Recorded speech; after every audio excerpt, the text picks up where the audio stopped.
Lightning flashed in the air one after another, and the crowd that had gathered screamed and wanted to kill the intruder. Tsuyoshi Tsukishiro, kneeling among the beast men, asked himself in horror, how did it come to this? Besides, he did not understand where he was. At this time, Ryota, raising his weapon, warned that divine punishment would befall the insignificant man who invaded their sacred land. For thousands of years, the lands of the beast men had been isolated from the outside world, but for the first time in history, a man had come against them. The other beast men warned that this was war, and noted that the man who broke the treaty had drawn the divine card upon himself. Until recently, the protagonist was in a cave, and therefore he was even more frightened by what was happening around him. The beast man kept shouting the word divine punishment over and over again, and he narrowed his eyes, sweating from the tension, and wondered if he was really going to die in this strange place. 5 hours ago, one of his comrades, approaching the food tent, warned him to finish eating quickly. He also added that he should not go anywhere alone, since there were 2 other teams here besides them, and if he slacked off he would not even get a piece of metal. He looked at him in surprise and asked why so many people were going down to an ordinary C-rank cave. At the same time, he finished his noodles, and his comrade, sitting down next to him, noted that they were living in such a time, and now there were many people like them. They were not the only heroes, and as soon as he said these words, someone from outside the tent called out to everyone and told them to get ready, since the heroes were coming. The man stood up, offering the main character to go, and he began to eat even faster, answering that he understood everything. Soon the whole team had already gathered and came closer to the cave, and one of them noticed that the closer he got to this cave, the more uneasy he became. If a C-rank cave was like this, then one of the men was afraid to even imagine what an A-rank or S-rank cave looked like. They stopped near the very entrance to the cave, and suddenly someone's voice was heard from it, who noticed that it was quite strange, because there were several minions of darkness here. All the team members shuddered when they heard this voice, and soon several heroes came out of the portal. The guy, looking at the girl who was a member of his team, noticed that they could easily get rewards. She also thought so, and the garbage men meanwhile drew attention to the fact that the heroes were very cool. And one of the men noticed that if he were a hero, he would earn a lot. His comrade warned him to stop talking because he was cleaning the caves since he failed the awakening test. At that time, the heroes passed by them and one of the cleaners thanked them for their hard work and asked if they could go in now. The girl closed her eyes and said that they could indeed go. Shiyoshi also looked after the heroes and then headed into the cave with his comrades. After the heroes defeated the minions of darkness in the caves, the cleaners, who were not related to the heroes and were better known as scavengers, came to collect the remains. Before going through the portal, they covered their faces with helmets, and then went into the cave. They lived in different worlds and protagonist failed the awakening test due to his weakness, although he also really wanted to become a hero. When all the team members moved, one of them noticed that this C-rank cave was not that big. They had to work faster because they were short on time and the cave would close in 4 hours. They were supposed to gather at the same place, and when one of the team members told about it, the others responded that they accepted this information. Soon, they were already exploring the surrounding area, and suddenly the protagonist screamed, because he found a piece of a shield. He got closer to it, and one of his comrades noted that this was a good sign, and was glad that there would be at least something worthwhile. He assumed that the parents from heaven helped them.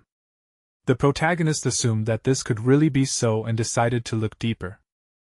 And the guy reminded him that he should not forget that they were meeting in 3.5 hours. The protagonist agreed with this and thought that usually something worthwhile lies at a depth. He decided to take a closer look at it, and began to dig through the rubble.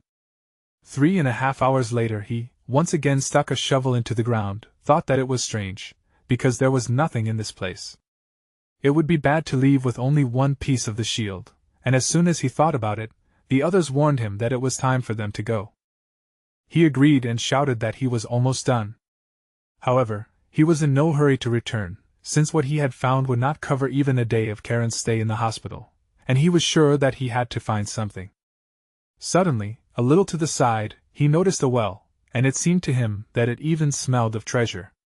He did not understand where the well came from in the cave and went closer to it, noticing that it was dry, so there could be something valuable there. If he found a surviving object, he would cover all of Karen's hospital bills, and so he looked into the well and saw a skeletal hand sticking out of the ground, on the finger of which there was a ring. He cried out in joy when he noticed it, and with the help of the rope, he began to carefully descend into the cave, assuming that the heroes had not noticed these remains. He begged for forgiveness from the heavens when he took the ring off the skeleton, but cried out in joy when he finally took it, because it was a rare thing. He almost cried in joy because such equipment helped improve one's status, and it was sold for a high price. He was sure that he had found a treasure. In the end he decided to put on the ring and later asked Nakazato to find out the level of it. He had to hurry, and before returning he thanked his ancestors for this find. When he put the ring on his finger, he cried out in surprise, because it suddenly began to shine. Immediately after that, small thorns grew out of the ring, piercing his skin, and he flinched and cried out in pain, asking himself, "What kind of ring is this?" A system window suddenly appeared next to him, informing him that the infinity ring had recognized him as its owner, and from that moment on he would not be able to remove it or change its owner, and an endless passage was about to open. Protagonist began to look around, not understanding whose voice he had just heard.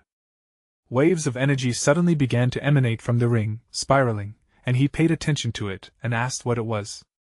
Gradually the amount of energy increased, and the emerging portal began to suck him in, and he began to beg the others for help. One of the men was surprised when he heard a scream and asked if that was really the protagonist screaming. He asked the others if protagonist hadn't arrived yet. He remembered that he had seen him recently, and the scavengers assumed that he had gone to inspect another place. They felt sorry that he couldn't become a hero because he had tried so hard, and in the end they decided to wait for him since they still had time. At this point, he only screamed louder, the light from the ring became blindingly bright, and the protagonist almost completely disappeared in this light.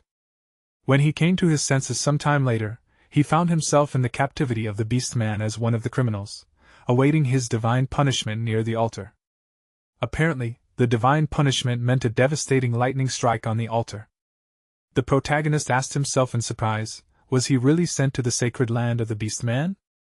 The Beast King, sitting on the throne, ordered the others to begin, and Ryota addressed the others, shouting that today they would hold a trial for 3 criminals. One of these criminals was their brother, who sold secret information about their territory to the elves and humans. The beastmen began to shout that this was shameful, as well as disgraceful, and called this beastman a traitor. Several beastmen threw him onto the altar, and the rest began to shout that divine punishment would come for him. At the command of the Beast King, the criminals were to face divine punishment. And when Ryota said this, one of the beastmen pushed the traitor onto the altar, and Ryota shouted that the hammer of the divine king surrounded by lightning strikes would erase all their sins, and also added that no one had ever managed to escape from this altar of the realm of divine punishment. As he finished speaking, a powerful bolt of lightning hit the traitor beastman directly, and he arched and screamed in pain. The other beastman began to shout even louder, proposing to punish the traitors and subject them to divine punishment.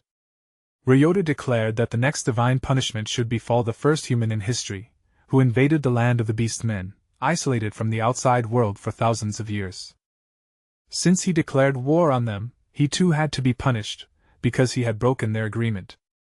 The beastmen grabbed the protagonist, and he closed his eyes and asked them to wait, trying to convince them that there was some misunderstanding.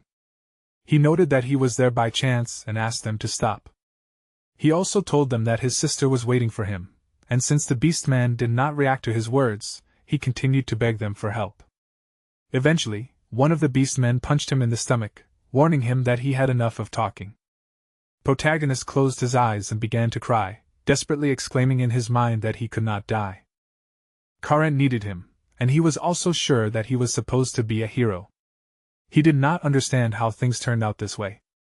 Meanwhile, the beastmen carried him to the altar, and the others began to call humans pathetic insects and ask how a human could defeat a great beastman.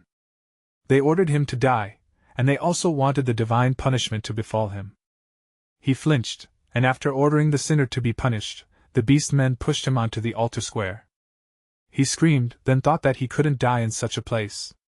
He pushed off the ground, managing to dodge the lightning bolt, and all the beastmen flinched, shocked that he was able to do that.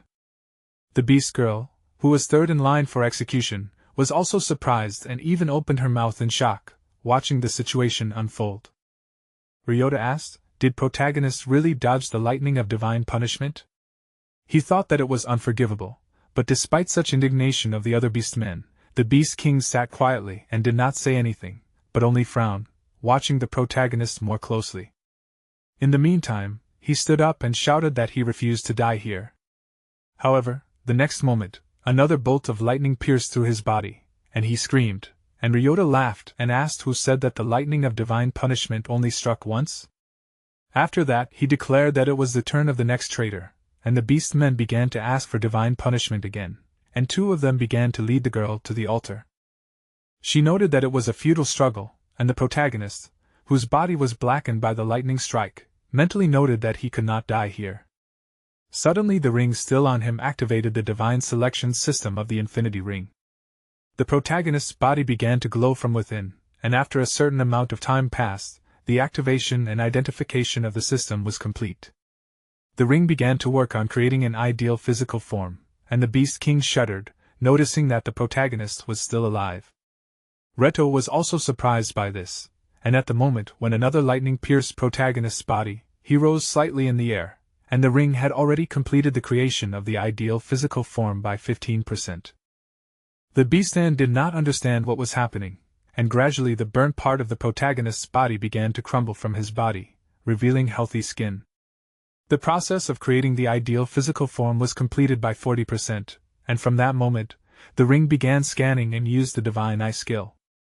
The protagonist suddenly felt that something was calling him, and he headed forward, ignoring the lightning that hit him again and again. He began to climb the stairs to the hammer standing in the center of the altar, and the beastman realized where exactly he was heading. The creation of the ideal physical norm was already 60% complete, and the ring used the divine consciousness skill as well as absolute cloning. Everyone froze in shock, not understanding what was happening, and protagonist, whose body was almost completely exposed from the burnt crust since the creation of the ideal physical form was 80% complete, came almost right up to the hammer. Even Ryota trembled, and it seemed incredible to him, because no one except the Divine King himself had ever approached the hammer so close. The Beast King smiled in admiration, asking if protagonist was really trying to lift the Divine King's hammer. He actually grabbed it with his hands, asking the hammer if it was calling him. He managed to lift it, not understanding why the hammer was calling him. The creation of the ideal physical form was 100% complete, and the ring applied the special status of the Chosen One. When this happened, the protagonist raised the hammer, and all the beastmen cried out in amazement, and he frowned and shouted in war, holding the huge hammer above his head. When he managed to do this, the beastmen were even more amazed, and the hammer began to shine brightly, emitting even more lightning. It kept calling to the protagonist, and he decided to use its power. Soon the size of the hammer changed, and it became a suitable size for protagonist.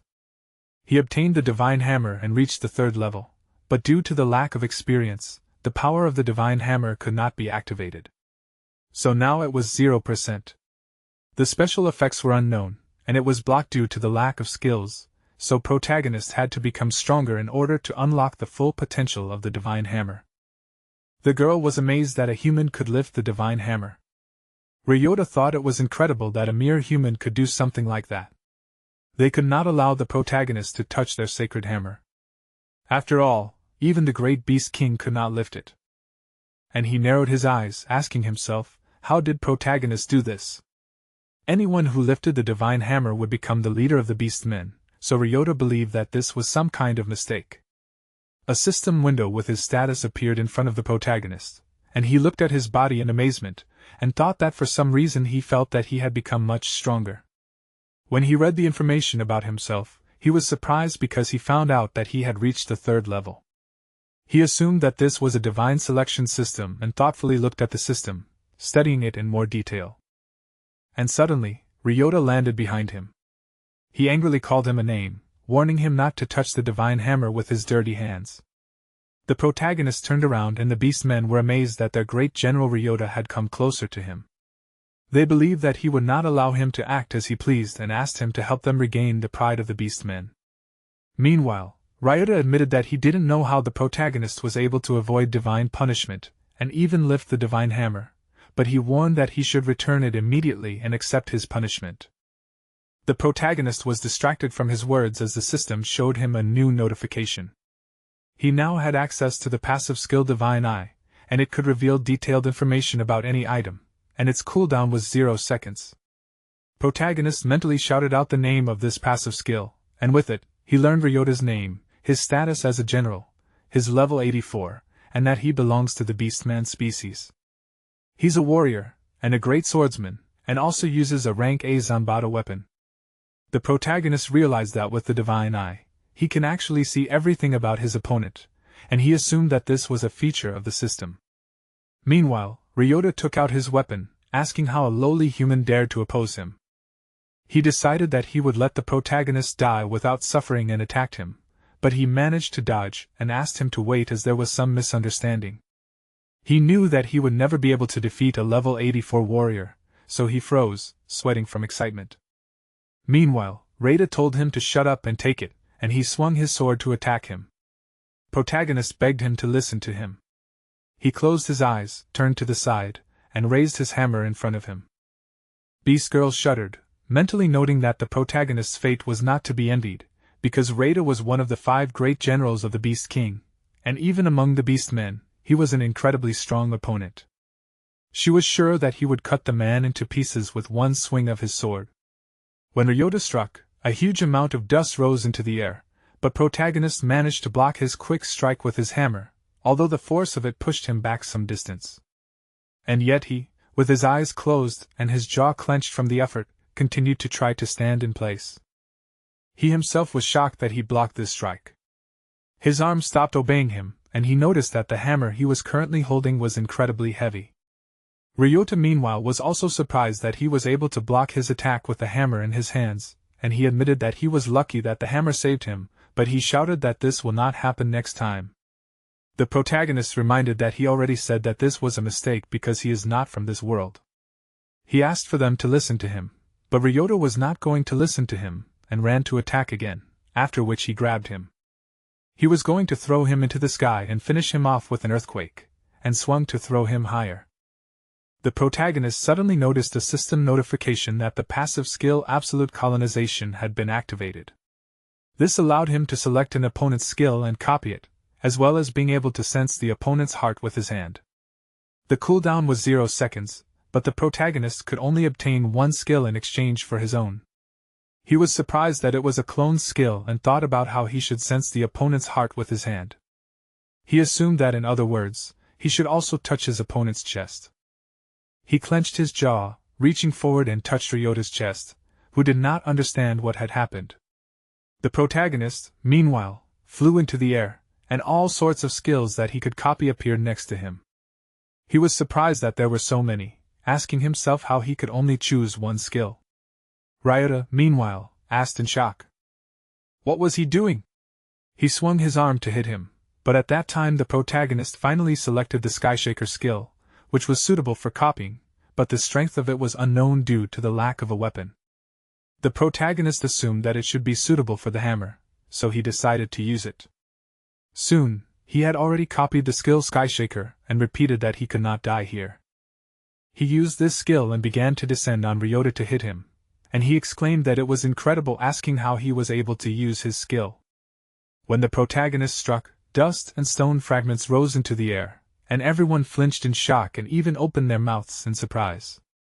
However, when the dust gradually cleared, Ryota, who had previously frozen and closed his eyes, expecting the blow, was suddenly surprised as it turned out that it did not hurt at all, but even pleasant. Protagonist read the notification that being on the 3rd level without a profession and a weapon, he was unable to damage the enemy, and in order to increase his effectiveness, he needed to improve his skills. He was surprised, not understanding what kind of nonsense this was. Meanwhile, Ryota raised his sword, running towards him to attack, and called him names, outraged that he dared to attack him. However, the Beast King suddenly ordered him to stop and jumped higher into the air to land in front of Ryota. Everyone was shocked as the Beast King himself went to attack, and the next moment, when he landed, dust rose into the air. The protagonist closed one eye as the flow of air that rose was quite strong. Soon, when the dust cleared, everyone noticed that the Beast King had dropped to his knees. The fact that this was the case only surprised everyone more, and the Beast King, meanwhile, as he stood up, assumed that the divine hammer had chosen Tsuyoshi. He was sure that this meant that the gods had sent them a sign. He walked closer to him, placing his hands on his shoulders, and said with a smile that for hundreds of thousands of years, Protagonist was the first one to be chosen by the hammer. Afterwards he turned to his people, noticing that no one could lift the divine hammer except for this man. The Protagonist asked in confusion, and all the people froze, looking at the king in confusion. He waved his hand confident that they should let the Protagonist grow if he was truly the future ruler of the Beastmen. He shuddered, not understanding what was happening, and the Beastmen began to talk among themselves, remembering what the prophecy said. However, they were outraged by the fact that Protagonist was not a Beastman.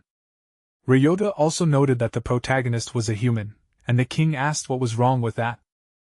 He asked, did the prophecy say that the leader had to be a Beastman? He believed that Ryota meant that they should ignore the future hope of their people, and he bowed and admitted that he was right, since the prophecy did not say anything about that. He wanted to add something else about what could happen if the Protagonist was not a Beastman, but the Beast King was no longer going to listen to him. He turned to the Protagonist and asked what his name was. He introduced himself, and the king warned that if he was willing to take on this burden, then they agreed. However, the Protagonist was too weak now, so the Beast King told him that he should become stronger in a year and return here. And then they would see if he was worthy of being their leader. After that, he put a cloud of magical energy on his head, warning that if he did not return in a year, then he would use this mark to find him and kill him. He was sure that his people would be satisfied with this outcome, and asked the Protagonist what he would answer. He hesitated, not knowing what to say, and suddenly the girl shouted out that he agreed. He turned in her direction in bewilderment, and she offered him to become stronger and gain freedom. He noticed that she was supposed to be punished after him and decided to use the Divine Eye skill. When he looked at her stats, he noticed that her name and status were unknown, level 72, species Beastman, warrior with a dagger but no weapons. She then added that it was better to be alive and suggested that he not miss the opportunity given by the gods. He asked himself in shock, was she really level 72? He did not understand how she could be so strong and asked why they wanted to punish her. However, in the end he was distracted from his amazement and smiled, thanking her for the advice. He realized that she was right, and this was his opportunity. He had to survive in order to return back to his world, and so he accepted the Beast King's offer, but with one condition. He wondered what this condition was, and the Protagonist pointed his finger at the girl and said that she would come with him because she would be useful to him. She let out a surprised cry, and he mentally noted decisively that they were now even. Some time later, he was already leaning against the wall, and mentally noted that judging by the voice he heard then, it was the infinity ring that started everything. He looked at the ring on his palm, and noticed that he could not take it off, but thanks to this ring, he gained these strange abilities. He did not understand how he should return to his world, but before he could continue to ponder this, the girl said that her preparations were complete. She called him master. And he was surprised when he heard it. She confirmed it, and explained that she had decided to serve him, and also called him her savior. He turned away from her to hide his true emotions and smiled widely because the fact that a cute beast-eared girl called him master was incredibly pleasant.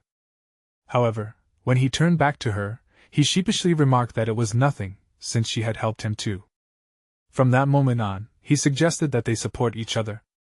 And so he felt that the division into masters and servants was inappropriate. She was embarrassed and warned him that he did not understand how much this meant to her.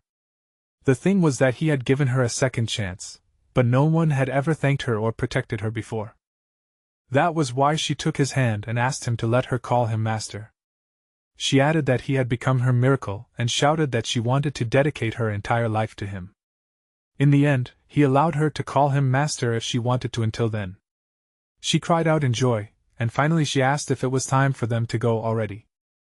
She pointed out that it was quite late and walked forward, and advising the Protagonist to watch his step. He sighed, looking around, and thought that this other world was very amazing. However, he suddenly stopped himself from thinking such thoughts, outraged that he was thinking about something like that. He reminded himself that Karina was waiting for him, and suddenly the system sent him a notification that the endless passage was unavailable because the recovery time for it was 24 hours. He remembered that he fell into the endless passage and found himself in this world and asked himself if he would be able to return back if he fell into this again. When the endless passage opened, he asked himself if he would be able to return back.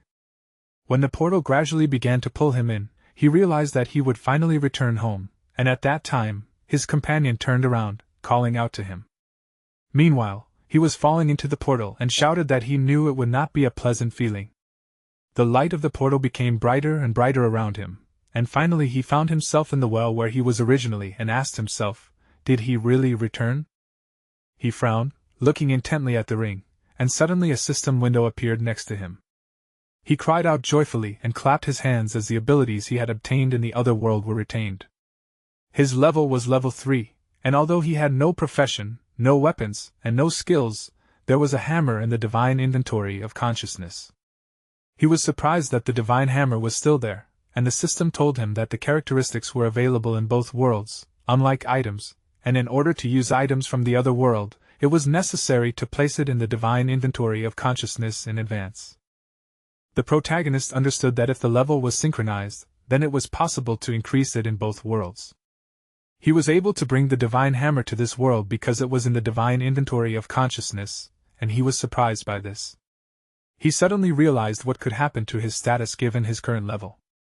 But suddenly he was distracted as other scavengers came to the well and asked him what was wrong. They advised him to get out before the cave closed, and he asked what they were doing here.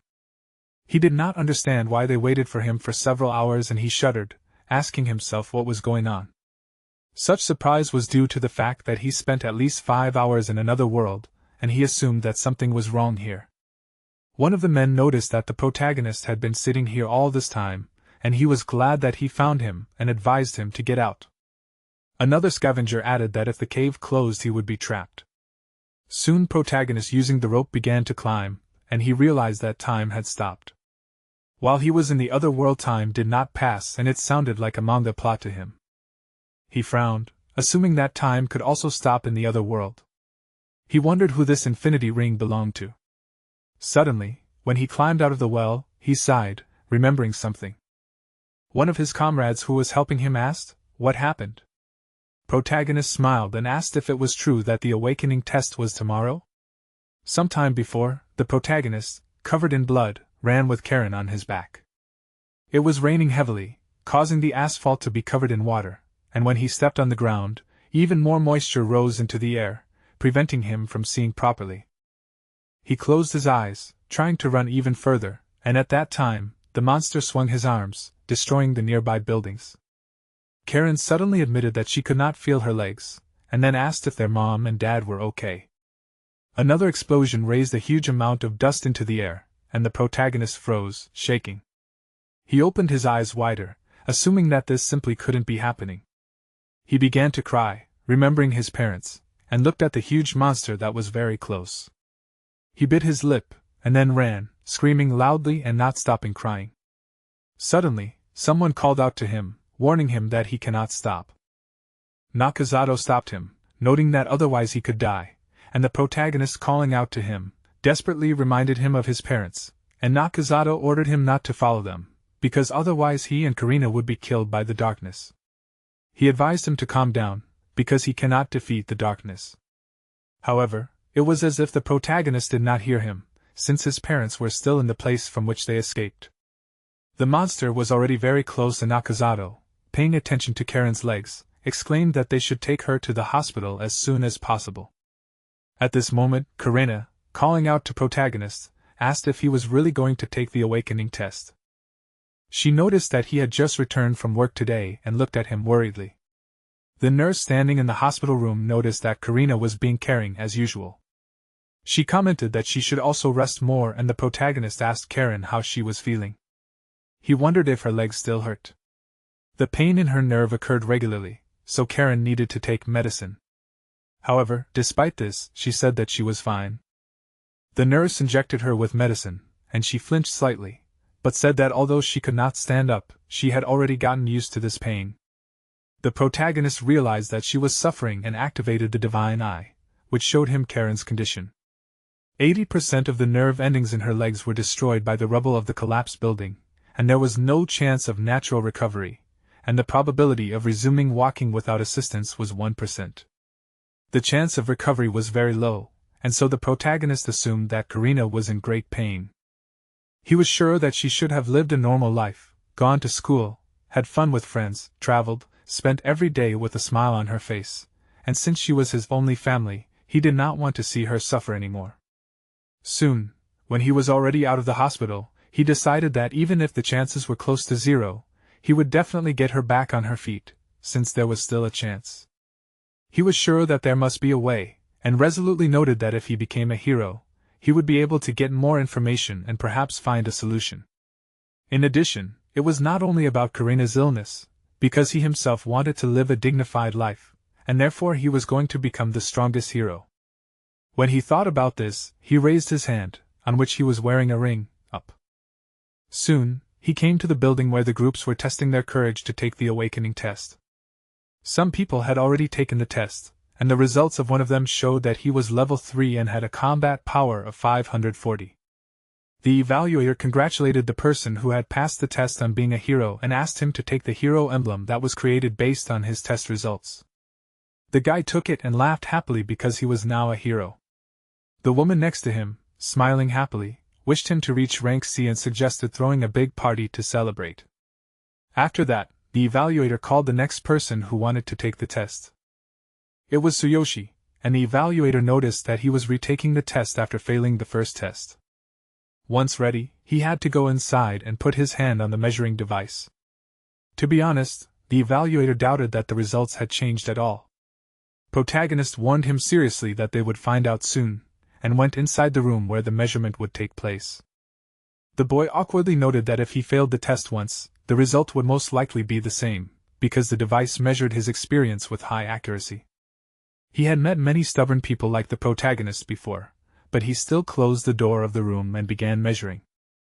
The protagonist, approaching the measuring device, noticed that the last of the test subjects was assigned the third level with a combat power of 540 points. It was quite normal for the previous test subject to have the same indicators, and since the protagonist should now be a third level, he was sure that he should become a hero, but he was curious about how high his combat power was. He put his palm on the measuring device and decided that he needed to take this seriously. He activated the ideal physical form and pressed the device with all his strength, and this began the measurement of the hero. From how much effort he applied, even the ground shook, and the evaluator was shocked when he felt it. The device even started to emit sparks, and in the end it announced the results of the protagonist's research. His level was third, and his combat power was 5,400 points. The 30-year record of the third-level hero's strength was broken, and protagonist ranked first in combat power among the third-level heroes, and in second place was a hero with a combat power of 930 points.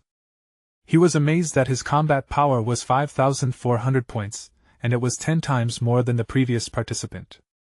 He felt a surge of strength, but he did not expect that he had become so much stronger. He thought about it, and looked at his palm, and then smiled in admiration and sat down, because in any case everything was going according to plan, and he knew that he would become the strongest. He tensed his muscles so hard that even the veins stood out, but suddenly he was distracted and asked himself, what would be the power of the Divine King's hammer?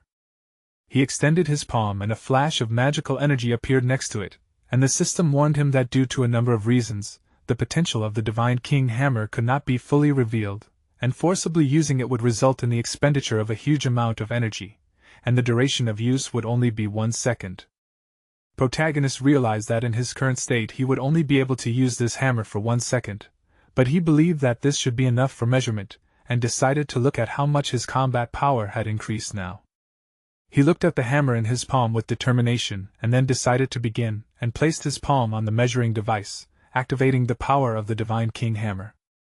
The system notified him of the activation of this power, and the protagonist suddenly felt that all of his energy had evaporated in the blink of an eye. And yet, despite this, he frowned and clenched his jaw tighter, absorbing the energy emanating from the hammer into his body. He ordered the device to measure his power faster and tell him how much his combat power had increased. His body was covered in sweat from the strain, and a flash was concentrated in the air, which burst out of the building. The amount of energy that the protagonist used even shook the ground, and some people noticed the flash in the sky and began to ask what was happening. The device, meanwhile, warned that due to overload, energy measurement was impossible. After a while, everything calmed down and the appraiser ran into the measurement room, exclaiming that the power had been cut off due to an overload. He warned that everyone should evacuate immediately, and suddenly froze in shock, turning his attention to the completely exhausted protagonist standing next to the device. He asked him in a trembling voice, "Who is he?" Sometime later, the protagonist, walking down the hallway of the building, realized that he should not have underestimated this hammer because he did not even expect that all his energy and power would run out in just a second. He decided that he did not need to use the divine hammer of a king now until he became stronger. However, at least now he was officially a hero, and so he smiled happily, continuing on his way. Soon he was already standing on the training ground, and Gaia, the hero in charge of their training, warned the other heroes that their training would be difficult, so they should give it their all. He was a level 9 warrior, and his combat power was 1,200 points. All the heroes strongly agreed, and protagonist wondered if Gaia's amount of energy was only 1,200 points at level 9. He wondered what his own combat power would be at level 9. Gaia, meanwhile, thought in annoyance that instead of training these newbies, he chose to explore a D-rank dungeon. He shouted that tomorrow they would come to a D-rank dungeon during which they would understand what job suited them the most. It was possible that they would even be able to obtain a low-level item, and everyone shuddered in amazement when they realized that they would be going down into a dungeon. One of the disciples asked a little fearfully, "Shouldn't they train a little first?" Another guy exclaimed that they should know their job before going down into the dungeon, and Gaia asked in annoyance, "Were they talking about training?" He warned them that they didn't have time for that, as they had to practice their skills in real combat once they became heroes. Protagonist was prepared for that, and Gaia reminded them that he had warned them that training would be difficult, and he had ordered them to leave if they weren't ready. He asked if they understood. They replied that they understood, and the protagonist noted that they weren't supposed to ask any questions but only follow orders. Gaia, as far as he could tell, was simply taking his anger out on them, since heroes were people after all. But anyway, a level 72 beast girl was waiting for him in the other world, and as soon as the endless passage opened, he was going to go see her. Sometime later, he returned to his apartment, and the news on TV began to tell that due to an earthquake that occurred around 7 p.m., some areas had lost power. But fortunately, there were no casualties. The protagonist noticed that time was up, and happily exclaimed that it was time to go to another world. There, he would become stronger, choose a profession, and collect the necessary equipment, and so he opened the endless steamship. The ring glowed, and he opened his eyes in another world, noticing that he was here again. The appearance was the same, even his clothes were preserved, and he assumed that once he returned to this world, the time and equipment remained. Suddenly, the beast girl came closer to him, who excitedly asked if something had happened. He mentally cried out, since he completely forgot about her, and he sheepishly declared that nothing had happened. After that, he told her to lead him, and she admitted that she was glad to see him so excited. She told him that there were goblins of the 3rd level nearby, and asked if he wanted to practice for a bit. Although the level of these monsters was so low, the goblins were cunning and depraved, and so they needed to be extremely careful.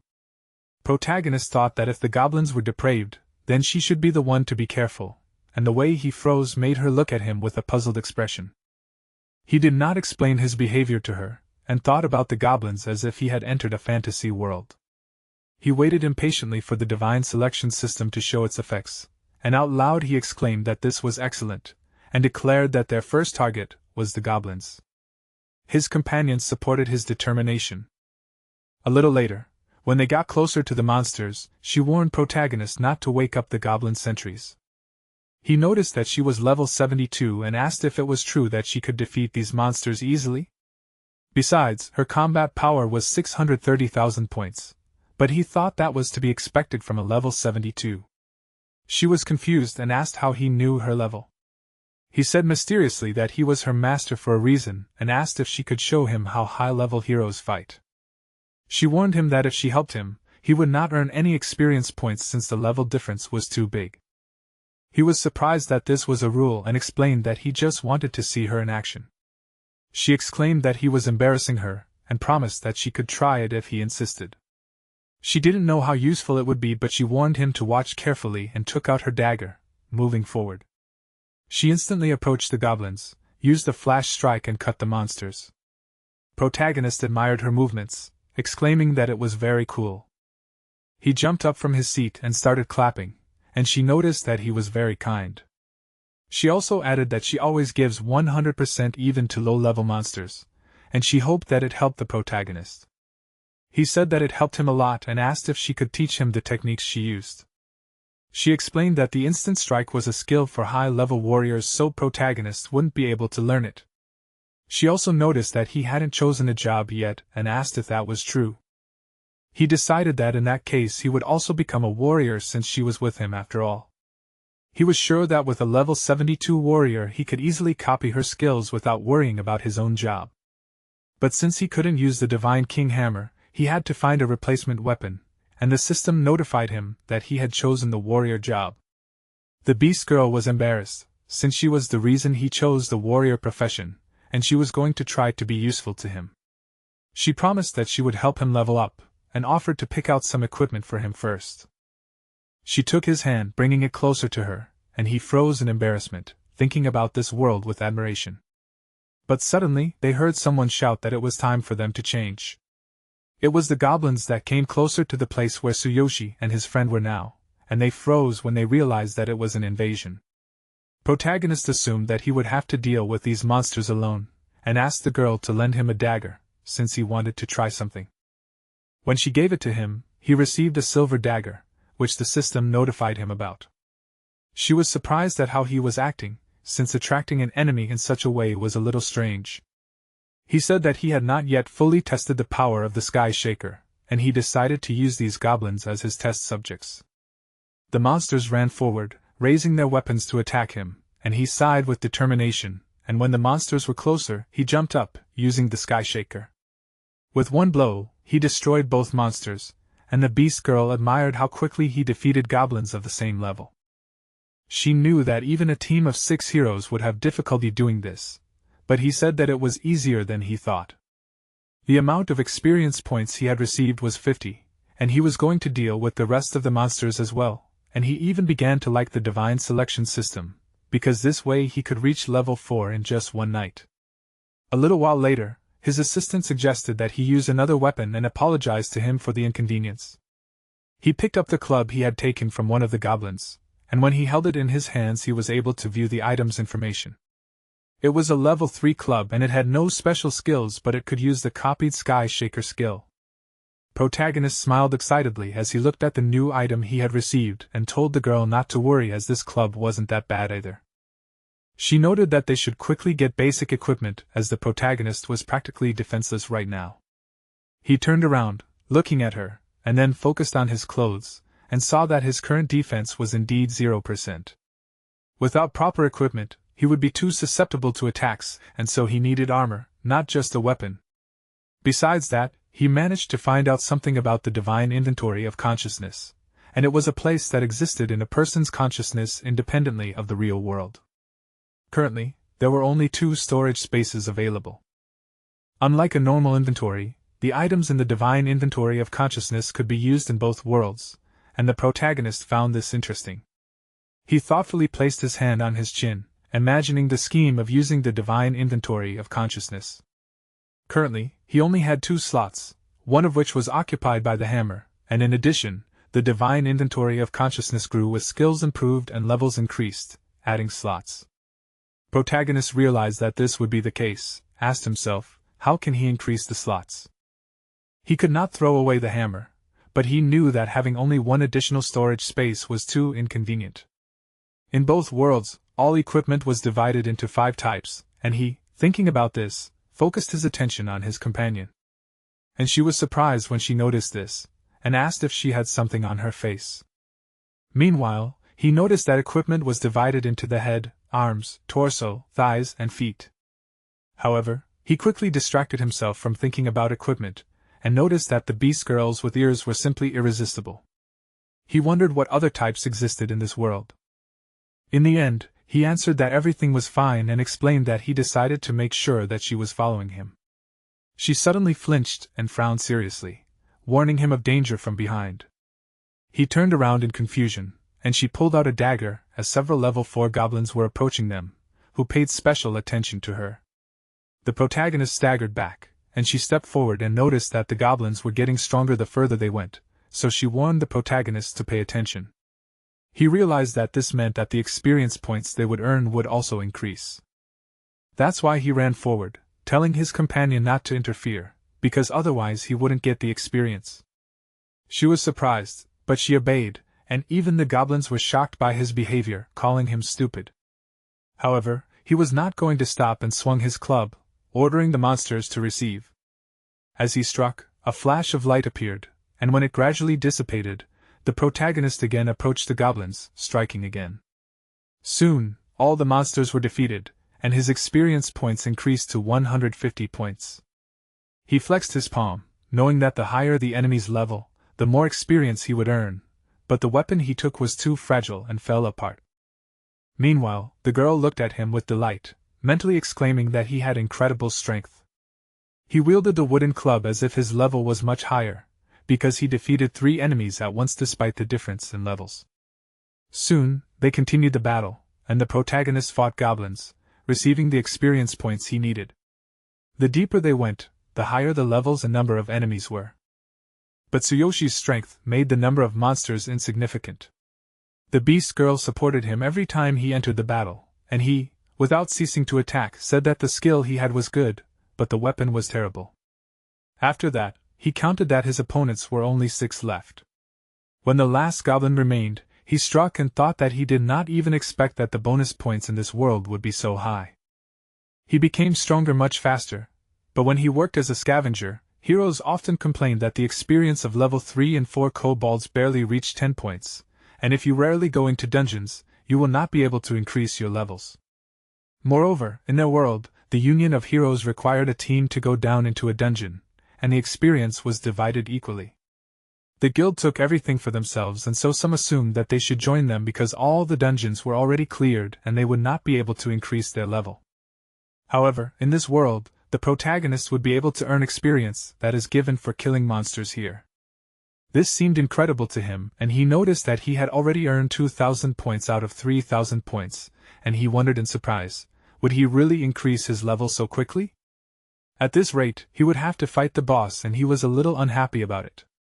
Meanwhile, the boss appeared in the depths of the cave. The protagonist peeked out from behind the rock he was hiding behind, his face sweating with excitement, and he asked always, "Is this a goblin boss?" The girl said that unfortunately, this boss was possessed by darkness. Protagonist asked himself, is there really darkness in this world too? The thing is, there was darkness in their world too, and he wondered if this was the same darkness or not. The dark goblin looked exactly like the monster that killed his parents, and he assumed that this was the same monster. His companion, meanwhile, told him that enemies possessed by darkness are dangerous, and this boss is level 6. But because of the darkness, the power of this one increases exponentially. Not only did the darkness have a crushing power, but its very existence was shrouded in mystery, and so it decided to deal with the boss itself. But protagonist did not allow her to do so, since he was going to deal with this monster with his own hands, either now or in the future. He did not know how the darkness was connected to other worlds, but he decided that he would definitely kill all these monsters. He was going to kill with his own hands those monsters that killed his father and mother. After he thought about it, he ran to attack, ignoring the scream of the girl who tried to stop him. The monster, noticing the protagonist's attack, also moved forward, and in the meantime, he began to curse the darkness, since it ruined Karen's life. He swung, activated the skill Heaven's Slayer, shouted in a warlike manner, and ordered the monster to die. When he struck, from how tense he was, his shirt was torn, but he did not pay attention to it. At this time, the monster twitched one of its tentacles and hit him, throwing him aside. And although the protagonist still managed to do damage to it, he could not do anything else, as he flew far back. He cursed powerlessly, looking at his opponent, who stuck out a long tongue from his mouth, pointing it towards protagonist.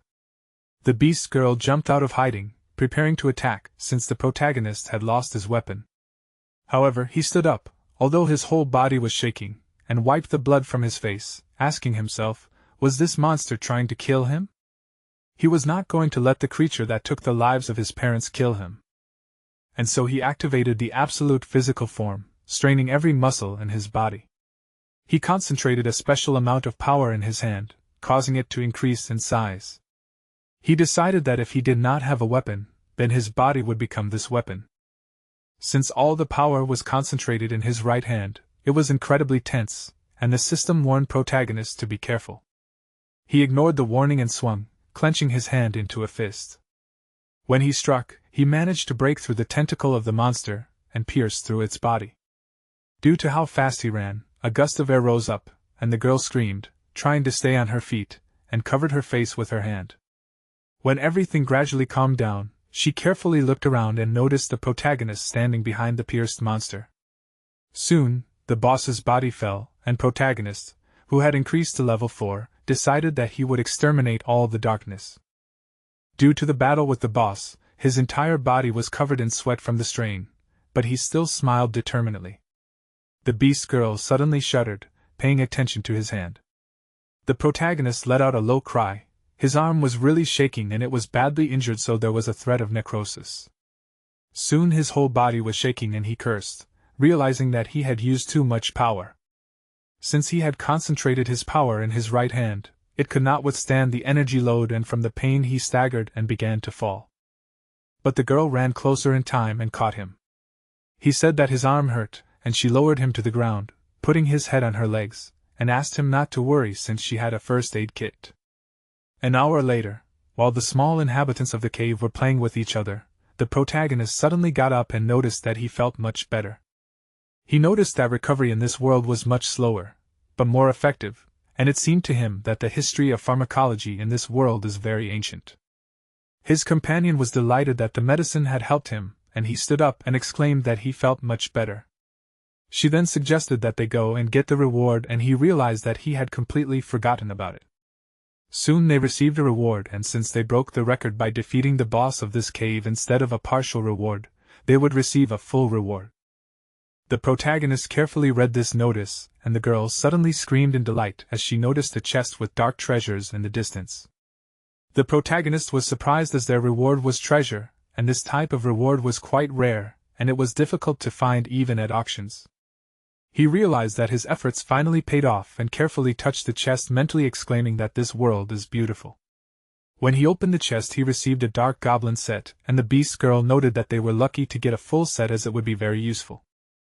The protagonist slammed the chest shut, thinking as he only had one space left in his inventory. He put his hand on his chin, thinking, and at that moment, when the system offered him to save the received items to the inventory, he confirmed this action, asking himself, does the set count as one item? He was wondering if the set would take up one slot if he put it in the inventory, and at that moment the system notified him that he added the Dark Goblin set to the inventory, and he can use it at any time. The protagonist was happy that it worked, and the girl asked him in bewilderment, why is he smiling like that? He explained that he was just admiring the reward, and then asked if she knew how to sew. She confirmed that she could do it, and said that she had been sewing clothes for herself since childhood, so she had a sewing kit with her. Some time later, when they left the cave, she showed him the finished result, asking how he liked it. He thanked her for the clothes and put it on himself, noting that it turned out just great. She said that she was happy to serve him. And meanwhile, he thought about it, because if he had leveled up, it was time to go back. He walked a little forward, explaining that they should stop here for the night to rest, and she followed him, agreeing. Some time later, the protagonist came out of the portal and fell right onto the bed in his apartment. He sighed tiredly, because he was finally home. They had a hard time finding a place to stay, and he had to wait until the girl fell asleep to return. However, this time he received many useful things, so he was glad. Still, he understood that he would not be able to stop time in this world. So, he decided that he needed to sleep. And before falling asleep, he thought that tomorrow he would go to the cave for the first time. The next day, when he woke up, he opened the system window and it offered him to put on the Dark Goblin set. He agreed, and when he put it on, the system showed him the characteristics of the set. The special skill of this was Roaring Tentacles, and when this skill was activated, all low-level enemies would let out a loud scream, frozen in place, and the user's hand would turn into a giant tentacle, causing fatal damage.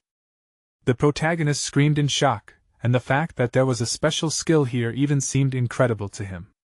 He knew that it would be fun, but he noticed that he couldn't show this suit to other heroes, because heroes unfortunately kill each other in order to steal equipment. If they saw a newbie in such a suit, they would definitely suspect something. And so he was a little upset, but suddenly the system gave him information about the set effect, thanks to which it was possible to disguise your equipment as ordinary clothes. Protagonist was very surprised, and noted that the fact that you can disguise this equipment as ordinary clothes is great. He really did it, and then noticed that there were a few minutes left before the meeting and decided to have a snack.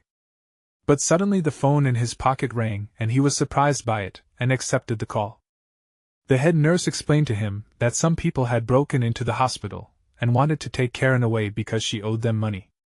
She asked him to come quickly and he winced, remembering that he had to take out a loan to pay Karen's hospital bills. He did not understand why these people had come for her because he had paid everything on time as they had agreed. He asked the nurse not to let these people touch Karen, and she told him that they had taken the landline phone and asked him to come quickly. He was so angry that he did not notice how he squeezed his phone in his fist so hard that it broke. He cursed, left the room, and headed towards the hospital. At this time, Karina was begging the people in the hospital to wait for her brother and stop. She asked them not to touch her, and did not understand what they wanted from her. One of the men explained that there were reasons for this, since the protagonist owed them money, and did not pay it back on time, so they would take her away. He showed her the documents, mentally noting that they only agreed to lend the protagonist money because their boss liked Karina since she would be expensive on the black market. In addition, the fact that she could not walk was supposed to please the rich people, and the man added these conditions to the contract. But protagonist did not even notice it since it was too small. He was going to take Karina and have fun with her as much as he wanted, and if everything worked out before, then he was sure that it would work out now. Karina decisively exclaimed that her brother would never sign such a contract, and noted that these people deceived him. Meanwhile, the man said that they were not interested in Tsuyoshi's measly payments, and he asked when he was going to repay him the main debt. He grabbed Karina by the chin, warning her that if she agreed the easy way, they would spare her. She stubbornly pressed her lips together and frowned, and he warned her not to complain if she refused. He smirked, looking at her, and at that time the protagonist burst into the room, breaking down the door. The men did not understand who he was, and he frowned furiously and warned them to get ready. Karina called out to him, and the man noticed that he had come to them and asked why he was so angry. He warned that such was the agreement, and asked why he needed such a pathetic sister anyway. Protagonist came closer to him and hit him so hard that the man's tooth flew out. In addition, he himself flew far back, and the protagonist meanwhile increased the physical strength of his legs, due to which his speed of movement increased. However, he was still standing in place, and at that time the man finally stopped and cried out in pain. One of his charges ran up to him, calling out to him excitedly, and another man called the protagonist a name and ran towards him, swinging his arm to hit him. The protagonist stood still for a while but waited for the right moment and struck, hitting his opponent's fist with his own. This caused his arm to be badly injured, and he fell to the floor shaking and screaming in pain. The leader called the protagonist a name, since no one had ever defeated him. He clenched his jaw and frowned in anger, taking a gun out of his pocket, and asking if the protagonist really wanted to defeat the Blue Snake Gang. He offered to receive it and fired, and when Karina noticed it, she screamed in shock. But the protagonist caught the bullet in the air, and she was amazed. The bandits were also surprised, because he caught the bullet with his bare hands, and they thought that such a thing simply could not be. The protagonist thought that he was the first, after all, and after that he increased the physical strength of his hands, so that now it was not susceptible to normal weapons. The bandits pressed themselves against each other, shaking in horror when they realized that he was a hero. Meanwhile, the nurse brought the guards, telling them that some men broke into the room and began to threaten the patient and her brother. She hurried them, and at the moment when they approached the hospital room, she froze in amazement. And the beaten men, meanwhile, began to move towards the exit, asking that the protagonists return the debt as soon as possible, otherwise their boss will not stand aside. In the end, they exclaimed that they had to go, and apologized to the protagonist for calling him. They bowed to the nurse, explaining that they were leaving, and she looked after them in bewilderment.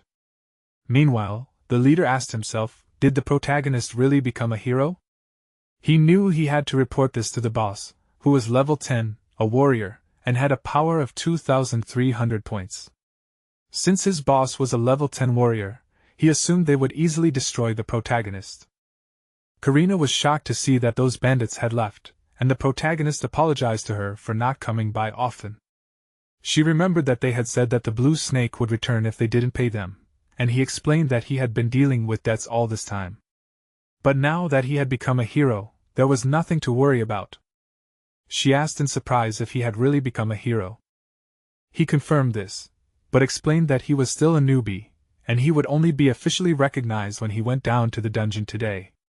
He showed her his ID and she opened her mouth and widened her eyes in surprise. The protagonist thought a little later that he had borrowed $60,000 from the Blue Snake gang to treat Karen, and it would take a long time to earn even with his work as a hero. He realized that he would have to sell all the hero equipment. Today, the hard times were over, and he could officially become a hero. Soon Gaia, who was standing in front of the portal, asked the students if they were all ready. He warned that today they would see if they were ready to become heroes, and warned that there were a few rules. First, they had to hand over all the hero equipment they found in the dungeon, and they replied that they understood everything. Protagonist heard about this and assumed that the Hero Union was simply turning a blind eye to it. However, he thought that there was nothing valuable in a low-level dungeon anyway. Gaia then spoke about the test and warned the students not to worry since he, a level 9 warrior, would be going with them, and as long as they followed his instructions everything would be fine. As thanks, they would also have to pay him 20,000 yen each, and he asked if they understood that. They froze but agreed, and protagonist suddenly raised his hand and asked why they had to pay him. He exclaimed that Gaia would get all the equipment anyway and added that if that happened, they would have no money left. One of the guys warned him to keep quiet since Gaia from the guild were crazy wolves. Protagonist realized that the guild was covering for him, and in that case it was obvious why he was asking for money so brazenly. However, he would never pay someone like that anyway. Gaia then exclaimed that those were his rules. He told the protagonist to take the test alone if he had no money, and he mentally called him an idiot for not caring about his provocations. The students began to mutter among themselves as they had heard that no one had ever taken the test alone. Even the strongest heroes would not go into the dungeon alone.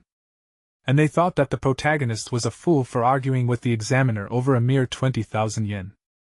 However, he agreed to take the test alone, and everyone was shocked and asked if he was serious. They assumed that he had mixed something up, and asked for permission to test him. He ignored these words and began to warm up, and one of the men exclaimed that no one had ever taken the test alone, and although it was a D-rank dungeon, it was incredibly dangerous for beginners. The protagonist thanked him for his advice, but since he had already made up his mind, he asked the invigilator for permission to go. He finally agreed and wished him luck, and the protagonist headed into the portal, and he trembled with excitement, and called him crazy. Protagonist sent an application to take the test alone, and he was transported to the D-level forest dungeon, which recommended 5 or more participants, and a combat power of 6,000 points or more.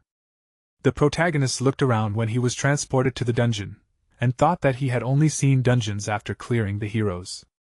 He was surprised that it looked like this, and suddenly a monster appeared from the side of him and struck, but the weapon of this one broke. The protagonist turned around, looking at his opponent, and asked, was this really a surprise attack? He noted that it had no effect on him, and the level 3 dark goblin with 640 combat power cried out in surprise, and protagonist acknowledged that this dark goblin was quite strong and attacked it. Mentally adding that compared to his own combat power, this monster was insignificant. He knew that in this world, the experience gained from defeating real enemies was different from that in another world.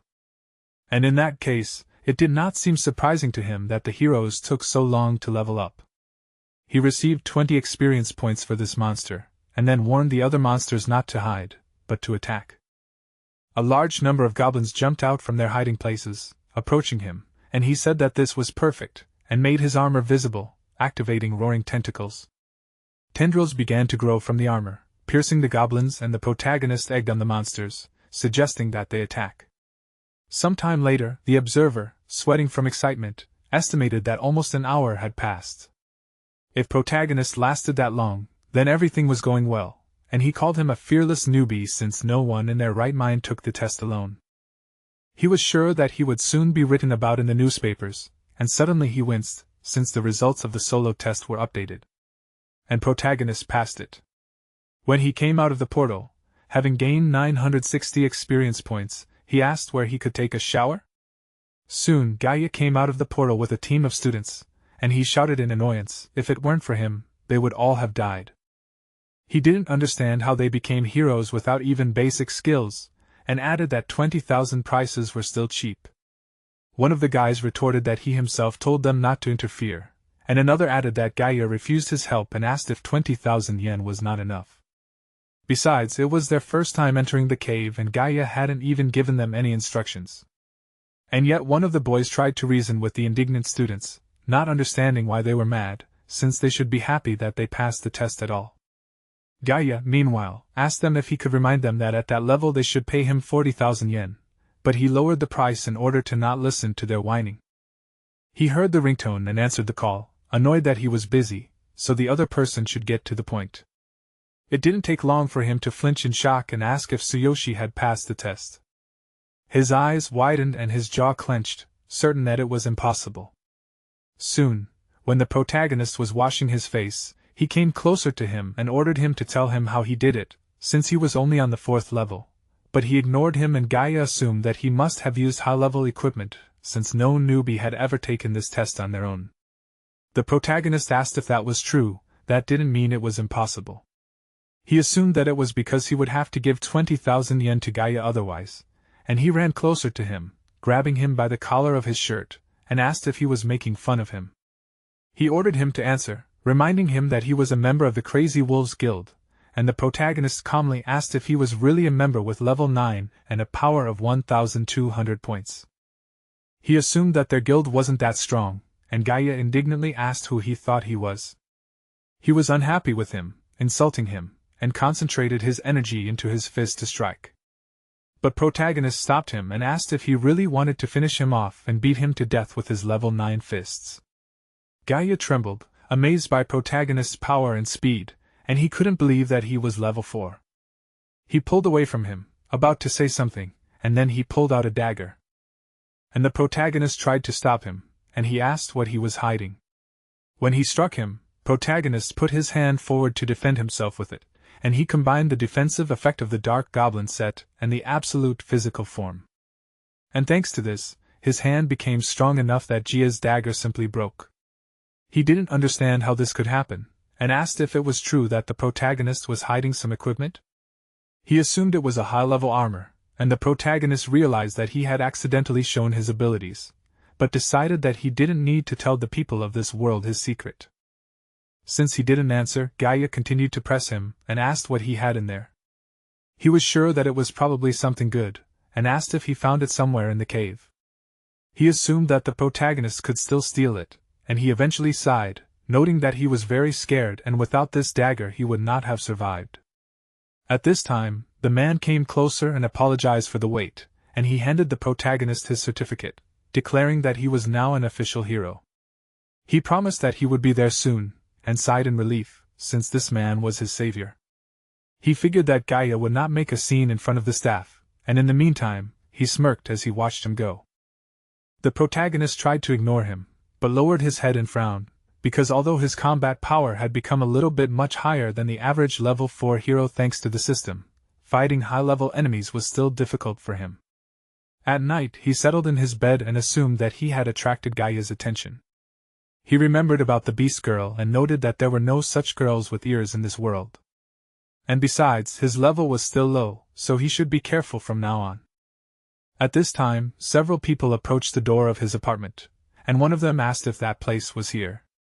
Another person told him to immobilize protagonist with magic when he broke down the door.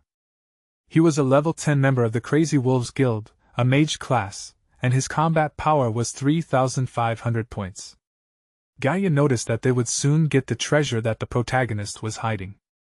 However, the mage warned him to be quiet, because the protagonist could hear everything.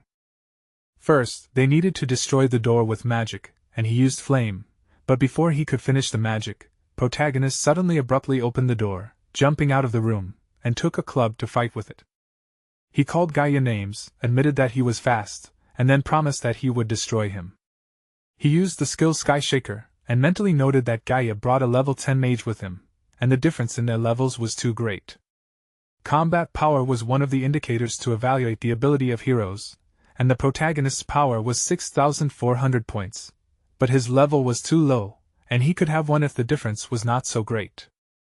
His opponents could compensate for the low level of combat power with their level. And it was like a low-level warrior fighting a weak, high-level boss. He asked himself if he should rush into battle relying only on skills and equipment. He knew that he would be finished if he lost, and at this time the mage asked if he was trying to fool him.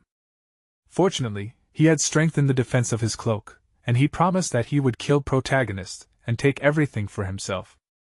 He charged while casting a fire spell, and the protagonist noticed that it was very hot. The suit was immune to physical attacks, but not magic, and it was much easier to fight the goblin with it. He realized that he had to run, or else he would lose, and the mage ran after him to catch him. He jumped out of the window, deciding to focus on improving his legs since, with the dark goblin's protection, he would be able to land softly.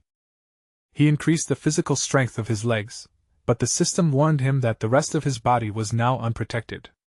Suddenly, another man appeared in the air and punched him, and the protagonist coughed, wondering if this was an ambush. A level 12 crazy wolf warrior with a combat power of 3,900 points exclaimed that he had caught him and asked if it was true that the protagonist had not expected to see him. He thought it was very pitiful and punched him, sending him down hard, and laughed. Protagonist was happy that he increased the physical strength of his entire body during the fall, but he received a knee strike because he had removed this defense before. But with the help of the Dark Goblin set, he was able to reduce the damage. Still, he trembled when he tried to get up, and his opponent, landing next to him, asked if he was still alive. The mage came down to them and asked what skill protagonist used when he attacked him. He did not understand how a newbie could do such a thing, and the Rotten One, returning the visibility of the armor, mentally exclaimed that he was ready to kill them. He used roaring tentacles, but before the tentacles reached his opponents, the mage used a restriction that stopped the target for 1.5 seconds, and if the enemy's level is lower than the user's, then the movements can be forcibly restricted. Protagonist trembled, mentally cursing, because the mage stopped him. He exclaimed that even with such a skill at such a level, he had weaknesses, and he ran towards the protagonist, and he was joined by another man, who exclaimed that they would kill him and divide the spoils. He believed that this was what he wanted. Gaia also ran to attack, and at that time, the system notified the protagonist that the recovery time of the Infinity Ring had expired and an endless passage was opened.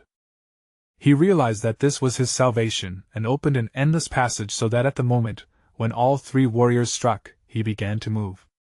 He warned that he remembered them and promised that he would return stronger and defeat them. He was glad that he escaped, and decided that he should learn new skills, because he was too carried away by equipment, but without skills, he will not survive. Everything was in his hands, and he wanted to say something about what he needed to do to learn new skills, and turned to the side, but suddenly froze in embarrassment because the girl was still sleeping. He looked at her more closely, noticing that she always smelled like cherry blossoms. He believed that he would not be a man if he did not do anything, and the adrenaline strengthened all his muscles, and he increased his strength, speed, and the work of his entire body. However, he suddenly froze, remembering the moment when he had teleported here, running away from the warriors who had attacked him. He bowed his head, realizing that now was not the time, because first he had to deal with the problems in his world. He had to come up with a plan to raise the level of skills. When morning came, the girl woke up and stretched, pleased to note that she had slept well for the first time in a long time. The protagonist, sitting on a chair nearby, said that he also slept well, but in reality, he could not fall asleep. He finally asked her if she could make him another suit. After a while, she told him that in order to learn new skills, he needed to obtain a skill scroll. And to do this, he needed to enroll in a martial arts academy. Soon, they arrived at the Beastman tribe's martial arts academy. And the beast man who greeted them waved his palm and recognized the protagonist as the same person who had attracted the attention of the Beast King. He warned that before enrolling, he needed to fulfill several conditions, namely reaching level 6 and then passing a test. At level 4, it was still too early for the protagonist to enroll, and he froze in shock, not understanding what was happening. His companion apologized to him, explaining that she had trained in the caves for so long that she did not know such rules. But he told her that it was okay, because he needed to level up anyway. He was going to come back later, and she agreed, noting that he could level up in that cave if he did. The Beastmen, meanwhile, called the protagonist worthless, exclaiming that the Beastmen did not acknowledge him. And if it weren't for the king, they would have torn him to pieces. He was sure that he would fail the exam even if he reached level 6, and he also disdainfully remarked that he was hanging out with that beast girl, calling them a pathetic couple. She hung her head in shame, believing that it was her fault because the protagonist had been so kind to her, but she had forgotten her place, and would only cause him more trouble with her presence. She didn't want to disturb him, so she decided that she needed to explain everything to him and say goodbye. While she was thinking about this, the protagonist suddenly turned around and walked towards the Beastman. And she, noticing this, flinched and called out to him. He clenched his hands into fists, and tensed his muscles so hard that the veins became visible. He looked at the Beastman furiously, and called him names, grabbing him by the collar of his clothes and asked him to repeat what he said. He suggested that he should rip out the tongue of this Beastman, and he flinched in shock, looking at him with fear.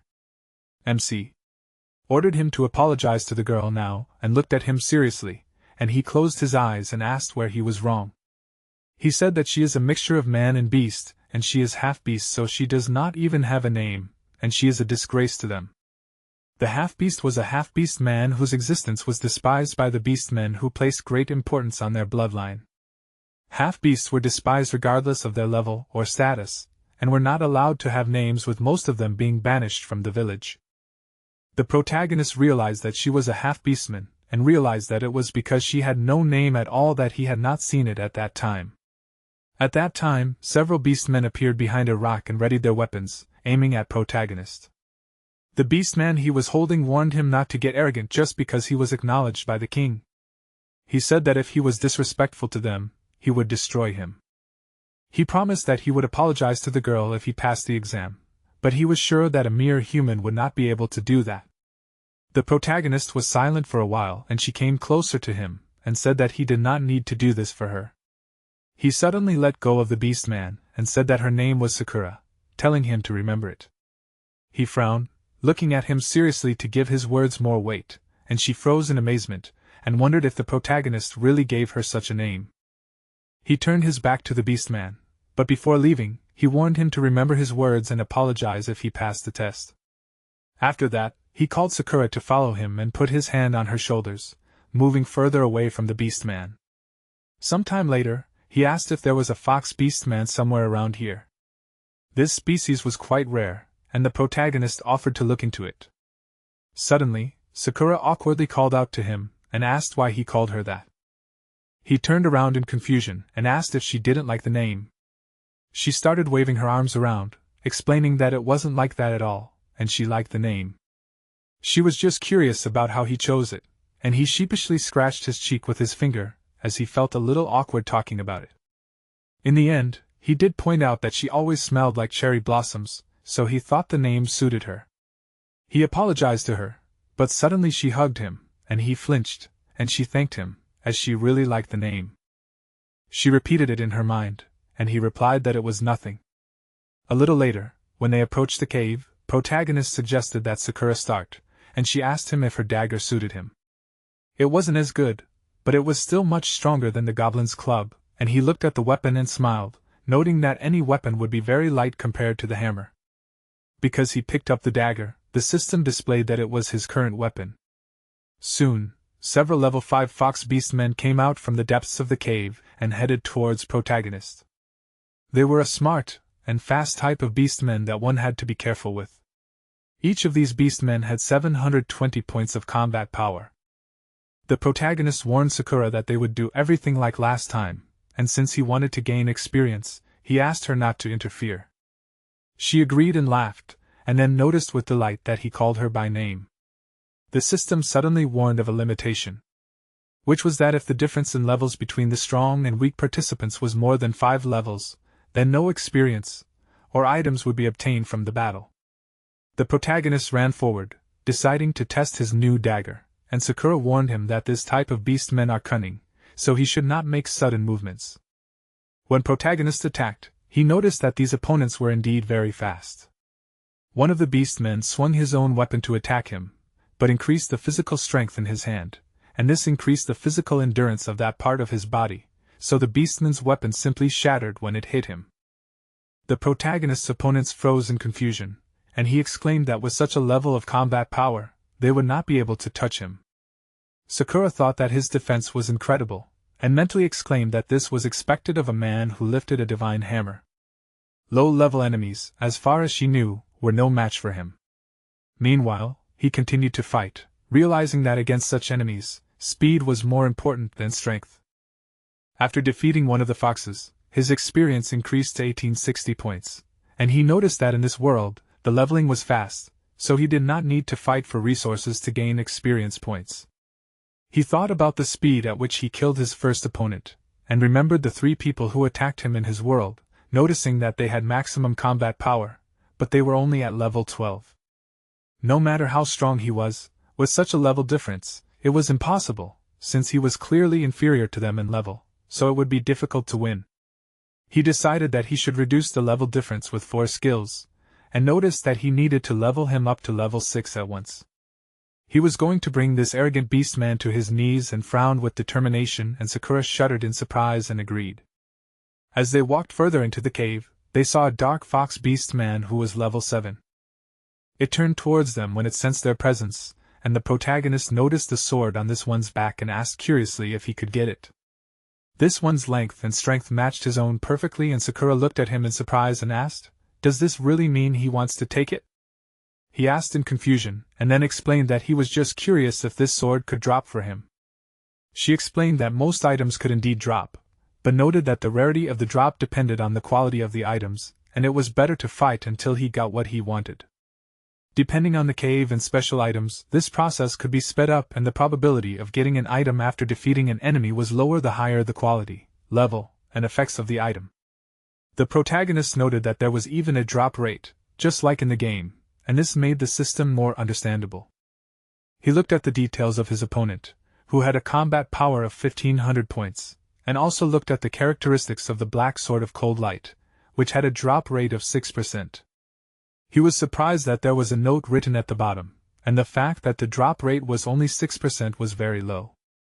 It turned out that it would not be so easy to get, and the protagonist even felt sorry for that, since this sword suited him perfectly. And suddenly he shuddered because the system in front of him changed. The exchange system was activated, which meant that he could exchange items after meeting certain conditions.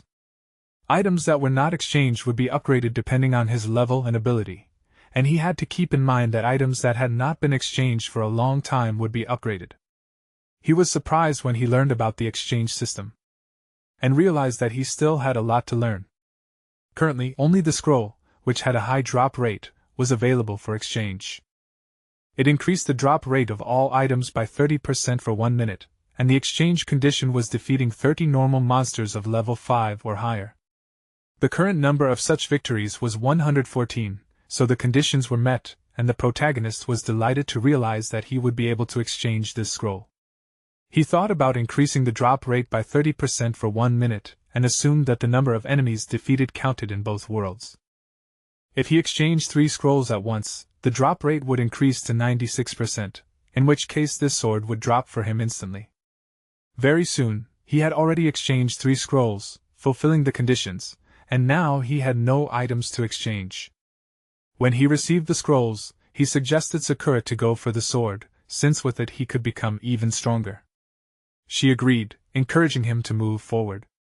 He warned her to concentrate, and asked what to do next. He took a fighting stance and the boss focused on him, growled furiously and attacked him, but he managed to dodge it. He clenched his jaws, looking at the aura left in the air from the blow, and wondered if this weapon had a cold effect. Sakura noticed that the dark fox beastman was not only cunning but also strong, and this weapon had an effect that slowed down the enemy's movements and reduced their stamina. If the protagonist took advantage of this weakness, he would quickly finish the fight. But the dark forest was afraid of fire, so if he added fire oil to the weapon, it would be more effective. He agreed with this advice and actually did so, after which he suggested to see which was cooler, the beastman's cold, or his own fire. Fire oil was a mixture of resin and flammable ash, and this gave the weapon fiery properties and ignited upon contact with air. As he ran forward swinging his flaming sword, the fox let out a surprised cry, staggering back. The protagonist jumped up, preparing to strike, and commanded the beast man to hand over his sword. This activated his own weapon's aura, and Sakura explained that the fox's weak points were his armpits and neck, so he should aim there. The protagonist understood this information and decided that he would take advantage of it right away. As he landed on the ground, he almost immediately pushed off again and drove his sword into the beastman's flesh, causing blood to spurt into the air. The beastman screamed, its health points decreasing, and it also trembled in pain. Suddenly, a system notification appeared, explaining that when attacking an enemy's weak points, its status changes to a coward, allowing it to deal double damage, and during this time, the enemy's aggression and morale decrease, making it more vulnerable. The duration of this effect was 15 seconds, and the protagonist found it interesting what this effect meant. He decided to take advantage of this and prepared to attack, and Sakura noticed that in this state, it was even easier to finish off the enemy. She suggested that he dodge in different directions to strike, and he understood everything and thanked her for this advice. He really quickly changed the direction of his movement, dodging the fox's attacks, and he realized that without Sakura's advice he was dead. The beast man soon became noticeably tired and bowed, lowering his head and breathing heavily. The protagonist assumed it was over and shouted that it was his turn. He jumped up, swinging his sword, and Sakura advised him to aim for the neck. He concentrated 60% of his strength in his arms and it provided 200% impact. When he struck, the beastman's stamina dropped sharply, and since he hit a weak spot and dealt damage, the enemy was severely exhausted. The duration of this effect was 15 seconds, and Sakura exclaimed that it was incredible, but warned that they should still relax for now. Although the monster's level was low, the protagonist, in her opinion, made this fight exciting. Meanwhile, he announced that it would be over soon, and struck the beastmen again, and Sakura happily jumped on the spot, praising him for this strike. He mentally admitted that he enjoyed this fight as well.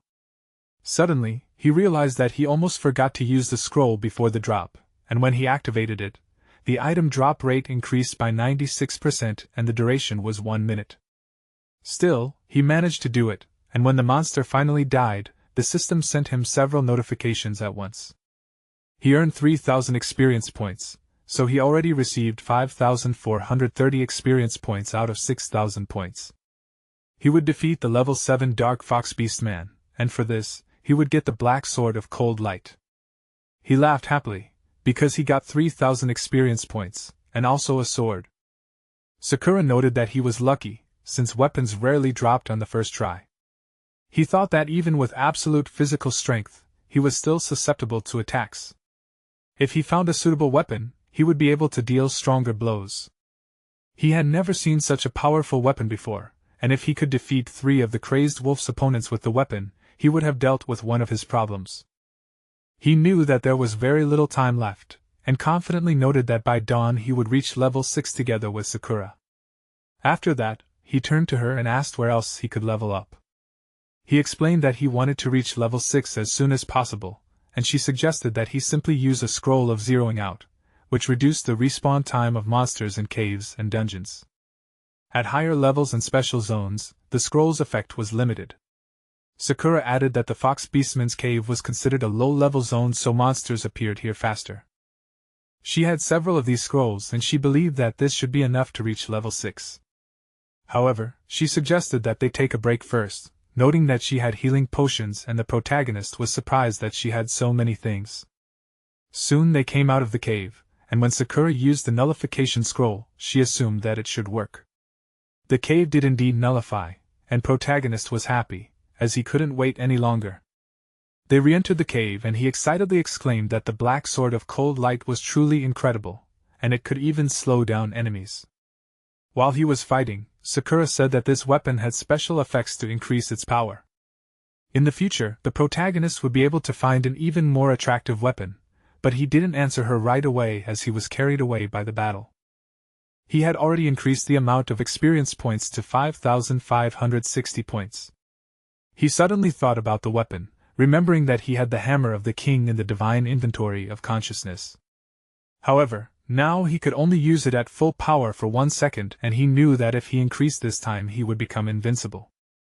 Soon he started the second fight with the monster, and this fox trembled when he noticed the corpse of the previous boss, and the sword in the protagonist's hand. He called out to his opponent, and asked what was wrong with that. He exclaimed that he had already defeated this one's relatives and reached level 5. In addition, at level 5 he had already gained 800 experience points out of 9,000 points. And after he used the nullification scroll again, he shouted to the boss that he had returned and increased his experience points to 2,900 points. When he entered the fight, Sakura wished him luck.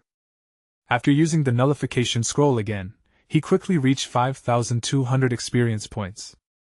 When he won this time, he used the nullification scroll again, calling the boss names and saying that he was here.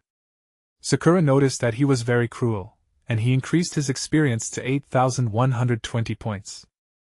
After using the nullification scroll once more, the boss, when he met him, knelt down and handed him the sword himself, and protagonist and Sakura were stunned.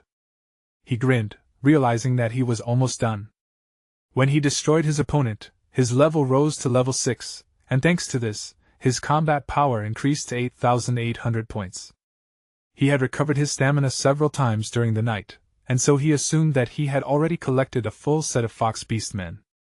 When his stamina was depleted, the power of his attacks decreased significantly and his susceptibility to damage increased, but despite this, he was glad that he had reached level 6. Now he could take revenge, and so he told his opponents to wait for him.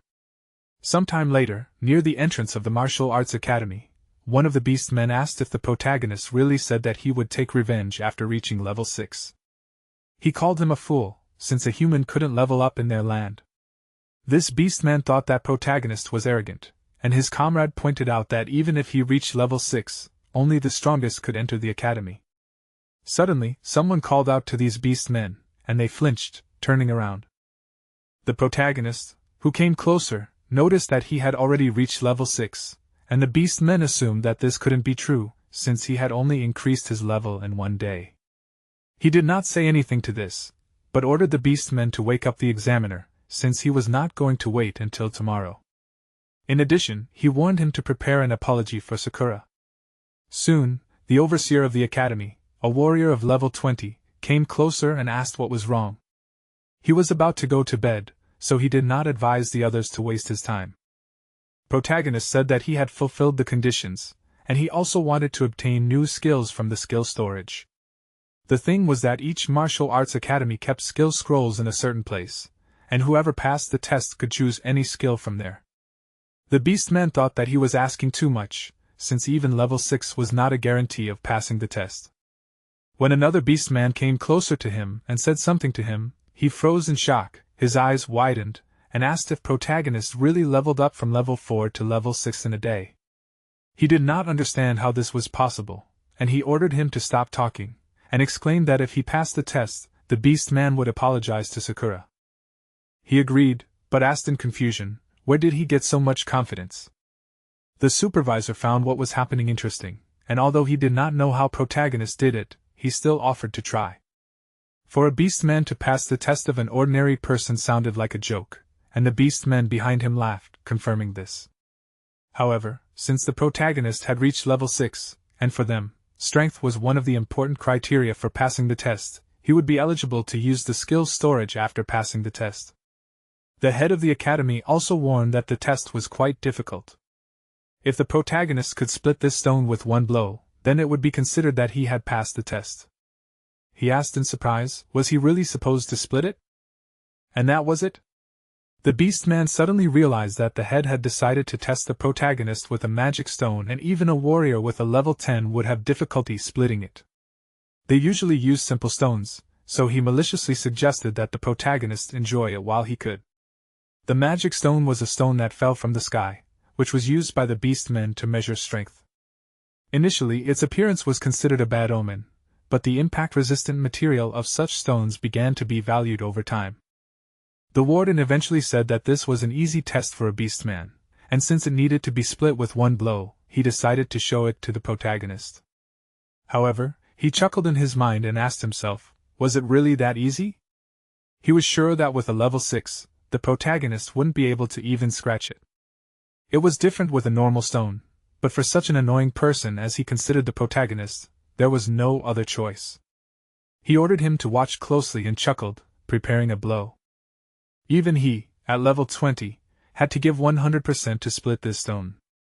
When he struck, a crack appeared on the slab, and he asked the protagonist if he saw that it was easy. He offered to see if he could do it, and he said resolutely that he would try. Sakura wished him luck. And he noted that with physical strength he could slightly exceed the power expected at his level, but just in case, he decided to increase the strength of his punch and fist. He sighed in concentration, concentrated the energy in his hand and activated absolute physical strength, concentrating 50% of the power in his right hand. The warden repeated that for beastmen it is very easy, but for weak people it will be more difficult. Meanwhile, protagonist swung, and the warden noted that it will be impossible to even make a scratch, but suddenly he heard a loud sound and turned around, noticing that the protagonist with one blow not only cracked the stone, but also split it into many small pieces. All the beastmen froze in amazement, their eyes wide open, but very soon they were forced to close their eyes, as a gust of wind from the blow reached them. The protagonist began to stretch his arm, assuming that he had overdone it since it was indeed easy, but he thought it would be harder. Sakura exclaimed that he would now be able to enter the skill vault, and at that time one of the beastmen turned to the leader and asked if he could see it. The warden was shocked that the protagonist had split the magic stone with one blow, and remarked that it was incredible. Protagonist realized that he had passed and asked if that was true. But the warden said that he had failed. He had not looked when the protagonist had done it, and he remarked that he could have made that scratch, so this time it did not count. He warned that the protagonist had failed this test by cheating, and he then asked what the test would be next. He shouted that they would now move on to the iron rod test, and explained that it was a test of strength, and the participant had to bend an extremely dense iron rod. He thought that even a beastman warrior would need to use explosive force to do this, but the protagonist with 50% of his absolute physical strength in both hands easily bent the rod and asked if he passed the test now. The beastman shouted that he didn't pass, confident that the rod didn't count.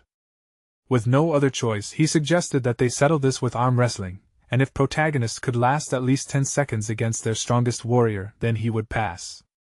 He was sure that he would definitely lose now, but protagonist concentrated 70% of his absolute physical strength in his right hand, so he easily defeated his opponent.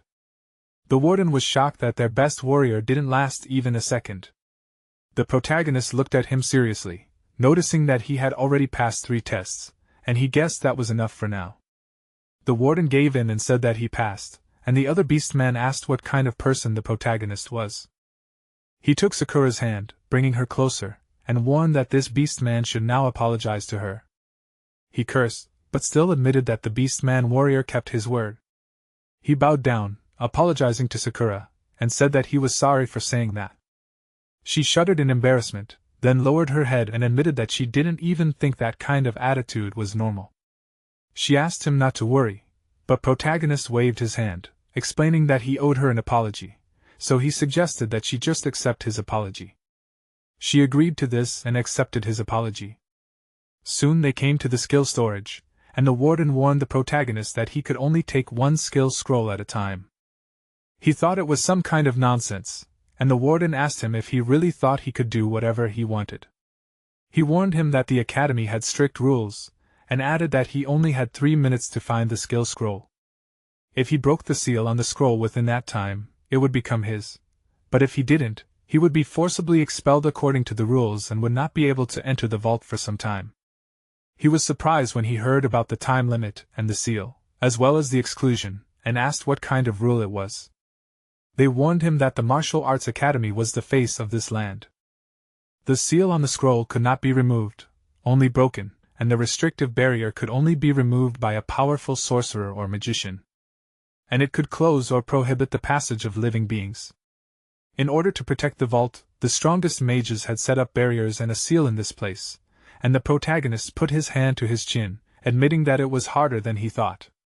Sakura agreed with this, and she noted that she had heard that such conditions were set in all honorable academies. The overseer offered him to go if he understood everything and opened the doors. He also warned him not to even think about stealing the skill, because in that case, the barrier would immediately kick him out. He repeated that he only had 3 minutes, and ordered him to choose and leave here. When the countdown of 3 minutes began, the protagonist entered the vault and began to enthusiastically look at the shelves with scrolls, realizing that this is why this place is protected with magic, because with such a huge selection, the temptation to steal something was very great. For convenience, he took off his equipment, so he quickly moved around the vault.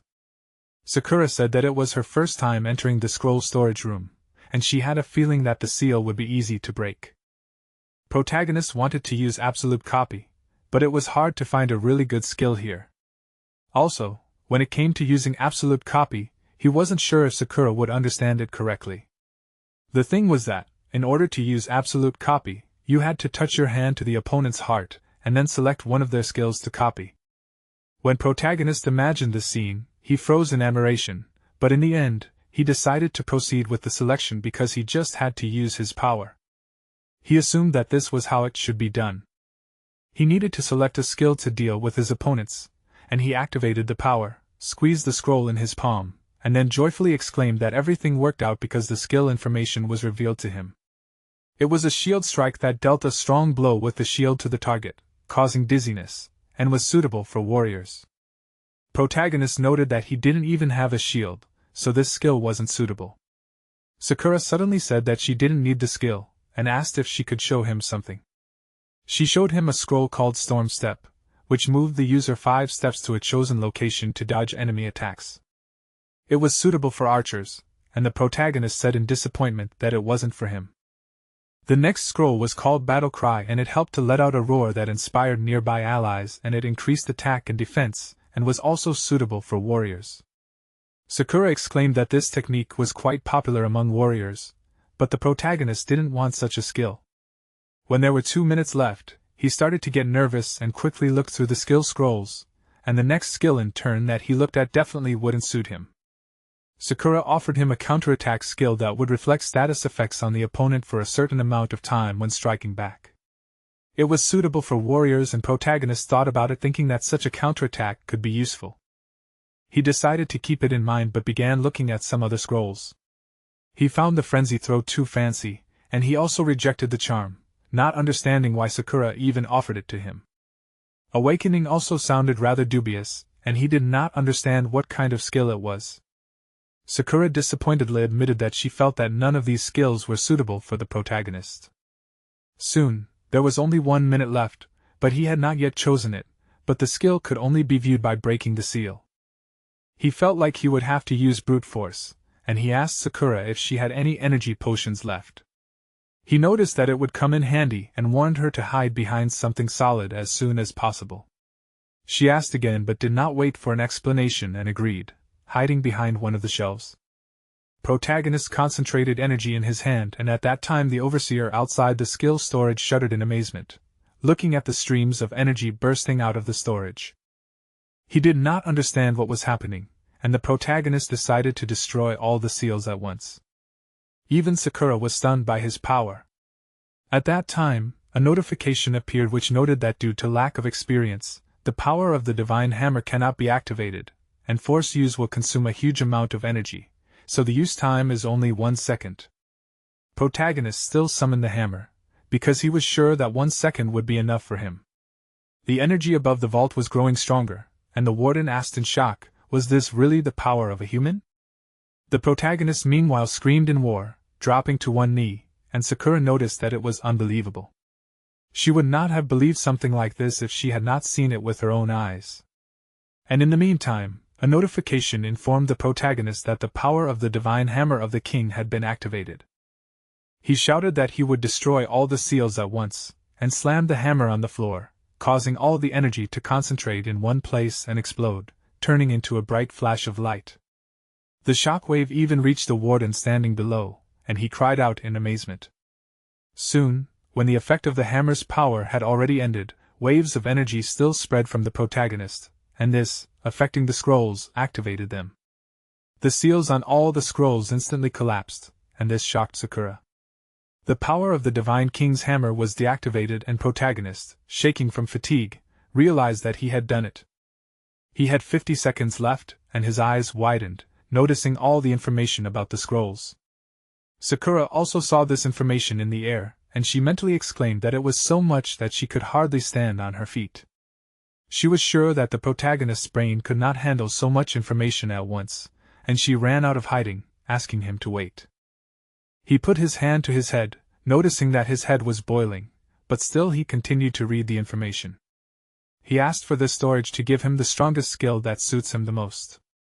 There were 40 seconds left, but he continued to reject skills, knowing that the power of this was not enough.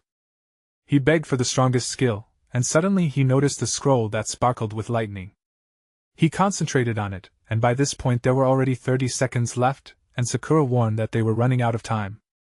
The protagonist assumed that the scroll was definitely what he needed, and he asked Sakura to bring him the third scroll from the top shelf. She agreed and jumped up, heading towards that shelf, and by this point there were already 20 seconds left. She finally picked up the scroll and assumed that there must have been some kind of mistake as the scroll was broken. Scrolls that were broken for some reason usually had incomplete power, and in order to obtain the skill one had to collect the remaining fragments. She asked him if he was sure as she was going down. She warned that it was a broken scroll and noted that they were running out of time, so they had to get out of here. They only had 10 seconds left, but the protagonist was confident that it was too early, and warned that he would get out on his own.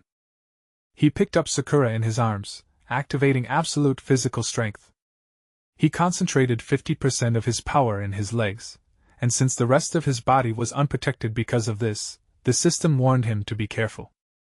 At this time, the supervisor standing outside noticed that everything had become quiet.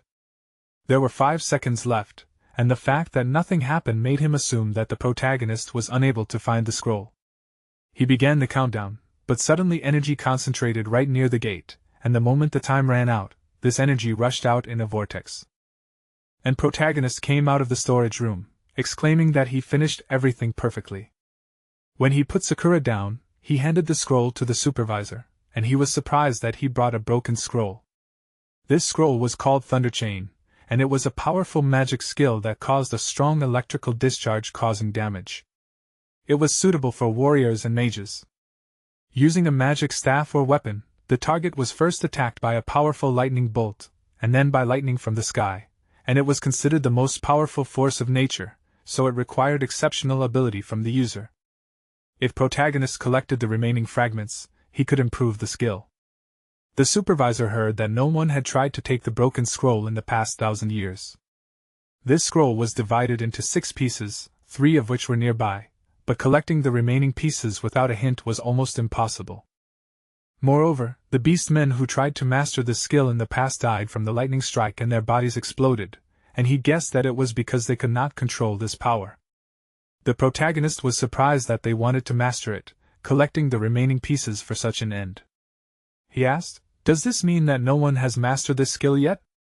However, there was one warrior who mastered it, and the head of the academy said that 1,000 years ago, the strongest king of the beast men, known as the Divine King, was able to master it. He was also able to lift the sacred king hammer, leaving behind only this divine skill. The protagonist realized that this skill belonged to the Divine King hammer, and asked what it was doing in such trash. The head of the academy indignantly asked, "Is he kidding?" However, the protagonist reacted indifferently to such a reaction. In the end, the head calmed down with a sigh and said, "No matter how strong the skill was, if no one could master it like this, it became useless. Although this skill was left behind by the Divine King, in 1,000 years no one has mastered it, and like the past glory of the beast men, this skill will not return." However, protagonist was sure that it would suit him perfectly. So he raised the scroll with the skill above his head and asked Sakura to go. She happily agreed, and the headmaster was silent for a while, but finally warned them that this was just the beginning. Whether the protagonist would be able to find the remaining fragments and master this skill would depend only on him. But he no longer listened to his words and began to leave. The headmaster suddenly turned to Sakura and asked if it was true that she was a half-beastman who was given a punishment. She stopped and looked at him, and he frowned in irritation and asked how she could do this to her people. He believed that Tsuyoshi did not know who Sakura really was, and he asked if she was really going to sacrifice him. She frowned, looking seriously at the headmaster, and warned that it was none of his business. He only sighed in displeasure, and she turned around and began to leave, and the headmaster decided to see how far she would go. A little later, the protagonist noticed that Sakura's healing potion was very effective, but this one tasted terrible. Thanks to the healing greenery, his health was completely restored, and he stretched his arm, tensing the muscles. When he looked at the empty potion jar, he winced from the unpleasant sensations and asked himself, what was Sakura doing this with? She was sitting a little to the side and did not answer him, and he turned to her and drew her attention to himself, noticing that she was acting strangely. He worriedly asked if something had happened. She awkwardly answered that she was just a little tired, and he looked at her thoughtfully, and then suddenly admitted that he was curious about something. He remembered that she was also supposed to be punished, and asked if this was because of her past. She froze when she heard those words, and he thoughtfully rested his finger on his chin and remembered how she stood among the other beastmen near the altar. He remembered that she was supposed to be next, but she suddenly smiled and suggested that they not talk about bad things, asking him if he had studied the remaining scrolls. He remembered that the elder beastman told him that it was impossible, but he himself was ready for it. Thunder Chain required a strong body, and this skill was more than suitable for the protagonist.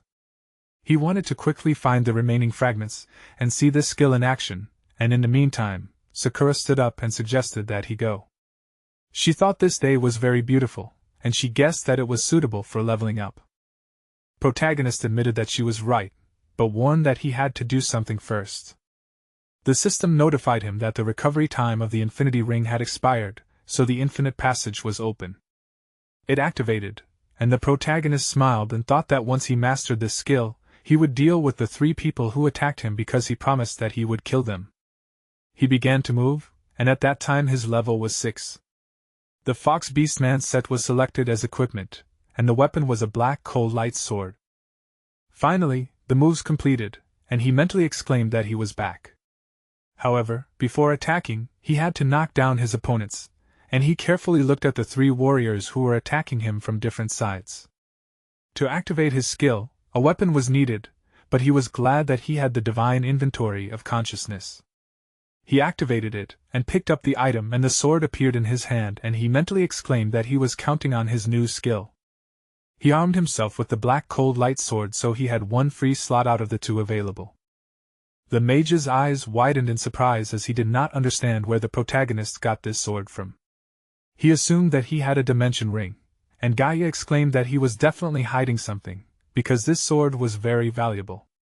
He was going to take it for himself, and sped up, and one of his comrades advised him to kill protagonist first, and then divide the spoils.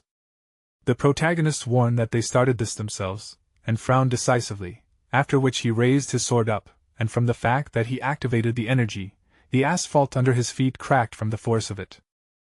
The mage asked in amazement, "Is he really a warrior?" He was amazed by his powerful aura, and the protagonist meanwhile thrust his sword forward and lightning came from the sky, and the 3 people who attacked Tsuyoshi froze in shock when they noticed this. He used the thunder chain, and the lightning struck his opponents one by one. When protagonist used a magic weapon, he could use the thunder chain to summon a powerful bolt of lightning from the sky, and after hitting an enemy the lightning would ricochet to another target, causing a paralysis effect. All 3 men were paralyzed, and the warrior asked how protagonist could wield magic. Gaia trembled, trying to do something, but he couldn't move. Meanwhile, the protagonist walked closer to them, looking at them seriously. The mage cursed in his mind, admitting that they underestimated Tsuyoshi. He also noticed that he had changed greatly, and desperately asked himself how this was even possible. He clenched his jaw from the effort and managed to move his hand slightly, knowing that they would have to retreat. The warrior asked protagonist to wait, and said that they surrendered. However, he ignored this and swung his sword, killing the warrior first. He asked if they really thought he would let them go so easily. He warned them not to make him laugh, and Gaia exclaimed in anger, reminding them that they were crazy wolves from the guild. He asked protagonist to let them go, but he ordered him to die silently and cut off his head with one blow. The mage noticed that he was very cruel and realized that the protagonist knew that if he let them go, they would kill him later. Meanwhile, he came closer to him and said that he would be next. The mage frowned and asked if he really thought he would let himself be killed. He threw several explosive fruits towards the protagonist, which, despite their small size, stuck to the target and exploded with great force. In order to use this fruit, it was necessary to throw it at the target, and then the fruit would stick to it. And in order to explode it, it was necessary to use magic. The protagonist frowned, holding his sword out in front of you to block the explosive fruits. The mage ordered him to die, clenched his fist and activated the explosion. The fruits exploded and powerful flames enveloped the protagonist's body. The man smiled, exclaiming that he bought these fruits for an incredible amount of money. Even a level 12 hero would receive huge damage from this, so the protagonist's body would be torn into small pieces by these fruits. He was shaking violently, but he raised himself up, leaning on his staff, and exclaimed that the protagonist was too inexperienced. However, when the fire gradually began to die down and the dust began to dissipate, a soft scream was suddenly heard from it. The mage said in a trembling voice that this could not be. He did not understand where such strength came from in the protagonist, and he admitted that if he were not in the best shape, he would have died immediately. He managed to avoid the damage by activating the dark goblin costume and absolute physical strength. When the dust finally cleared, he looked at his opponent seriously and activated the energy, causing dust and asphalt shards to fly into the air. He pushed off the ground, instantly approaching the mage, and promised himself that he would finish him off. He swung his sword, delivering the finishing blow, and when the mage's bloody body fell to the ground, he asked if his opponents really thought he would let them go so easily. A little while later he picked up his sword, noticing that all of his opponents were crazy wolves from the guild, and the reason they were fighting was because of his low level. In this world the weak were eaten alive, and he knew it. Suddenly he noticed something and was distracted, and then walked closer to one of the bodies and took a small bag that was visible in the torn clothes. He was curious about what it was, and when he opened the bag he pulled out a dimension ring. The dimension ring was forged from a special material and assigned a storage space to the user. The size of the space depended on the level, and at a low level this space was small, while at a high level the space was as big as mountains. The choice of location also depended on the ring's level, material, and rarity, but a low level did not make the ring less valuable. The protagonist was glad that it was indeed a dimension ring and noted that it was a good catch. In order to use the ring, one had to pour one's mana into it, and if the protagonist wanted to store the item in the storage, he had to use the same method. The right to the ring lasted until the user died or passed on the ring. The protagonist put on the ring, realizing that it was impossible for a simple hero to find a dimension ring. It was almost impossible to get, and besides, the price was too high. When the ring was on his finger, he decided to try it out and poured his mana into it, and suddenly he froze in shock, assuming that this could not be happening. The ring was activated just now, and he was surprised to see that it was completely new. The system notified him that he had activated the dimensional ring, and this ring was synchronized with his mana. The protagonist smiled happily, thanking his dead opponents for such an item. Some time later, the hero's security service was already there, and protagonist was glad that he had managed to escape. The hero's security service was a structure created by heroes and was under the jurisdiction of the Hero Union. Representatives of this service were already inspecting the crime scene, and the protagonist, standing in the crowd of people watching this, thought that he was able to remove traces and take everything valuable, so no one would be able to prove his involvement. He started to walk away from the gathered people and tossed Guy his phone, which he also took. He noticed that it was quite nice. He linked his information code to it, so the phone was now his. When he tossed the phone again, it suddenly started ringing, so he had a hard time catching it. He asked who would be calling at such an hour. When he accepted the call, his teacher answered, and he wondered if it was his homeroom teacher, Lily. He thought that he should have notified her of his departure, but out loud he wondered if something had happened. She noticed that he still did not go to school, although winter break had ended a week ago. She understood that he stopped going to school for his sister in order to improve their financial situation, but she still wished that he would not quit. He thanked her for her concern, but warned her that the problem was not only about money. The thing was, he hated school, and he thought Lily knew why. He remembered how the bullies had bullied him, and after a short pause, she said that she understood, but suggested that he could find a way out without dropping out. She promised that she would try to figure out something about paying for school, so she asked him not to worry about it and told him to come to class tomorrow. She asked if it was true that he couldn't work as a garbage man forever. He wanted to say something but suddenly stopped talking because he realized that Lily didn't know that he had become a hero. However, he also noticed that she was the only one who had always worried about him. Lily, with tears in her eyes, added that he was a strong boy and asked him not to drop out. Odin promised that she would be his support, and suggested that he do it for herself and for Karen. He hung his head because he thought that he would never return to school again, since he had no pleasant memories associated with it. However, thanks to the words of people, he realized that he was now a hero and not a weakling who was bullied by everyone. He decided that those bullies would pay for what they did, and so he thanked Lily out loud and promised that he would come to school tomorrow. Soon, the leader of the Crazy Wolves Guild noticed that 3 members of his guild were killed by an unknown hero, who also stole his dimension ring. However, he noticed that the man did not know that the ring had tracking magic cast on it. This magic helped track the approximate location of the ring, and although it was hidden, a high-level mage was able to notice it and erase all traces. The guild leader noticed that he knew where the thief was and angrily warned him that he would pay for robbing the Crazy Wolves. He slammed his palm on the table and the force with which he did it cracked the surface of the table. He was a level 21 warrior with a combat strength of 11,200 points. He ordered his guild members to bring him this thief, and they immediately agreed to this order. The next morning, the protagonist walked next to Karina, who was walking on crutches. He worriedly asked her if everything was okay. She said with a smile that she could now walk, albeit slowly, and asked him not to worry. He noticed that she was very stubborn, and suggested that he walk more slowly. He remembered that she had persuaded him to take her along so as not to be a burden when she heard that he was going to school. Getting to school in a wheelchair would have been much more difficult, so he was glad that he bought crutches. However, even with them, Karina could barely walk. He remembered how he showed her the crutches, and remarked that although they were expensive, they were still better than a wheelchair. Karina, when she saw the crutches, cried, saying that he was spending too much on her. He had spent the money he had stolen from the 3 men who had attacked him, but the dimension ring could not be sold, because for him, as a hero, it was very valuable. However, now, looking at Karen's happy face, he realized that it was not in vain. When they approached the stairs, he warned her to walk more slowly and advised her not to stay late after school, promising that he would help her down. She agreed, and he promised that he would take care of her.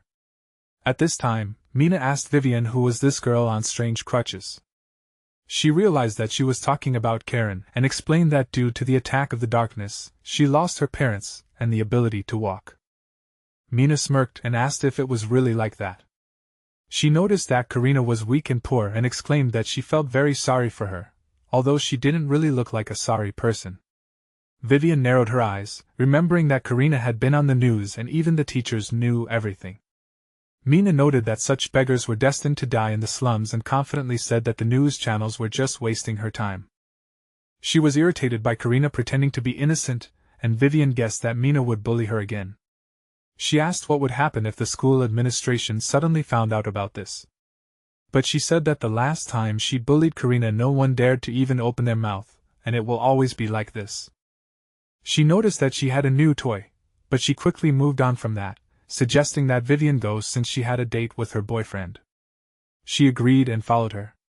Soon, in the deputy's office, the man said that Tsuyoshi should thank Lily, since if it weren't for her, he wouldn't have allowed him to come back. He warned him that he should take his studies more seriously and asked if he understood how important studying was. Lily said that she understood the deputy's concerns, but warned that there were reasons for it, and also added that she had already had a talk with the protagonist. Besides, the tuition fees had been paid, and she was going to make sure that protagonist paid off all the loans for his studies. He awkwardly grabbed his hair and thanked Lily and the deputy for everything. A little while later, as he and Lily began to leave the office, he apologized to her for the inconvenience. And she decided to tell him about the changed schedule. Before she left the room, the deputy looked at her more closely and mentally exclaimed that he didn't care about the protagonist, and was only interested in Lily. He was sure that he was perfect for the role of her lover, and he chuckled. When Lily and the protagonist went out into the hallway, she told him that she had paid for Karen's studies, so she asked him not to worry, confident that they could handle it. He apologized to her again for bothering her, and promised that he would definitely pay her back. She interrupted his words, offering to discuss it later, and noted that he had entered the 3rd year, so he had better study for the exams. Suddenly, she noticed that he looked a little more cheerful, and admitted that she was happy for him. He was silent for a while, looking at her, and then asked if this was really true. He said that he had been working hard lately and promised that he would definitely live up to Lily's expectations. She smiled, and he frowned seriously and mentally apologized to her for not admitting to her that he had become a hero. The thing was that the problem with the crazy wolves had not yet been solved, so he had to be careful. But now he could show Lily that he had become different. Meanwhile, she advised him to go to the office and told him that they were currently having art. He entered the right office and Rayleigh admitted that he thought that the protagonist had been expelled, but he had returned again. One of his comrades suggested that they extinguish the protagonist in the toilet after class and handed Rayleigh a crumpled piece of paper. He agreed to his friend's suggestion since his wallet had noticeably emptied during the protagonist's absence. He was sure that he should sympathize not with the main character, but with himself, because of the protagonist he was unable to relax in karaoke. His friend confirmed that he was saying everything correctly, and Rayleigh decided to remind the protagonist about himself. He threw a piece of paper at him, but he, without even turning around, managed to catch it. And Rayleigh and his friend froze in amazement, amazed that he did this. He turned, looking at them seriously, and suggested that Rayleigh talk in the toilet after school. He smirked, assuming that he misheard, and asked if Tsuyoshi really called him to talk. He thought he was arrogant, because he had not seen him for a long time. But he promised that he would show him. A little later, when classes were over, the guy standing in front of the toilet did not let the other students in, ordering them to go somewhere else, since Rayleigh was there now. Rayleigh meanwhile noted that he had heard that the protagonist had dropped out of school and gone into garbage collection. He warned that it was time to pay the bills and one of his friends ordered the protagonist to give them the money.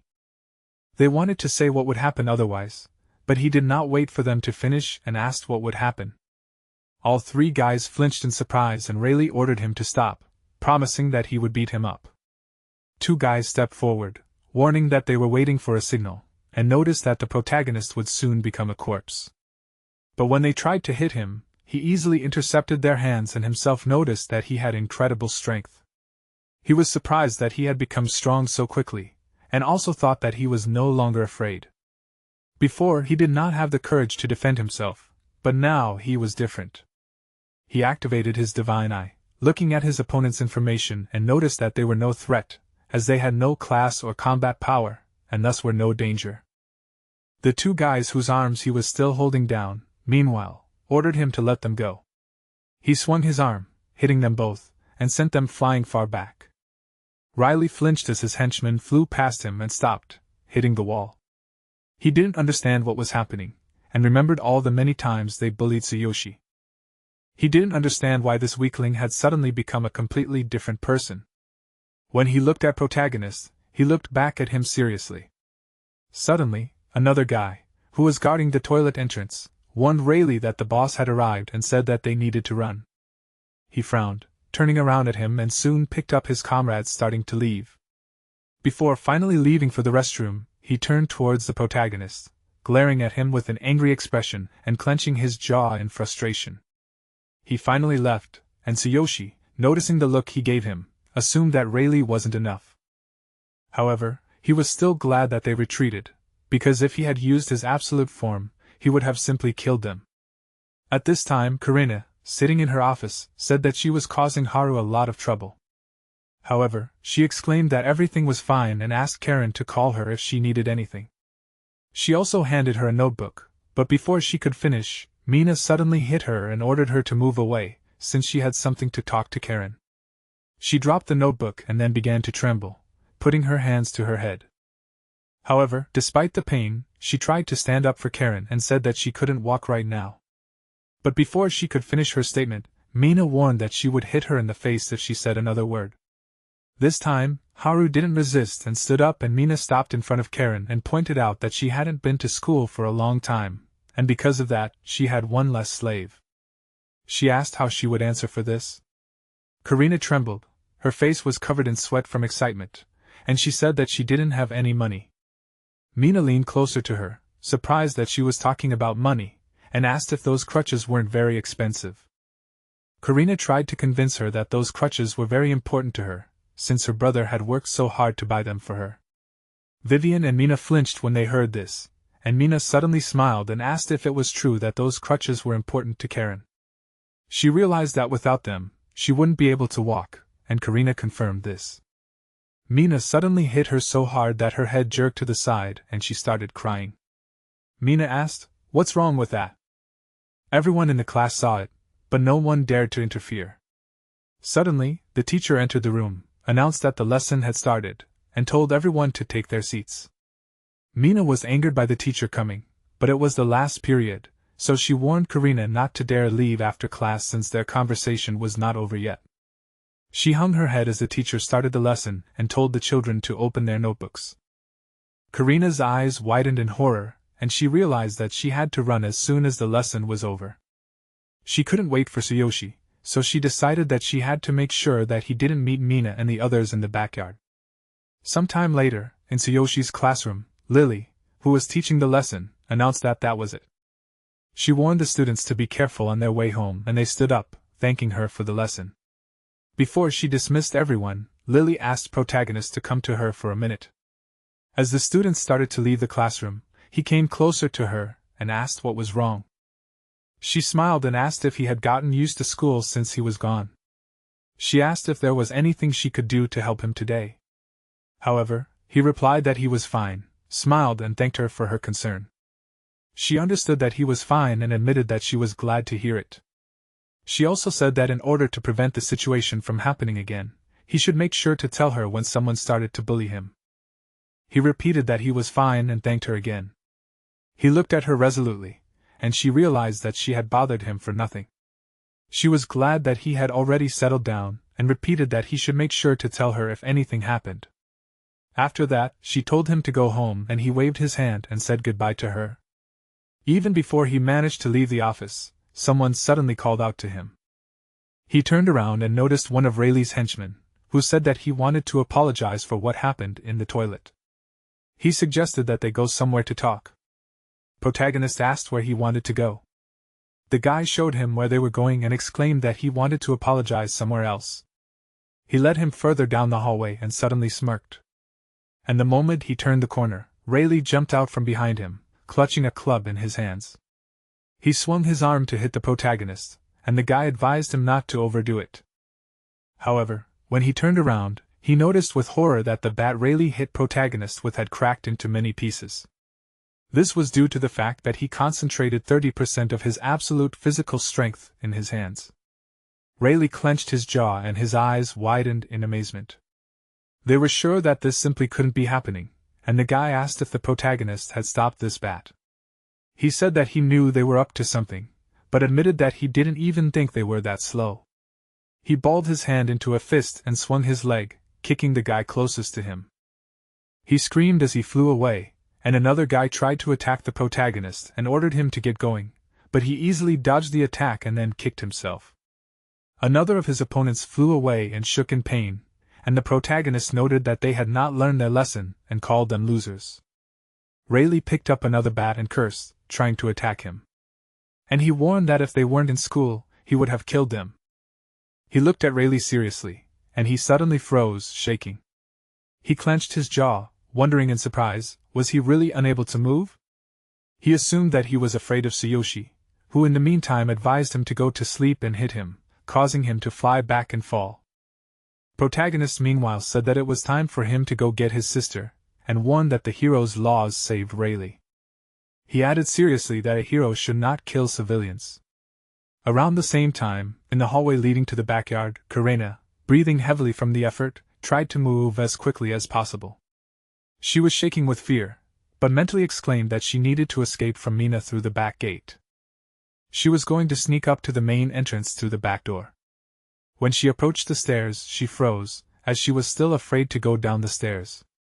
But she decided that she needed to calm down, and sighed, advising herself to start moving slowly. And suddenly, Mina pushed her hard, causing Karina to fall down the stairs. Her backpack flew off her back, spilling its contents, and Karina dropped her crutches and fell, hitting the floor so hard that she started bleeding. Mina laughed, noticing that she had fallen, and asked if Karina really thought she could escape through the back door. She said that they knew she would do that, and warned her to take off her crutches. Karina asked them to stop and looked at them desperately, begging them not to take her crutches. Mina asked if she knew she couldn't escape without her crutches. She smirked, and at that moment, the protagonist, standing outside, worriedly asked himself if Karina was not there yet. He remembered that the guys in the office she was in said that she had already left.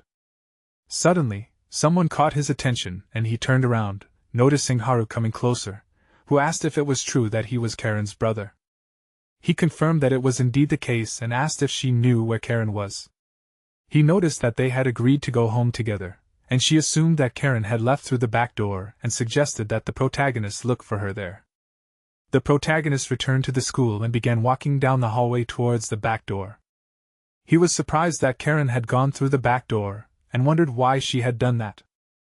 He assumed that something must have happened, and suddenly he remembered that Haru had been acting strangely, as if she was afraid of something. But he decided that he had to find Karen anyway. When he was almost there, he noticed a staircase that had to be taken in order to get to the backyard. He wondered if Karina would be able to walk up it herself. As he approached the stairs, he suddenly froze, his eyes widening as he noticed Karina sitting at the bottom of the stairs, badly beaten. He couldn't say anything, and she suddenly raised her head and saw him. She tried to smile and asked what he was doing here. He activated the divine eye, targeting Karina, and used it to analyze the damage. There were punch injuries on her forehead, slap injuries on her cheeks, pinching injuries on her arms, and internal bleeding from kicks on her stomach. There were also kick injuries on her torso. Yet despite the amount of damage, she tried to laugh and said that it was her own fault as she accidentally fell down the stairs. The divine eye concluded that there were multiple injuries on the target's body. Protagonist went down to Karina and asked if it was true that she fell. He assumed that she was in a lot of pain and pressed his lips together, imagining someone beating her. She remarked that she was so stupid that she couldn't even walk down the stairs on her own. She also apologized to the protagonist for breaking her crutch. He kept imagining what her bullies had done to her. While Karina admitted that she didn't want to bother him, he picked up her things that had fallen out of her backpack, and Karina added that she wouldn't be able to get up without a crutch. He reminded her that they were a family and asked what trouble she was talking about. He was sure that she was probably in pain, but she exclaimed that she was fine and asked him not to worry. She suddenly called out to him and asked what happened to the crutches. The protagonist, with tears in his eyes, tried to smile and said that everything was fine. Karina admitted that she was glad, and she sighed, and he suggested that she go home. He took her on his back and headed towards the house, and after they had walked for some time in silence, he suddenly asked her if she remembered that he had carried her like that day. She shuddered, and he noticed that she had grown a lot. He remembered what had happened on the day they would have lost their parents, and added that it had been a long time ago after all. Karina admitted that it was true, but it seemed like it had happened yesterday.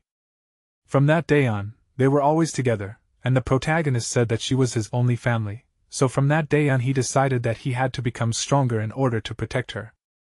He was weak back then, but now that he was a hero, he would not let that happen again. Karina did not answer right away, but she eventually said that he had always tried his best, and so she admitted that she did not want to be a burden to him. The fact that she started saying the same thing again made him a little angry, and he reminded her that they were family. In the end, he put her down on a bench and asked her to wait for a while, promising that he would be back soon. She was surprised and asked where he was going. He admitted that he forgot something, and she asked again, but he did not answer that. When he turned his back to her, he frowned seriously and resolutely adjusted his tie. Soon at school, the girls laughed, noting that everything went well. They remembered that Karina was trying so hard to close the crutches that she was completely exposed to the blows. Mina felt bad that they couldn't get the crutches back because they could have sold them for a higher price. She was sure that they needed to finish what they started, and her boyfriend Billy asked her if she really thought the crutches were worth that much. However, he told her not to worry, promising that he would have them by tomorrow. Vivian said that Karina's older brother had just returned to school, and she also heard that he dropped out of school to become a garbage man. Mina asked again and realized that Karina and Protagonist were related. She hated going to the same school with them, and wanted them to be cleaned up soon. She also remembered that Karina was quite popular before her leg injury and many guys in her class liked her. Vivian added that she was smart, cute, and stylish, and Billy asked again, admitting that he wanted to look at her. Mina frowned indignantly and asked what he said. He asked her not to be angry, noting that he was just joking. He came closer to them and leaned over her, and she said that in that case he should take the crutches from Karen tomorrow and offer to talk after he sold it. He agreed, confident that it would be easy to do something like that with a colleague. The protagonist was standing near the entrance to the office and heard their entire conversation. When Billy finished speaking, he entered inside and all three guys there flinched, noticing him. Billy indignantly asked who dared to come in here. The protagonist realized that they were the ones who beat up Karen and noticed that she said that she fell down the stairs herself. Vivian found out that he was Karen's brother and wanted to ask something. But suddenly, Mina interrupted her words and asked if the protagonist really wanted to take revenge on them. She was sure that he came at the wrong time and turned to Billy, asking if it was true. He asked if it was true that the person in front of him was the garbage man, Tsuyoshi. He flexed his fists, asking if he, being a third year, hadn't heard of the great Billy. He said that Mina had some fun with Karen, and the protagonist asked if they really decided to push a sick girl down the stairs. Billy asked him if there was a problem with that. He assumed that he wanted to apologize and laughed. And Mina suggested that he explain everything to the protagonist properly. Billy was outraged that some garbage man would steal their time, and suddenly he let out a surprised cry as protagonist twisted his finger the other way. He screamed in pain and sweated from the strain, asking indignantly, how dare the protagonist do something like that? Vivian and Mina flinched, and protagonist closed the door to the office, warning them sternly that he would not let them escape. He used his divine eye to look at his opponent's information. It turned out that one of them had no class, no combat power, and no threat. As he stood there motionless, Mina frowned indignantly and asked what he was doing. He ignored her question, then admitted that he thought Billy was a hero if he was so confident. But it turned out that he was just picking on people for no reason. He put his backpack aside and Billy cried out again as his fingers still hurt. Mina ran closer to him and worriedly asked if he was okay. He did not answer her, but turned to the protagonist and asked if he knew who his father was. Vivian stepped forward and tried to remain calm, asking if it was true that the one standing in front of them was Karen's older brother. She praised him for having the courage to come alone, then raised an eyebrow and warned that they might not be heroes, but they were definitely not to be trifled with. However, the protagonist did not listen to her words any further, but only swung his hand and hit her so hard that she flipped in the air and flew back. When she landed on the floor, dust rose into the air, and the protagonist asked if she really thought that he would not dare to hit a girl. Mina turned around, mentally screaming Vivian's name, and Billy clenched his jaw, noticing that protagonist was very fast. Even the athletes from school weren't that fast, and he trembled, asking himself, what was going on? Mina meanwhile screamed Vivian's name out loud, but she didn't answer her, and Billy called out to protagonist and wanted to repeat what he said earlier, but the protagonist ignored him and instantly approached Mina, warning that he didn't see them as girls. She flinched in fear, and Billy said that he didn't know who his father was. The protagonist hit him in the jaw with such force that he knocked out several of his teeth, and he ordered him to shut up, deciding to deal with him later. Mina started screaming Billy's name, but he didn't answer, while protagonist grabbed her by the throat, and she screamed in pain. He jerked her to her feet and pulled her towards the far wall, pinning her against it. She wrapped her hands around his arm, trying to do something, but she couldn't. She stammered, asking him to wait, and ordered him to let her go. He put his finger to his lips, indicating that she should be quiet, and said that he heard that she was the one who started all the bullying of Karen. He asked if that was true. He, without waiting for an answer, looked at her seriously and warned her to listen to him carefully. As Karen's brother, he would never forgive them for everything they did, and he, squeezing Nina's neck harder, said that they made him very angry. She sweated from the pain and lack of air, and the protagonist warned them that from now on they should stay away from Karen. He did not wait for them to apologize, but simply ordered them not to come near her. Mina shook, screaming in despair, and he only frowned more and promised that if she didn't, he would twist her head off. He asked if she understood him. He squeezed her neck even harder, and she answered that she understood everything and screamed. Finally, satisfied with her answer, he let go of her and she fell down, coughing and trying to catch her breath. Protagonist, meanwhile, turned his attention to Billy and asked if it was true that he was Mina's boyfriend. He bent down, picking up a ruler from the floor, and asked if Billy still wanted to bully Karen. He was sure that just one ruler would be enough for him to defeat such a worthless person like Billy. He desperately asked him to wait, and Protagonist admitted that his words made him sick. He swung his sword, warning that if Billy were a hero, he would kill him. He asked again if he knew who he was. He shouted that he was the son of the leader of the Blue Snake Gang and asked if the protagonists knew who they were.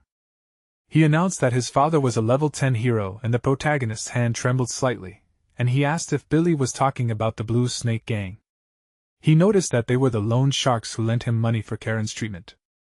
He remembered that the three men had said the same thing when they came to the hospital, and he noticed that he had started running into people he hated so often. He activated his power, and small bolts of lightning began to flash near the ruler. He realized that Billy belonged to the Blue Snake, and he increased the effect of the skill, and Billy was shocked that he had a skill. He asked if the protagonist was a hero. He didn't answer him, but swung the ruler, directing the attack at him, and a bolt of lightning pierced Billy's body. Without using a suitable weapon, the damage was reduced by 90%. But even so, Billy curled up on the floor from the lightning. The protagonist threw the ruler aside, which he no longer needed, believing that this pain should be enough for Billy. He took his backpack, warning them to remember that he was giving them one last chance. Before leaving the office, he added that they would have to clean up here. Gradually, the effect of the lightning on Billy's body weakened. But he was still shaking and breathing heavily from the pain. He closed his eyes, trying to cope with the painful sensations, and a little later he asked if protagonist had left. Mina ran up to him and asked if he was okay. She exclaimed that they needed to go to the hospital, but he said that they did not need to go to the hospital, and he just needed to rest for a while. He admitted that he didn't know Tsuyoshi was a hero, and Mina asked if he was going to take revenge on him. She placed her hand on her neck, pointing to the mark left by the strangulation, and asked Billy to look at that scar. She ordered him to make the protagonist pay for this, and she wanted to add that he should tell his father, but he suddenly interrupted her words and angrily ordered her not to tell him. He promised that protagonist would pay for this and resurrected that he would make him pay for it. He was sure that his father would help him, and Mina smirked, asking him to tell his father everything. Billy confirmed that he would tell his father everything, and in that case he could erase the protagonist and his sister from the face of the earth. Some time later, Karina, sitting on a bench, looked sadly at the sky and expressed her hope that protagonist was okay. She lowered her head, noting that if she could take care of herself, she wouldn't have to bother him. She didn't want to make him worry because he had already recently acquired the status of a hero. And suddenly, someone said her name, and she, not expecting it, shuddered in fear. However, it turned out to be the protagonist, and he, crouching in front of her, smiled and apologized to her for making her wait. After that, he offered her to go home, and he was going to carry her on his back, and Karina decided to take their bags in this case. When she climbed on his back, the protagonist headed towards the house, and he realized that the leader of the Blue Snake Gang is a level 10 hero and Billy's father. He was sure that Billy would probably complain to his father and set him on them. He knew that there were too many enemies and that meant that Karen was in danger. He decided that he had to be extremely careful and that meant that it was time for him to return to the other world. He promised that he would not let other people harm Karen.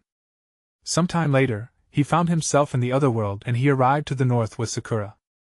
She decided to tell him all about this place and explained that in the city of protagonists, he could take part in an official quest. To do this, he needed to join the Adventurers Guild. There was also a tavern, a blacksmith, and a tool shop in this city. He exclaimed that this was just what he needed because he had long wanted to gain experience in combat.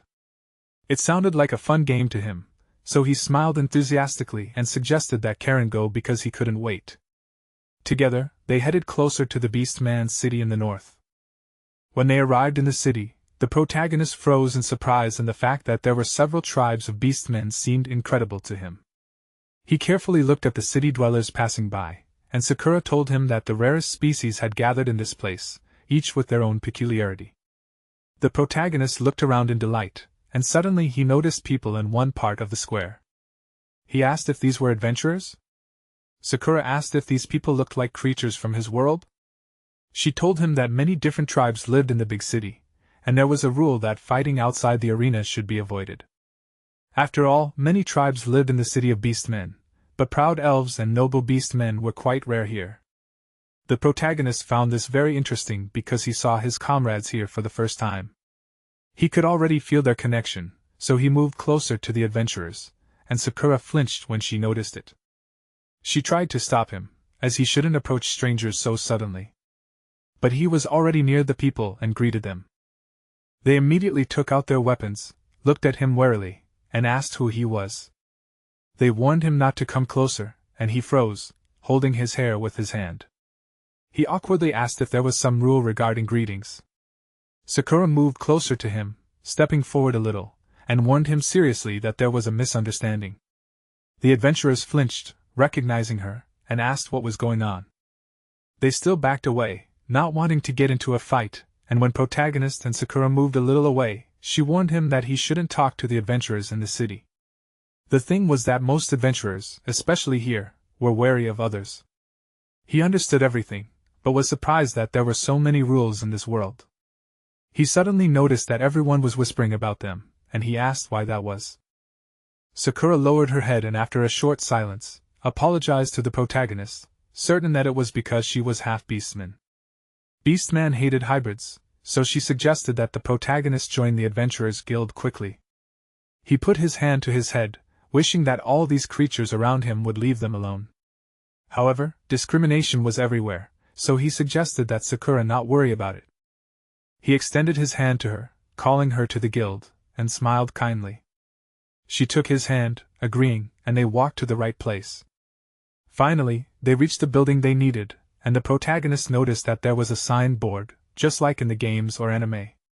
Sakura warned them that they would not be able to complete any quests without registering, and when they entered and approached the reception desk, she said that they had come to join the Adventurers Guild. The beast girl looked at them thoughtfully and asked if they were a team of a human and a half-beast. She found this interesting and asked which of them would be registering. The protagonist replied that he would be registering, and he found it strange that this girl treated them differently than the others. She explained that she had seen many adventurers, so it was nothing special to her. She handed the protagonist a registration form and told him to write his class and name on it. Then his form would be distributed to all the adventurers' guilds, and next time he would be able to complete the quest even if he was in a different branch. He read the document carefully and noticed that they were signing official documents.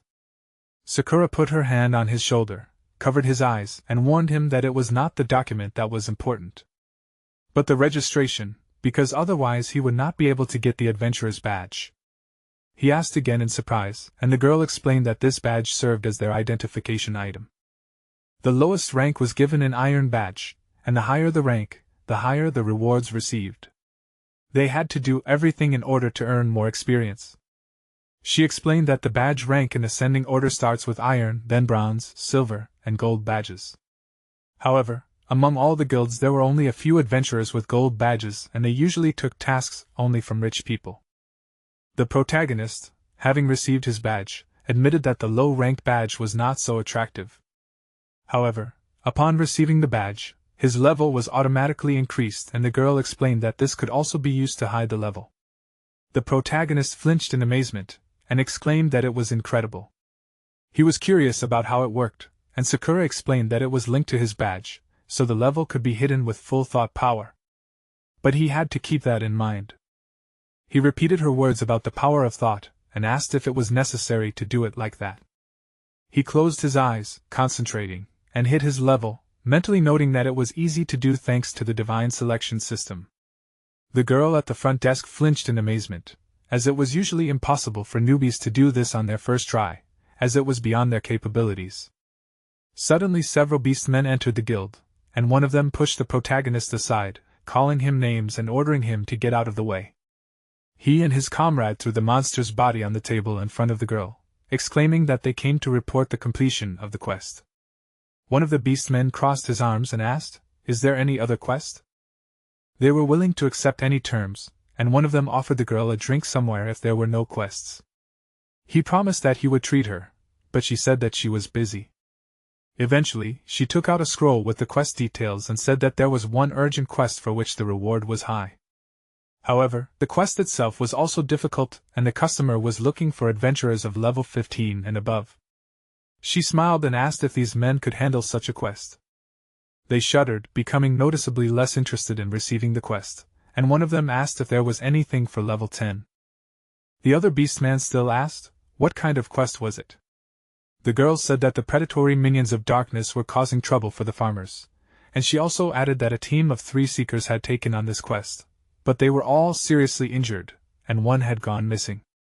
She also remembered that the levels of those people were even higher than the 2 men, and one of them asked if she was talking about level 10 predatory minions of darkness.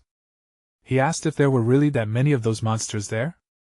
In the end, they decided that they would not take on this quest, since it required at least level 20, and suddenly, the protagonists took the scroll with the quest from the girl, and announced that they would take it upon themselves. He ordered the beast man to move out of the way, calling him names just like he had done to him earlier. One of the men asked indignantly, and he wanted to attack the protagonist, but his comrade stopped him, asking if he knew what an attack inside a guild was. They warned the protagonist not to underestimate them, and advised him not to take on this quest if he valued his life. One of them noticed that he had just registered and asked if that was true. He asked if he wasn't afraid of monsters. He laughed before he could answer, and the protagonist seriously said that they themselves were not up to the task, and so he advised them to remain silent. He activated his absolute physical form, showing off his muscles, and asked if they really wanted to see his abilities inside the arena. He knew that with the divine selection system, he could defeat a level 9 beastman on his own. One of the men ordered him to know his place, since even with iron experience badges, they had more. The protagonist, on the other hand, had received the badge a few minutes ago, so the man advised him to refuse the quest himself before the customer refused him, making him look like a laughing stock. The girl admitted that she admired Tsuyoshi's courage, but she still warned him that there was some truth in what those beastmen said. And at his level, the customer might refuse him. One of the men called him an idiot, and asked if he had heard that.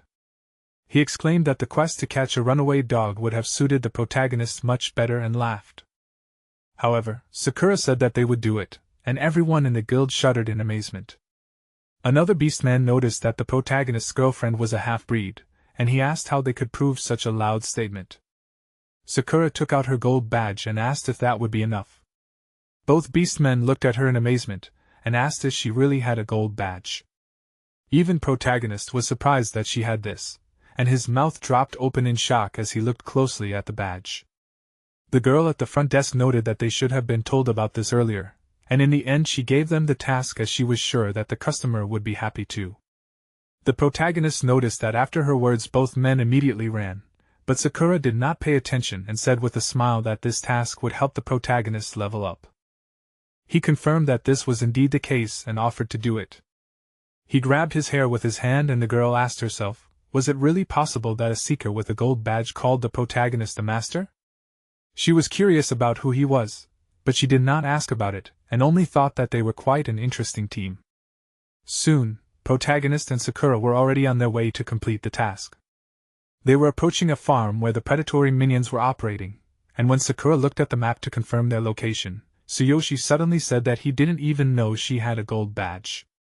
She became embarrassed, and told him that she joined the guild when she was young. She did many quests and tasks with other parties, and later, when she realized that she had reached the gold badge level, she exchanged her old badge. She asked if the protagonist thought it was weird. He thought that she had been working in the guild since she was young and assumed that it was very hard for her. In the end, he answered that he didn't think it was weird and praised Sakura for her work. She became even more embarrassed at this, lowered her head, and thanked him for it. As they walked a little further, they noticed that they had arrived at the right place and also noticed that their opponents were very strong. Several level 10 predatory minions of darkness were wandering around the farm, and before going inside, Sakura and protagonist stopped to assess their opponents. Sakura was curious about how many people this pack of level 10 predatory minions of darkness had imprisoned in the building located on the farm. The protagonist cried out in disgust, as these monsters seemed very disgusting to him. Sakura looked at him, reminding him that these monsters were servants of darkness. Such monsters dealt with all living beings, driving them crazy and thereby gaining strength. Such monsters could generally deprive low-level creatures of reason, and they were similar to those dark goblins that turned slugs into darkness. The protagonist asked if these monsters were slugs before. Now he understood why they were so vile, and he realized that these predatory minions of darkness were just slugs. Only a thunder skill would work on them, and that was why such monsters were dangerous. The protagonist winced, smiling happily, as this meant that his thunder chain would work perfectly. He motioned for Sakura to go ahead, noting that she could leave it alone as usual. He had a chance to level up his skill, and he concentrated energy near his hands, causing lightning bolts to appear in the air near him. Suddenly, Sakura grabbed his clothes, pulling it slightly towards herself, and looked at him worriedly, warning him that he should not undertake such a task alone. He asked in confusion, "Why was that?" She explained that this fight could cost him his life, and besides, this place was different from the places he had fought in before. In a one-on-one fight, he would be able to win, but against several monsters it was too dangerous to go alone. She asked if he had seen the other team's reaction to the conditions of this task. The thing was, they understood that it was dangerous, and while danger was part of being an adventurer, Sakura did not want Tsuyoshi to risk his life to level up. She asked him if she could help him, and he replied that he understood, and grabbed his hair, and admitted that he had 2 questions for her. The first was about his level because he wanted to level up in order to be ready for any eventuality in his world. However, he did not say anything out loud, and so Sakura, tilting her head slightly to the side, asked what was the matter. She promised that she would help if she knew the answer, and the protagonist asked himself if she remembered his promise to the Beast King. The thing was, he had a test coming up in a year, and so he lowered his head and admitted that he didn't know how serious the Beast King was. That's why he asked Sakura to tell him how strong he had to become to prove himself to the Beast King. She looked at him with a start and didn't answer right away, but in the end she lowered her head and decided that she would be honest with him. He asked again, and she seriously declared that it was impossible. Given the protagonist's current level, it was impossible to pass the test in a year. He asked why that was. She explained that firstly, he would have to try really hard just to survive until next year, and at the very least, he had to try to avoid the Beastman's divine punishment. She asked if he had heard of the rules of the leveling system. He asked her to tell him about it. In fact, he knew that both worlds had the same level system, and his level was the same in both worlds, both as a hero and as an adventurer. But he didn't know anything else, so Sakura told him that the maximum level of an adventurer was level 100. The Beast King's current level was level 92, and he was able to obtain his status due to his high level and abilities. The Beast King, the Human King, and the Elf King were the 3 kings that symbolized the strength of their race. Protagonist remembered the moment when the Beast King stood before him smiling, and he was surprised to admit that he didn't look like the embodiment of the Beastman's powers. Sakura said that he wouldn't be able to pass the Beast King's test since there was no way to bypass the level limit. No adventurer could exceed it, and the higher the level, the harder it was to advance to the next levels. Sakura herself was an example of this, and after 20 years of working as an adventurer, she only reached level 72. She knew that her level was far from low, and although she had tried to increase it many times, that was her limit, and she noticed that everyone had their own limit. In order to pass the Beast King's trial, the protagonist needed to reach at least level 50, and she felt that he simply could not increase his level that much in just 1 year. She desperately noted that a simple adventurer would give his entire life to reach level 50. The protagonist looked at her seriously, but after a short pause, he smiled and admitted that he understood her worries. She asked if he was okay. She promised that she would accompany him for a year, and wanted to say that she would even if he could not keep his promise to the Beast King. But the protagonist interrupted her words and noted that she knew that he was not a simple adventurer. He reminded her that he had avoided divine punishment and lifted a divine hammer, so he was far from simple. He asked if it was true that he needed to reach level 50 in a year. He thought that it might be impossible for some people, but it was definitely not true for him. He looked straight ahead with determination, his hand clasped around the wrist of his other hand, and although it was strange for him to admit it, he had come to this world thanks to the ring, and he had been freed from the divine punishment, and in return he had received the divine selection system. He smiled with determination, mentally exclaiming that he was the chosen one, so a normal life would not be possible for him. He thought that with the divine selection system, anything was possible, and Sakura looked at him with excitement, and caught his attention, exclaiming that he would definitely become a legend. She admitted that she believed in him, and wished him luck. He summoned his sword, bidding her to go ahead in that case. But before he entered the battle, he suddenly stopped remembering about the second question. Sakura also remembered this and admitted that she had talked too much. The protagonist asked how much he could increase his level if he fought a level 10 warrior and dozens of other warriors at the same time. He imagined the opponents he would face in his own world, and Sakura put her finger to her lips, thinking, and although she did not know why he needed this information, she still calculated that given the number of enemies, he should be at least level 12. He asked again and eventually decided that he would reach level 12 in a week. After that, he headed towards the monsters and entered the farm territory, and Sakura, although she screamed in surprise, still agreed with his decision. One of the minions of darkness opened its toothy mouth, preparing to attack protagonist, but he asked Sakura to rely on him and stood in front of the monster. He was going to take full advantage of the system, and then activated the divine eye, looking at his opponent's information. The predatory minion was level 10 and belonged to the slime classification. This minion of darkness was immune to normal attacks and also healed quickly. Its weakness was lightning and its combat power was 1,500 points. The predatory minion's main weakness was the heart, and when the body was damaged the heart began to glow, healing the wounds received, and this glow could help in finding the heart. The protagonist realized that in addition to being vulnerable to skills using the lightning element, this monster was vulnerable to the heart. Considering its level, he was sure that he could win by directing the thunder chain into the body of this monster. However, first he needed to find the heart, so he jumped, and Sakura warned him that the touch of this minion of darkness could destroy his body. So she asked him to be careful. He didn't answer her, and when the minion of darkness tried to attack him with its tentacle, he put his sword in front of him, mentally exclaiming that he found the right place. He believed that with the absolute form, he would be able to withstand all of this monster's attacks. When he activated the absolute physical force, he managed to cut the monster's body into 2 parts with 1 blow. As soon as he got closer, he was going to attack the heart. But when he noticed the cut parts of the monster, he asked himself in surprise. Was this heart not located in the chest? When he landed on the ground, he noticed that his opponent had already managed to recover. He said that the monster's regeneration was terribly fast, but he was not going to give up. Thanks to his attack, the predatory minion of darkness received damage, but it still retained most of its strength and prepared to absorb the foreign organism, directing its foam-filled mouth towards protagonist.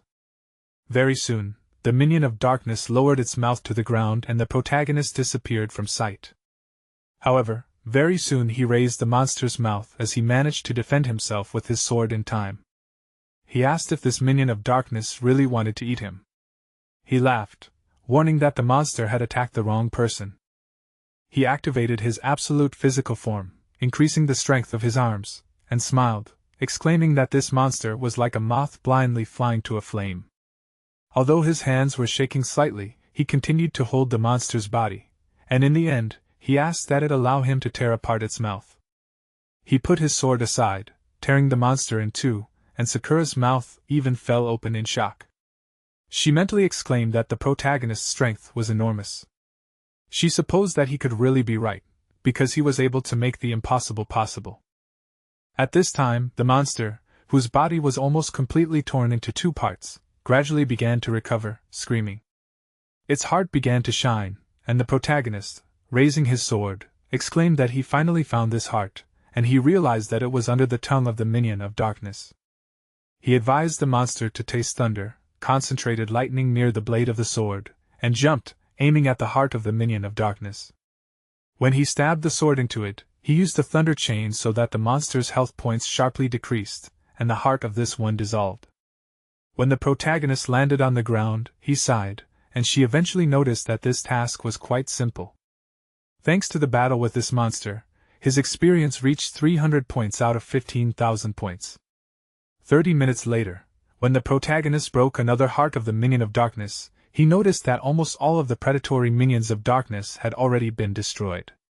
His experience points were already 3,600 points out of 15,000 points, and he noted with disappointment that Sakura was right.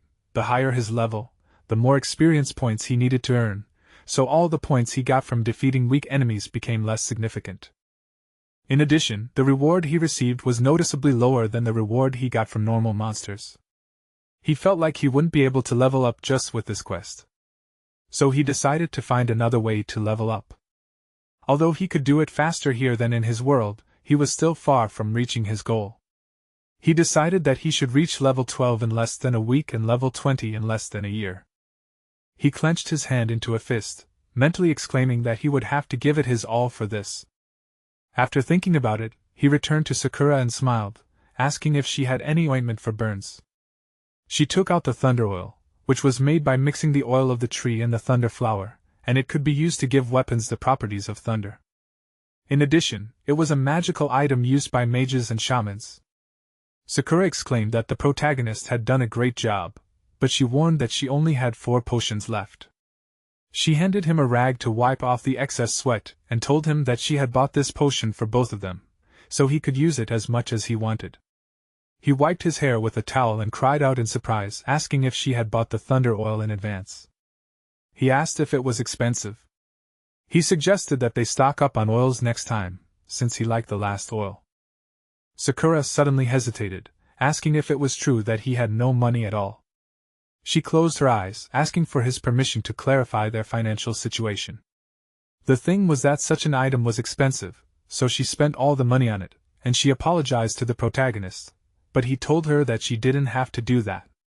He asked her how much each bottle of oil cost. He also asked how much the reward for completing the quest was. He promised that he would think of something and asked Sakura to explain it to him in simple terms, because he hadn't even thought about their finances. He was surprised to notice that he was fixated on leveling up and completely forgot that money also played a role in this world. But he was sure that even if he spent all of Sakura's savings, she probably wouldn't tell him anything. She eventually cleared her throat and began her story. The thing was that the price depended on the item. And since thunder oil was quite rare, it cost around 30 silver coins. As for the low-level quest, the reward also depended on the value of the item or thing the party was looking for. Based on her experience, Sakura could tell that the reward for completing a low-level quest was less than 1 gold coin, which is why people usually call adventurers personally if they lost something valuable. She also told him that 1 gold coin was equal to 100 silver coins, which in turn was equal to 10,000 bronze coins. The protagonist, remembering the information, exclaimed in shock that she knew a lot. Meanwhile, she explained that low-level monsters could be given between 50 silver coins and 3 gold coins, depending on the difficulty. Since their quest was related to predatory minions, she thought they would get around 3 gold coins, but again, it all depended on the customer. Overall, they were broke right now, but once they finished this quest, the Adventurers Guild would give them a reward. She began to calculate what would happen next, considering the 3 gold coins, their expenses, and the purchase of oil. The protagonist had already stopped listening to her and touchily remarked that Sakura looked like a reliable wife. In the end, he exclaimed that he understood everything and asked if it was true that the boss should be inside the house. Only this monster remained, so he suggested finishing it quickly, and Sakura raised her hand, wishing him luck. But suddenly, someone indignantly asked who dared to enter his farm without permission. Sakura and protagonist turned around in surprise, and the owner of the farm exclaimed that he was the owner of this place. He asked if they were adventurers? He didn't realize that a human and a half-beast were forgotten on his property. And one of the team members who came with the owner of the farm noticed that he felt thunder magic and asked if they had really destroyed the predatory minions of darkness. The shooter of the team exclaimed that it was impossible, since the human and half-beast were too weak. It was very difficult to deal with the predatory minions even with one team, and he assumed that they could also be looking for what they themselves came for. One of the team members called out to the protagonist and Sakura and asked if they were also looking for the Cardiolus.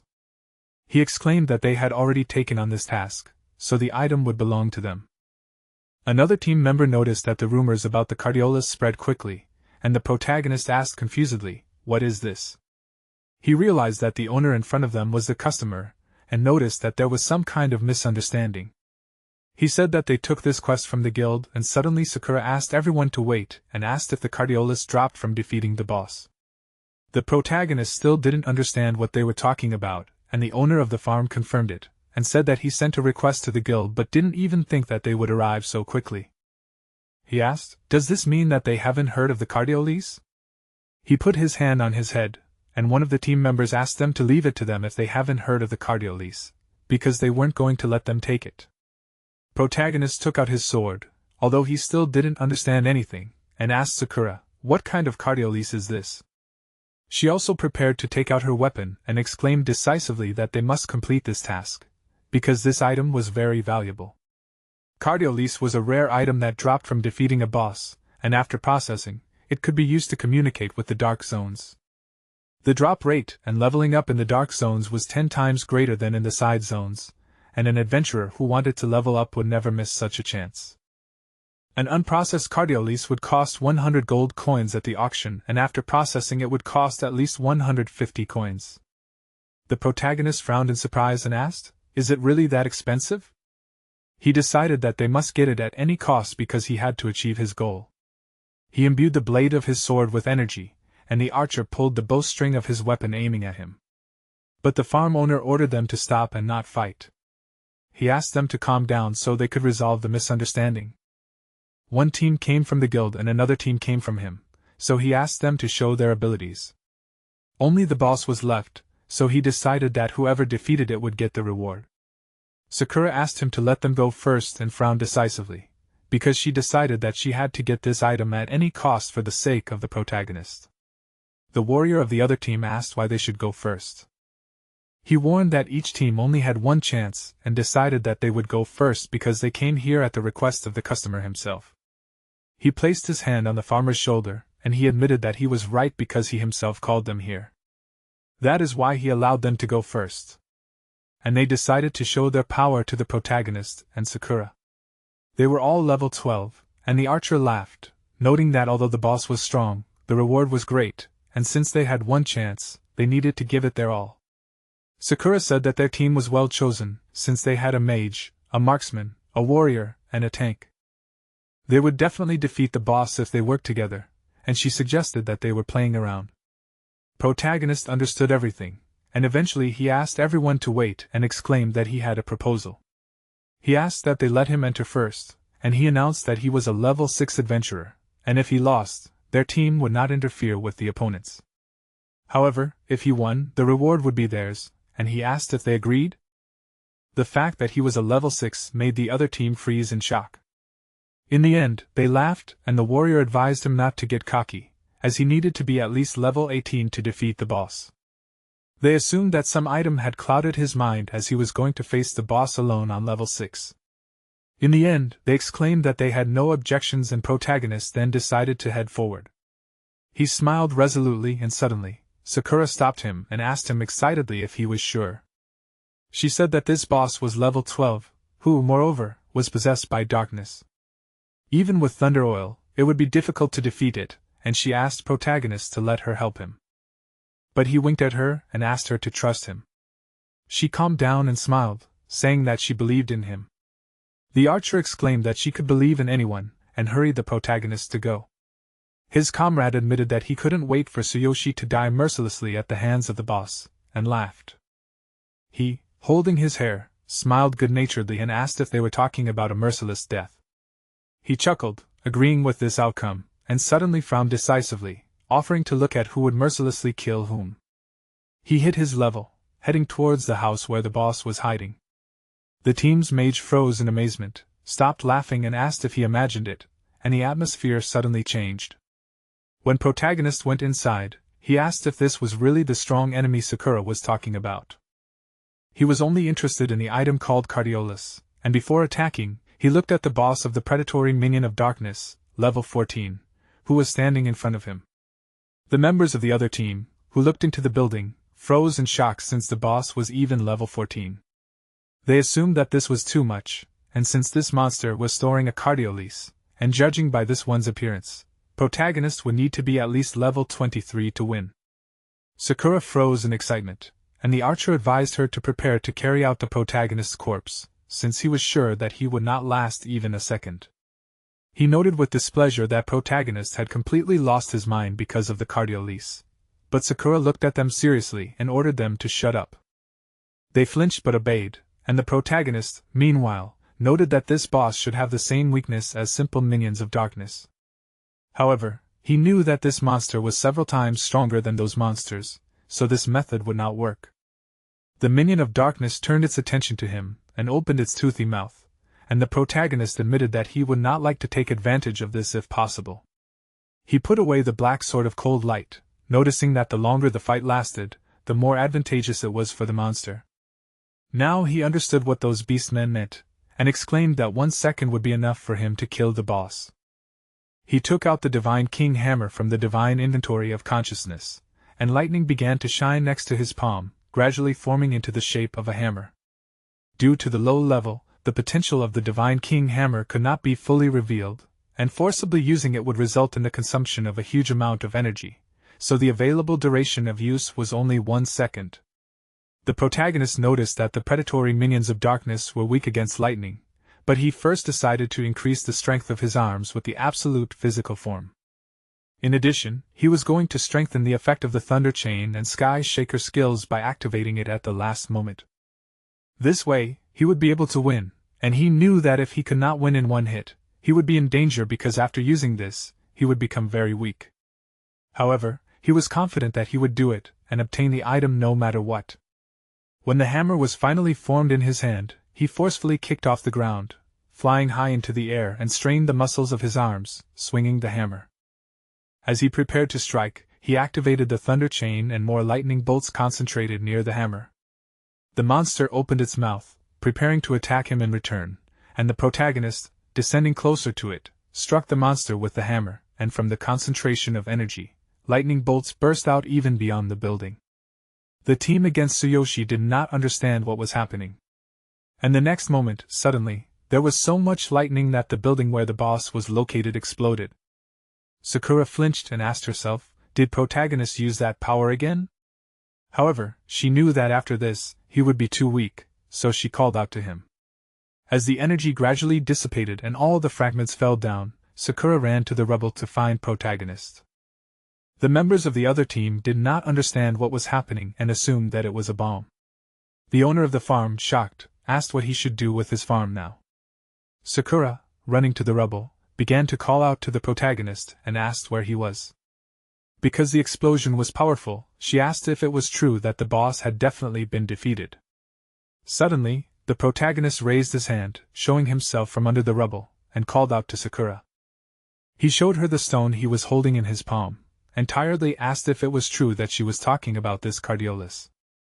Thanks to the fact that he destroyed the boss, his experience points increased to 6,000 points, and in addition, he still received the raw Cardiolus. Some time later, when they returned to the Adventurers Guild, the girl was amazed that they had completed the quest so quickly. She admitted that it was impressive, and gave them their reward. Since Sakura was the one who came to receive the reward, she thought that she had done most of the work and exclaimed that it was expected of a gold badge. She also heard that the team that the client had called had failed. Sakura thanked the girl for such words, but noted that it was not she who had defeated the monsters, but the protagonist. She herself was sure that she would never have defeated the final boss, but the girl warned her to stop joking like that because she believed that there was no way the protagonist could have defeated such a monster. This boss, as far as she knew, was a 14th level giant predatory minion of darkness, and there was no way a beginner at level 6 could have handled it. Besides that, she noticed that the protagonist looked very exhausted. He was sitting a little to the side, greatly weakened from using the divine hammer. Sakura repeated that the protagonist did it alone, but explained that he had used up all his mental and physical strength, and that was what had caused his stats to be depleted. The girl at the front desk still thought that it couldn't be, because she was sure that it was impossible. At this point, the protagonist's period of weakness was over, and he stood up abruptly from where he had been sitting before, frowning decisively. He hadn't even thought that he would have to recover for so long after using the divine hammer for a second, and he admitted that it was quite dangerous without Sakura. He came closer to her and asked her if she had found out anything about the cardiolese. The girl shuddered in amazement and asked if they had really found the cardiolese. She noticed that if they put it up for auction they could make a lot of money, so she thought they were lucky, and she told them that if they wanted to sell the cardiolese they could do so at the square in the center of town. However, Sakura announced that they were not going to sell it and asked if the guild shaman was in town right now. The thing was that she wanted to ask him for processing. The girl asked if they really wanted to keep it for personal use. She understood that she would have to ask the shaman for this, because in order to start using the cardiolese, it definitely needed to be processed with magic by a shaman. The shaman guild was in the southern part, and she promised that she would send their requests but warned that the shaman exam was in a few days so they might be rejected. However, she was also going to give them a letter of recommendation, and she asked them to just wait a little. She stepped aside a little to write this letter and Sakura thanked her for it. The protagonist was startled and asked if they were talking about the shaman exam. He was surprised that even shamans were divided into ranks, and Sakura explained that the title of shaman was respected, just like the title of healers and awakened elves. The title, divided into 6 ranks, was awarded based on the results of the exam, and shamans were divided into white, blue, red, black, silver, and gold ranks. Like awakened, shamans could make certain medicines and items, and such medicines and items made by a high-ranking shaman were more effective, and of course, more expensive. Protagonists realized that shamans were different from simple adventurers. Sakura confirmed this, explaining that shamans, healers, and awakened usually did not participate in battles. The thing was that they were considered noble representatives of adventurers, and they could make useful medicines, and even affect the level of an adventurer. The protagonist asked in shock, and Sakura told him that there was a saying that 1 high-level shaman should be feared more than 10 high-level adventurers. The thing was that the medicines and items made by a skilled shaman could even affect the course of battles. Some high-quality medicines could help with leveling up, so all adventurers sought out shamans. Healers and awakened ones were also in high demand, and there was even a legend about how level 80 warrior angered a silver-rank shaman, and he summoned 10 adventurers above level 80 who chased after him, and naturally it ended in a war. But since then, the world has realized how influential shamans are. The protagonist put his hand on his chin, cried out in surprise, and admitted that it was interesting. Finally, the girl returned, handing them a letter of recommendation with which they would be able to enter the shaman guild and process the cardiolese. The protagonist and Sakura thanked her for this and took the letter. Soon they arrived at the shaman guild, next to which there was a large number of people wishing to take the exam. The protagonist was surprised that so many shamans had gathered for the exam, and Sakura told him that on the day of the exam, representatives of prestigious families, schools, and organizations gathered there. She had heard that it was difficult to get into their ranks, but she took the protagonist by the hand and walked with him past the shamans lined up, offering him to go, since with the guild's letter of recommendation they would be able to enter inside. She approached one of the beast men and apologized to him, drawing his attention to herself, then asked if he could tell her where they could process the cardiolese. The white shaman, a member of the shaman guild, asked in surprise, was there really a human and a half-beast standing in front of him? He warned that nothing would work today since only shamans could enter the building on the day of the exam. Sakura explained that they had a letter of recommendation from the Seeker Guild and the shaman called her names, reminding her that he said that there was an exam today so they would not be able to enter. He slapped her hand, not wanting to look at the letter, and warned that the exam was more important than some letter, ordering them to go. The protagonist stood in front of Sakura, frowning seriously, and said that they would not leave since they had a letter of recommendation, so the shamans should let them in. The beast man laughed, not understanding where he got his courage from. He asked them to let him clarify something, then announced that the shaman guild held power, so no matter how many days passed, they would not be able to enter until the exams were over. The protagonist visibly tensed up and was about to step forward to continue arguing with the shaman. But Sakura tried to stop him, and warned him that it would be better if he did not anger the shaman. Suddenly, the doors to the guild opened and out came Dong, the president of the Northern Shaman Association, who belonged to the blue shaman class. The white shaman apologized to him for disturbing him, but then told him that those rude people, whom he called protagonist and Sakura, showed up on the day of the exam in order to process the cardio lease. He noted that they had already tried to drive them away 1,000 times and promised that he would deal with them. The protagonist turned to Dong and asked if he was really the boss here. He explained that he had a letter of recommendation and asked why they couldn't let him in. The shaman indignantly asked how dare he address the president like that. However, Dong warned him that the shaman shouldn't make such a fuss and said that he was ready to help protagonist with the processing, but not today. He asked him to come later.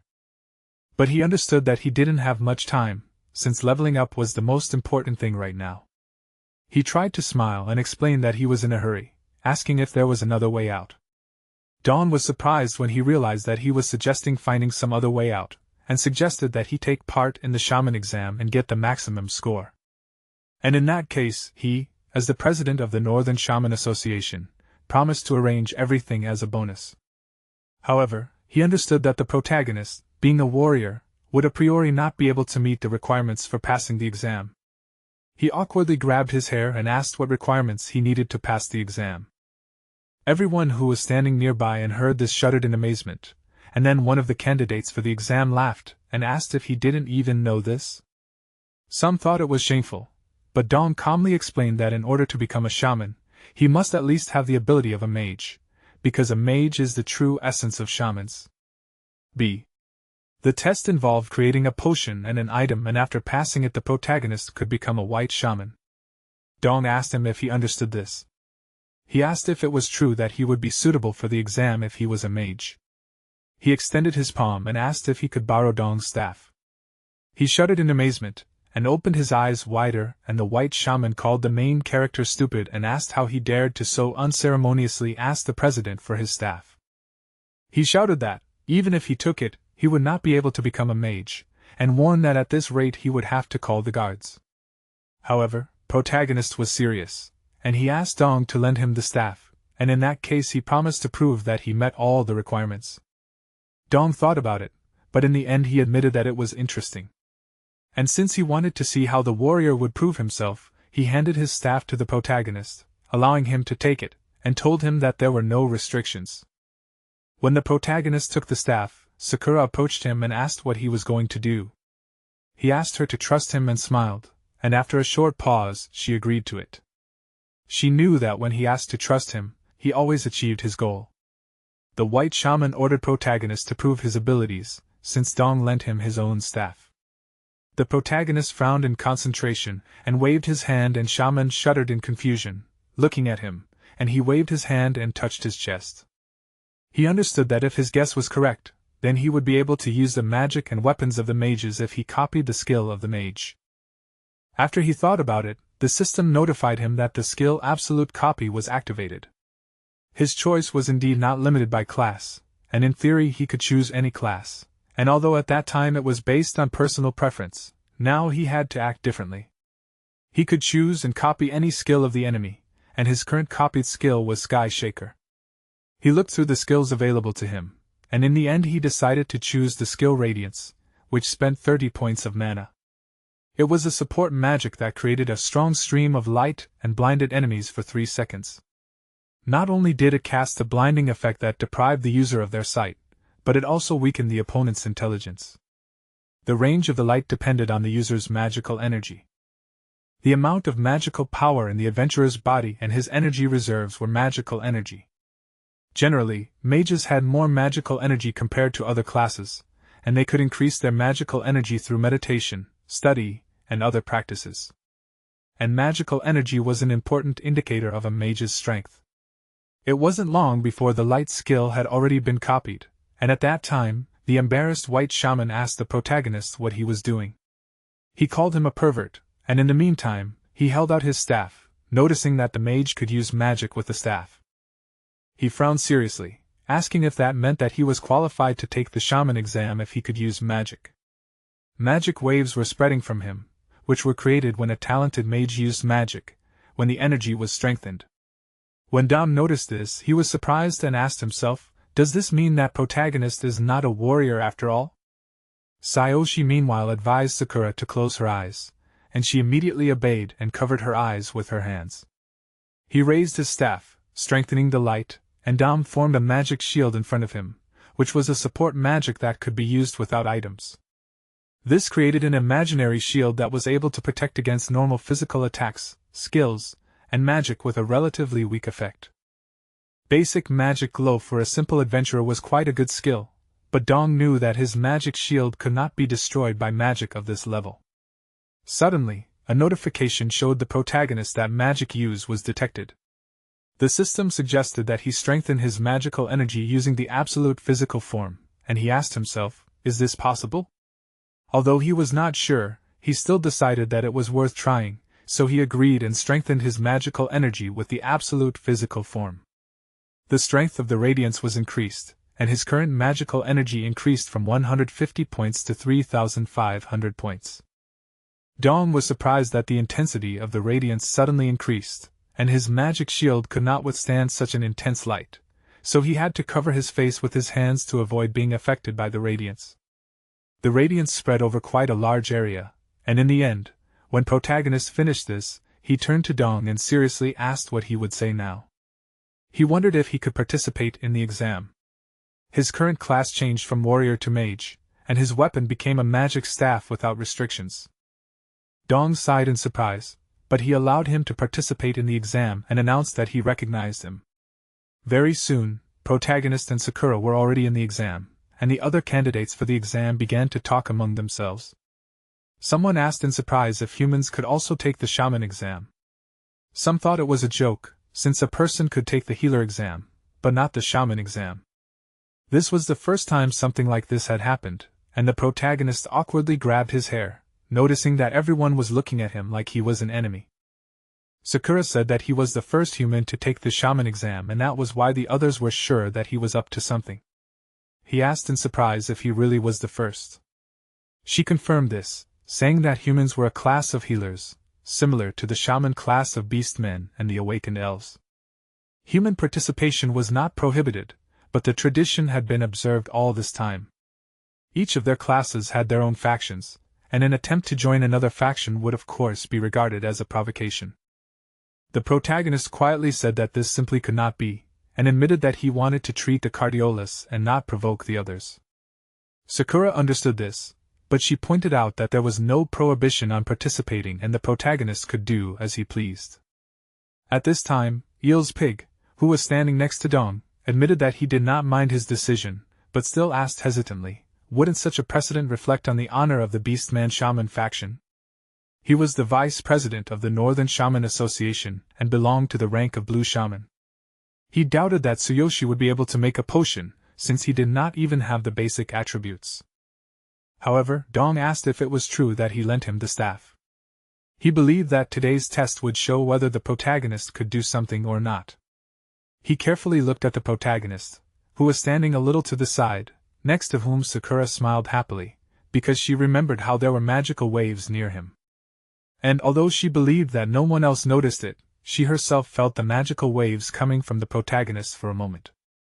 Dong said that he only saw such potential in the genius shaman Kevin, and Eels laughed, thinking that he was joking, since he was sure that the protagonist would never be able to compare to Kevin. He believed that he would not even be fit to be a servant who would wear the sandals of the new disciple Kevin. Dong sighed and asked if the disciple Kevin was also here today.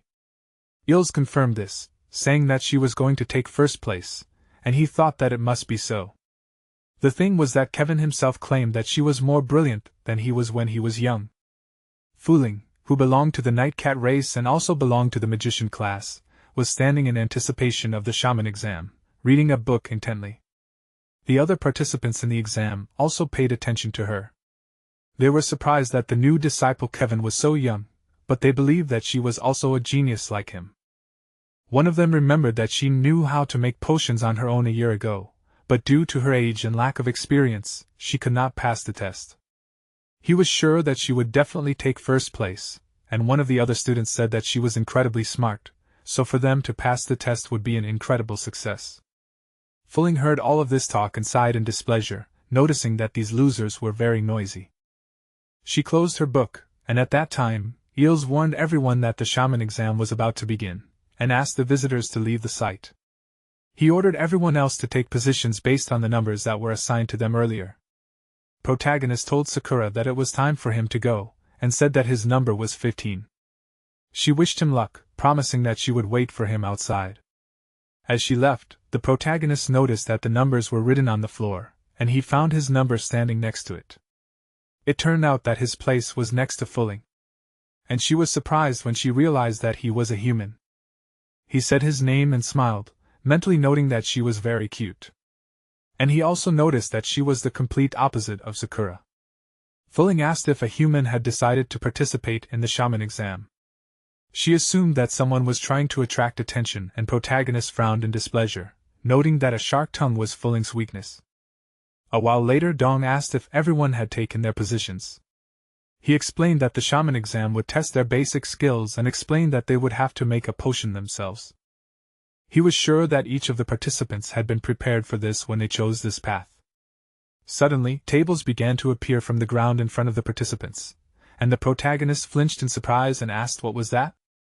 Fuling asked if he hadn't even heard of the shaman's setup. She suggested that he should go home, and he looked at her with annoyance and mentally asked her to leave him alone. After he calmed down, he looked at the shaman's setup and realized that in this world, potions were made the old-fashioned way. He had seen something similar in his world, or more accurately, he had seen a video where the process was more automated. Dong, meanwhile, warned that Eels would explain the test in more detail, and he slammed his staff on the ground, causing magic circles to spread out. All the participants in the exam shuddered in surprise, and the protagonist noticed the changed writing on the paper where the number was previously written. He realized that the test was to make 3 basic energy potions in an hour. He decided to look at what the other participants were doing, and at this time Dong said that before starting, it was necessary to select the ingredients, most of which were located on the shaman's installation. In this matter, the level of knowledge was important since most amateurs did not even know about the existence of 9 types of ingredients for making energy products. If you make a mistake with even one ingredient, the potion will not work, and for this, the participant will be expelled.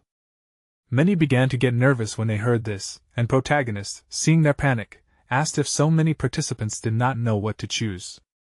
Suddenly, he heard someone start talking to the side of him. It was Fuling, who said that usually, to make a potion, the mage collects all the ingredients in advance. She was sure that it was a shame not to remember the basic ingredients for such a simple potion, and by this point she had already finished collecting the ingredients. The protagonist admired her for doing it so quickly, as it seemed incredible to him. She picked up her staff, remembering that Kevin had ordered her to take first place, and she was going to do so. Yils exclaimed that it was expected of Kevin's apprentice, as she had already started cooking. Dong said that her accuracy and speed were impeccable, and he realized that this test was easy for her. She began to grind the ingredients, and they began to split into pieces, mixing together. The protagonist froze, mentally noting that Fuling was incredible despite her sharp tongue. He decided that he needed to imitate her and activated his divine eye, which began to analyze the target's actions. Dong noticed that Kevin was not mistaken, as Fuling used magic wisely. Yils agreed that this was indeed the case and said that Fuling would definitely become a great mage in the future. She gradually began pouring the resulting potion into bottles, and Dawn noted that the next step was the most important, and Fuling frowned in concentration as she began processing. Processing was the most important step in creating a potion, as mixing the ingredients with magic reflected the student's magical ability. However, he was confident that Fuling would not have any trouble doing this, and he knew that at this rate she would take first place. He suddenly flinched, noticing that protagonist was simply standing there, and had not yet begun processing.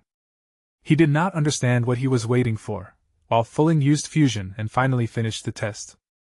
She thought it was easy and called herself the best. Dawn said that this was good and asked her to wait until the end of the test so that they could check her work. She was unhappy that she had to wait for the others, and suddenly she noticed that the protagonist was looking at her.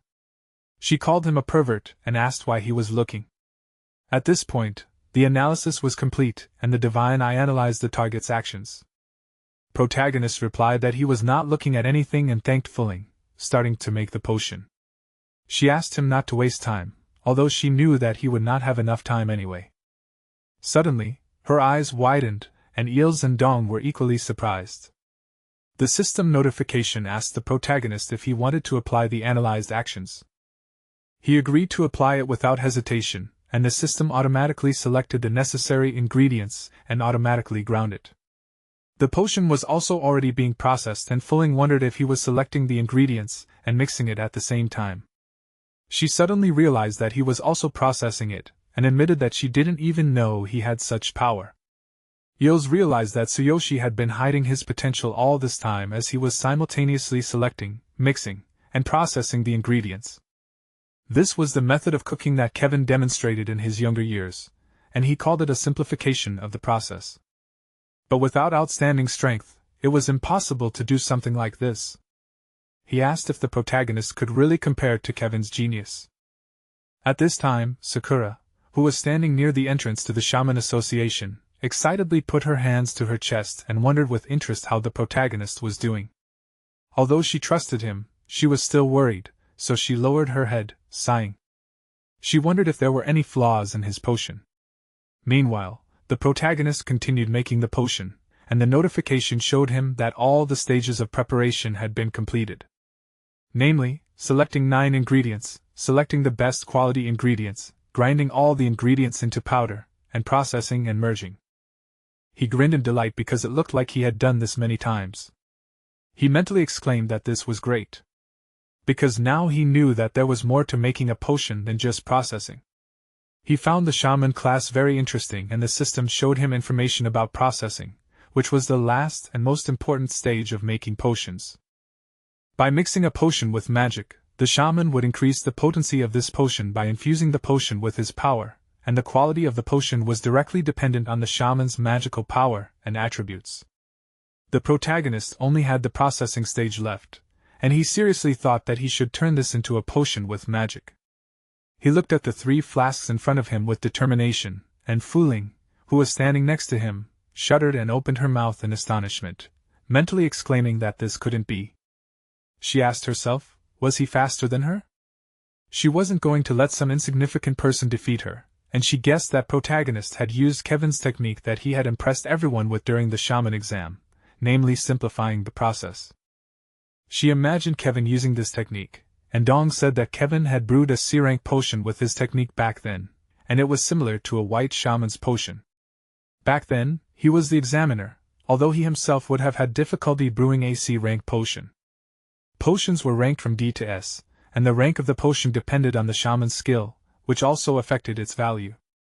Brewing a B-rank potion or higher was said to cause supernatural phenomena. Brewing a C-rank potion was a feat for a commoner, and Eels was certain that the protagonist was able to do it because he meticulously processed the ingredients. However, even if he focused all his efforts on processing the ingredients, the final product would be judged. He felt that this was all ridiculous, since he could brew a C-rank potion himself, provided that no one distracted him. There were few talents like Kevin in the area, and he himself would be happy if he could brew high-rank potions. A C-rank potion could only be brewed by a blue shaman, which made it very popular in the market, but 80% of the total sales were D-rank potions. Dong, who knew all this, began to watch protagonist even more closely, who meanwhile widened his eyes, noticing the notification in front of him. The evaluation of his potion was completed, and the system explained to him that the rank of the processed potion ranged from D to S depending on the skill of the creator. He was surprised that there were ranks for potions and noticed that it was completely different from the same type of capsules in his world. In the end, the system showed that the rank of his basic energy potion was D rank. He was a little dissatisfied with how low the rank was, and although he thought that it would be enough for the exam, he still decided that he had to defeat Fuling because if she made a C-rank potion, he would lose first place. He thought so, even though he had no idea what a C-rank potion meant, and yet he decided that to be on the safe side, he needed to make at least a C-rank potion. He didn't understand how he should do that, and remembered that during processing, the rank of the potion was determined based on the power and attributes of the mage. If he could change the power of his magic and attributes, the rank of the potion would also change, and he first decided to increase the power by using the absolute physical form skill. This would increase his magical energy, but he did not know how to change the attributes. His current magical energy was 150 points, and he closed his eyes trying to find a way to improve his potion. Dong asked in confusion, why did he not refine the potion? He guessed that protagonist was trying to conserve his magic and warned that this was not good, since the shaman's confidence directly affected the result, and without stable magic, he would not be able to complete the refinement. Ilse laughed, reminding Dong that he had already told Dong that there were only so many geniuses. He guessed that the protagonist spent all his energy on selecting ingredients, and at this time, Fuling also asked herself what was wrong. She noticed that if the protagonist had finished processing, he could begin fusion, and she asked what he was waiting for. Many people also noticed his behavior and became worried about it, and one of the beastmen called out to the protagonist, asking if he hadn't processed the potion yet. He wanted to warn him what might happen to his magic if he continued like this, and reached out his hand to touch protagonist. But Fuling suddenly came closer and threw his hand aside, seriously warning him not to touch the protagonist. She shouted that they were distracting him, and indignantly noted that this beastman didn't even know the basic rules of shamans. Protagonist meanwhile frowned, noticing that he only had magic. He didn't know how he could obtain the attribute. And suddenly he suggested that the divine hammer of the king might be suitable, and if he borrowed the power from it, he could change the magic attribute. He knew that there was no other way, so he decided to give it a try. Dawn was surprised to see that his magic waves were unstable and knew that he wouldn't last long. He sighed and Ilse said that he could feel the fluctuations in the magic waves, and if protagonist didn't hold the magic, the processing would fail. He even felt sorry for it to be like this, and the protagonist meanwhile activated the Divine King's hammer and asked for it to grant him its power. Lightning swirled in the air around him. He tensed his muscles, and everyone froze in shock and widened their eyes when they noticed it. Fuling felt that his magic power had suddenly increased, and the protagonist mentally shouted that he had succeeded and decided that a second would be enough. He improved the magic energy through the absolute form, raising the number of points of magic energy to 3,500 points. His radiance was improved, and lightning appeared among the magic attributes, the use duration of which was 6 seconds. The protagonist raised his hand, starting the processing, and then began the final fusion. Finally, his basic energy potion was ready. He sweated from fatigue, sighed, and admitted that he never thought that the attribute and use of magic would be so exhausting. He wondered if he was able to surpass Fuling. Ilse, meanwhile, exclaimed in amazement that Tsuyoshi, despite the instability of magic, was able to process the potion. Dong found this strange and asked how he was able to do this. He also sensed the presence of another element, and he asked what protagonist did. The protagonist himself looked around in confusion, not understanding why everyone around him was reacting like that. After a while, Ilse and Dong ordered the examinees to stop working, warning them that whoever continued would be disqualified. Dong noted that he and Ilse would now evaluate their potions, and Ilse decided which table he would start from. Dong walked over to another table, opened the potion, sniffed it, and admitted that the smell was weak. Quickly evaporated and quite simple. The potion barely qualified for rank D, but he still congratulated the one who created it on passing. The beastman bowed, for it was an honor for him, and he thanked Dong for his words. Ilse, meanwhile, was checking the potion of another examinee, and he winced in displeasure, since these potions were smoking and smelled of burning. He realized that this shaman had overdone the processing and warned him that the test was failed. He fell to his knees, screaming desperately, and Ilse added that consuming such a potion would weaken all characteristics and advised this beast man to prepare better. In this way, they also checked the other candidates, and those who passed the exam rejoiced, and those who failed it cried or screamed in despair. Finally, it was Fu Ling's turn and she smiled faintly, and Eels, who came up to her, asked how Kevin was doing. She thanked him for his concern and told him that Kevin was doing well. Eels smiled as he was happy to hear this. When he opened the potion, he smelled the enticing aroma of it, and remarked that the potion looked promising. Fu Ling nodded, smiling contentedly, and Eels appreciated that it was an expensive and long-lasting aroma, realizing that it was the result of the purest processing. It was a basic C-rank energy potion, and when Fu Ling heard this, she exclaimed in her mind that she did not let Kevin down, and did well. The other examinees were amazed that it was a C-rank potion, just like the genius Kevin. They noticed that Fu Ling was very talented, and in fact they expected this from a Kevin disciple, because her talents and skills were unmatched. They were confident that she would definitely take first place, and she thought that thanks to her hard training, she had become faster at processing potions, so the other competitors were no match for her. The protagonist put his finger to his chin and said that a C-rank potion was impressive. But he was distracted from Fu Ling's results because he heard that it was his turn. He turned to look at Dong, who asked him what he thought his result was. He replied that he did his best, and Eels was surprised that he was so unsure of himself. He thought that at best he had produced a D-rank potion, but Dong still praised the protagonist for doing his best. He offered to check the rank, and when he opened the potion flasks, energy burst out, turning into a thunderstorm, which caused a lightning strike. The protagonist found this interesting, and Dong shuddered and asked in shock, "Is this a supernatural phenomenon?" Eels also froze in amazement, since the potion that caused the supernatural phenomenon was at least B rank. Fu Ling's eyes widened, mentally noting that this was unbelievable. Only someone whose strength was comparable to Kevin's could make a B rank potion. The other students were even more amazed. And they even trembled from realizing how strong the protagonist was. Dong sniffed, noticing that this potion had a rich aroma, pure processing, and a supernatural phenomenon. He attracted Eel's attention and guessed that they were wrong. He said that protagonist might be even scarier than Kevin himself, but the protagonist did not pay much attention to their words and sighed since processing the potion was exhausting.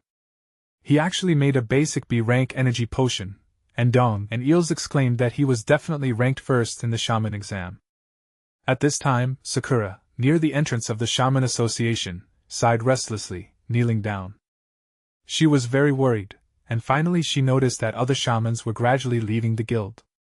She began to look around and asked if Tsuyoshi hadn't come out yet, but he finally called out to her, waving his hand to get her attention. She ran closer to him, congratulating him on his return, and asked if everything was okay. She admitted that she was very worried since he had been gone for ages, and he awkwardly grabbed his hair, apologizing to her for bothering her. He said that the exam was over and she sighed and asked how it went. He said that he did it, and returned to her with first place, and she asked him again in confusion, after which she exclaimed that it was incredible and praised him for his excellent work. He agreed that it was good. Some time later Dong, taking the raw cardiolise, asked if the protagonist, who had such great power, really wanted to refine the cardiolise. Since this item helped to contact the dark zones, where the experience points received were increased by 10 times, the protagonist said that he needed it to level up. Dong thought about it, but since Tsuyoshi took first place, he promised that he would fulfill his wish. Eels awkwardly asked the protagonist, who taught him how to make potions. He would not believe it if he said that he did not have a teacher, but he said that no one taught him and he did it all on his own. Eels and Dong sighed in amazement and asked if he really learned all this on his own. They felt pathetic, but in the end, Dong led the protagonist and Sakura further into the guild, adding that after processing the cardiolise, he would give protagonist the shaman's robe. Fu Ling, who they passed by, leaned her hands on the table and trembled, turning to Kevin and apologizing to him for losing to a pathetic person. Sakura turned around abruptly when she heard about Kevin and frowned, realizing that Fu Ling was Kevin's apprentice. The protagonist, who noticed her behavior, called out to her and asked what was wrong. She smiled and exclaimed that nothing happened and that she was just thinking. He hurried her, since they had another target after processing. She agreed, and Fu Ling pressed her lips tighter, ignoring them. Soon, in the ritual room, Dong drew a magic circle on the ground, laid out the necessary ingredients next to it, and placed an unprocessed cardiolise in the center.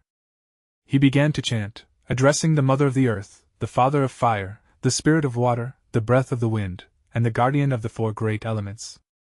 He begged them to hear his call and to process the cardiolise again, with the words and name of the shaman. While he asked the spirits to dissolve the cardiolise into fog by shining a bright light on the stone, Eels told them that the cardiolise was filled with the power of darkness, so they would need a special ritual. He noted that the protagonist was lucky, and Dong would process it personally. He opened his mouth, fascinated by Dong's actions, and asked if this was really a spell used by shamans. Dong asked the spirits to strengthen the form of the power of the earth, and also to cleanse the heart with tons of flame. And Sakura at this time confirmed that this was indeed a shaman's spell and said that shamans are also some kind of magicians, and the stronger the spell, the longer it takes to pronounce. She assumed that this ritual refers to some specific type of magic. Dong at this time asked for the softness of the water to cleanse the spirit of the stone, for the wind to disperse the forces of darkness, and for the stone to be filled with flawless light. Finally, he struck the ground with his staff to cleanse the stone, and in the name of the shaman, he commanded that new life be granted to the stone. Streams of magical energy enveloped the cardiolise, and finally Dong transferred it to the protagonist's palms, explaining that only he would be able to use it now. He cried out in amazement and thanked him, admitting that this ritual was impressive. Dong explained that cardiolise come in low, medium, and high grades. Seekers often died in the dark zones using low-grade cardiolise, because after all, it is part of the darkness. This cardiolise was a medium grade and protagonist decided that he was lucky, since now the experience points in the dark zones will be higher. Dong confirmed this, noting that the higher the difficulty, the higher the rewards. However, he also warned that the protagonist should not confuse the dark zones with normal zones. From his experience, he could tell that their team would need at least one tank, 2 warriors, 2 mages, and 1 healer.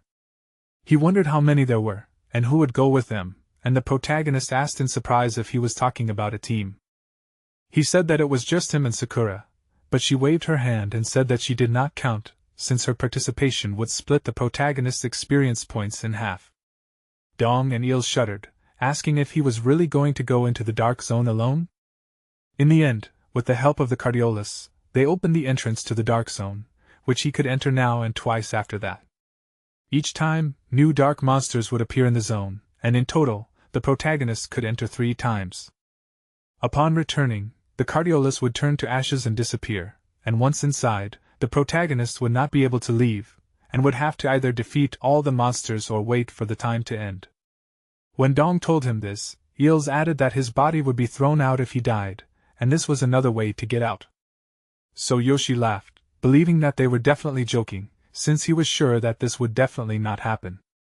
Sakura frowned in displeasure, noting that the protagonist was right and everything would be fine. She handed him a potion, telling him that she had replenished her supply with the coins she earned on their last mission. She figured he would need it, so she asked him to take it. He smiled and noted that she was as thoughtful as always, and asked her to wait for him. He announced that he was going, and suddenly Dong asked him to wait, since he remembered that protagonist had returned his staff to him. He asked how he would use magic then? He could give him a staff if he wanted, and Tsuyoshi thanked him, but warned him that he would not need the staff since he was a warrior. He summoned his sword, throwing it over his shoulder, and after that he entered the portal, and before he was completely lost in it, Sakura asked him to be careful. Eels shuddered, asking protagonist to wait, and asked if he was a warrior? Dong said that he was a warrior with a very great talent for magic, and he was curious about what he could achieve. He promised that he would look forward to it. At this time, the protagonist found himself in a dark zone, a dark forest. He had 12 hours left, and if he left the zone on his own, it would take 12 hours to reopen the entrance. He realized that when he left the zone, he would have to wait 12 hours for it to open. And he decided that he needed to defeat the monsters as soon as possible since he didn't have time to wait. He walked a little further into the forest, and came across a pack of level 10 dark wolves. They were forest wolves that attacked with sharp claws, and these monsters most often attacked with articles, and this one's weakness was fire. The protagonist hid behind the bushes, sizing up the opponents, and he realized that he couldn't let the pack of dark wolves surround him. In addition, he knew that he shouldn't underestimate the speed of their attacks. However, he had to finish as soon as possible. So he jumped out from hiding, concentrating energy around himself, and the dark wolves raised their heads, noticing him. He decided to increase the power of the attacks with the absolute physical form, and when he activated it, he increased the strength of his arms, seriously saying that the wolves don't need to click their teeth. After that, he used the thunder chain, paralyzing his opponents, and when he landed on the ground, he felt that he had received 500 experience points. In his own world, he received the same amount for defeating a normal monster, and he admitted that it was impressive. In this world, the experience points were much higher, and he had already earned 6,500 experience points. He was happy, because he knew that he would soon be able to return after raising his level. At this point, the paralysis effect had expired, because the duration of this depended on the combat strength of the enemy and this one's level. The wolves prepared to attack him, and he held his sword in front of him, asking himself, did the paralysis effect end so quickly? He admitted that the darkness was incredibly strong, and noted that these monsters were stronger and more resilient than normal monsters. When a dark wolf tried to attack him, he blocked its jaw with his sword, exclaiming that it was simply incredible speed. If he had been slower, the monster would have torn his throat out, but suddenly the protagonist was distracted and flinched as he noticed another wolf that was already preparing to attack. The fact that this monster blocked his comrade's view with his body seemed like a pretty smart move to him, but in this case, he knew what he had to do. He activated his absolute physical form, concentrating 60% of his power in his hands. His strength and speed were increased, and holding the weapon with both hands he released his maximum power. He cut through two opponents at once with one blow, realizing that at this rate he would quickly level up and be able to reach level 7 on his first try. For killing these monsters, he raised his experience points to 7,000 points. At this time Dong, who was standing next to Sakura near the portal, asked if it was true that she was worried. It was the first time he saw someone enter the dark zone alone, and he asked if it was true that it was impossible to do so unless the person had exceptional strength. However, Sakura firmly said that she trusted the protagonist. Yils turned around and started to leave, saying that he had seen many talented guys who died because of their overconfidence. However, this was the first time he had met someone who went to fight the boss in the dark zone alone. He decided to leave and expressed his hope the protagonist would come to his senses. Sakura looked after him with displeasure. Sometime later, the protagonist, already breathing heavily from fatigue, froze for a moment, noticing that he had been struggling non-stop. His stamina and willpower were running low and it was reduced to 50% as the sheer physical strength was wearing down his body. However, Sakura's products came in handy, and he drank a basic stamina potion and a basic energy potion, although he almost spat it out as he had forgotten how terrible it tasted. However, thanks to these potions, his stamina and willpower were restored, so he decided to continue in the same spirit. Sakura and An continued to stand near the portal and Sakura asked him if he was really going to wait. He admitted that he was worried and asked if protagonist would return safely. He remembered how he told him that he was a warrior and said that he was a warrior who had passed the shaman exam in order to process the cardiolese and had prepared a top-quality potion. Suddenly, he was distracted from his thoughts as he heard some sounds, and he shuddered in amazement, asking what it was. She said that these were the sounds of the protagonist's skill, and she remembered how he used it before. She added that as long as they heard these sounds, they could be sure that the protagonist was alive. In the dark zone, protagonist repeatedly summoned lightning, attacking his enemies, and with almost one blow, he could already destroy the dark wolves. He raised the number of experience points to 12,400 points, and when he defeated another enemy, he was glad, since he only had the boss left. He was a little tired, but finally got to the most difficult part, namely the final boss. He was delighted to realize that he would be able to reach the 7th level, and he approached the gate, deciding that he needed to rest a bit before the fight. He sat down on the ground, drinking several potions at once in order to increase his stamina and willpower. He breathed heavily as the taste of this was disgusting and he would never get used to it. The capsules from his world tasted good, but the potions in this world were much more effective. Finally, when his strength was fully restored, he stood up and took the sword, happy that he had fully recovered. That is why he decided to continue, and under the supervision of the eye on the gate he entered the boss room. He walked deeper, noticing an opponent emerging from the shadows, who narrowed his eyes, watching him. This monster and the boss of the Minion of Darkness that he recently defeated were equal in level, and the protagonist assumed that this was the boss of the Dark Zone. He smiled and frowned in concentration, activating the absolute physical strength. He increased the strength of his arms, and when attacking with both hands, the strength increased by 60%. His opponent was a level 14 Dark Zone boss wandering in the dark forest, and before the protagonist ran to attack, the monster suddenly disappeared from where it was standing and protagonist's eyes widened, and he only managed to put his sword in front of him at the last moment to block the boss's attack. He was amazed at how quickly this attack happened, and was also shocked by the incredible strength of the monster. Beads of sweat appeared on his face, he frowned, and meanwhile the boss used his skill, causing waves of energy to be sent towards the protagonist. He was surprised when he felt his body begin to shake. He assumed that this was the effect of the boss's skill, and saw the information of the skill's slowing tremor. It was a powerful effect for those with exceptional power, and it was hard to avoid. The spirit of the wielder frightened the opponent, and slowed their movements. And as Tsuyoshi was slowed, the boss swung to strike him. But he desperately clenched his jaws, begging his own body to move.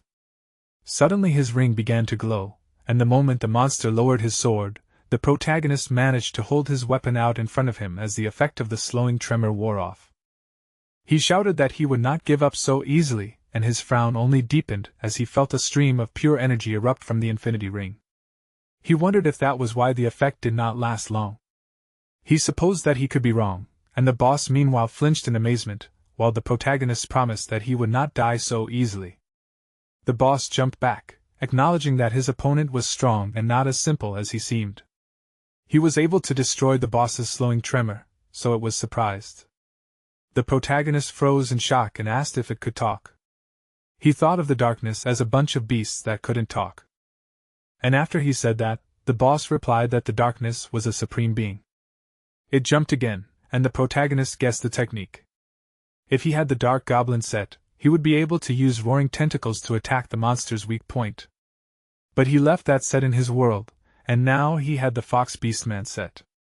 The boss used a blood attack, and when protagonist defended with his sword, its durability was reduced by 30%. He screamed in shock when he noticed this, and realized that his enemy was too strong. Each weapon and item had a durability stat, and the lower it was, the less dangerous and effective the weapon or item was. The blacksmith could restore the durability of weapons and items, but in addition to the protagonist losing some of his weapon's durability, he noticed that this attack had a debuff that impairs his vision. This boss was too fast, and he realized that he couldn't block the blow when the boss started attacking him again.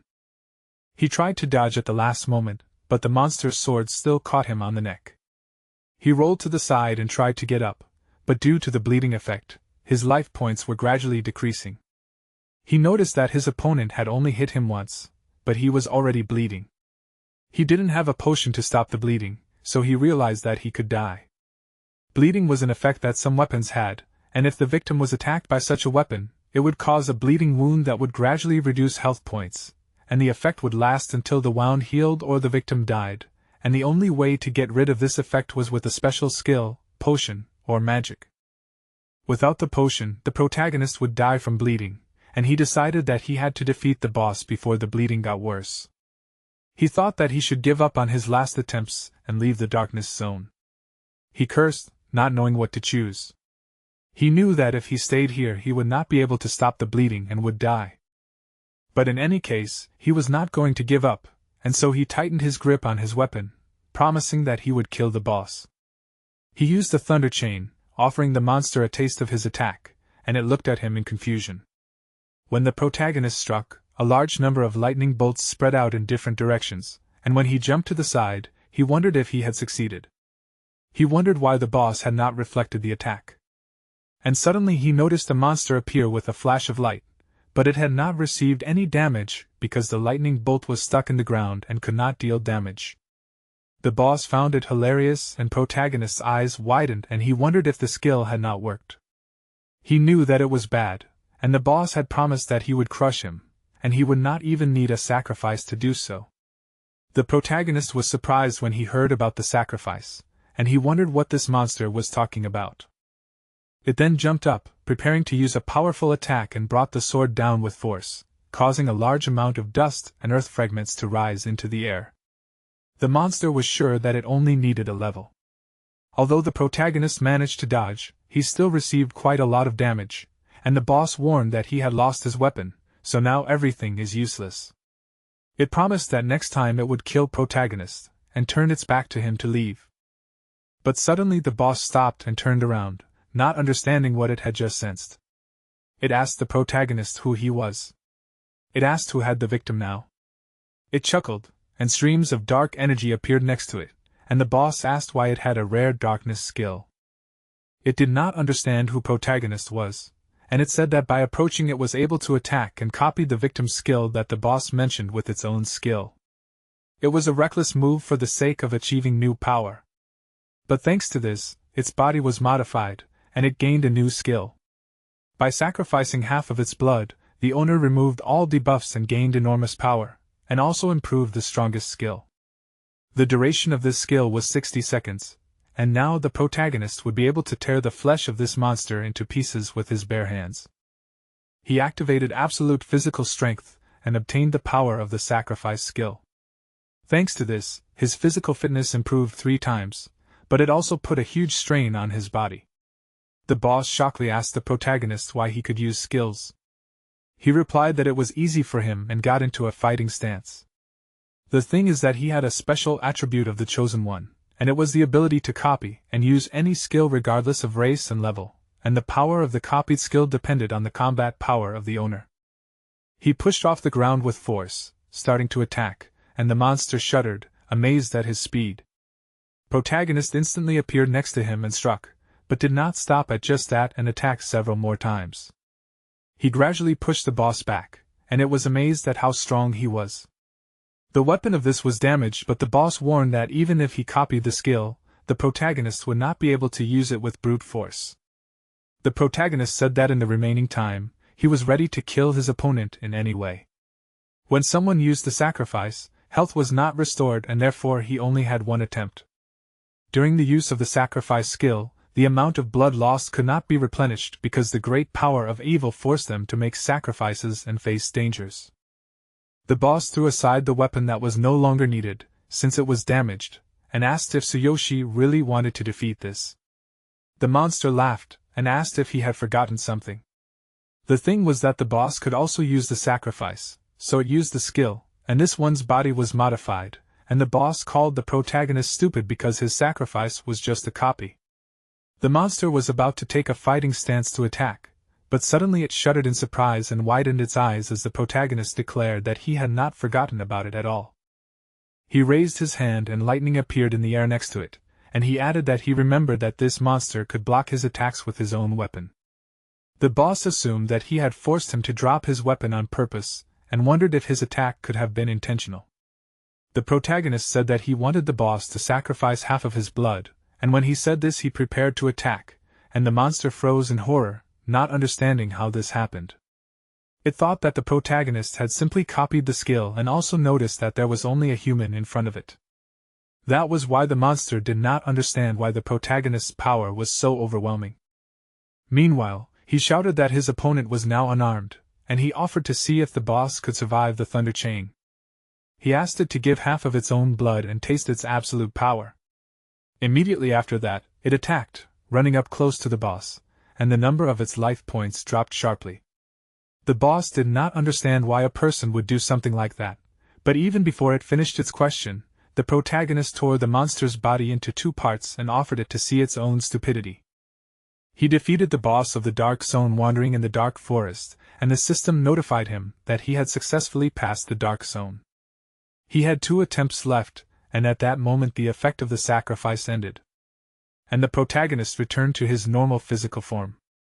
However, this took a lot of strength from him, and now he was shaking violently. His entire body ached, as if all of his internal organs were torn apart, and he admitted that sacrifice was a strong skill.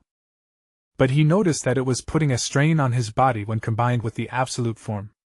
However, his efforts were not in vain, as he received the Dark Forest boss's weapon for defeating the boss. He cried out in amazement and asked, did he really get this? He smiled happily as he had just lost his weapon, but now he had received the blood mist saw. It was the Dark Forest boss's weapon with a saw blade, and any wounds inflicted by this weapon would not heal. This weapon had a passive bleeding effect as well as a secondary skill, blood attack. When the sword formed in the protagonist's hand, he cried out happily as he understood that if he pumped up blood attack, it would be useful. But he was distracted from thinking about the weapon as several system windows appeared in front of him, and he focused on it. Restarting the trial would spend one attempt, and he could return or continue to explore the dark zone. If he continued the trial, he would receive 50% bonus experience points, and he wondered if that would really be the case. He sat down about restarting the level, and his level had risen to level 7. In addition, the number of experience points required to advance to the next level was already 3,400 points out of 18,000 points. However, the protagonist did not rejoice for long at the increase in level and frowned in concentration, noticing that due to the sacrifice now, the damage received could not be healed. He thought that his physical strength would improve, but it was a lot of trouble. The pain subsided when he leveled up. 1 damage from absolute physical strength still remained. He noticed that it was a rare dark skill, but he also thought that the price for it was quite high. He supposed that he should go out and rest for a while, since if he were to go for a second round, he would definitely have to use a sacrifice. He didn't know if his body could handle it, and he also remembered that Sakura had said that it was dangerous to stay in the dark zone without replenishing his supplies. However, he had to level up 6 times in a week to reach level 12, so he couldn't pass up the bonus points that would help him feel more confident in his own world. That was the price of strength, and in the end, he decided that there was no room for doubt. He asked if he could continue the test without determination. He knew that he would only lose that way, and since he had chosen to stay in the test, he had to enter the space and return to the entrance. A portal appeared in front of him, and before he entered, he apologized to Sakura for making her wait. At that time, she worriedly noted in her mind that he should have returned by now. Dong, who was paying attention to her condition, advised her not to worry, assuming that protagonist probably decided to continue the trial since it would help him earn bonus experience points. However, he himself was doubtful and asked himself if protagonist had really lost. However, he noticed that the body was not thrown away, so he asked if the protagonist really decided to continue the trial. He knew that it was almost impossible to pass it without supplies, and for an adventurer in the dark zone, it could mean death. Sakura said disappointedly that the protagonist promised to come out after the first round, but she still reassured herself that she could still hear the rumble of thunder. At this time, Eels returned, saying that he had already managed to sleep and asked if the protagonist had not finished yet. He was surprised that the first round was over and there was no body, and he assumed that protagonist was hiding somewhere and was sitting there, trembling in fear. Dong warned him to watch his language, and Eels said that was nonsense, and asked if Dong really thought that the protagonist could overcome the darkness zone on his own. He warned that they should have given him false hope. He was sure that the protagonist was lying because he had seen many such people, and if he had won, he would have returned a long time ago. If he did not appear after the first stage, it meant that he had failed it and decided to start over, but unfortunately, this could cost him his life, since he simply would not have enough healing potions. Sakura asked him to refrain from such talk because she was sure that Tsuyoshi would definitely return. The thunderclaps proved that he was alive, and Dong, looking at her, thought that she was a strong girl. Eels laughed, thinking that they were joking, and asked what thunder they were talking about. He warned that protagonist's death would be their fault, since they had strengthened his confidence. Suddenly, Sakura glared at him menacingly, slightly drawing her dagger from its sheath, and warned that if he said that again, it would be very bad. Eels and Dong both flinched and asked themselves if this was bloodlust. Finally Dong, hitting the ground with his staff, ordered them to be quiet and not to start a fight, but to wait for protagonist to return silently. He allowed Eels to go, and he turned around, but finally said that he was just telling the truth. He suggested that they look at their faces when they saw protagonist's exhausted body. Dong repeated his order for him to leave and asked himself how it was possible to not notice the bloodlust. In his mind, he exclaimed that Sakura's abilities were limitless, and suddenly she flinched. And Dong asked what was going on.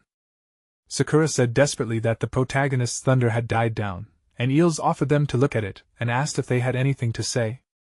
He exclaimed that it was stupid for a mere person to enter the darkness zone alone, but suddenly all three of them shuddered as they heard a terrifying sound.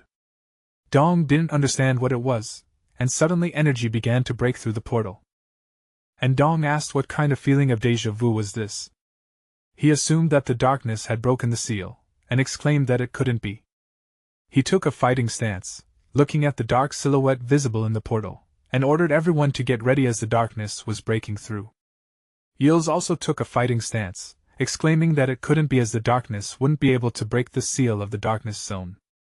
And suddenly, Sakura asked them to wait as the protagonist, whose body was gradually returning to its normal state after the sacrifice skill, came out of the portal almost completely and apologized to Sakura for the wait.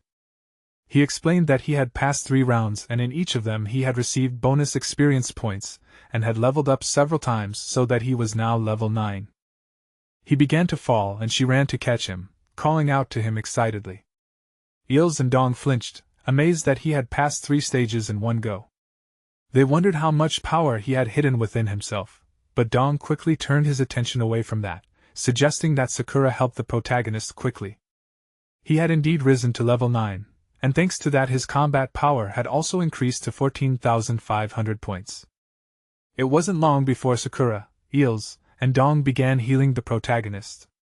Sakura sat next to him, supporting him, and the shamans used reflection to cast a healing spell on him. Finally, when they finished, Dong warned that his muscles and nerves were seriously damaged. Eels added that it was a miracle that he survived, but the protagonist smiled and stretched, declaring that he felt much better thanks to the treatment. Sakura looked away in displeasure, exclaiming that he was in his usual repertoire, since he acted recklessly, and did not keep his promise. He apologized to her, promising that he would be more careful in the future, and he admitted that he simply could not refuse the bonus experience points. He, having reached level 9, received an excellent reward, and he asked if it was true that she understood how much he needed the experience points. She exclaimed in an offended manner that his safety was more important to her, and she asked him to promise that he would keep his promises. But before he could answer her, Dong attracted his attention and asked if it was true what he said that he passed the test 3 times. He confirmed that it was indeed so, and Eels and Dong exchanged glances, and Dong finally admitted that he wouldn't have believed it if he hadn't seen it with his own eyes. He didn't understand how it was possible to fight the darkness alone 3 times, and he remembered when the protagonist came out of the zone. The power of evil bypassed the power of darkness, and so he thought that the darkness itself had broken the barrier.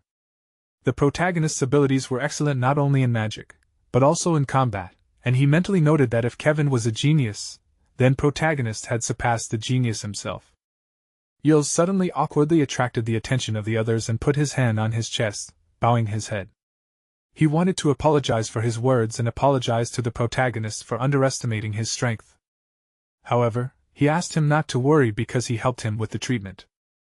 However, Sakura was still dissatisfied with what Eel said earlier, so she noticed that he finally got it.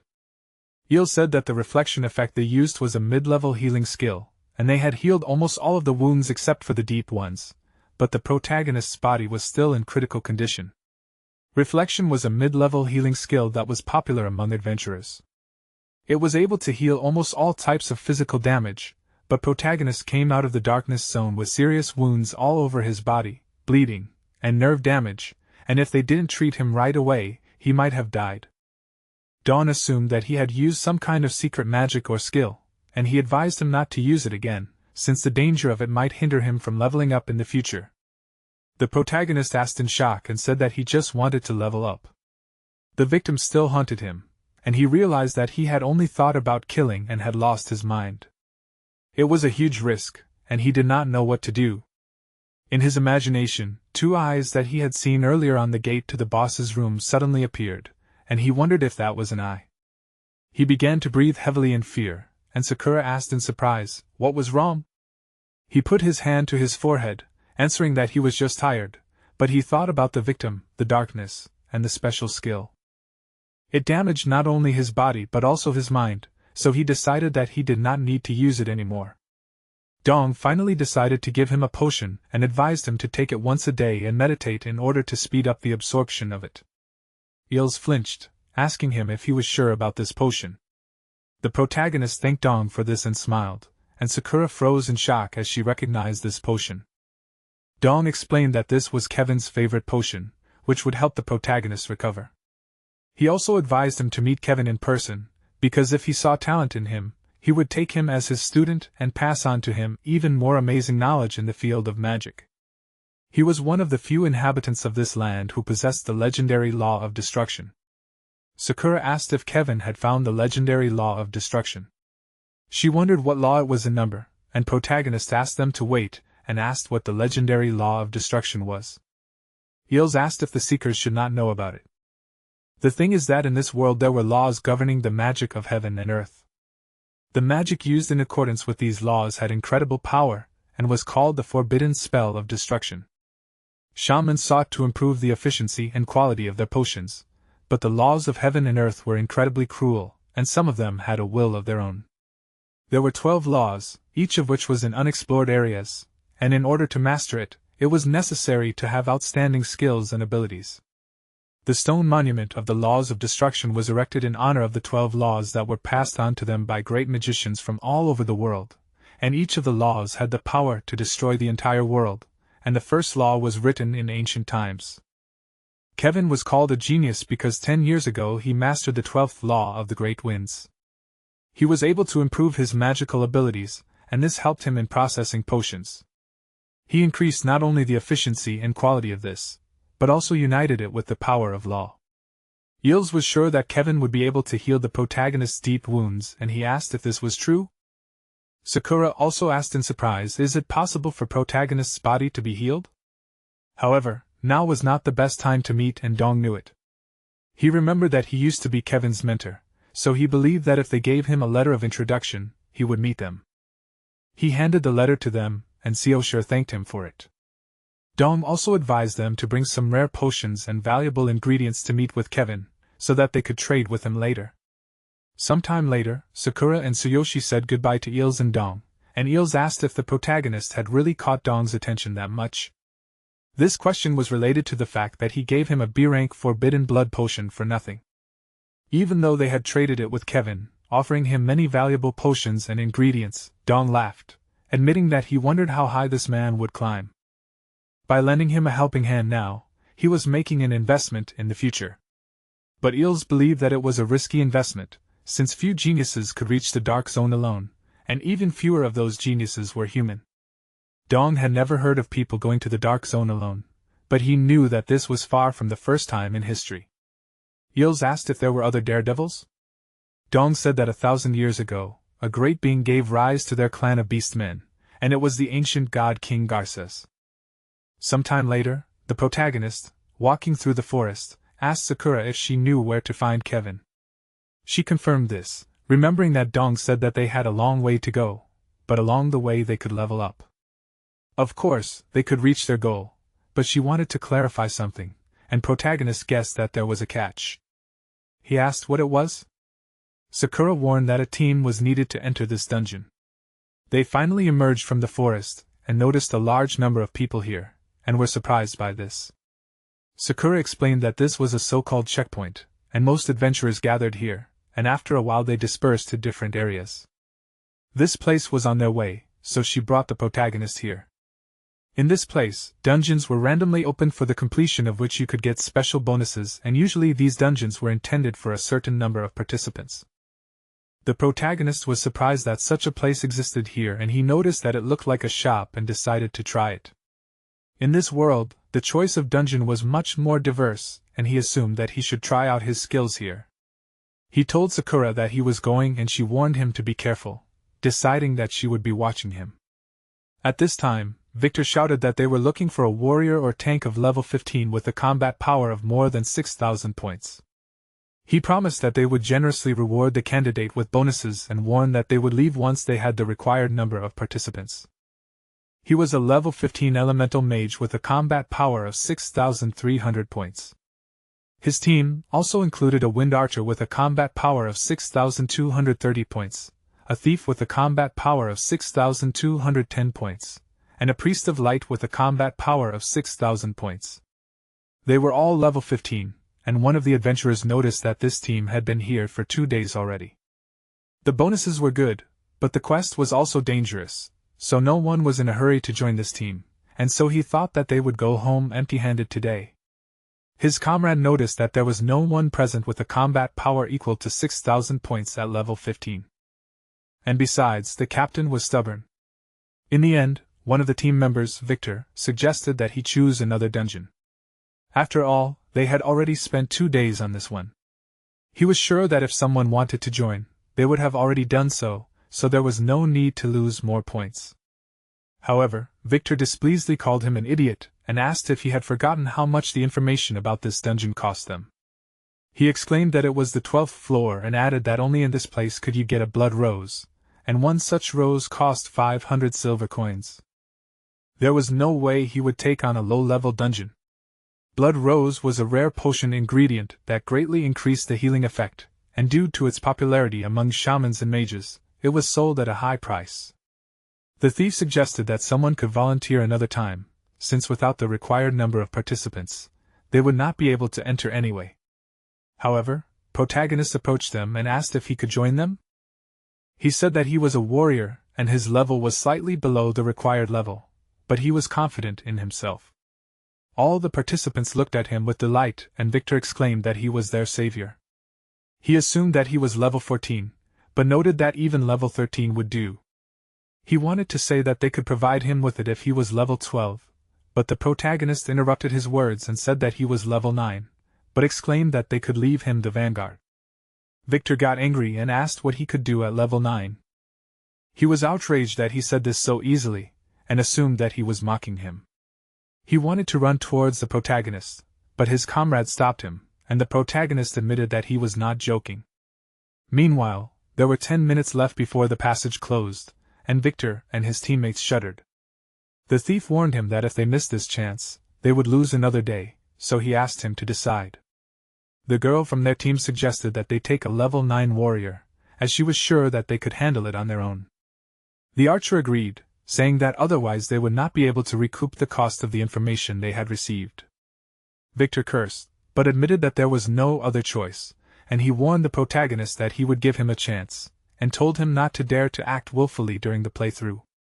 The protagonist had to listen to his orders, as their 4 were already strong and they only took him for the number. He asked if this suited him. He agreed and exclaimed that he would be glad to join the team for the first time. Victor replied that it was nice to meet him, and the protagonist suggested that they go ahead. And Victor asked if this was really his first time joining the team. Finally, they passed through the portal and entered the level 16 dungeon, immediately meeting a level 16 forest rhinoceros, which had a huge body that was immune to physical attacks. This monster's weakness was lightning, and its combat power was 7,600 points. Victor was amazed to see that this was a level 16 dungeon, and began to curse at the informant, promising that he would kill him if he got out of here. The thief was not sure that at such levels they would be able to get out of here alive, and he was even scared to imagine the boss in the dungeon if the first opponent was a forest rhino. However, Victor was sure that everything was fine because they were on the 15th level and had gone through many difficult dungeons together. He suggested that his comrades do everything as usual, exclaiming that they would definitely defeat this monster. He was not sure that this would work, but he suggested that if necessary, they use the Horn of Return, which was an incredibly expensive item by blowing into which one could leave the dungeon. The use of this could be limited in special dungeons, and due to its rarity, the horn could only be purchased at auctions. Suddenly, Victor asked his companions to wait and asked where Tsuyoshi had gone. The archer noticed that he was there when they entered, and he wanted to guess what had happened to the protagonist. But a bolt of lightning from the protagonist, using the thunder chain, interrupted his words. All the adventurers froze in shock, looking out from their hiding places, and noticed that the protagonist had killed the forest rhinoceros, exclaiming that compared to those monsters from the darkness zone, it was a piece of cake. They exclaimed that he had defeated that monster on his own, and he suggested that they follow him since he was used to doing things quickly. He added that he was looking forward to the bonuses, gave them a thumbs up and smiled. In the dungeon of the 16th level there was an active battle, and Victor, clutching a staff in his hand, surrounding himself with magical energy, looked at the monster rapidly approaching him, and then shouted that there was another one here. Then he turned his attention to the fact that there were also enemies behind the tree, and ordered his soldiers to deal with it. The Wind Archer stared intently ahead, pulling the bowstring, aiming, saying that this 9th level warrior was incredibly strong. The Wind Archer himself was level 15 and his combat power was equal to 6,230. After that, the Wind Archer asked if he really cleared this dungeon alone. Then he said that he burst in here and easily defeated all the small monsters. The voice watching the battle asked in surprise how he knew the weak points of the monsters, and now he can hardly believe that he is level 9. The Priest of Light of level 15 with a combat power equal to 6,100 shouted that he does not even need any potions. The thief jumped and addressed Victor as if he were a captain, and asked him if she already had a connection. Then the thief began to ask Victor who this guy was, since he should be famous with such skills. The thief was level 15, his combat power was 6,120. Victor, level 15, with a combat power of 6,300 points, answered the thief that he knew many, but did not remember everyone. After that, he said that he knew those who gave them information about this dungeon, after which he assumed that this warrior was in an elite guild and he had seen him somewhere, but he simply forgot about it. At this time, Tsuyoshi confidently looked ahead with a tense body and continued to fight. He thought that such a dungeon seemed simple compared to the dark zones, and for this they give more experience points than in his world. He thought about the fact that in this dungeon, the level 16 monster is much weaker than the level 11 monsters of the dark zones, and these are not even half as strong as their relatives from that world. Soon after, a huge level 16 wood monster appeared in front of him, the characteristics of which were that it uses a vine with poisonous thorns to attack, and the weakness of this monster was fire. Having studied this information, Tsuyoshi thought that now the poisonous thorns do not pose a threat to him because the divine eye allows him to see the weaknesses of all opponents, and for clearing this dungeon, you can get a bloody rose that he can sell to Kevin. Thinking about the bloody rose, Tsuyoshi made a powerful blow to the massive tree, causing wooden chips to fly in different directions.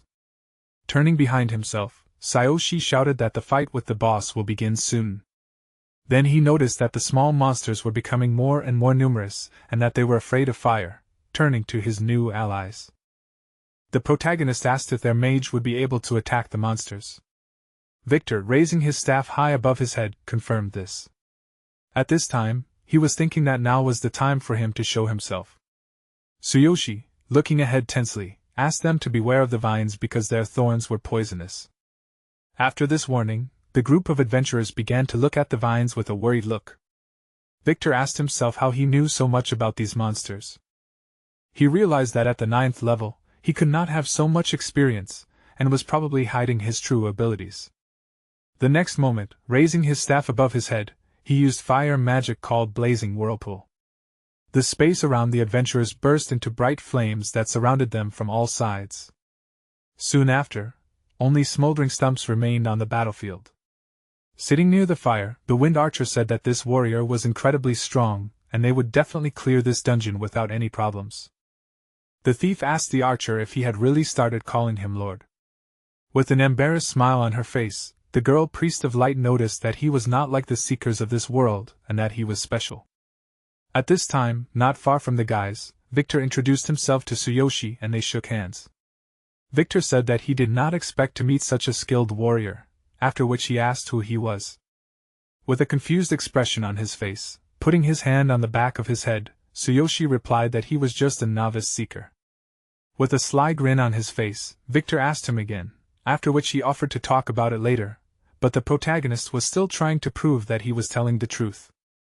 Taking out a bag of drink, Victor asked Tsuyoshi if he knew about the dungeon ratings of each region. The protagonist asked him again, after which he said that he did not know this, and asked Victor why he was asking him about this. Victor asked him again in surprise, after which he assumed that he was lying to him. Then, crossing his arms over his chest, Victor began to talk about the fact that the points for completing this dungeon are different from those that disappear over time, and each region has fixed points, and the number of these varies, but all data on the clearing and participants is recorded in the dungeon rating. and the first passage and the best results for each dungeon are also recorded in this. Then he explained to him that, in other words, for clearing these, you can get not only bonuses but also glory, and the ratings are sent to all seeker guilds and everyone can look at them. Then Victor noted that he can bring great popularity to both his guild and the team. After listening to this, the protagonist said that he understood him, and then asked why he was telling him this. He thought that in his world there was a similar system, which means that this is here too. With a smile on his face, Victor began to tell that this team was assembled by chance, and in fact he is a member of a guild called Q, that is, an elite group of 15 seekers, which is better known as the Big Goat Team.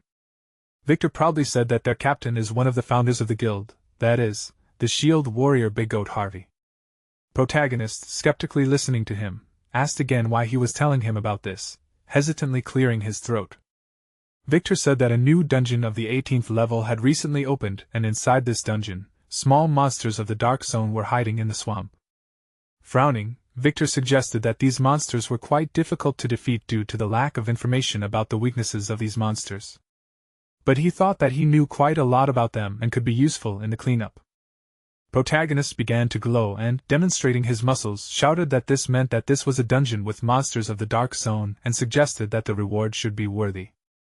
Victor, looking at him with a surprised expression, confirmed this by telling him that if this dungeon is cleared, the result of the first passage will be added to the rating, which will open additional bonuses, so competing teams are fighting to clear it first. With his mouth wide open, clenched fists in front of him from impatience, Victor said that if he is interested in this, he can arrange a meeting with their captain.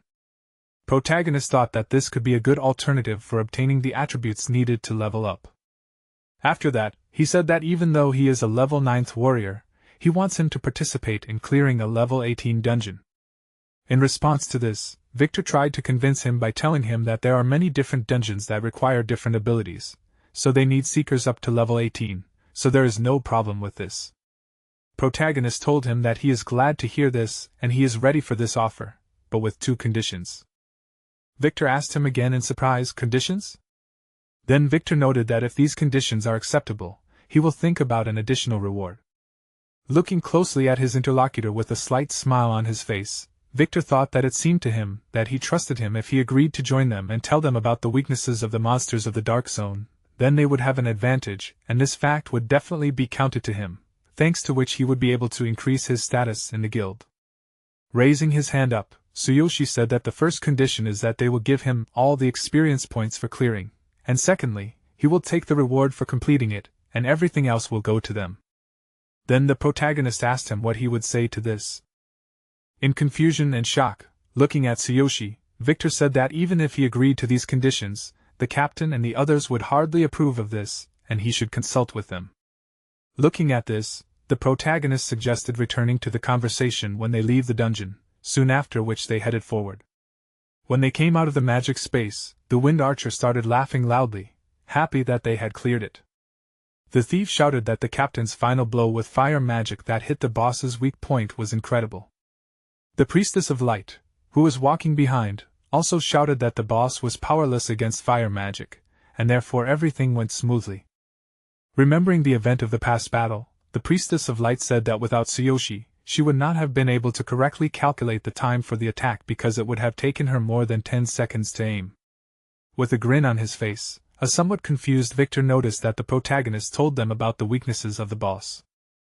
That is, how to overcome it, and even what to be wary of, after which he turned to Tsuyoshi, telling him that he was incredible. Putting an open palm in front of him with a rose levitating above him, Tsuyoshi said that he received his share and they could divide the rest among themselves.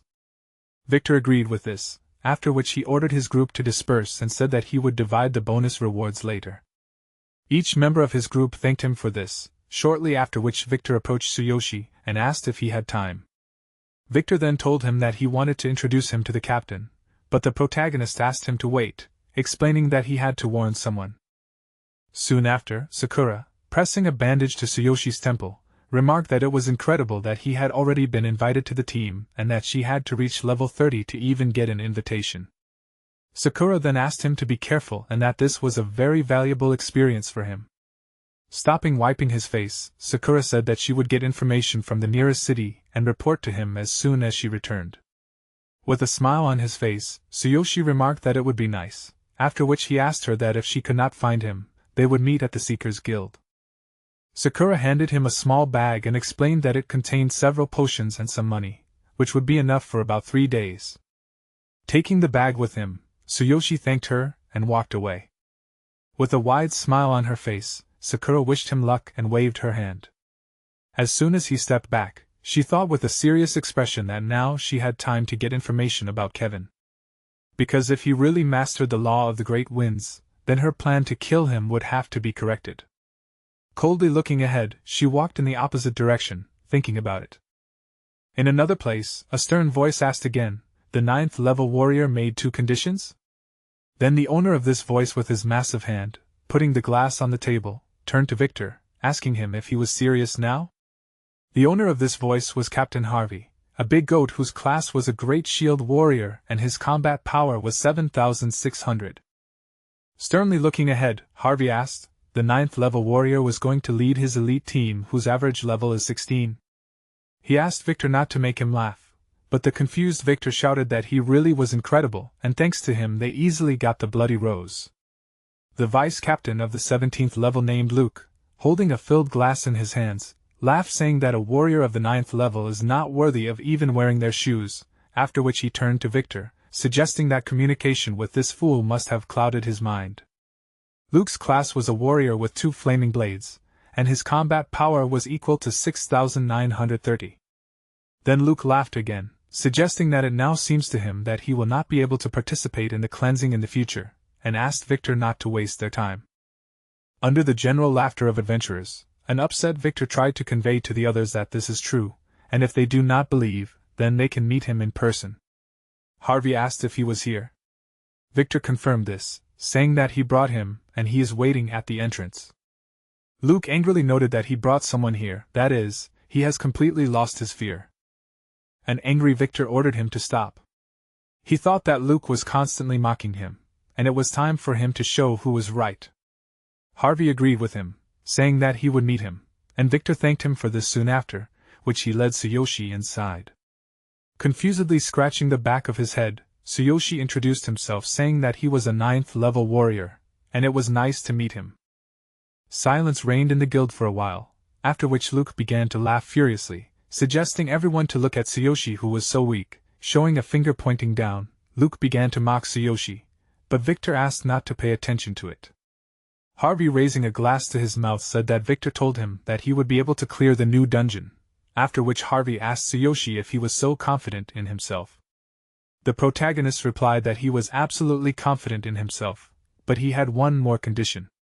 Harvey grinned and asked him again, "Are you absolutely sure of yourself?" Then he asked Tsuyoshi, "What is his condition?" Staring intently ahead with a confident expression on his face, Tsuyoshi asked permission to be their captain. A moth flying over the table got caught in the flame of the candles and burned to ashes. At this time, Harvey, looking at Tsuyoshi with a surprised expression on his face, asked him again if he wanted to be the captain of their elite team. Irritated, Luke assumed that he had gone crazy, after which Luke shouted that in front of him stood the big goat. Captain Harvey himself and their team consists of famous seekers, and there is no need to make them laugh with your statements. Confused and frightened Victor, with beads of sweat flowing down his face, turned to Tsuyoshi and began to ask him, "What kind of captain is this? It's absurd." The protagonist whispered that it was necessary to clear the dungeon, and then asked him not to worry. Turning away from Tsuyoshi, Harvey said that this time other teams would enter the dungeon and they, like their guild, had lost many times in the same place, and each attempt cost potions and items. That is, the more people participate, the higher the price, and they had already spent 2 gold. Protagonist confidently replied that we were talking about a lot of money, and if they let him become a captain, he promised that they would clear this dungeon. Luke was indignant, asking how dare he say such a thing. Another adventurer suggested that Harvey simply kick him out, but Harvey, with an imperturbable expression, agreed with Tsuyoshi, stating that he accepted his conditions, but if his words did not match his actions, then he should not expect mercy. Luke, confused, turned to Harvey, asking him if he was joking. In response, the the protagonist noted that everything was fine and they could easily clear this dungeon if they worked as a team. Luke turned to the captain again and asked him if he really trusted this guy and what a level 9 weakling was capable of anyway. Harvey answered his question with a question asking if they had any other options. Harvey then explained that without him they would just waste another attempt. Continuing to shout discontentedly, Luke noted that making him captain was too much because he was level 9, and this was an obvious deception.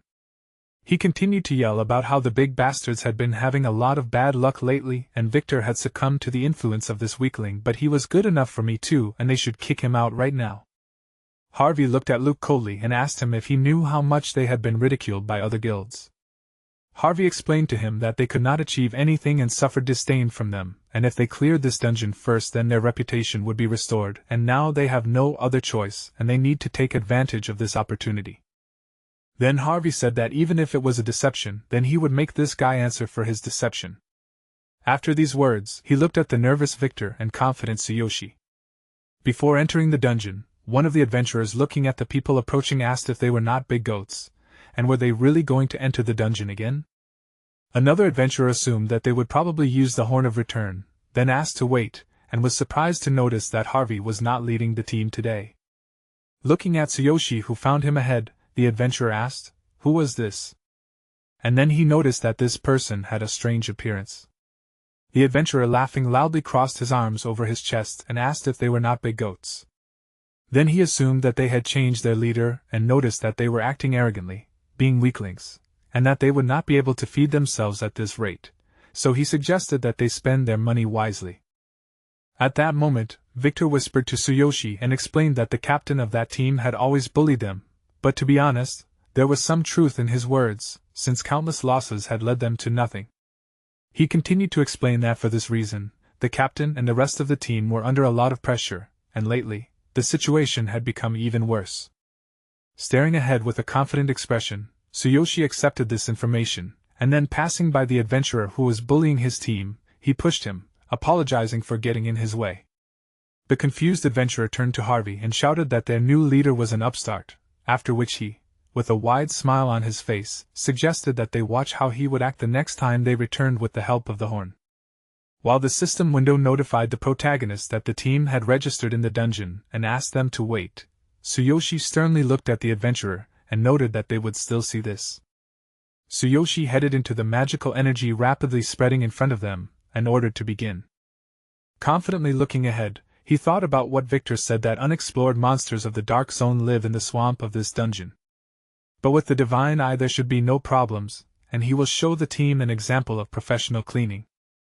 The system window greeted the swamped shadows who entered the dungeon. Soon after, which information appeared that this location is level 18 and the entry conditions are from 12 to 17 team members whose levels should not exceed 18. Harvey asked Tsuyoshi what they will do. The protagonist answered him that he has a plan, after which he assumed that he will take all the experience points for himself.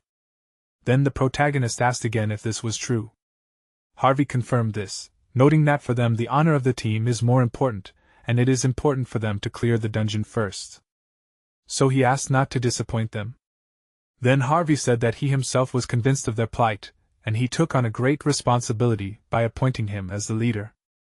So if they fail, then he must prepare for the consequences. Looking at the system window which reported that all the experience points received for clearing this dungeon will go to him, Tsuyoshi said that he understood him. Then Harvey, turning to his subordinates, ordered to get ready and listen to Tsuyoshi's instructions. Luke, with an irritated expression on his face looking at Tsuyoshi, thought that he could not believe that they would give all the experience points to this guy, after which he decided that they would still wait and see the outcome of this event. Protagonist, holding the sword in his hand and pointing his finger at the system window, thought that they would deal with the monsters that Victor was talking about, after which he noticed that the difficulty level was high. The system window said that due to the high difficulty level, each dungeon is divided into easy and hard, and on the high level, all rewards are tripled including experience points. Reading this information, Tsuyoshi was happy that the rewards are tripled including experience points, and with the tripled points of all party members, he can go up 2 or even 3 levels. A smile appeared on his face, and soon after, he found a notification that a high difficulty level was selected and the strength of all monsters and the attributes of these tripled. The party members looked at this notification with surprised expressions, and Harvey asked in shock, "High difficulty level?" The frightened adventurers assumed that this was some kind of mistake, and something was wrong here because this was suicide. Victor, trembling with fear, turned to Tsuyoshi and asked him what he was doing. Victor then began to explain to him that the high difficulty level cannot be activated unless he has fully explored the dungeon, after which Victor assumed that he was mistaken. Luke, standing among the guys with his arms wide open, loudly called Tsuyoshi, shouting that no one could clear even the easy level, and the high one was several times more difficult, after which Luke assumed that the protagonist wanted to kill them all. Then Luke began to shout that he had warned them and that they would waste their time and that they would be ridiculed again upon their return. With a sly smile on his face, Luke thought that he was a fool and that he had been waiting for the right moment, but he himself had made a mistake. The other adventurers were also indignant, and Luke was glad about this, realizing that this fool had chosen a high difficulty level. Then Luke, clutching a massive horn in his hands, noticed that it was good that he had taken the horn of return with him, because of this fool they would have to use the ladder to get out of here. He suggested acting faster because this guy had deceived them all. But the protagonist, moving forward rapidly, said that if he had brought them here, it meant that he had a plan, after which he ordered them to follow him. Moving forward at great speed, Tsuyoshi understood that the difficulty level was not important, because with the divine eye and so many people, they could clear this dungeon without difficulty. Enraged, Luke began to ask him if he really thought they could handle it after failing the easy level earlier. Luke ordered him not to talk nonsense, because he himself dragged them here, after which he asked him if he understood that this was a threat to life, because this was not a game. Luke hysterically screamed that if he wanted to die, he had to go alone. Protagonist did not listen to him, and quickly moved forward at the same time activating the divine eye. He thought that everything was going according to plan, and in this swampy area, weak monsters were afraid of lightning. At great speed, Tsuyoshi approached many toothy crocodiles of the 18th level, whose classification was a water crocodile, and in the characteristics of these monsters, it was said that these have thick skin and simple attacks are ineffective, and these monsters attack in a group using fangs. Thanks to the divine eye, Tsuyoshi was able to identify the weakness of these monsters, that is, lightning and fire, and thanks to the analysis of the weakness, he saw a recommendation that it is necessary to use fire and the electrical conductivity of water, and lightning attacks can lead to unexpected results. Having studied this information, Tsuyoshi thought that if he concentrates, he can improve the divine eye. Pointing a finger at Tsuyoshi, Luke hysterically screamed that this fool is going forward and there are toothy crocodiles and there are many of them, so they are all finished. Harvey, putting a massive shield in front of him, moved forward asking if he really deceived them.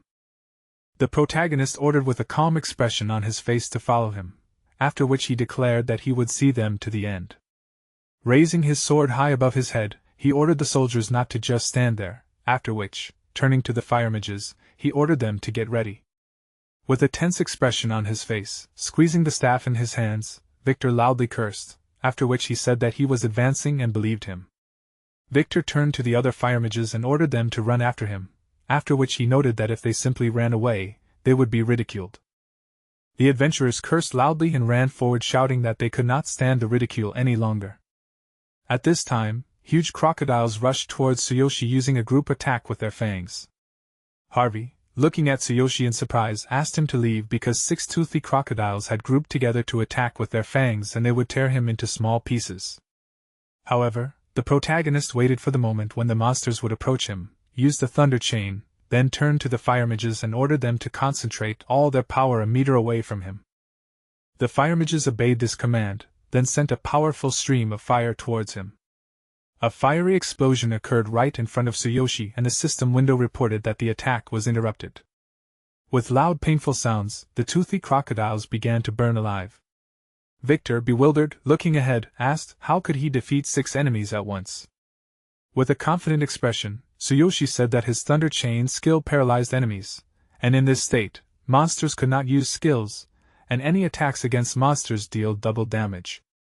He then explained that concentrating the firepower in one point multiplied the power of the attributes, making their job easier. He himself understood that it was all thanks to the divine district, and the system window reported that the analysis of the divine eye was complete. The surprised, and at the same time joyful, adventurers began to ask him how he was able to come up with a strategy so quickly. Another adventurer shouted out that they could really clear this dungeon, after which another guy shouted out that by taking advantage of the monster's weakness, he interrupted the offensive and dealt with these with a massive fire attack. And this is amazing. Joyful Victor shouted that he did it again, and he did it like in the last dungeon, after which he noted that he knew he could do it. Harvey looked at Tsuyoshi in surprise and asked himself if he was really level 9 with such skills and who the hell was he. Luke was hysterical, sitting on the ground and shaking, shouting that he was just lucky and that no one would have been able to analyze the situation so accurately in such conditions. One of the adventurers turned to the vice captain and shouted that this was the reason he was incredible because everyone had seen it with their own eyes, after which he asked him why he was being stubborn in that case. Crossing his arms over his chest, Victor asked why he didn't just shut up because he was only embarrassing them. Luke asked him again in a rage, but the protagonist ordered him to end it because they didn't have time to argue with someone like him. Turning to the adventurers, Tsuyoshi ordered them to follow him because they would pass a high level of difficulty. Harvey was the first to run after him, asking his soldiers if they heard that. All adventurers confidently ran forward and only Luke, who remained sitting on the ground, asked them to wait. Harvey, standing next to Tsuyoshi, ordered them to follow him, then shouted that they were passing a high level. 30 minutes later, in the dungeon of Swamp Shadows where the liquid glowed bright green, Victor, with a worried expression on his face, suggested that it seemed to him that all the previous teams lost in this place. Protagonist activated the divine eye and looked carefully in front of him, while Victor asked him what they should do now. With a dissatisfied expression on his face, Luke said that the monsters here are high-level monsters of the Dark Zone, and they have never encountered such things. He complained that he did not know where he got all this information from, but they almost lost because of him, and the Big Goat's team will not let it go so easily. Irritated, Victor turned to him and began to say that thanks to his resources and analysis, they received practically no damage and before this was simply impossible. Then Victor started asking him if he didn't understand that this was unbelievable, and how could he even say such a thing. An angry Luke ordered Victor not to forget himself because he was actually the vice captain and he was only temporarily in charge and he was taking care of their team as the vice captain. Harvey abruptly ordered them to shut up, saying that they were distracting Captain Tsuyoshi, after which an irritated Victor and Luke fell silent. A notification appeared on the system window that the analysis of the divine eye was complete, and as a result, the system window informed the protagonist that it was impossible to bypass the swamp and that he was recommended to assign one team member to distract the monsters while the others moved forward. With a smile on his face, studying this information, Tsuyoshi thought that in this case it would be even easier than he thought. In the detailed results, the system window reported that the area of the swamp was about 300 square meters, and the depth of the shallowest point was 24 centimeters, while the deepest was 126 centimeters, the average depth was 84 centimeters, and the optimal route was drawn up. The next message from the system window reported that the depth of the swamp along the route does not exceed 40 centimeters, and this is the fastest and safest way. Taking a branch in his hand, Tsuyoshi began to draw on the ground, thinking that this is an incredibly accurate analysis, and how it seems to him that the capabilities of the divine eye depend on his combat power, and he remembered the results. So it's time for him to make a plan.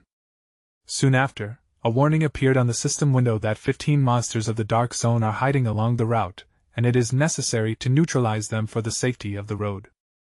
The system window also notified the protagonist that movement through the swamp will slow down, but thanks to the absolute physical form and strength of his legs, he will be able to move at a normal pace.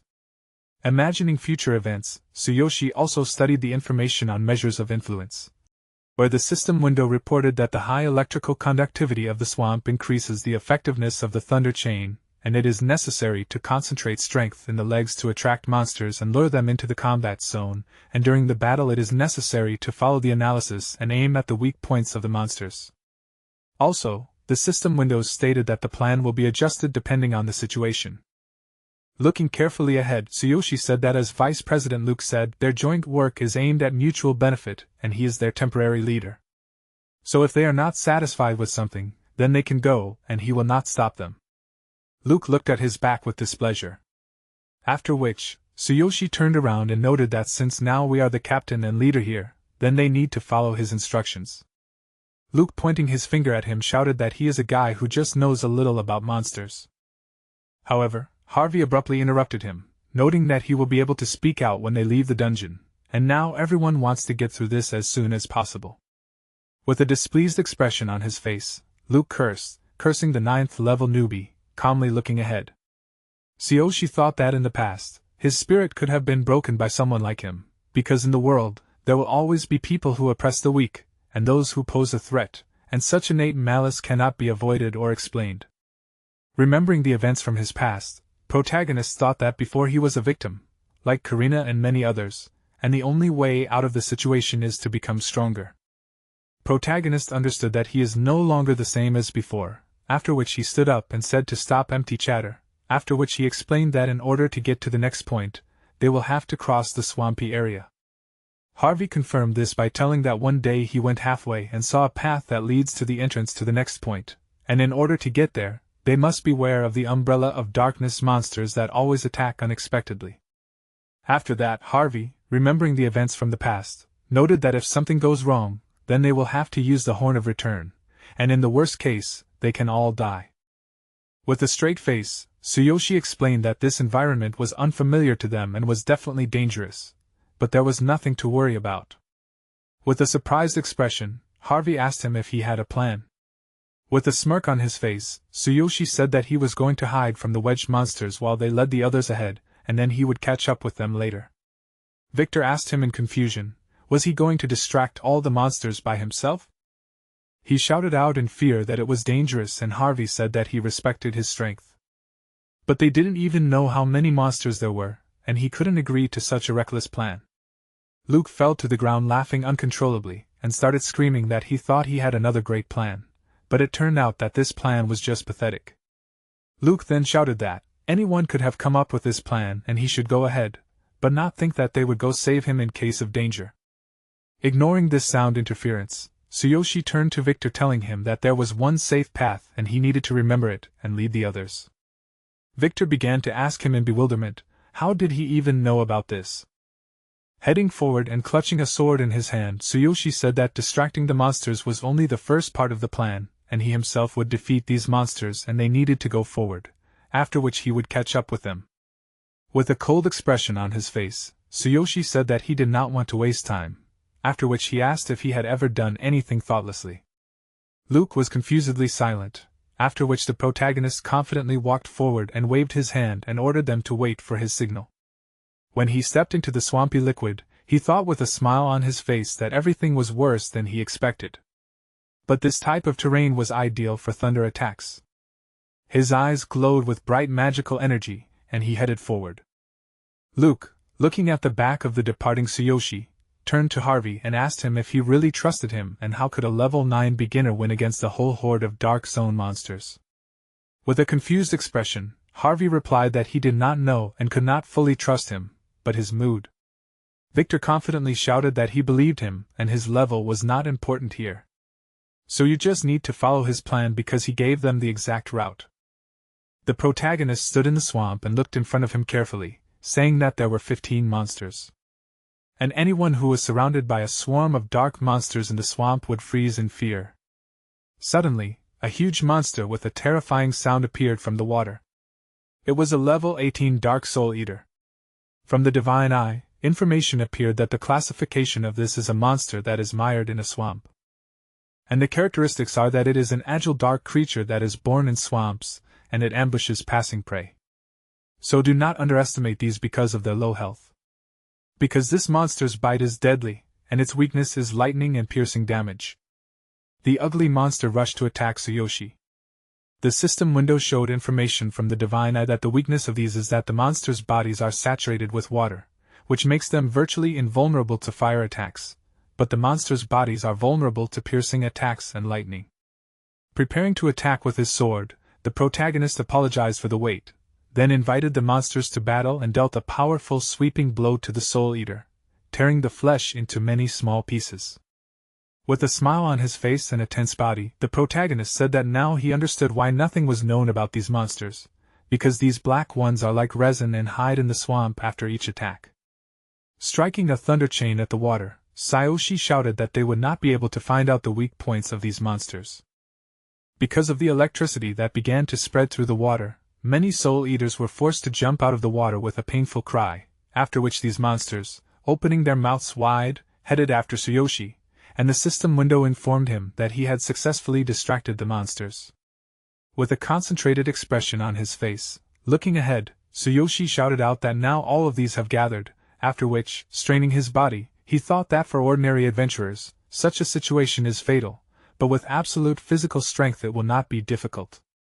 While Tsuyoshi firmly stood on the ground, the system window informed him that absolute physical strength was concentrated in his legs and now he can easily pass the swamp.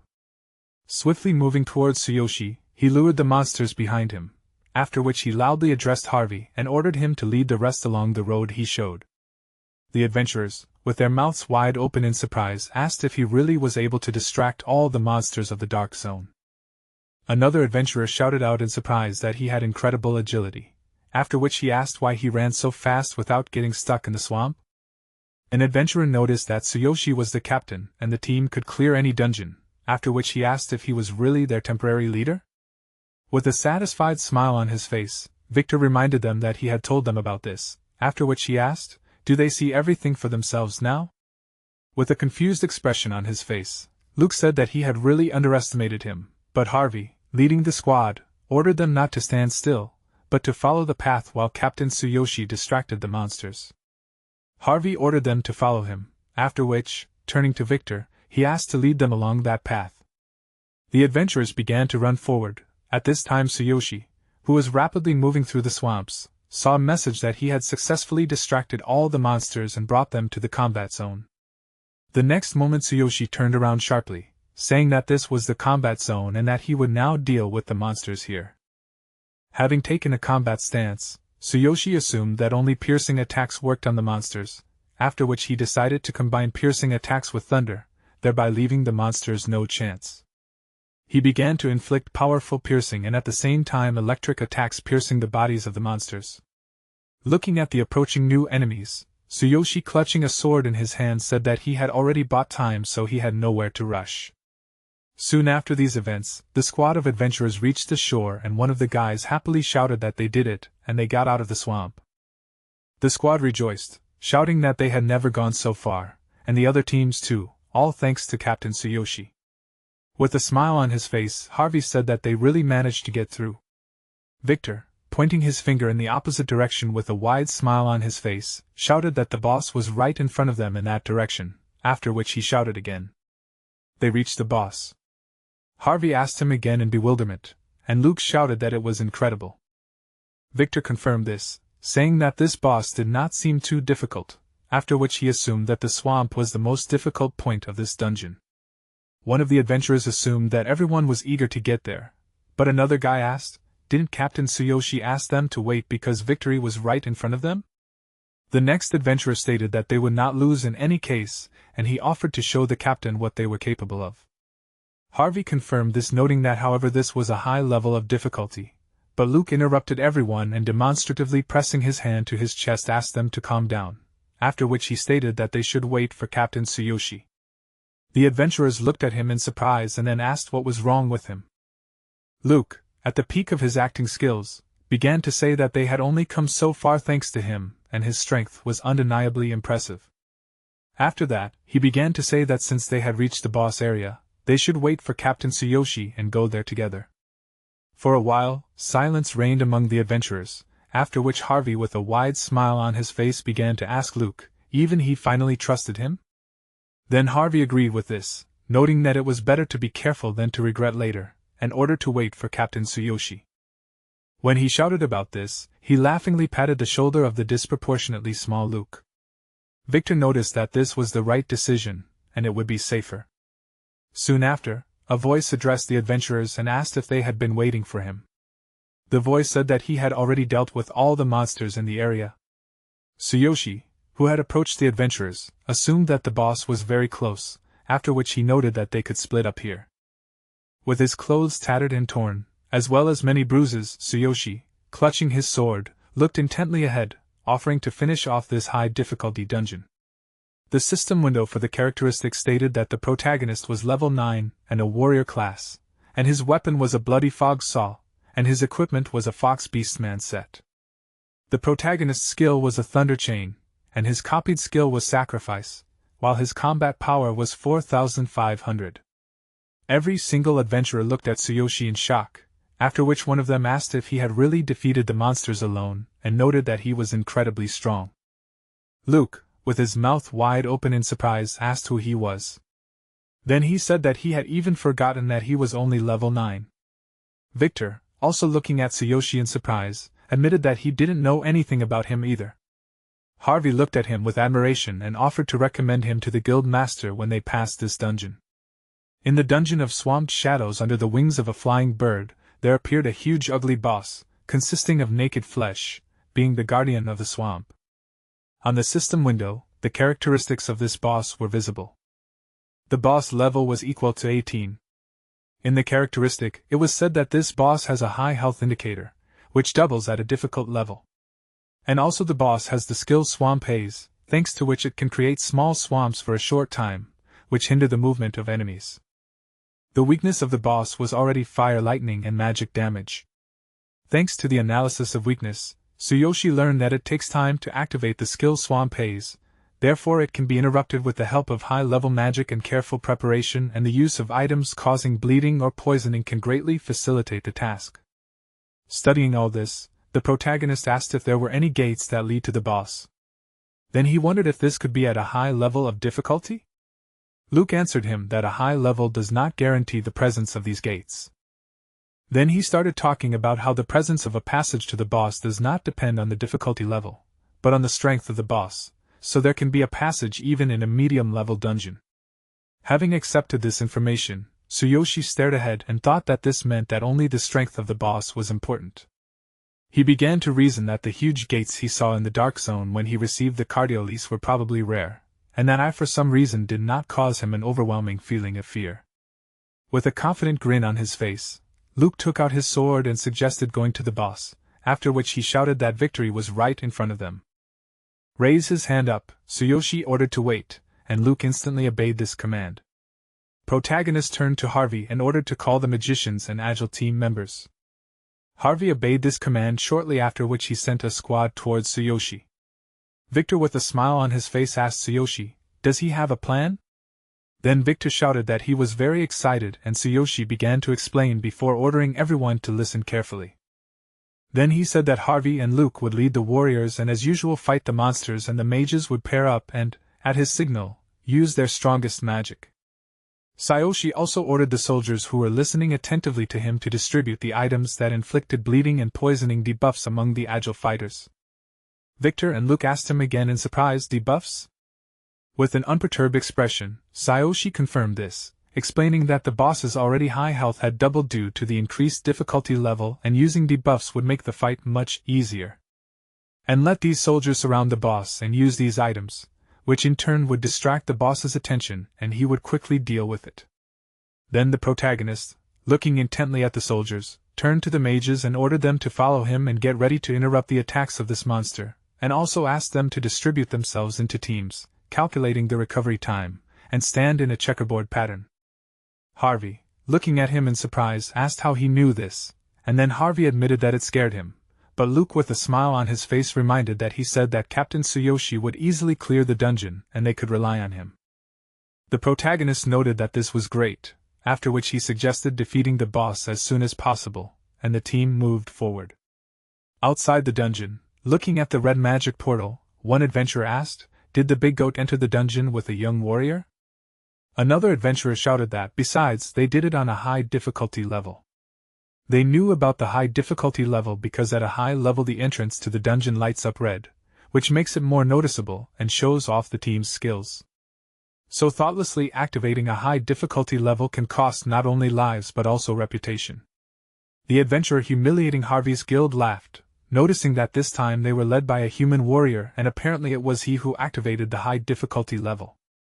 After that, the adventurer assumed that this person had deceived them, because they couldn't clear this dungeon even at the average level, and now they had entered a difficult one. The adventurer shouted that they were fools and that they would definitely use the Horn of Return soon. With a sly grin on his face, he thought that the big goats were a strange team that consisted of people and beast men, and now they were also led by a man. He thought that a human team on their territory was absurd and they had long lost their honor. But now when they returned, he would be able to ridicule them in front of everyone. At this time, a fierce battle was taking place inside the dungeon between the big goats and the actively bleeding boss. Victor turned to Tsuyoshi, asking him if they shouldn't support them with magic. The protagonist answered him negatively, explaining that he knew the attacks of this monster, and they just needed to wait for instructions. Soon the body of the boss began to swell and grow in size, which is why the melee soldiers were forced to retreat. The monster, swollen like a bubble, provoked a reaction from Tsuyoshi, who, turning to the second group of magicians, ordered an attack. The magicians immediately used the spell of wind invasion and strong wave, directing it at the monster, which is why the skill that the monster wanted to use was interrupted. With a surprised expression on his face, clutching swords in his hands, Luke asked, "Did Captain Tsuyoshi really foresee this again?" The joyful warriors rushed to the attack again, putting melee weapons in front of them. Tsuyoshi, surrounded by dark magical energy, said, "High difficulty level?" 15 minutes after these events, the Guardian of the Swamps was defeated and lifelessly fell to the ground.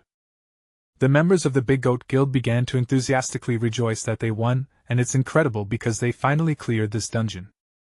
One of the guys raised his weapon up and shouted that this is the first clearing and they cleared it first. Harvey, with wide open eyes in surprise, noticed that they cleared the dungeon on the first try, after which he asked who this Tsuyoshi is. Harvey noted that he should introduce him to the head of their guild, and if he officially joins them then their achievements will skyrocket. Luke echoed him, shouting that they should recommend him to the leader because he is incredibly strong and somehow able to predict the behavior of monsters, and with him they can clear anything. At this time, Tsuyoshi stood next to the evaporating corpse of the boss, glowing brightly. At that moment the system window informed him that there was a level increase and his current level is 10, and his current combat power increased from 14,500 to 15,000. With a satisfied smile on his face, Tsuyoshi said that he received all the experience points from defeating the boss and finally reached level 10. He knew that there were only 2 steps left to achieve his goal, and he thought he could do it. When he looked up, he saw a message that the owner of the Infinity Ring had reached level 10, and as a reward for this, he was given a set of black armor for camouflage. With a joyful smile on his face, Tsuyoshi asked, "When a certain level is reached, a reward is given?" He decided to see what it was, and wished to equip the suit. Soon after, which he was completely dressed in pretentious black equipment, on the system window, it was written that this was a set of black armor for camouflage. This is a practical set that can only be worn by owners of the Infinity Ring, and it cannot be sold or exchanged. Also in the information about the effect of the set, it was written that it can be transformed depending on the wishes of the owner, and the cape can be used with other sets, appearing instead of hidden ones. On the system window of the characteristics it was written that his level is 10, and the weapon is a blood missile. His equipment is a set of black armor for camouflage, and the hidden one is a Fox Beastman set, and the protagonist's skill is a Thunder Chain and his copied skill is a Sacrifice. And the combat power is 15,000. Looking at his palms standing in the new armor, Tsuyoshi thought that when the Fox Beastman set is hidden, this set appears instead, and it seems to him that his body has also changed. Protagonist assumed that it adapts to his needs soon after, which he decided to test it next time. Victor looked at Tsuyoshi with admiration and asked him, "Who is this handsome guy?" With a satisfied smile on his face, Tsuyoshi explained that he simply changed the equipment, and the surprised Luke shouted that if he had shown up in this equipment from the very beginning, he would not have called him a weakling. With a serious expression, Harvey turned to Tsuyoshi and told him that he wanted to ask him for a favor. Protagonist asked what favor he wanted to ask him about. Soon after which the adventurer, who had been mocking the guild, looking at the red portal, noticed that they were leaving and invited everyone else to watch these determined fighting goats. At that moment, many notifications began to appear on the system windows that the Big Goats team had cleared the Swamp Shadow dungeon at a high difficulty level on the first try. And the Big Goats team had broken the record by completing the dungeon at a high difficulty level in 150 minutes and 36 seconds. On the next system window, which was available to every adventurer, It was said that the Swamp Shadow dungeon of a high difficulty level had been completed and the first team was the Big Goat in record time. In genuine bewilderment, with eyes and mouth wide open, the adventurer mocking this guild asked how this could be and did they really clear a high level. A moment later, a gloomy Tsuyoshi came out of the magic portal with his new team. The adventurers began to assume that it was the warrior man in dark armor who did it, and another adventurer confirmed this by shouting that the Big Goat appointed him as the leader, and they quickly cleared the dungeon. The adventurers began to zealously ask who he was and what guild he was from. Another guy said that this was unbelievable, and it put them in a bad light. Harvey and Luke, enjoying this kind of attention, listened attentively to this, after which Harvey shouted out that they had not been surrounded by such attention for a long time, and it was all thanks to Tsuyoshi, and he promises to introduce him to their guild and recommend him to the leader. With a smile on his face, Victor ran up to Tsuyoshi and said that everyone was talking about him now, smiling. Tsuyoshi replied that since he came to this world this was the second time, and it was even a little strange. The most surprised face was the published adventurer, and Victor approached him and asked, "Is he really still here?" Then he apologized to him for the fact that the Big Goats just became the first to pass this dungeon and set a record. The Beastman began to shout that this is all because they accepted a strong man. Protagonist, looking at him intently, asked again, "A strong man?" But then he asked him, what did he say about him earlier? With a frightened expression on his face, he began to apologize to him, saying that he was wrong, after which he again begged and in a trembling voice asked him if he would like to join their guild. He offered to work together, and said that they would accept any of his conditions, after which he asked how to address him. Zaverliad understood that this guy was not simple, and when the guild needed to clear a high-level dungeon, they would really need his enormous strength. Many adventurers eagerly ran to Tsuyoshi, asking him to share his contacts, and stated that their guilds wanted to talk to him. They asked if he wanted to join them and promised him generous rewards. Another guy offered him to join the Bantam Guild, but Zaverliad furiously addressed them and ordered them to step aside and shouted that he was the first to ask him, so they should get in line. Melancholically watching what was happening, the protagonist thought that talented people were always in great demand, and even in his world, guilds fought for the strongest heroes. So if he was strong, then all roads were open to him wherever he went. Harvey shouted menacingly to the others that he would join the Q Guild. After which, he ordered everyone to make way, and Tsuyoshi, looking gloomily ahead from under his brows, continued on his way forward. In the city of the Beastmen in the north, many surprised representatives of the race with confused expressions on their faces looked ahead. The reason for their surprise was Tsuyoshi, who was walking in the company of Luke and Harvey. One of the Beastmen asked, "Isn't that the Big Goat from the Q Guild?" Then he asked, "When did Harvey manage to become a human?" The locals were talking among themselves in surprise, saying that they had never seen this man. One of the Beastmen said that he had never seen him either, but he was probably strong, and although his level was unknown, he was probably 19. The Beastman standing in front asked in surprise, was he joking? Then he shouted that Harvey himself was level 18, and he should be at least 20. The 10th level protagonist addressed the group and asked everyone to wait. He remembered Sakura and thought about how he promised her that they would meet at the Adventurers Guild, but he didn't know where she was, but after the meeting he would go to the Q Guild. He knew that it would be nice to go there together because he wanted to see her. At that time, inside the guild, an employee who worked there said that she was on a diet and therefore refused to eat. The orc standing near her asked, "Then what about a drink?"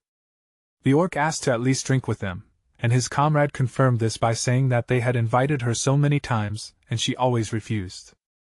Suddenly, they were both pushed apart by Tsuyoshi, who was walking in the middle, who demanded that they let him pass.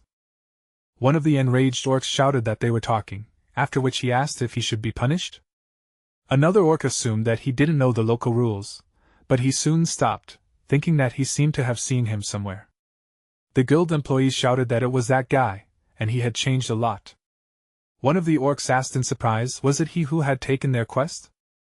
Then he asked Tsuyoshi who he had stolen that cape from. The second orc laughed, assuming that he had spent all his money on it, completely ignoring the comments of his ill-wishers. Tsuyoshi asked the employee if Sakura had come. Then he said that they were supposed to meet here. The employee answered him that she had not seen her today, and that no one had come except those annoying guys. The orc smugly asked if he had heard that no one had come except those annoying guys. The other orc confirmed this, after which they both turned to the employee in confusion, asking her if she had really meant them by annoying guys. With a tired expression on her face, the employee was glad that they had finally gotten it. The orc rushed at her in rage and asked through insults how she dared to ridicule them. The protagonist menacingly asked the orc, grabbing his wrist with absolute force, "Can't they see that she is uncomfortable with them?" The orc painfully grabbed his wrist, thinking that this is incredible strength, after which he asked himself, "Who is this guy?" In fact, the orc cursed, calling Tsuyoshi a reckless fool, after which another orc suggested going outside because there are guards inside. The second orc began to provoke him, stating that it was time for them to fight, soon after which they warned him not to think that he can brag just because he put on a cape and they will knock him out with one blow. Phlegmatically treating what was happening, Tsuyoshi assumed that Sakura had not arrived yet, after which he apologized to the employee for disturbing her. The beast man who worked in this establishment stopped Tsuyoshi with concern, explaining to him that if he went out, they would beat him up, after which she asked him to stay inside and the guards would protect him. With a smirk on his face, Tsuyoshi turned around and said that everything was fine. One of the orcs walking in front of Tsuyoshi told him that if he did not want them to knock him out, he needed to go out right now. Another orc asked how a person dared to establish his own rules in the land of beastmen. When they left the room, the group led by Harvey asked Tsuyoshi, calling him captain, what was going on? The confused orcs who were demonstrating their power asked in horror. Captain, the employee of the establishment with an interested expression on her face, watching what was happening through the doorway, asked herself, who is he? Staring intently in front of him with a stern look, the protagonist replied that nothing had happened and these guys had just started a fight. The angry and menacing members of Tsuyoshi's team began to ask what they said and whether they were the ones who started the fight with their captain. The orcs quickly turned in the opposite direction, explaining the situation by saying that there was a misunderstanding. Victor asked Tsuyoshi what happened. The protagonist answered him that it did not matter, after which he explained that his companion was not here and they needed to go to the guild. The protagonist then noted that they were no longer in a dungeon and they should not call him captain, but Harvey laughed and explained that nothing had changed. Soon after these events, in the Q Guild meeting room, a man at the head of the table named QS congratulated him on clearing the dungeon for the first time and setting a record.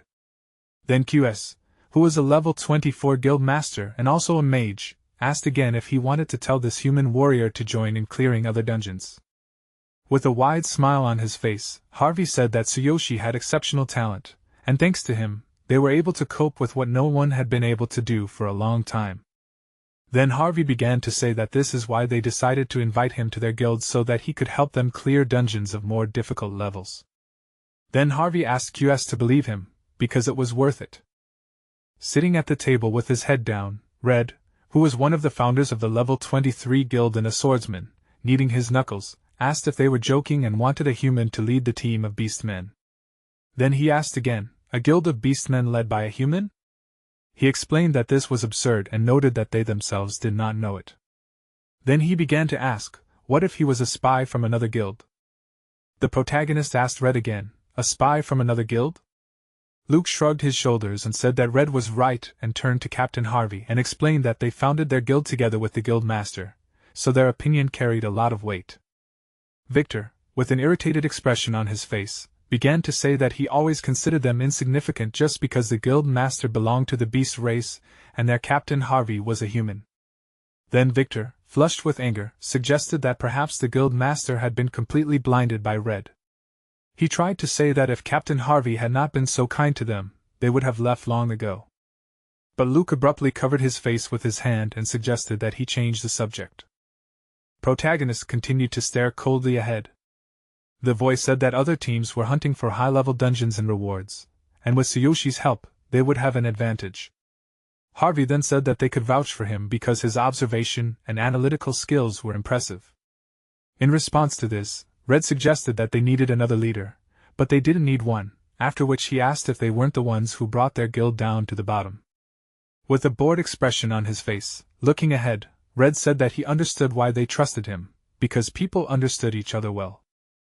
But then he asked what the point of this conversation was, because only people can understand each other. After this, Red turned to Harvey for confirmation. But Harvey, in a rage, rose from his chair, slammed his palm on the table, and asked him what he was saying.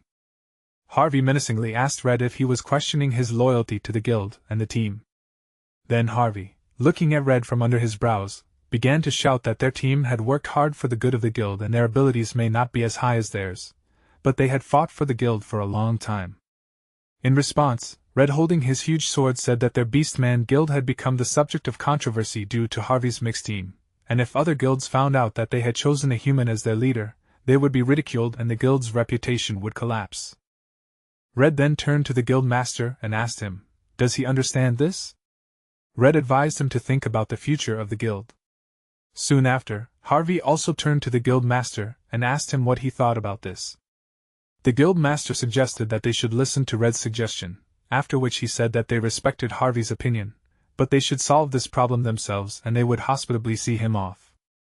Harvey looked ahead in gloomy confusion and then accepted his answer. After that, Tsuyoshi began to speak and said that he only came here for Captain Harvey and it was time for him to go.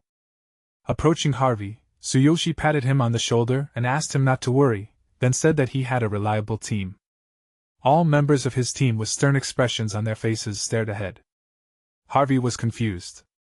Protagonist waved his hand at his former ally and said that he was leaving and it was fun fighting side by side with them. Luke tried to appeal to Tsuyoshi, but he suggested that perhaps fate would bring them together again while he continued to increase his level.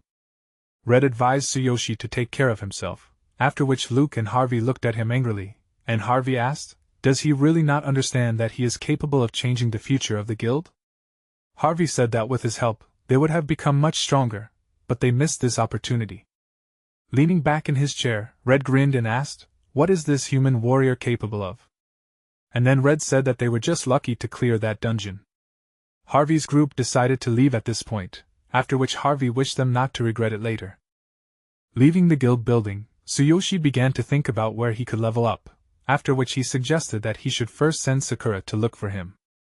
He thought that he should apologize to her for tearing the shirt she had worked so hard on. Suddenly, a beast man appeared in front of Tsuyoshi who had been mocking Harvey's group and shouted that he had finally found him. The protagonist looked at him in surprise and said that he had been chasing him all this time, after which the protagonist asked why he had done that. The beastmen began to loudly ask him for help, after which he said that their guild had received a difficult task, and the president had ordered him to find a strong seeker, and that he was perfect for the role.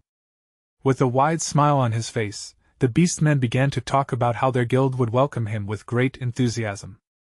And he couldn't forget him after seeing his strength, after which he said that he could set the rewards and conditions himself. After that, he asked him again, stating that they were counting on him very much. With a thoughtful expression on his face, Tsuyoshi looked at him and asked again, "Reward and conditions?" And then he asked, "What kind of task?" The protagonist understood that he wouldn't mind the opportunity to earn more money. The beastman told him that this matter was urgent, and the task was to save the kidnapped daughter of a rich merchant, after which he called Tsuyoshi to follow him, because the guild leader was waiting for them. Some time after these events, many beastmen with surprised expressions looked at Tsuyoshi, who continued to ask, "Save the kidnapped person?" Then he wondered if the guild really takes such tasks. The beastmen explained to him that income is very important for any guild, and such tasks are just that, because adventurer guilds fight with them for high-paying work. And in the city, their guild called Rhythm is quite famous, but even for this order they had to fight. Protagonist thoughtfully said, "Fight for the order?" After that, he assumed that for completing this he would pay about 5 gold coins. He thought about the fact that the task that they had previously taken together with Sakura brought them 3 gold coins, and this was quite good. The beast man shouted that everything was not so simple, and they kidnapped the daughter of one very rich and famous family throughout the city. And because of the urgency, the reward was increased by 100 times, that is, as much as 500 gold coins, that is, with such an amount they will be able to cover all the expenses of their guild for a year. And if he helps, they will give him half. With a surprised expression on his face, Tsuyoshi, sincerely perplexed, asked again, 500 gold coins? Then he again asked, they will give him half? The protagonist immediately thought that it was 250 gold coins, and Sakura would be incredibly happy with this news. Soon after these events, in the Rhythm Guild, A beastman shouted that they had to go quickly because their guild master was waiting. A nearby beastman asked if the captain was talking about him. A rich merchant from the northern district named Vanton looked menacingly in front of him, slammed his fist on the table, and shouted that 3 days had already passed and the deadline for completing the order would expire tomorrow, after which he furiously asked what they were even doing. After that, Vanton said that if they failed this task, he would make them pay him compensation 10 times the reward. Otherwise, the passage to the northern district would be closed to them. After that, he sternly ordered them not to underestimate him. A beastman named Pace said with a sad expression on his face that this was outrageous, and that they were just working on a plan forward. So tomorrow they would save his daughter. Pace was the Rhythm Guild Master, level 28, and a warrior. Next to him stood a short Vice Master of the Rhythm Guild named Hugh, level 26, and a marksman. Hugh asked with a trembling voice, 10 times the reward? Then he noted that it was 50,000 coins and they would not be able to pay him that much. Vanton, his face red with rage, asked again, are they still developing a plan? Then he shouted that they had been telling him this since day one and he had heard of their failures, after which he furiously asked, do they really think he is a fool? When the Beastman and Tsuyoshi appeared in the doorway, he asked with his mouth wide open in surprise, has the client arrived already? The protagonist wondered if this muscular guy was a client. Then the protagonist noticed that it was immediately obvious that he was a rich man, after which he asked, have they already sent a rescue team? The Beastman answered affirmatively, explaining that they did so immediately after accepting the order, but it was difficult to move unnoticed in the mountains and they sent 15 people with levels no less than 20. And the Vice Master of the guild joined them, because they were confident that they could handle it. After that, he told about the fact that, however, they could not even reach the enemy's lair because they encountered a huge number of traps in an unfamiliar territory and a group of intruders that consists of about 2 people of level 19 and their leader, that is, a berserker of level 25. The Beastman explained to Tsuyoshi that they could have won if they had come face to face, but in the end they were defeated and after that they sent 3 more rescue teams. But each of them failed. Tsuyoshi lowered his head and said that it was hard to reach their lair with more than 10 team members. They became a noticeable prey and after the first failure the enemy probably believed in themselves and prepared for their arrival. Tsuyoshi said all these words to the confused beastmen, who told him that after that they realized that they should take the enemy not by force but by their minds. But after so many losses, time was lost, so the guild master urgently called him. The beastmen grabbed Tsuyoshi by the hand and with tears in his eyes pitifully began to scream that they only had one chance. And if they failed this task, then she could die and then the reputation of their guild would be completely destroyed and they would be mired in debt. The beastmen whined, begging Tsuyoshi for help, but he only asked him to calm down. Tsuyoshi knew that the victim was in the mountains surrounded by many traps, guarded by level 19 warriors and their leader, but with his divine eye and the copied skill, everything should work out.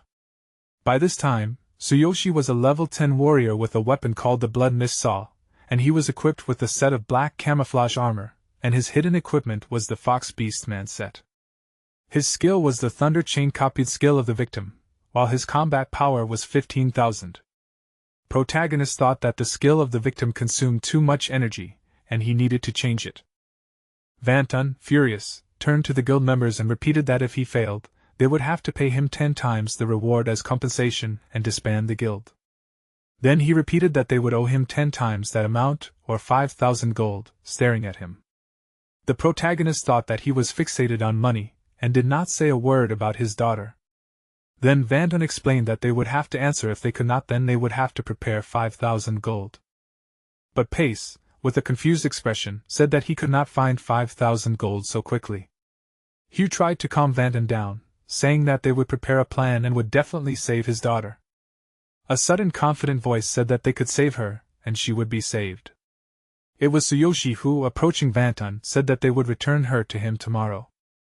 Vanton, pointing to Tsuyoshi, asked Pace, who is this? Then he suggested that they listen to what words this man was throwing around. Pace, with a confused expression, looked at Tsuyoshi, but suddenly the beast man who brought Tsuyoshi ran up to him and began to tell him what he told about him, and he agreed to help them. After he confirmed this, Vanton asked if there was a human in the Beastman Guild. Vanton then, with a displeased expression, suggested that they look at what they would say tomorrow and ordered them not to forget that failure would cost them 5,000 gold. Protagonist, addressing Vanton as he left him, suggested making a bet, after which he said that if he could save his daughter, he would increase the reward to 1,000 coins. Vanton turned around and suggested that he had gone crazy, after which he asked if he really thought he could deceive him. The protagonist asked him to wait and explained that if he lost, he would pay him 50,000 gold coins, which was 10 times more than he was asking for.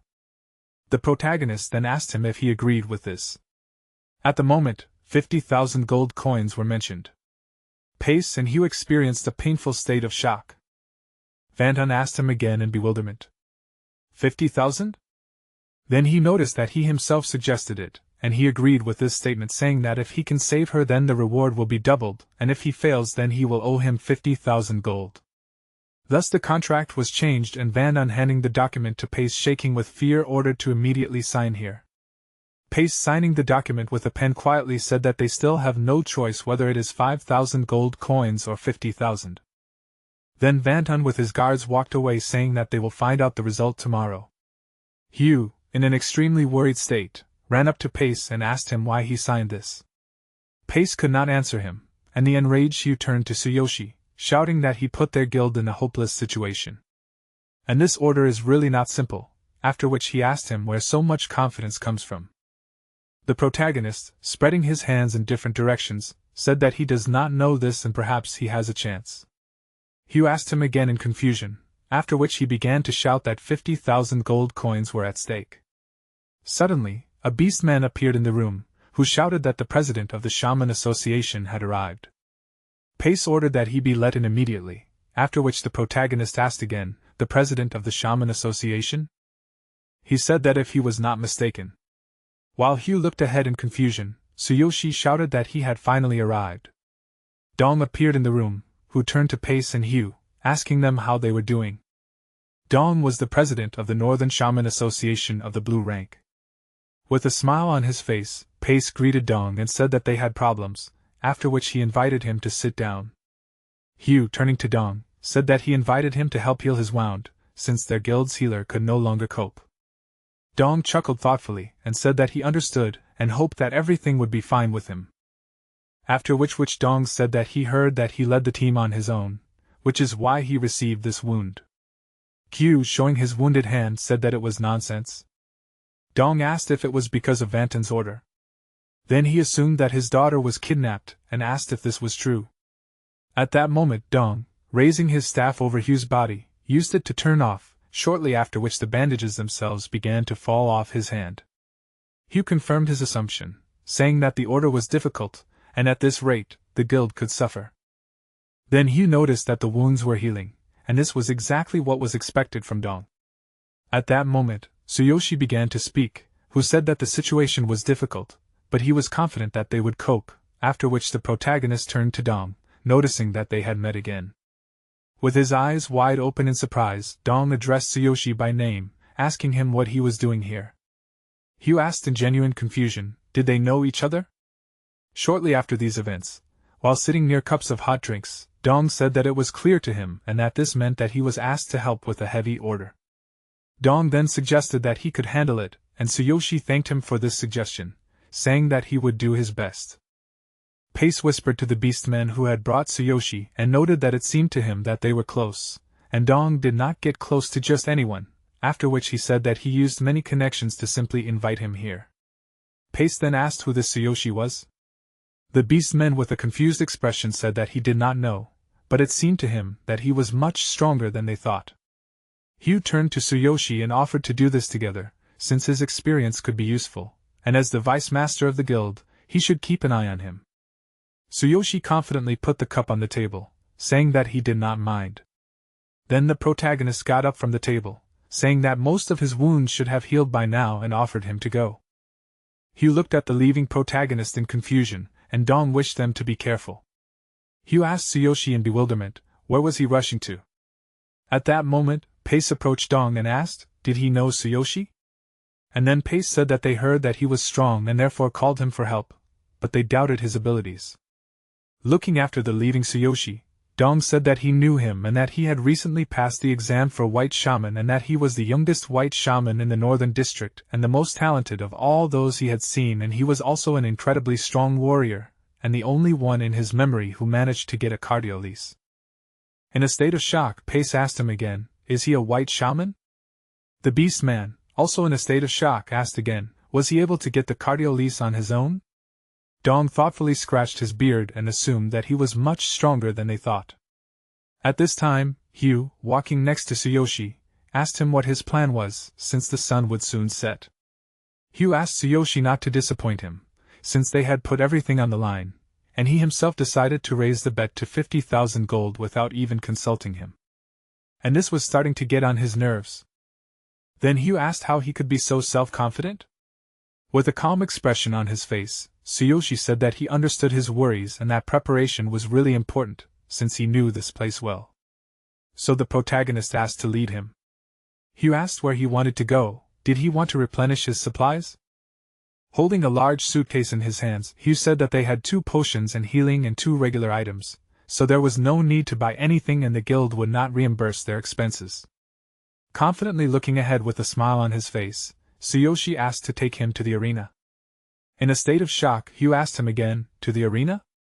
Then he assumed that he was joking, saying that he wanted to watch a fight. The protagonist did not answer him, and Hugh with an annoyed expression came to the conclusion that the warrior was not suitable for this order. However, he had no other choice, and soon Hugh announced that they had arrived at the place. Hugh also asked permission to remind him that they had little time left, and if they failed, there would be no turning back. When Hugh approached the arena employee, he asked what fights were taking place today. Suddenly, Tsuyoshi said that he did not come here as a spectator, but he wanted to take part, so he asked Hugh to register him. Hugh, again in a state of shock, asked him again, asking, "Does he want to take part?" Hugh thought that he was talking nonsense because this was stupid. But the arena employee, pointing to the arena, said that if his intentions were serious, he invited them to go inside and fill out a form and pay an entrance fee. Heading into the arena, Tsuyoshi thought that he wanted to use the divine selection system to obtain an assassin's skill. And for this task, he needed someone who could break through and defeat enemies without attracting too much attention. With a concentrated gaze, Tsuyoshi looked ahead and decided to choose the most suitable assassin skill and copy it. Inside the arena, where there were many admiring spectators, in the center stood a one-armed Naruto, a level 21 cat tribe, whose class was a shadow assassin with a dagger extended forward. A huge ogre standing in front of him with a painful expression cursed furiously, asking Naruto not to keep him waiting. At that moment, he thought that he only had one arm, but he was incredibly fast, and he was not an easy opponent. This ogre was a level 21 Beastman tribe, whose class was a roaring warrior. With an unperturbed expression on his face, Naruto urged the enemy to attack, and the next moment, with a sharp jerking movement, using a heroic roar, the ogre with a huge melee weapon rushed to attack, shouting that the warrior has no time for complex strategies. The system window showed information that the heroic roar is a mighty roar that raises the spirit and fighting strength of there and his allies, and attacks that are filled with furious willpower frighten enemies. With a concentrated look, Naruto looked at the enemy from under his brows and the next moment made several instant movements. With a tense expression on his face, trying to strike, the ogre complained that he could not hit him. Immediately after that, Naruto used a surprise attack and, finding himself behind the ogre, struck. The system window showed a description of the surprise attack skill, that is, that this is a unique skill of the assassins, a skill that was left by the legendary assassin named Nightingale. Also on the system window, it was written that the owner of this skill turns into a shadow and sneaks up on the enemy from behind, delivering a fatal blow. And the effectiveness of this skill depends on the type of weapon, but the preferred use is daggers.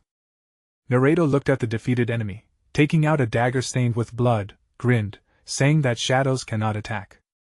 The arena announcer shouted that this was the end, and Naruto won again, after which the announcer, turning to the healer, ordered him to help the defeated performer. Fireworks began to explode high above the arena as a sign of congratulations. The Beastman on the stands with an admiring expression on his face shouted that this was a surprise attack by Naruto. Another Beastman with a confused expression on his face said that he heard that he was from the east, and the next spectator noted that it was no wonder that he was so strong. The protagonist also carefully watched what was happening, thinking that this was an incredibly interesting skill. With a serious expression, Hughes said that he had no chance against this assassin, and that Naruto had come from the east and had recently become especially famous. After that, Hughes said that his record in the arena was 21 wins and 6 losses, and that he had been in first place in the light class arena for 3 months, and that most guilds dreamed of hiring him. The protagonist asked if the assassin from the east was really that strong. Putting his hand in front of him, Hugh answered him with a question asking if he hadn't heard of the Eastern assassins.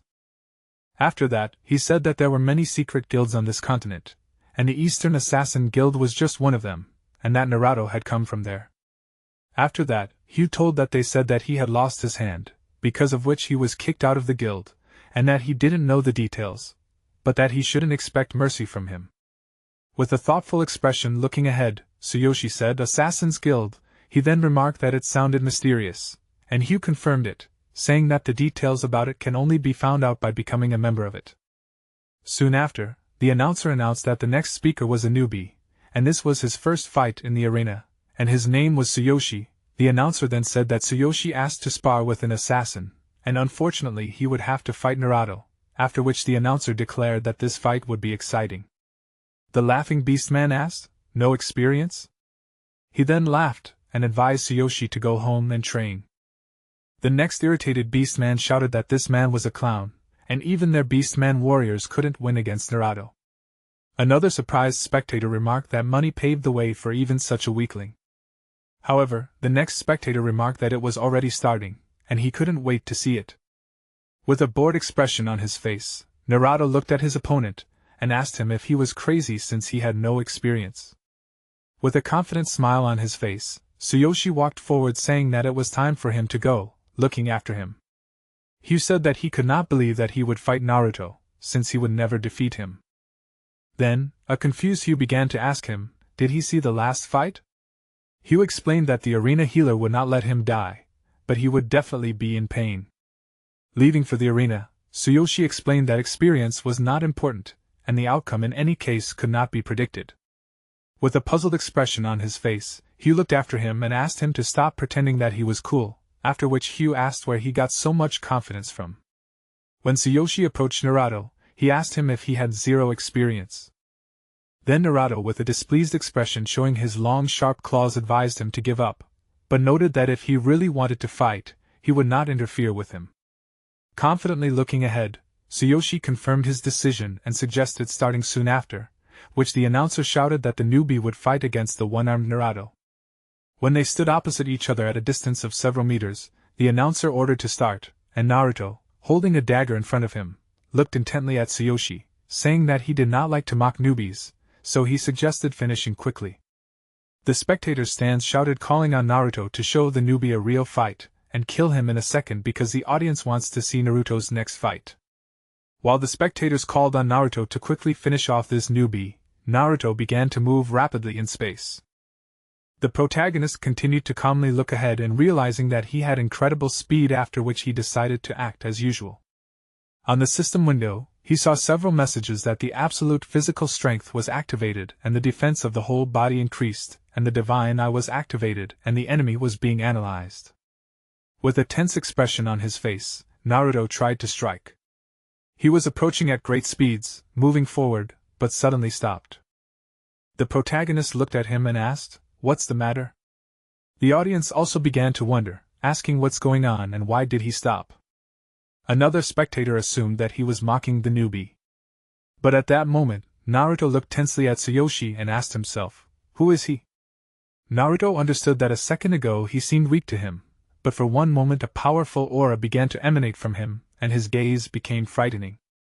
With a smirk on his face, Tsuyoshi looked at Naruto and asked him what happened, and was he already giving up? Then the protagonist, kneading his shoulder, suggested to go first, and Naruto, straightening up, began to think that he could not calculate his next move, and this newbie was not at all as simple as he thought. Tsuyoshi stared intently into his enemy's eyes while the system window notified him that a skill called absolute copying had improved and now he could copy the enemy's skill during battle. The protagonist mentally rejoiced at this, thinking that his absolute copying skill had improved and now he could copy skills in battle. Remembering the events of his past, he realized that before this he had to touch the enemy's heart, so it was a little difficult. But now he decided to try and show what he was capable of. He rushed to attack Narada with great speed, moving forward. Narada, in complete confusion, looking at the enemy rapidly approaching him, began to ask himself, why was he so inspired? Naruto understood that he needed to be careful soon after, which Tsuyoshi used the Z step, which was a skill of thieves and assassins, due to which agility is temporarily increased. In addition, this skill allows the owner to reflect attacks with quick steps. Using this skill, Tsuyoshi thought that this was just great soon after, which he again quickly moved forward using a surprise attack. Narado approached him from behind, almost reached his neck with his dagger at the same time, thinking that he was bluffing, and now it's all over. But suddenly, for Narado, Tsuyoshi with a confident smile on his face, turned back without looking, his opponent in the eyes, shouted, just like that. Narado looked at him in bewilderment soon after, which a protective barrier appeared on Tsuyoshi's neck, which did not allow Narado's dagger to penetrate his flesh.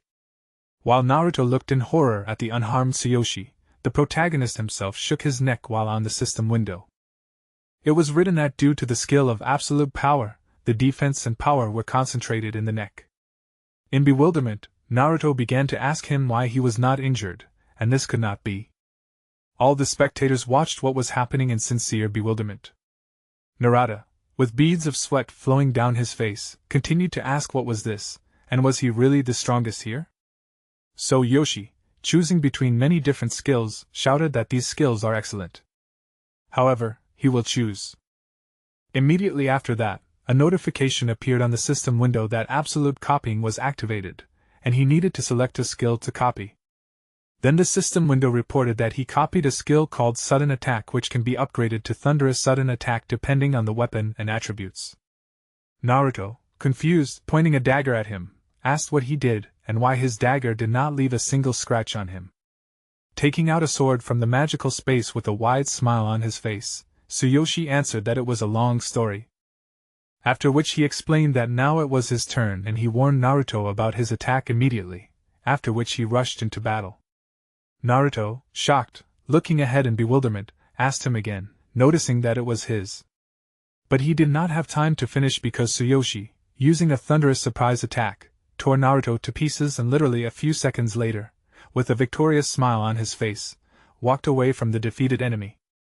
Saying that it was not bad and with this skill, he would be able to save the merchant's daughter. The confused announcer shouted that Tsuyoshi was the winner. After that, fireworks began to explode in honor of Tsuyoshi's victory. And after a while, outside the arena, Hugh, who met Tsuyoshi with an admiring look, said that it was incredible, after which Hugh assumed that he had the best equipment. Tsuyoshi, touching his clothes, thought that thanks to this, his body became more agile and fast like an assassin. At that moment, the system window notified him that he had acquired the characteristics of an assassin. Hugh told Tsuyoshi that it was already getting dark, after which he asked him if he was sure that they would cope with the order at night because it was difficult to see anything in the dark. With a confident expression, showing his forearm, Tsuyoshi replied that he would be able to see everything well, after which he ordered to lead him. At that moment, Tsuyoshi was level 10 and his class was assassin. His weapon was a bloody fog saw. And he was equipped with a set of black camouflage armor. The hidden equipment was a Fox Beastman set. He also had the Thunder Chain skill, and the copied skill was Thunder Surprise Attack. The combat power at that moment was equal to 15,000. Sometime after these events, under the bright and full moon, Tsuyoshi and Hugh walked through the forest. Hugh said that the fortress to which Vanton's daughter was taken was further away. Soon after these events, Hugh carefully peeked out from behind a tree and said that several days had passed since the kidnapping and he was wondering what happened to Vanton's daughter.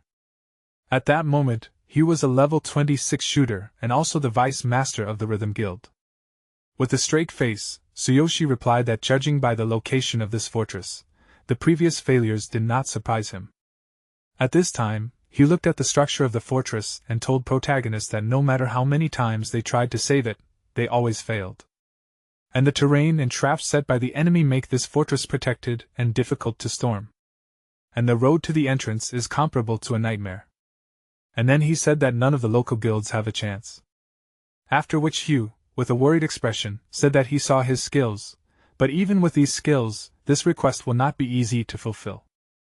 Hugh turned towards Tsuyoshi and asked him how he plans to attack them if there are only two of them. When Hugh turned towards Tsuyoshi to ask him about this, he did not find him behind him and, bewildered, looking at the emptiness, asked where he went. At that moment, several beast men who were in the fortress were talking to each other. One of them, who was a level 21 warrior guard, said that the Rhythm Guild was still trying to save her, and their life did not teach them anything, since they would probably come tomorrow, after which she laughed. In response to this, another level 21 guard said that even they sometimes had difficulty noticing traps, and for outsiders, it was mortally dangerous. A level 22 healer priest named Kobolo, who was among the guards, shouted that intruders would not just pass here and no one would be able to bypass the trap set. At that time, Tsuyoshi, like a gloomy silhouette, stood on a tree branch, activating the Divine Eye. Thanks to the Divine Eye, he analyzed the space in front of him. After which, a notification appeared on the system window, stating that there were 9 trigger traps and 6 automatic traps on the way to the entrance, and the trigger traps were highlighted for him. Studying all this information, Tsuyoshi assumed that the Divine Eye had also improved and now he could see all the traps. Soon after, the system window notified him that the switches for the automatic traps that were guarded by the guards were inside, and the system window suggested the best course of action after the encounter. Jumping off the tree branch, Tsuyoshi decided to start. At that moment, he was equipped with a set of black camouflage armor, the property of which was that when he sneaked, the cape turned into a mask that could be turned off if necessary. Finding himself on the ground, Tsuyoshi shouted that this was impressive, and the divine selection system was incredibly convenient. And then he jumped over the trees and began to approach the castle and deftly maneuvered between the traps and moved forward. The system window notified him that he had successfully passed the trigger trap called the falling log. When Tsuyoshi overcame this obstacle, he hid behind a tree near the opponents, thinking that now he would deal with them one by one. He put his hand to his mouth and made a sound, after which the confused guard asked what the sound was. Kobolo sharply ordered to check, after which he asked if it was really an intruder. Kobolo then suggested that it was some kind of animal, and if it turned off the trap, he ordered to kill it. The guard quickly jumped down, saying that he would go check. His partner asked him not to panic and called him a newbie, after which he said that at such an hour, no one would dare to attack their fortress. Kobolo confirmed this assumption shortly after which the new guard who went to check, looking around, assumed that this was another deer. With a displeased expression on his face, he said that last time these had ruined 3 of their traps, and he would not leave it like that. The protagonist was on a tree branch, right next to this guard. He was thinking that from such a distance, he could use the kunai that Hugh had given him. A notification appeared on the system window that he had 29 kunai left in his divine inventory of consciousness, and Tsuyoshi had 1 more in his palm. Using the copied skill, Tsuyoshi stood up on the opposite side of the tree trunk from the guard, then with a sharp jerking movement grabbed the guard by the head and pulled him back. He squeezed the guard's neck with his forearm, then with a hissing command to be silent, thrust the kunai into the center of the opponent's chest. The system window notified Tsuyoshi that the absolute physical form was activated, due to which his arm's strength increased by 120%.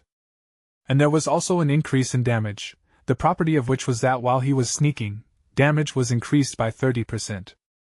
And he can also inflict a critical blow, which will be fatal if it happens in the heart area. Having dealt with the first enemy, the protagonist went forward, intending to kill the next one. A few moments after that, Tsuyoshi continued to overcome difficult routes. The system window notified him that he passed a trap called Falling Rocks. Landing on the ground, he found himself a few meters from Kobolo and the guard. Kobolo, looking in the direction where the guard went, noticed that he had not returned yet. After which the worried partner of the deceased guard asked if he was really resting somewhere again. The guard called him lazy and said that he would now bring him back. Heavily exhaling air from his lungs, Kobolo said that the boss would be angry if he found out about this. Closing his eyes, he began to think about how he dreams of someone on quiet nights. Suddenly he heard a sound and looked tensely to the side and not finding a guard, shouted that there was no one here. At that moment, Tsuyoshi, being near the dead guard, realized that he was alone. Frightened Kobolo, raising his staff high above his head and spreading light around himself, addressed the unknown person and ordered him to come out. After which he asked if they were really trying to scare him. Tense Kobolo approached the levers and ordered them to answer, after which he said that otherwise he would use traps. Not hearing anything in response, Kobolo began to think about how he felt bad, after which he asked himself if an intruder had sneaked into them. Suddenly, Tsuyoshi's shadow appeared near him and said that he would not allow him to activate the traps. Kobolo screamed in fear, and the next moment Tsuyoshi used a thunderous surprise attack against Kobolo. He pressed him to the ground and began to strike.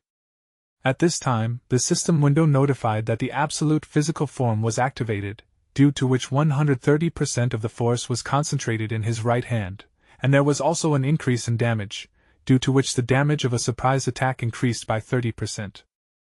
In addition, there was an attack on a weak point, the property of which was a surprise attack that killed the enemy with one blow.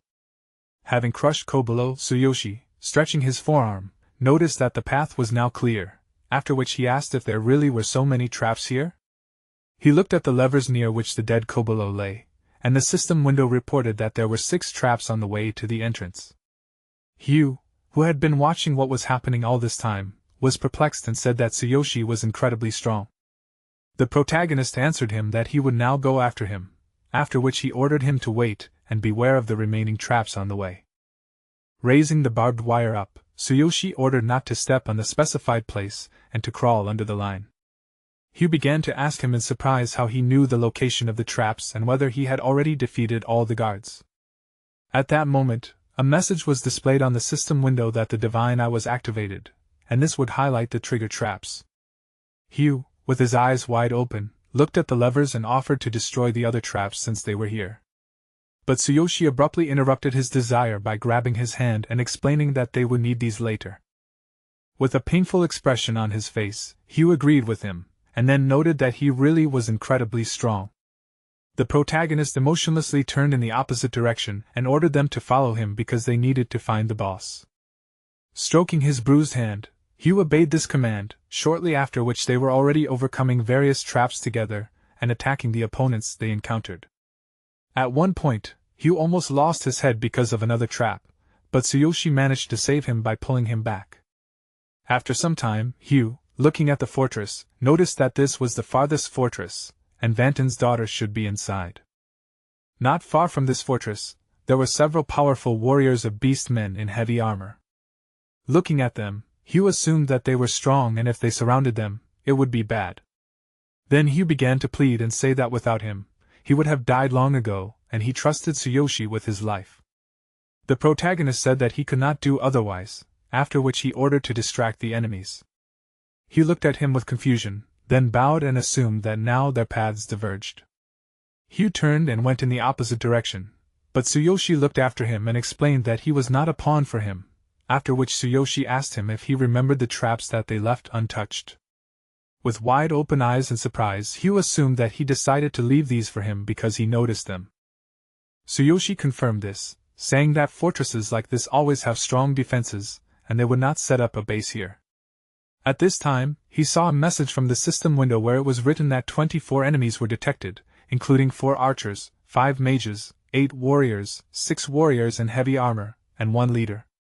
Studying this information, Tsuyoshi thought that this was excellent, and the divine eye reported the situation to him. After studying all this information, Tsuyoshi explained to Hugh that these traps would work perfectly on them and would cause them serious damage, and asked Tsuyoshi to leave the boss to him. Then, the protagonist noticed that dawn was coming soon, and they had little time left. Hugh quickly shouted out that he understood him, then thanked him for caring about the well-being of their guild and said that as the vice-master of the guild, he was very grateful to him.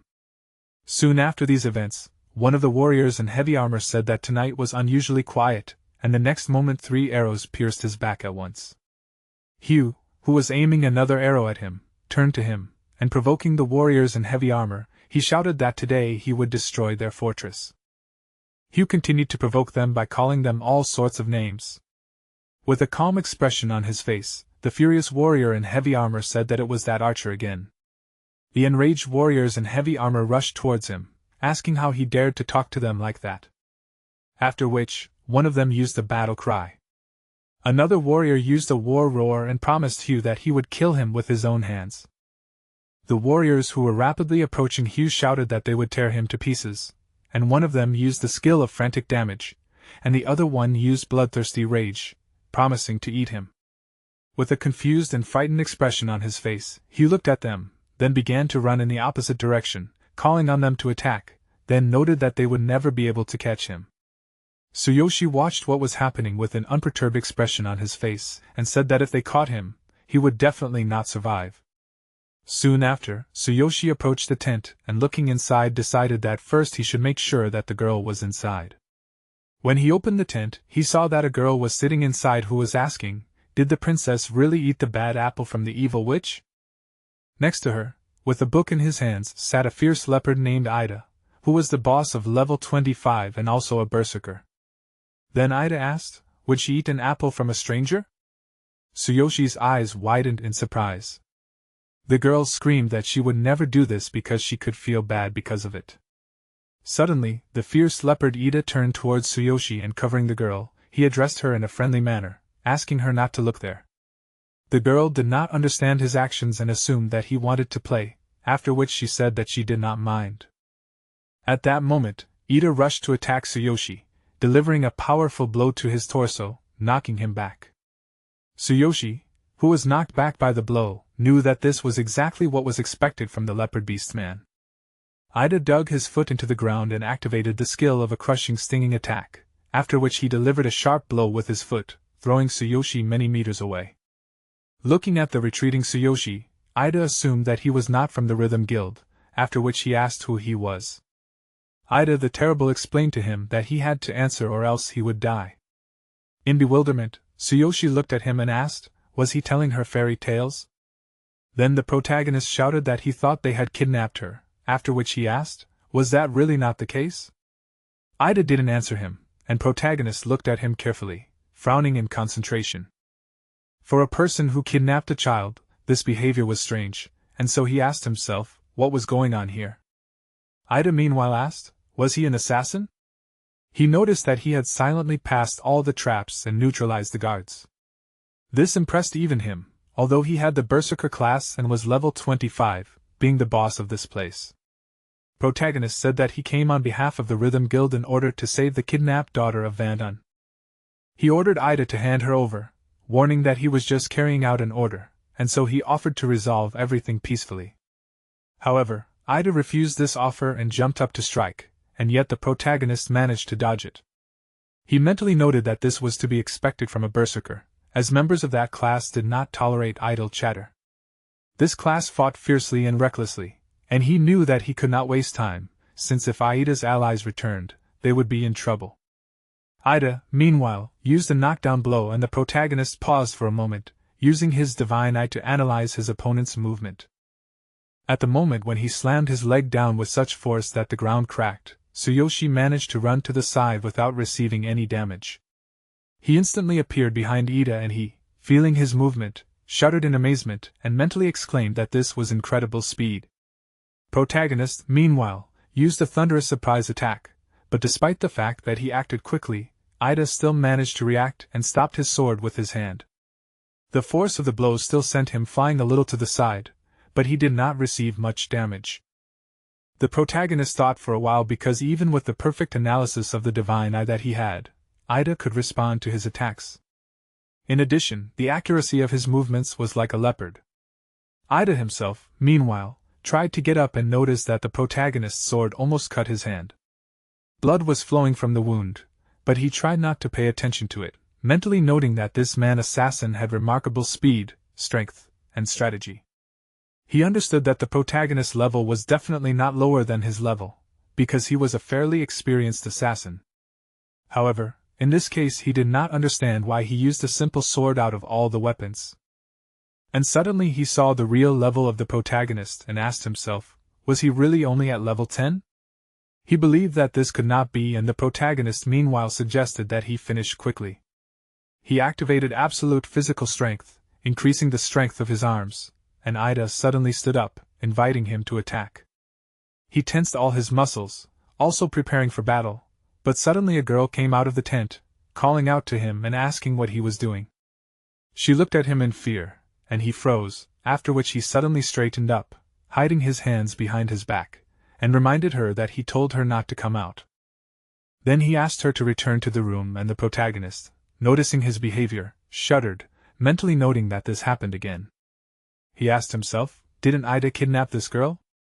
He did not understand why in that case he was so affectionate with her, and why he acted as if she was very dear to him. Meanwhile, she came closer to him, worriedly looking at his palms, and asked if he was hurt. He replied that it was nothing, explaining that he just accidentally cut himself with the sword.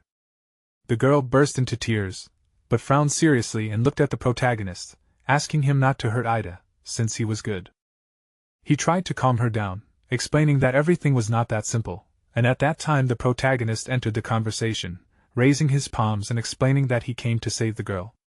He noticed that he was not bad, and suddenly closed his eyes, and in his thoughts, next to the image of this girl, the image of Karen appeared. He remembered that she looked at him the same way when she was angry.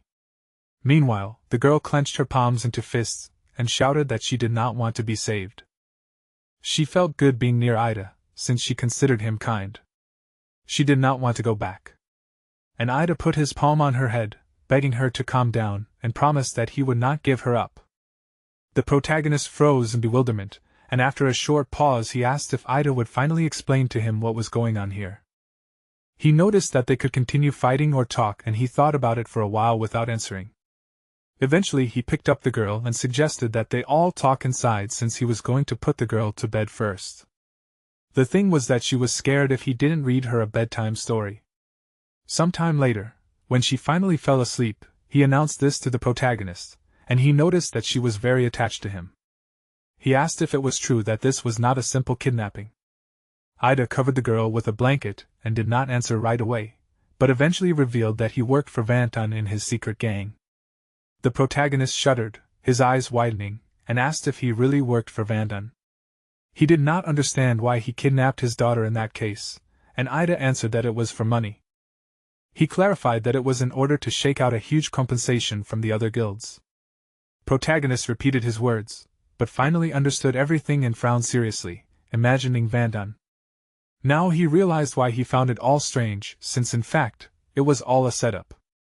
Ida said that Vanton hired them as kidnappers and came up with this scheme to make money.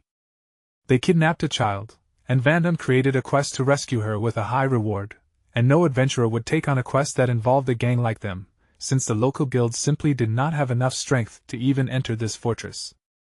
The traps and mechanisms in this were personally installed by Vanton, and the protagonist realized that he strengthened the defenses so that they alone, the local guild, would not be able to complete the order within the set time frame. This seemed interesting to him, and he suddenly asked if it was true that after the payment, everyone would be able to see how the child returned home safely to her parents. He knew that if anyone found out that the child was safe, it would be bad. But suddenly he froze, without even finishing his sentence, and asked if it was really as he thought. Ida did not answer right away, but still admitted that Vanton stole the newborn child and raised her as his own child for this plan. For him, a used child no longer had value, so he saw no reason to leave such a child alive. The protagonist asked in horror, did he really mean to say that Vanton planned to kill this girl? He did not wait for an answer to this question and asked why the girl was so attached to Ida. He answered that it was because he was the one who kidnapped her and secretly took care of her. As she grew up, a sense of guilt grew in him, which is why he began to do this. Protagonist seriously asked what fate awaited this girl if Vanton achieved his goal. He noticed that Ida could have just run away with her, and asked if that was not the case. He said that before meeting Vanton, he was starving and homeless, and Vanton gave him food, clothes, and the opportunity to train. He could not betray the man who turned him into a true warrior, and he said this, lowering his head and remembering how Vanton sheltered him. The protagonist asked if he really thought that there was no freedom in this world. He added that everyone lives for one purpose or another, and reminded that Vanton, the so-called father of the girl, was completely indifferent to her, while Ida had become a real parent to her. He was sure that he needed to cut off all ties with Vanton and run away, because it would be better for both of them. Ida said that if Vanton had not saved him, he would have been dead long ago. But still, This girl meant a lot to him. The protagonist headed for the exit of the room and asked if it was true that Ida had been paying Van this debt for several years. He ordered him to take the girl and run away to give a new life not only to her, but to himself as well. Ida frowned indignantly and asked what he understood. He believed that Vanton would never forgive him and would hire assassins to catch them. He asked if the protagonist really thought that they could start a new life so easily. However, he asked him not to worry because he understood him perfectly well, since he knew that caring for someone was hard. And yet, he was sure that he needed to continue to believe in the best and not lose hope. He remembered how he himself, still working as a garbage man, came to Karen in the hospital. After a short pause, Ida almost agreed, but wanted to say something about what Vanton might do in such a case. But protagonist broke through his doubts, promising that he would help him if he could not cope on his own. He was not going to let a bad person like Vanton harm Ida or the girl. When he walked a little further from the tent, he ran up to him, who smiled happily and noticed that the protagonist was here. He shouted that he had been distracting those people all this time and explained how, as he had told protagonist, they had failed to bypass their own traps, and he had been able to do so thanks to the protagonist's marks. He thought that he would have liked it if he had seen their stupid faces and remembered how the fortress guards had fallen into the traps. The protagonist admitted that he was glad to hear this, and Hugh suddenly froze in horror, his eyes widening, and asked him to wait. He asked why he was alone? He assumed that the protagonist had failed to save Vanson's daughter, and asked if they had really failed. He assumed that this was the end, but the protagonist leaned closer to him and placed his hand on his shoulder, interrupting his excitement, and explained that everything had worked out and the girl was safe. He suggested that he report this to the guild master, and that he himself would return after he received his reward from Vanton. Hugh was surprised that everything had already been settled, and exclaimed that it was incredible. He was sure that the guild master would be overjoyed, and decided that he needed to tell him everything as soon as possible. He smiled enthusiastically, starting to run away in order to return to the guild. He added that he would wait for the MC there, and before disappearing, he praised him for everything he had done. The protagonist waited until he had run far enough and then became more serious, and said that this was great, deciding that it was time for him to talk to Vanton. Some time later, in a richly decorated room, Vanton sat looking at a pile of gold coins in front of him. His income had noticeably decreased lately, and he supposed that he needed to improve his kidnapping scheme. However, someone suddenly said that he no longer needed it, and he shuddered in fear and asked who was there.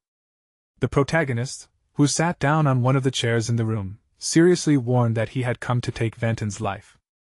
He jumped up from his seat and started begging for someone to help him, but the protagonist, also standing up, warned him that calling for help was useless. He came closer to him, activating his skill, causing lightning bolts to sparkle next to his sword. Vanton fell to the floor in fear, stretching his hand out in front of him in order to somehow protect himself, and the protagonist said, while Vanton was busy counting money, he himself had already taken care of all his subordinates. All the guards that were in Vanton's house were killed, and meanwhile he asked in a trembling voice, was the protagonist from the Rhythm Guild? He did not understand what all this meant, and was horrified that protagonist killed all the guards. He was shaking and sweating from fear, remembering that these guards were the best level 15 warriors, but the protagonist was able to go with everyone alone, which only made him more terrified. But the protagonist noticed that this mansion had not been attacked for so long that the guards had let their guard down. He snuck in and slit their throats before they could react. And he closed his eyes and remembered the situation.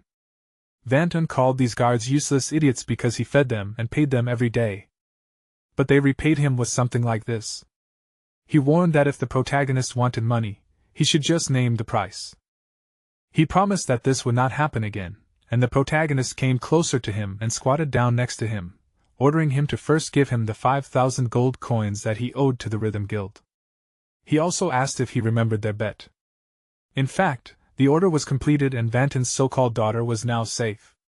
He also added seriously that he had heard that Vanton had raised many children. He flinched, and the protagonist brought a knife blade to his throat. He asked if Vanton really made money with these children. He admitted that he was just curious, and he asked if that was really the case.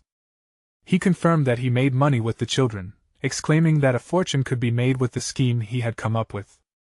He added that if the protagonist helped him, they could make even more. He said that he could stage another kidnapping or sell the children's organs on the black market. He offered to split the profits equally, and promised that he would give protagonist half of his fortune if he spared him. He asked if it was true that he wanted to make money. The protagonist indignantly asked, did he really plan to sell the children for organs? Vanton confirmed this, explaining that it was faster than kidnapping. In addition, it was a safer method. The protagonist understood and frowned seriously, and Vanton asked if this was enough. He exclaimed that the protagonist would live without wanting for anything for the rest of his life, and he desperately asked if this was true. However, the protagonist closed his eyes, explaining that this would not be enough. He wanted to get something else, and Vanton ordered him to say this, promising that he would give it to him if he could do it. He was curious about what Tsuyoshi wanted, and he declared that he wanted his life. At the same time as he said this, he used a thunderous surprise attack, killing him. The next morning, the beastmen gathered near Vanton's house began to discuss the situation. They noticed that there was no sign of a struggle, since the attack was sudden. The throats of everyone inside were slit, and everyone was killed in just one night. Wanton was also found in a terrible state in the bedroom, and no one understood who could have done such a thing. Wanton's body was found with only one fatal wound to the heart, which was inflicted from behind. A wound to the heart, as far as the residents understood, was not the best way to die, and they assumed that the killer was angry. Also next to Wanton's body was found a suicide note describing all the crimes he had committed, which is why his death did not surprise anyone. Whoever made Wanton write this note, that person exposed all of his crimes, including the kidnapping of children and other illegal activities. Naruto, who was standing in the crowd of onlookers, looked at one of the dead guards who was being carried out of the house. He mused that Wanton died from a blow to the heart from behind and noted that there was no mistake since he would recognize this blow out of 1,000. All the injuries, especially Vanton's, reflected the nature of this attack, and he imagined the action scheme of this surprise attack.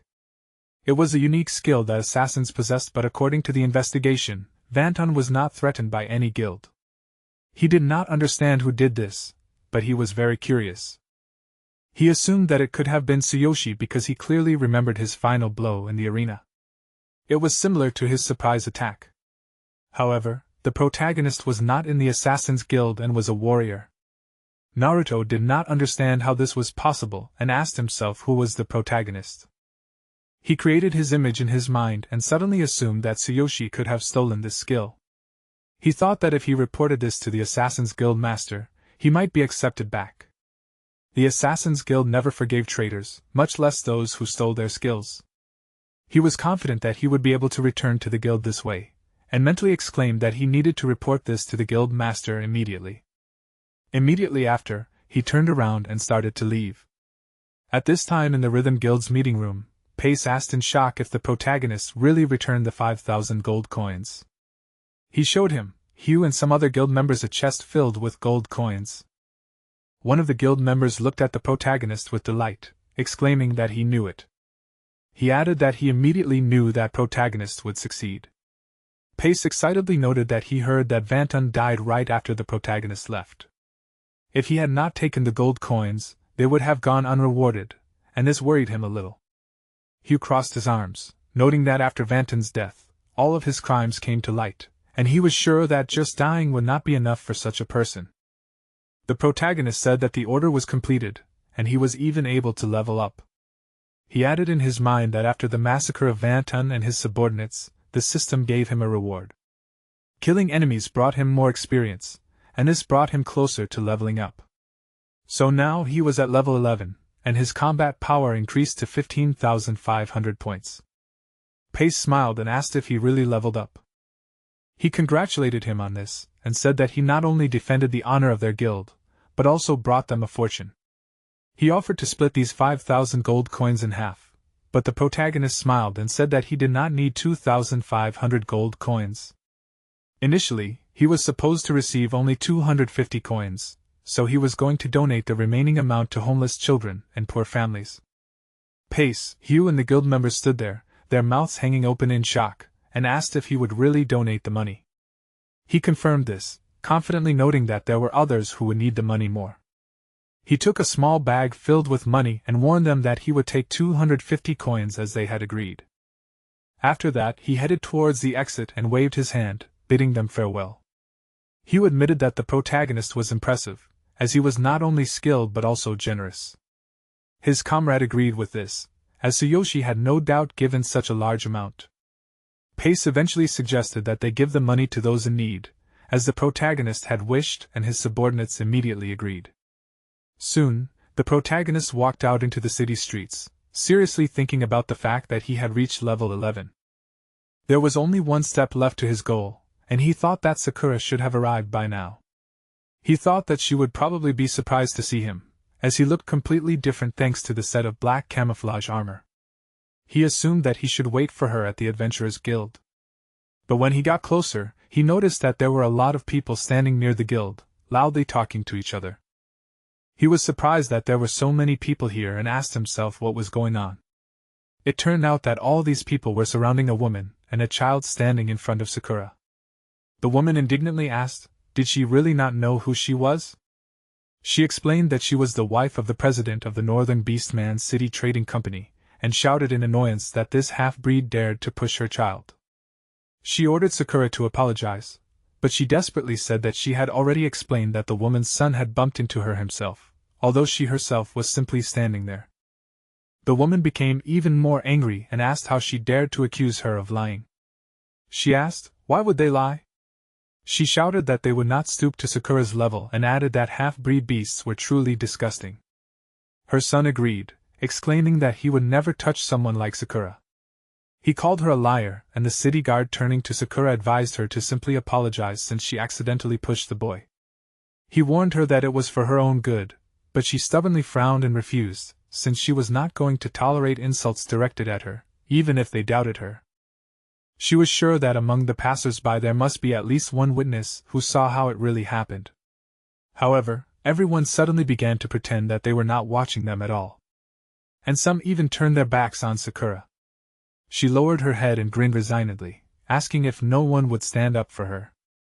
The woman called her names, telling her to apologize already, otherwise she would be arrested. She hit Sakura hard, and the force of the blow caused her to lose her balance and fall.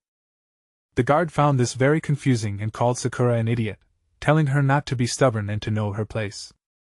She frowned in annoyance, and shouted that she would never apologize. The woman smirked and asked if she really refused to apologize.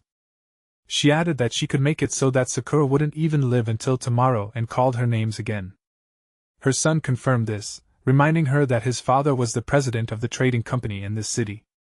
The guard advised Sakura to drop her weapon, because even if she was a high-level adventurer, the rules still applied.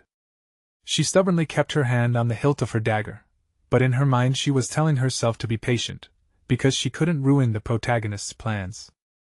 Her hand trembled, but she begged herself to be patient, as she always did. She was sure that she couldn't let this ruin everything, and suddenly the protagonist jumped closer and swung, kicking the woman in the face. Her son sweated in horror and called out to her, stretching his arms out to the sides. Protagonist came closer to him, looking at him sternly, and he flinched, only becoming more terrified. The protagonist didn't hesitate and hit him, causing him to spin in the air and fly to the side. The guard and the other observers flinched in amazement, and even Sakura was surprised by what happened. Tsuyoshi realized that these people insulted Sakura and dared to raise a hand to her. He said seriously. No matter who they were, they would have to face the consequences, and looked at them furiously, while Sakura's mouth dropped open in shock and she looked at him in confusion. Some time later, Naruto was already walking down a dark corridor, and he thought that even in the daytime, this place was cold and dark. Suddenly, someone held a dagger in front of him, warning him that if he took another step, he would be dead. The person asked what he wanted. Naruto trembled, raising his hand, and said that it was him. He reminded them that he was once a member of the Assassin's Guild, and explained that he came to pass on information. The leader of the Northern Assassin's Guild, level 30, looked at him seriously and warned him that he was no longer with them, so he was not allowed to be here. He finally removed the dagger from Naruto's throat, and at that moment, another level 27 leader dropped from the ceiling, realizing that it was Naruto. The guild had caught him stealing money, cut off his arm, and banished him, and if he came to ask for his return, they were forced to refuse him. Naruto was sweating from excitement, but explained that it was not that. He said that he saw a man in the city who stole the assassin's skill, and he thought they would be interested. One of the men crossed his arms and asked again. He knew that such a thing could not be ignored and asked Naruto if he was sure. He ordered him to explain it in detail, and his comrade jumped down and asked how someone like that could be in the northern city without their knowledge. Naruto asked them to believe it and explained that he used a sneak attack. After all, he had personally fought the man, and he wanted to share the information, promising that he would help them catch the thief, but in exchange, he wanted a chance to return to the guild. The man frowned and asked if he was making conditions. However, he knew that it made sense, and if the information was true, he would talk to the management about it. He ordered that after that, Naruto should tell everything he knew. At this time, Sakura with her eyes widened, awkwardly attracted the protagonist's attention. He did not answer her, and the guard meanwhile trembled in horror and asked if he had gone crazy. He wondered if the protagonist even knew who these people were. He exclaimed that he had just hit the wife and child of the president of a trading company, and he was sure that he would not let it go so easily. The woman, clutching her crying son, promised that she would finish off both Tsuyoshi and Sakura, as this was the first time anyone had ever laid a hand on them. She warned them to get ready, and her son cried out, noting that he was in pain. The woman called the guards over, ordering them to arrest the protagonist and his assistant immediately. Otherwise, her husband would have to cut off funding for the city. The guard agreed, ordering the others to arrest the protagonist and Sakura. He warned them to remain still, promising that if they did, they would not harm them. The protagonist ignored him and leaned toward Sakura, asking if it was true that they started it first. He supposed that it counted as self-defense, and the guard hesitated, and the woman asked if he was saying that she started it when she hit Sakura, who she considered a vile half-breed. She stated that no one would confirm it anyway and added that she wouldn't dirty her hands with such a creature. Protagonist looked at her seriously, warning that if she said another word, he would knock her teeth out. There were many witnesses here, but Sakura noticed that no one would stand up for her. She apologized to him for the trouble, but he suggested that she not give up.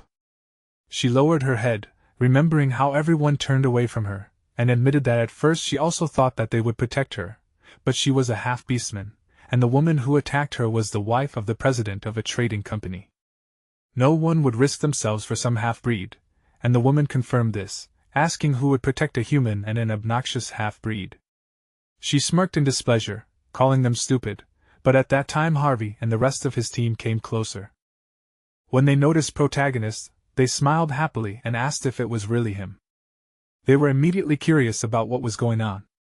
And one of them remarked that he had heard that the protagonist had recently completed a large order for the Rhythm Guild, and he was sure that this was to be expected from him. The protagonist was also happy when he saw them, and he awkwardly said that he had simply done the best he could. The woman froze in shock and asked what that meant.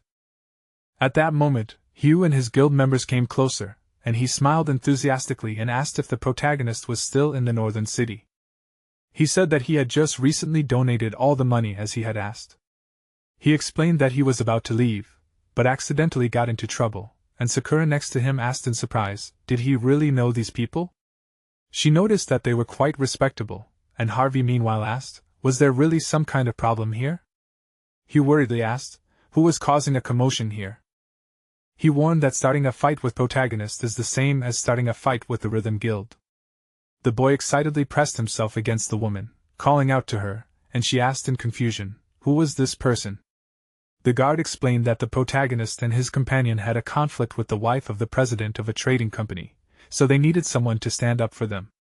If no one could prove that the president's wife struck first, then according to the law, they would have to put Sakura and Tsuyoshi in custody. They were outraged that they were going to arrest the protagonist, and began to ask if they even knew how much money he had donated to the poor people. They were sure that the protagonist deserved a reward, not an arrest, and one by one the guild members began to say that they would stand up for him. Many protested against his arrest, and Luke asked if that was not enough. He exclaimed that the entire guild could stand up if necessary. A girl from the Adventurers Guild suddenly came out of the crowd and confirmed that she would also stand up. She saw the president's wife hit first, and since Sakura was an adventurer with a gold badge, she could confirm her innocence. The woman called them fools, reminding them that she was the wife of the president of a trading company. She wanted to say something else, but at that time, one of the ordinary spectators awkwardly raised his hand and said that he also saw the president's wife hit Sakura. Following him, the other villagers began to agree, deciding to stand up for Sakura if the majority stood up for him. The guard laughed happily, noting that this was enough, and then asked the woman to come with him. The protagonist suggested that she apologize to his companion first, since otherwise he was not going to let them leave. All the guild members began ordering her to apologize, asking if she could hear it. They warned that the guild would not back down even if she was the president's wife, and if the protagonist wanted an apology, then she should give it to him. In the end, she and her son bowed to Sakura, also admitting that they were wrong. They apologized to her and she smiled, and after they finished apologizing, the guard attracted the woman's attention and led her out of the square. The protagonist thanked his comrades for their help, but Luke exclaimed that it was nothing since the protagonist's problems were their problems. He added that if he had any problems in the city, he could just say that he was from the Rhythm Guild. Protagonist agreed and then offered Sakura to go, and she agreed and came closer to him. Before leaving, she bowed once again to everyone who stood up for her and thanked them for it. Soon, when they left the city, Sakura noticed that the protagonist had changed a lot. She honestly admitted that at first she did not even recognize him. He chuckled and asked if that was really true. He told her that he received special equipment that changed his appearance, and suddenly he apologized to her, since the t-shirt she made for him was torn during the dungeon clearing. But she suggested that he not worry. She returned to the previous topic of their conversation and said that not only his appearance had changed, but he himself seemed to have matured. She also noticed his aura and asked if he had leveled up. He confirmed that he had and explained that he had helped the guild resolve a conflict, and that was how he had met those guys. He had been able to level up and earn some money, and after he explained this, he showed her a bag filled with coins and explained that there were 250 gold coins in it. He asked Sakura if she could put it aside. She opened the bag, looking at the money, and opened her mouth, noting that 250 gold coins was simply unbelievable.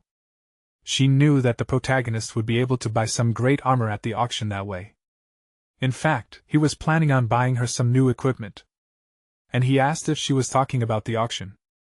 He found it quite interesting, so he suggested that Sakura go to the auction in the next town. She smiled sheepishly, noting that he didn't need to spend money on her. However, if he was interested in auctions, she suggested that he definitely visit this one. She knew that there was an auction house in the next town, and that was where the genius shaman Kevin lived. The protagonist sighed because he completely forgot that he was supposed to meet Kevin.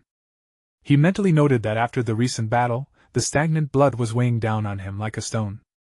He believed that this was a side effect of the sacrifice skill and realized that in order to heal, he needed Kevin. He and Sakura continued on their way, and he smiled while talking to her, but suddenly he froze, suddenly becoming serious, and shuddered, paying attention to the leaves that suddenly began to fall down. Sakura took out her dagger, swinging it a few times, and she seriously warned the protagonist to be more careful. The man who attacked them realized that protagonist was not alone, and Sakura frowned in confusion, looking at the two leaders of the Northern Assassin Guild. One of them guessed that the person in front of him was Tsuyoshi, and warned that skilled thieves deserved to die. His comrade explained that they came from the Assassin's Guild to get the protagonist's head. The birds, alarmed by the appearance of the assassins, took to the air, and one of the men said that the protagonist did not look like a member of the Assassin's Guild. One of them noted that if Naruto had not deceived them, then he had stolen the protagonist's surprise attack technique. He looked at him seriously, and his comrade chuckled, saying that Sakura was quite a pretty girl. She noted that they were hiding their levels, and guessed that judging by Naruto's story, protagonist's level should not be too high. Sakura seemed stronger to him, and he guessed that she was around level 20. However, he believed that it did not matter anyway, because his level was higher anyway, equal to level 27. Sakura frowned and took out her weapon, and he asked if she was half beastman. He liked that. The protagonist suddenly froze, turning his attention to Sakura, and for the first time he felt such a strong killing intent from her. She asked him to be careful as these assassins were stronger than any opponents they had faced before. She could feel their strong killing intent, and it could only come from people who had killed a lot. She knew that if they really were their assassin's guild, they would have a hard time. This guild was a feared secret guild that originated in the East. It consisted of only strong assassins who were known for taking heads or other body parts from their opponents as a reward.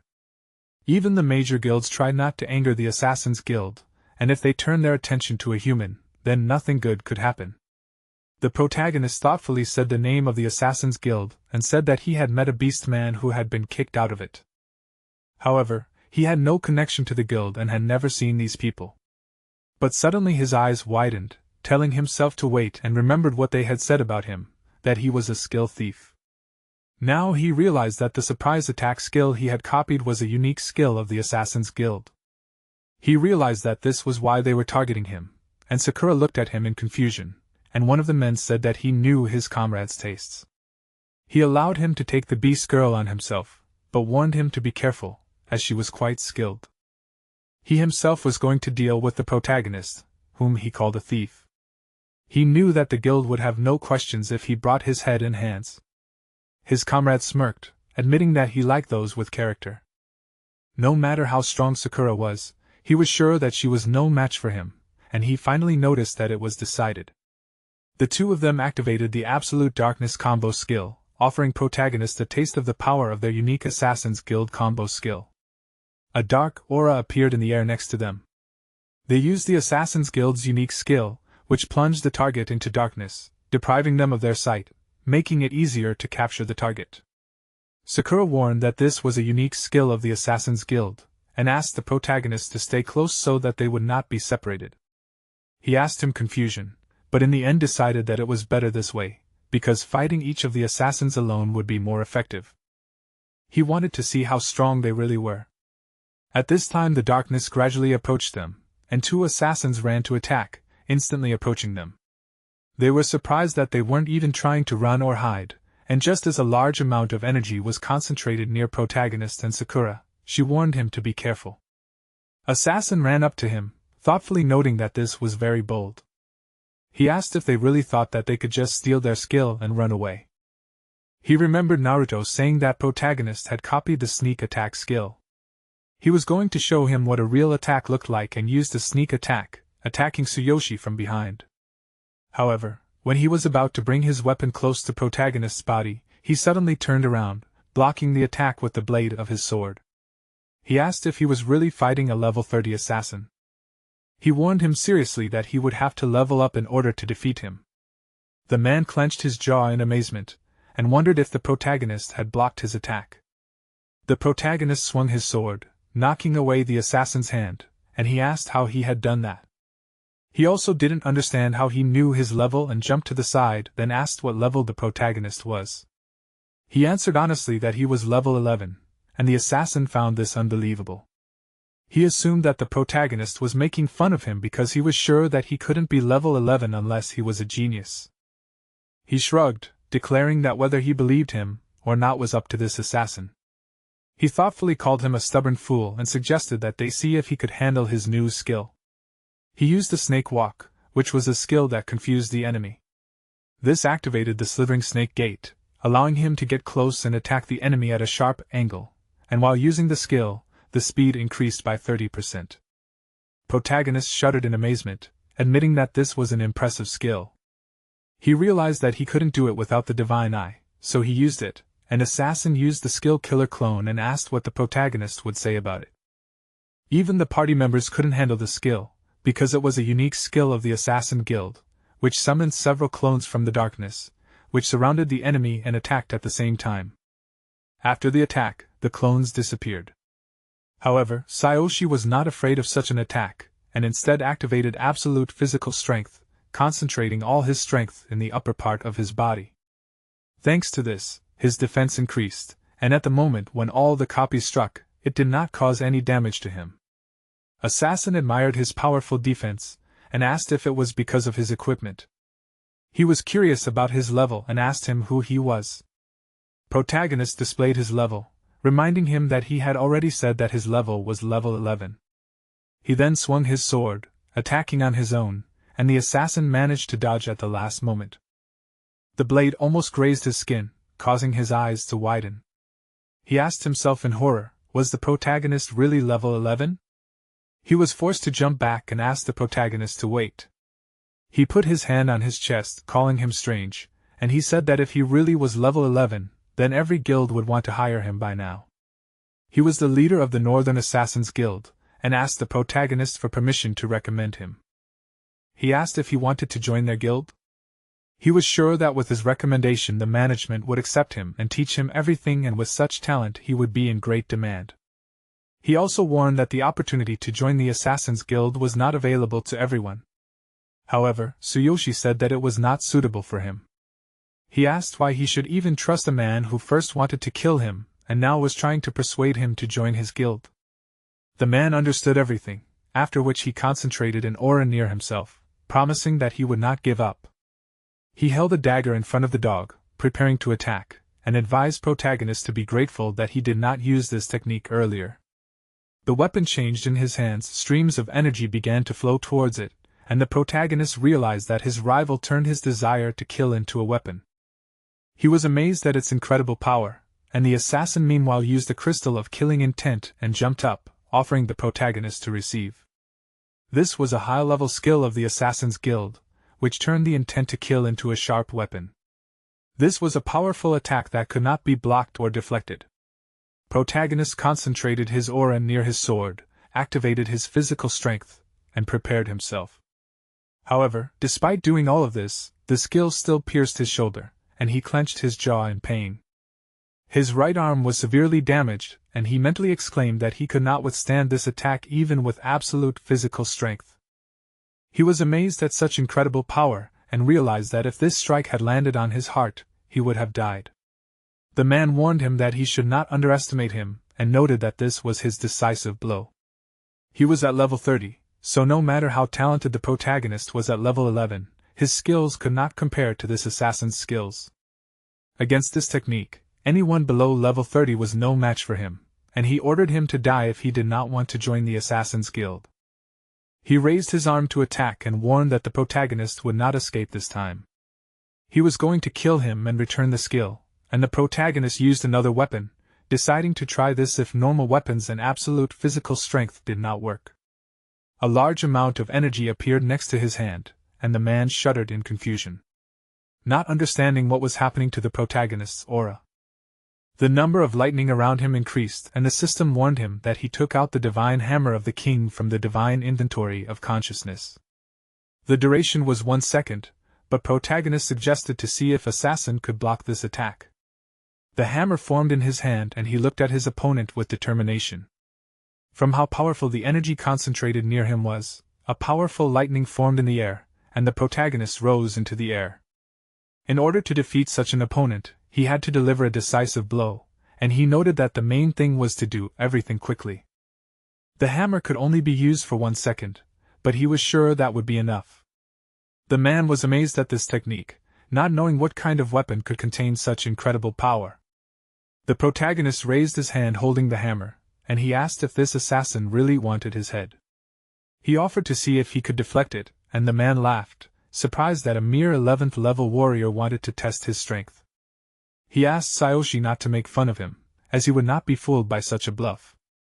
He planted his feet firmly on the ground to maintain his balance, and told the protagonist to prepare himself. He used the evil crystal spirit of killing intent, which was a strong skill of the Assassin Guild. It was a more powerful version of the crystal of killing intent, and it combined the weapon and the assassin's body with his killing intent, delivering a fatal attack. The protagonist realized that this was the moment, and mentally exclaimed that he only needed 1 second. Meanwhile, in another part of the darkness, Sakura froze and smiled, asking if the protagonist had used that power again. She felt that the outcome of the battle was already decided in that case, and she realized that she had nothing to worry about. Her opponent was sitting with his head down, and he was badly injured. At this time, the protagonist and assassin collided in the air, and from the collision of their attacks, a powerful shockwave was created, flying in different directions. The protagonist activated the Divine King's hammer when he struck, and from the force of this attack, assassin flew down, hitting the ground with great force. Debris and a huge amount of dust rose into the air, and the man cried out in pain, not understanding what kind of incredible power this was. He noticed that the protagonist could not be on the 11th level. He cursed, because he realized that at this rate, he could lose. He summoned the darkness with his last strength, and he warned that if protagonist killed him, he would become the target of the Assassin Guild. At this point, the time to use the divine hammer of the king had expired, as the hammer could not release its full power. The protagonist fell to the ground, breathing heavily from fatigue. Now the hammer's energy seemed more powerful to him, and he wondered if this energy had increased along with his strength. The system warned him that his body was very tired, so he should immediately heal. He knew that it was time to use a healing potion. He began to fall from fatigue, but Sakura ran closer to him in time and caught him. She asked if he was okay. She, without waiting for an answer, asked him to leave it with her. Soon, she went to a tree to lean on, and she, still supporting the protagonist, noted that defeating this one-eyed assassin would take a heavy toll on his body. She handed him the potion, and he, drinking it, noted that it tasted terrible as always. Sakura laughed, explaining that this is why she does not drink it. She helped the protagonist lie down, pointing out that his attack was incredibly powerful. However, she also asked that he not use it often, as he might end up in such a state when she was not around. He admitted that she was right, but warned that such an opponent could not be defeated without giving 100%. She agreed, as this man was a high-ranking member of the Assassin Guild. She thought it was a wise decision to end the fight quickly, and suddenly asked if the protagonist remembered that he told her a story about a level 10 warrior who fought dozens of enemies alone. She exclaimed that with protagonist's current strength he had nothing to fear, and he shuddered in amazement, and asked if she really remembered a story he told her so long ago. He noticed that she had an amazing memory, and she confirmed it. He thought about it mentally, noting that it had been a long time since he left this world. He had almost reached level 12, and he felt like it was time for him to return to the world, and he was going to settle things for Karen. Last time, he encountered Nina's company, dealing with Karen's bullies, and her boyfriend Billy's father turned out to be the deputy boss of the Blue Snake Gang. He frowned in concentration as he recalled what had happened back then, and he realized that he would have to make his own move when he returned. Suddenly, Sakura cried out as she remembered something, and said that those assassins had high-ranking potions. She was sure that it would definitely be useful to them, and showed him some experience boosters. It was an A-rank potion that increased experience points by 45%, and they were rare and coveted items that were hard to find in the market. Tsuyoshi exclaimed that these were experience boosters and exclaimed that this was great. He believed that he would be able to reach level 12 before they reached Kevin, and he decided that he would return to his world when he reached level 12. He already wanted to see Karina, so he stood up and suggested that Sakura continue on their way, since he had fully recovered. She happily agreed, and they set off, encountering a horde of lower monsters along the way. They also encountered countless bosses, which the protagonist defeated time and time again while Sakura supported him from the side. They also encountered a team that was unable to clear the dungeon. And Tsuyoshi joined these people and defeated all the monsters almost single-handedly, which made the members of this team very surprised. Finally, thanks to all this, he was able to level up to level 12, so his combat power increased to 16,000 points. Sometime later, they were almost at the city where Kevin lived, and when they entered the streets of this city, Sakura suggested that protagonists spend the night there. The owner of the inn they came to asked if it was true that they were looking for a room. He exclaimed that they had one premium room available, and Sakura awkwardly asked if there were two available. Protagonist added that they didn't necessarily need premium rooms and any rooms would do. However, the innkeeper said with regret that there was only one room left. He asked if they were adventurers. He assumed that they had come to Carnio for the potion tournament that Kevin was hosting. Currently, most of the guests were adventurers, so even one spare room was incredibly lucky. He smiled as he explained all this, and the protagonist asked what the potion tournament was. Hosted by Kevin? The innkeeper raised an eyebrow in confusion and asked if they were adventurers. He was surprised that they hadn't heard of the Kevin tournament, since it had been held many times before. Sakura finally said with a smile that it was a large-scale alchemical science event hosted by a famous shaman. During it, competitions and exhibitions were held there and high-quality products were made, so it was a very popular event among adventurers. She didn't even notice that they arrived on the first day of the tournament, and she suggested that the protagonist explore the area or buy the necessary potions. He found it interesting and decided to check it out once they got settled. The innkeeper asked if they would like to take a room. Protagonist said that he would agree to it if Sakura didn't mind. She also agreed if he didn't mind, and in the end, they decided to take the room. As soon as they said this, Vincent, a level 15 blue shaman, entered the inn, asking for a premium room.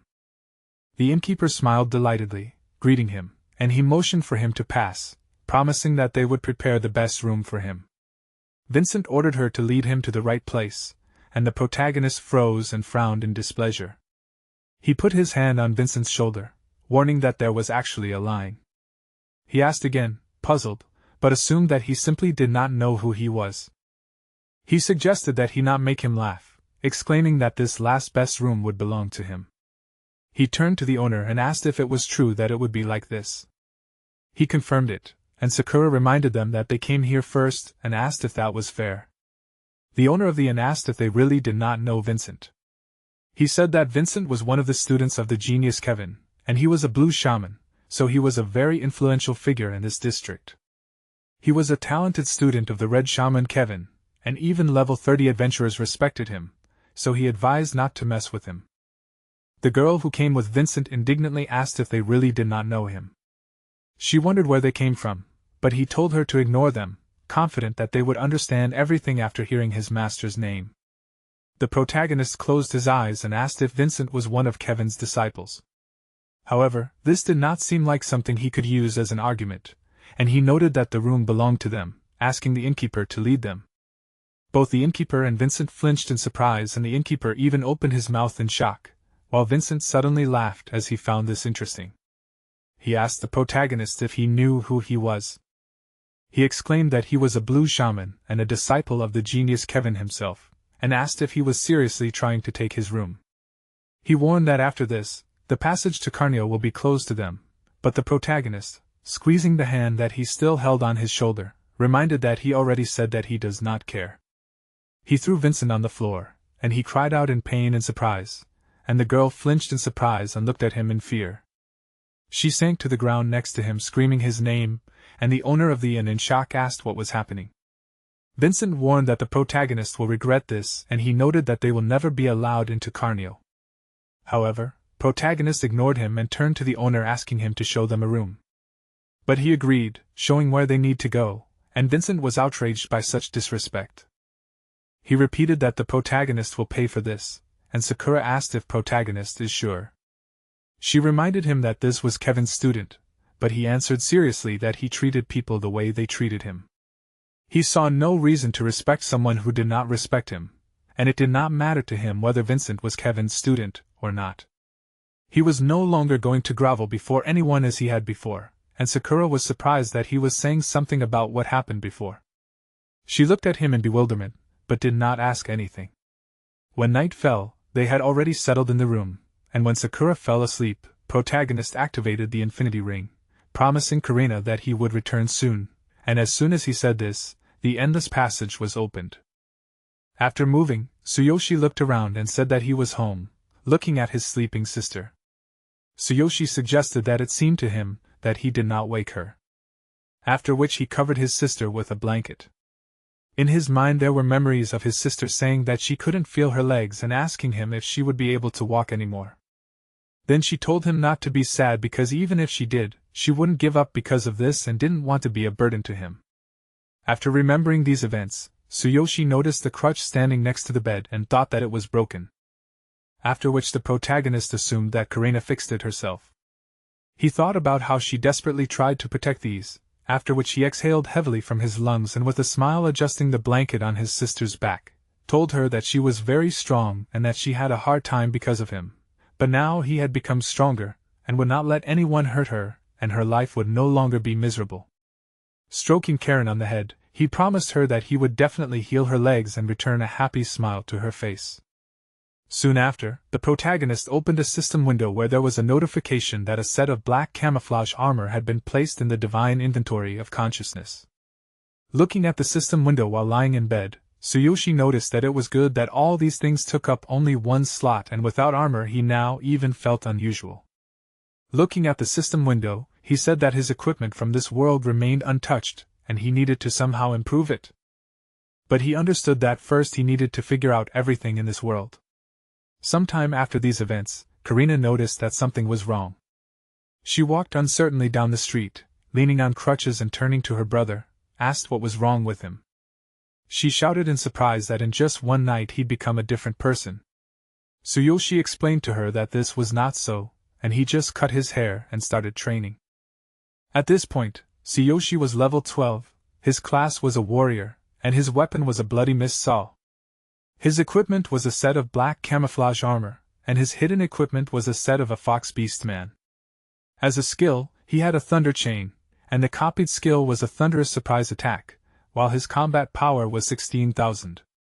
Looking at her brother, Karina shouted in admiration that the hairstyle had changed his appearance very much, and it was as if he had grown and really become taller. With a smile on his face, Tsuyoshi replied that it was not so, after which he asked not to worry about him and to take better care of themselves, and also not to go alone and wait for him in the office after classes. With a sad expression on her face after some silence, Karina agreed with him, and remembering the bullying that day said and wanted to tell what happened that day. Suddenly, at that moment, she met her offenders on the street. They looked at each other in surprise. Tsuyoshi had an extremely stern expression on his face. Vivian looked at Tsuyoshi in shock and asked, "Isn't this Karen's brother?" Then she said with her mouth wide open that now he looks incredibly cool, but annoyed Mina called her stupid and ordered her to shut up. Tsuyoshi calmly turned to Karen and said that now everything is fine and now no one will dare to bully her. With a confused expression on her face, Karina agreed with him, after which she suggested that it was because he became a hero and he had changed a lot. They calmly passed by the offenders, and Karina looked back in surprise and asked herself, what was wrong with them? At that moment, the enraged Mina angrily looked at the back of the leaving Tsuyoshi, and Karina asked herself, how dare they treat them like that? Because she would use Rayleigh's connections and make them kneel. At that time, inside the school classroom, two bullies were standing near Rayleigh. One of them said that they were told that it would be better not to mess with Tsuyoshi in the future. The other guy confirmed this by noticing that last time he almost killed him, and the guy standing near Rayleigh asked him if he left him alone. The enraged Rayleigh, with an irritated expression on his face, ordered them to shut up and then insulted his minions, declaring that they overestimated him, and he was not afraid of such a worthless person who until recently was their servant. Remembering the beating from Tsuyoshi, Rayleigh thought that he was careless then, but next time he will definitely make him regret it. The guy asked Rayleigh didn't their ambush fail because they were waiting for him then. Rayleigh interrupted him angrily, shouting that he had said before that all this happened because of their carelessness. Suddenly a large guy pointing his finger to the side with a surprised expression on his face turned to Rayleigh, and shouted that it was Tsuyoshi. At that moment Tsuyoshi was talking to his smiling sister near the classroom. One of the bullies with a confused expression on his face noticed that he had changed even more, after which he asked what was going on. Rayleigh also looked at the changed Tsuyoshi in surprise. Soon after these events, the teacher, writing on the blackboard, told the students that soon there would be a competition for the future sister, after which she asked who wanted to participate. Teacher Lily said that this time several schools in the area will participate in the event, and the school management encourages everyone to participate, so this is their moment of glory together. With a bored and uninterested expression on his face, Rayleigh asked her if she was kidding right now. Rayleigh then said that this event is held for heroes and it is useless for ordinary students to participate. He continued to say that they try every year but no one has ever won and all the high places are taken by heroes. So it is a waste of time, and besides it is easy to embarrass yourself. Comrade Rayleigh confirmed this by saying that students from other schools will not leave them a chance. And last year he and Roma participated in the marathon, and the heroes students ran to the start before they were halfway through. The other students began to ask if they should participate. Someone's voice said that he did not want to go for the sake of losing, and a male student said that they should let the heroes represent their school. Another shy guy confirmed this, saying that they would only embarrass themselves at this event. With a worried smile on her face, Lily said that this year the prizes would be simply wonderful and even the teachers expressed a desire to participate. Then she began to talk about how the event would be held by the Hero School Association. So famous guild heads and association leaders would come to this event and the winner would receive 10 million yen. The students asked her in bewilderment, 10 million yen and association leaders? Admiring voices shouted that this was incredible and the Hero School Association is part of the Hero Union, and they are presenting an internship for young heroes. So if you can prove yourself, they can even invite you to the union. With an interested expression, looking ahead, the protagonist thought about this money, realizing that he borrowed 600,000 at a high interest rate from the Blue Snake Gang. And if he wins this prize, he will be able to pay off the debt and move with Karen to an apartment with an elevator. Then he thought about the Hero School Association, realizing that he knows almost nothing about it. But he understood that if they notice him, he will be able to get a scholarship. With a confident expression, Tsuyoshi looked ahead. Realizing that money in this world plays a more important role than coins in another, and he and Karen need it for a better life, so he will win 10 million yen and attract the attention of the Hero Association. Rayleigh asked the speaker to stop and explain that they are too early to rejoice because this wonderful prize will still be taken by heroes. His comrade with a displeased expression confirmed this by shouting that ordinary students will not get anything. The students asked the teacher not to give them hope because they had no chance. But Lily continued to say that the main thing was participation. But another student explained that they were not equal to the hero students from other schools. A sudden voice interrupted this argument. Tsuyoshi, raising his hand up, said that in that case he would participate right away. After which Rayleigh laughed furiously, shouting that he should not think so highly of himself because he defeated them. Because he was talking nonsense. Rayleigh then asked Tsuyoshi if he really thought he could compete with the hero students.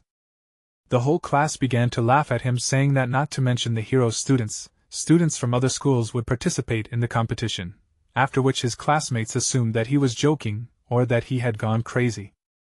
The teacher, with a surprised expression on her face, opening her eyes and mouth wide, asked Tsuyoshi if he really wanted to participate.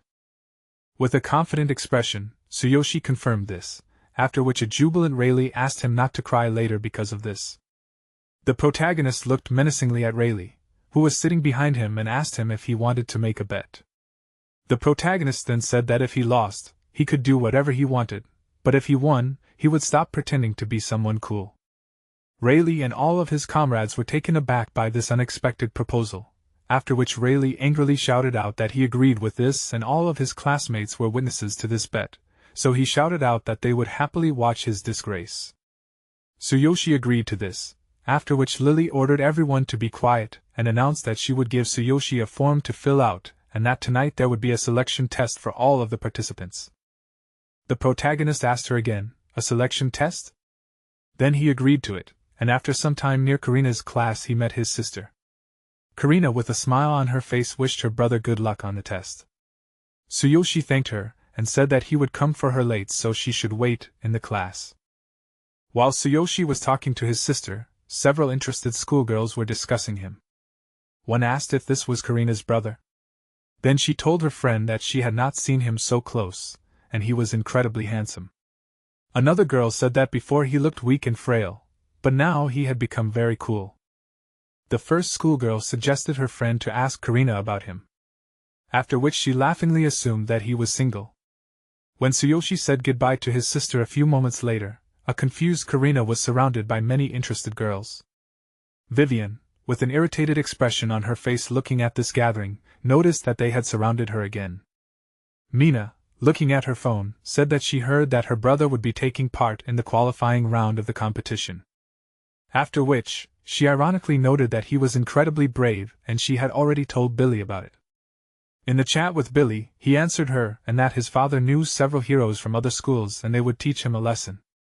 With a sly expression on her face, Mina said that this was great, and she was looking forward to this day. Looking at the crowd of girls around Karina, Mina explained that she was waiting for the time when they could deal with her brother and intensify the bullying of her, so let her enjoy the attention while she could. At this time, in the director's office, a man standing by the window said that the future star was very important to them, and officially it was created to strengthen the ties between schools. But in fact, this is an assessment of the strength of the alliance of heroes and guilds. After that, the director explained that, to put it simply, their students reflect the strength of the school, and their support depends on it. He turned to his deputy. The director said that at least one of their students needs to take at least 5th place, and this will guarantee them sponsorship. The man the director was talking to was his deputy, and he replied that all hero classes will participate, and ordinary students will be able to participate if they wish. After that, a confused man with beads of sweat running down his face confirmed that all this is true, and almost none of the ordinary students signed up for the competition. The director confirmed this, noting that they are not stupid and clearly see the difference in strength, and this is good. Then the director suggested that only students from the hero class will participate, and the heroes from the association will also take part in today's selection, so they have no right to make a mistake. The frightened man noticed that everything is almost ready, but regarding the students, one from the ordinary class named Tsuyoshi Tsukishiro will participate. The director, genuinely perplexed, asked him again, from the ordinary class. In preparation for the selection round, the young guys were gathered in one room. One of the guys said that he heard that this time a student from a regular class would participate. The girl asked him if he really thought he could compete with them. And then she suggested that he wanted to disgrace the school. And the guy answered her that he had no chance of passing the selection round anyway because this test was arranged for half-heroes, that is for them. Half-heroes were people with innate talents. As a rule, half-heroes get into the hero class in high school and receives privileges competing for the honor of the school. Looking in front of him, the guy assumed that it seemed to be him, after which the girl with a smile on her face noticed that he was cute. Looking at the confident protagonist who was warming up, the guy with a confused expression asked, "Seriously?" Then he noticed that in comparison with the hero class, there was nothing special about him. The teacher who was responsible for preparing for the test, looking at the tablet, asked why students from the regular class should take this test at all, because it was a waste of time? The half-hero guy noticed with a smile on his face that the teacher said the same thing, and that the students from the regular class were superfluous here. At this time, on the second floor in the viewing room, a man thanked the interlocutor for visiting their school. The director with a nervous smile on his face addressed the man as the chairman Suzuki, and informed him that there were students from the hero class of their school and the test would start soon, so he wanted to ask him. Suzuki did not let him finish speaking and, looking intently ahead, said that the association hoped that their class would show a high level because today he represented their interests. Suzuki was the chairman of the Association of Hero Schools. The director continued to say that it was an honor for them and they would try to live up to his expectations, after which he said that the results would be reflected here and wished Suzuki a pleasant viewing. Then the director turned to the man and ordered that the competition begin quickly. The man obeyed this command by pressing the screen of his phone. At this time, the teacher who was in the room with the half-heroes, looking at the phone screen, thought that the vice principal had contacted him, after which he raised his hand up and loudly shouted that they were starting the test and the rules remained unchanged, after which he asked to unite in teams and enter the simulation. The teacher approached the screen and pressing it with her finger explained that these are basic level simulation machines, and these are used for D and F class exams. And if we consider their abilities together, then most likely the simulation will be F class. So the teacher asked not to worry and to unite in teams in the order in which they were recorded, after which he said that in order to pass they need to score 60 points or more. Suddenly, Tsuyoshi raised his hand up and said that he did not know that they would have to split into teams. With a puzzled expression on his face, looking at Tsuyoshi, the teacher thought that he did not expect to see a student from a regular class here, but he understood that he would not pass anyway and advised him to go through the selection alone. Protagonist thought about the fact that he had already passed the test alone in another world and agreed with the teacher. The half-hero guy smilingly looking at Tsuyoshi explained to him that the trial exam will not harm anyone. However, the forces of darkness and the difficulty level are too high. The girl added that even teams of half-heroes will have a hard time and an ordinary student alone. She interrupted and explained that she did not even know how long he would last. Soon after, the guys began to enter the simulation. Suzuki, who was watching them, thought that with the help of this competition, they should identify exceptional half-heroes, because the Association of Hero Schools exists so that the Union of Heroes has a chance to recruit geniuses before others. Crossing his arms over his chest, he understood that now even powerful guilds are competing for promising guys, and if they do not work hard, others will take their place. When the participants entered the simulation, the guy, looking ahead in surprise, said that he did not think that the simulation would be so realistic. The system window said that the difficulty level of this test corresponded to the level of the F-class dungeon, and the system window asked to choose your class and equipment. The guy looking at this asked, "Can they even simulate basic equipment?" The guy who instantly changed into combat attire confidently suggested going forward, but another voice said that in order to pass this test they need to earn at least 60 points. Sometime after these events, when the students began to exit the simulation, a message appeared on the system window above the head of the half-hero guy and girl that their team size was 5, the exam level was F, and the completion time was 24 minutes. It was also indicated that the number of points earned was 72, and 5 participants passed. Exhaling heavily, the guy noticed that it was difficult. With a tense expression on his face, Suzuki, looking at what was happening, thought that most of the results showed a level below F class, and the students mostly scored from 70 to 80 points, and no one scored above 90. With a stern expression on his face, he thought about how there were no outstanding guys in the hero class of this school, and they were still young. And in recent years, the highest score was 93 in the E-class pair competition, and those participants became heroes. However, Suzuki understood that despite the difference of one level between classes E and F, there was a big gap in strength, and by passing the E-class, you can get into any hero school. And if you take a higher place, then the participant can be noticed by famous guilds. But such geniuses are very rare, after which Suzuki asked himself if he could find at least one here. With a smile on his face, pointing his finger in front of him, Suzuki said that this is great, and if they train more, they can achieve success. Then Suzuki asked if the test is over. With a confused smile on his face, the vice principal said that the last student from the regular class was preparing. The principal demonstratively cleared his throat, after which Suzuki asked again, "A student from the regular class?" He noted that this guy was incredibly brave, and since he was the last one, he decided that it would be okay to watch, and that it would not be a big deal if he failed the test, since this was expected from a regular student. At this time, the teacher who was standing near the gate to the simulation congratulated the students on the fact that they had passed, and now he said that they would be studying with a student from the regular class. Turning to Tsuyoshi, the teacher asked him to decide quickly, since if he was scared, he could refuse to participate, but the protagonist, with an unperturbed expression, said that he was ready. The half-hero guys began to ridicule him, shouting that he would be incredibly scared when he saw the simulated forces of darkness. Another guy asked how long they thought it would take him to crawl back here in tears. Ignoring them, Tsuyoshi entered the simulation, and the system window reported that the difficulty level of this test corresponded to the level of the F-class dungeon. After which, the system button asked him to select his class equipment. Looking at the system window, the protagonist asked class and equipment. He noticed that he already had it, and began to take out items while the system window of characteristics showed his previous features. Suddenly, a dark rabbit of the first level jumped near him at great speed. Looking at this enemy, Tsuyoshi noticed that it was only the first level, and now it was clear to him why the half-hero exam was so easy. With an unperturbed expression on his face, he tormented his opponents in parallel with this, saying that Karina was waiting for him, and he needed to finish as soon as possible.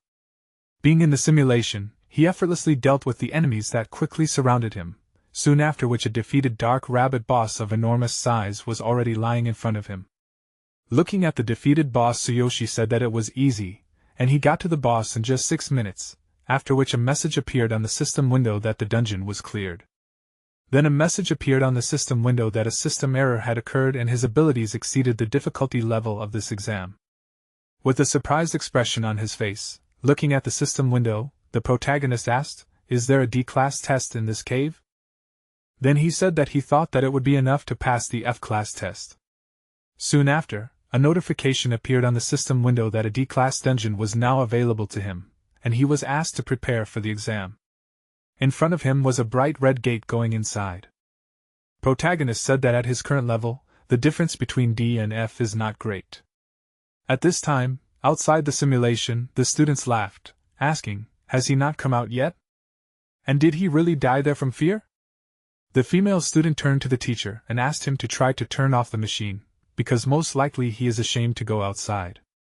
With a worried expression on his face, the teacher realized that 12 minutes had already passed, which was a long time for a normal student, after which he decided that perhaps something had really happened inside, and he noted how troublesome this guy was. Suzuki, who was watching the events, said that his endurance was impressive, and when he came out, he remarked that the principal should at least reward him for his courage. The principal immediately agreed, shouting that they had not recorded his results, but they would definitely reward him. Suddenly, a loud hum came from one of the simulation machines, shortly after which a mechanical voice said that the test was over and thick steam began pouring out of the machine. With an unperturbed expression on his face, Tsuyoshi walked outside, while the system window congratulated him on passing with a perfect score. Also on the system window, there was a message that the size of his team was 1 and the exam level was FND. The time to complete it was 12 minutes, and the points scored were 100. All the half-heroes looked at him in sincere bewilderment, after which the protagonist asked if he had passed. Suzuki, as well as the director and his deputy, looked at what was happening in bewilderment, after which Suzuki asked, "Is this guy definitely not from the hero class?" The teacher, confused, looking at the machine, asked again. 100 points? Then he asked, and he passed the D-class exam? The teacher, perplexed, asked how this was possible, and suggested that this was some kind of mistake. The irritated half-hero guy shouted that this was definitely a mistake because not a single ordinary student had ever passed 2 exams in 12 minutes, and he had passed the D-class dungeon alone, and this was impossible. An emotionless Tsuyoshi replied that he had passed the test and that he didn't care about the scores, after which he said that he had to go get his sister, and the teacher confusedly agreed with this. Suddenly, Tsuyoshi was approached from the side and asked to wait. Suzuki asked him with a smile on his face, did he just pass the DNF class tests? Tsuyoshi confirmed this, after which the vice principal asked how this was possible. He then began to talk about how the dungeon was set to a test of a level lower, and the D-class test simply could not appear. And he could pass both levels in 12 minutes while being an ordinary student. With a worried expression on his face, Suzuki interrupted him and turning to Tsuyoshi, he guessed that his name was Tsuyoshi Tsukishiro. He then asked him if he could tell him what the D-class boss was like. With a calm expression on his face, Tsuyoshi replied that it was a level 6 dark wolf and that this opponent was weak, so he died from just a few blows. Then the protagonist turned around and apologized, explaining that he was rushing to his sister.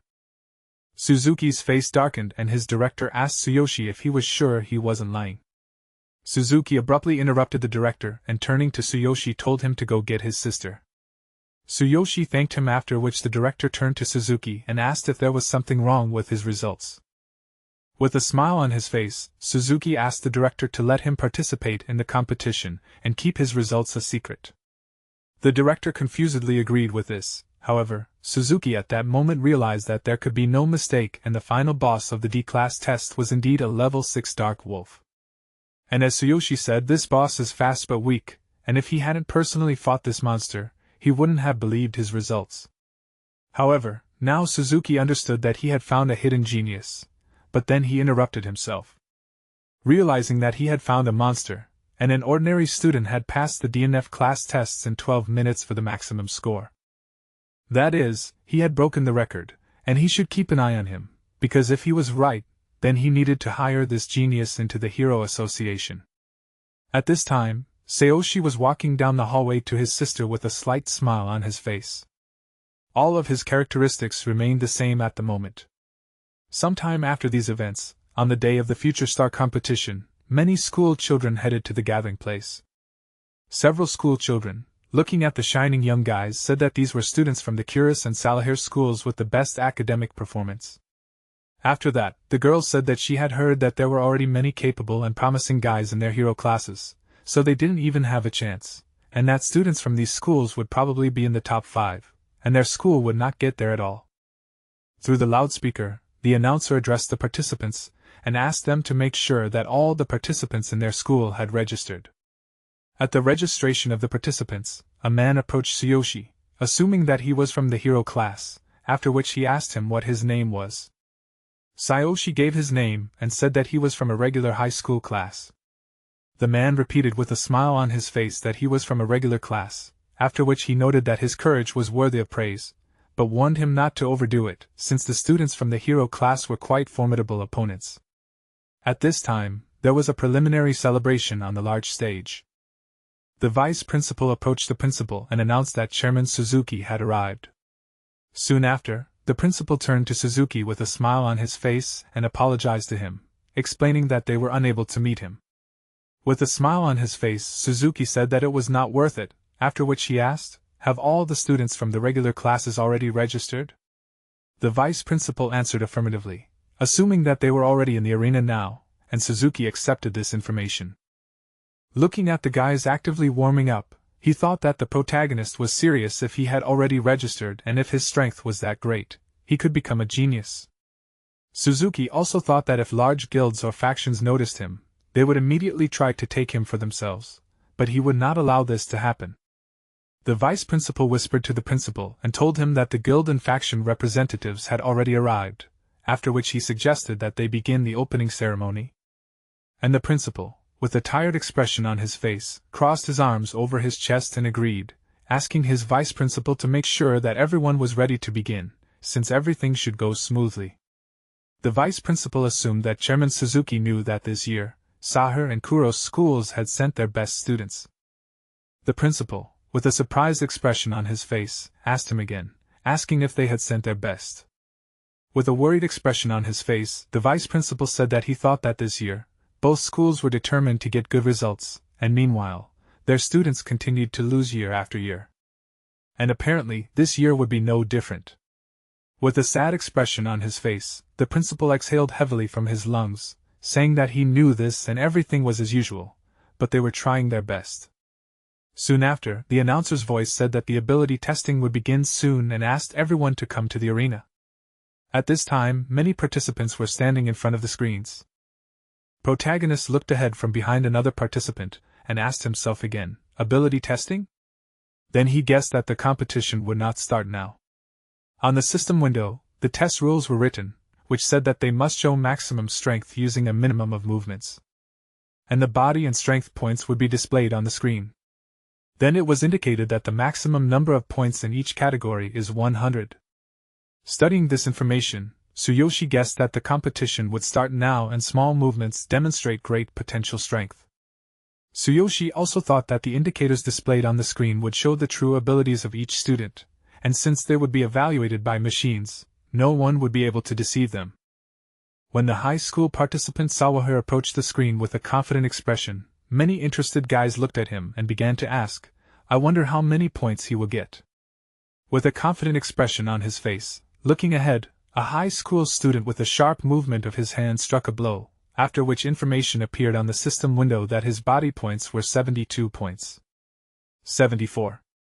With a smile on his face, the guy shouted that it was not bad, the other guys shouted that it was excellent, and both categories were above 70 points.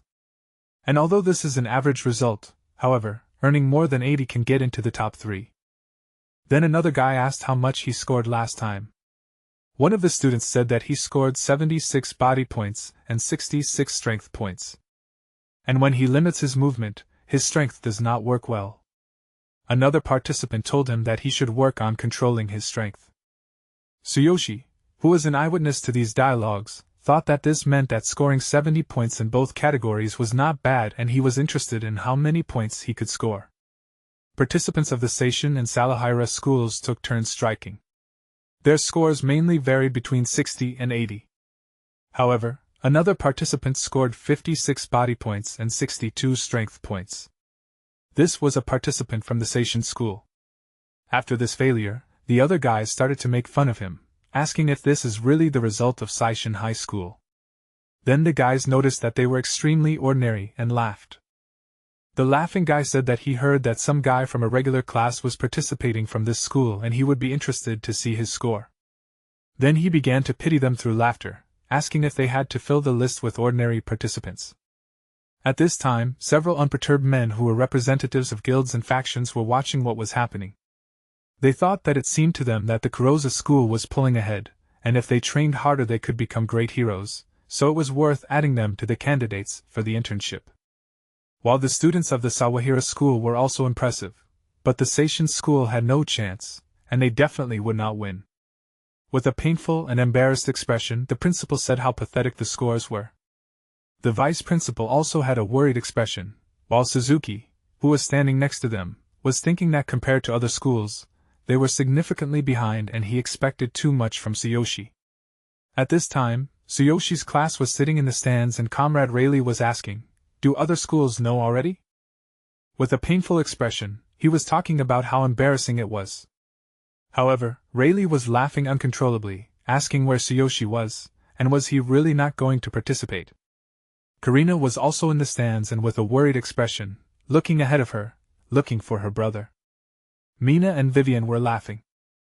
Mina turned to Karina and told her that her brother was going to embarrass them in front of everyone at school.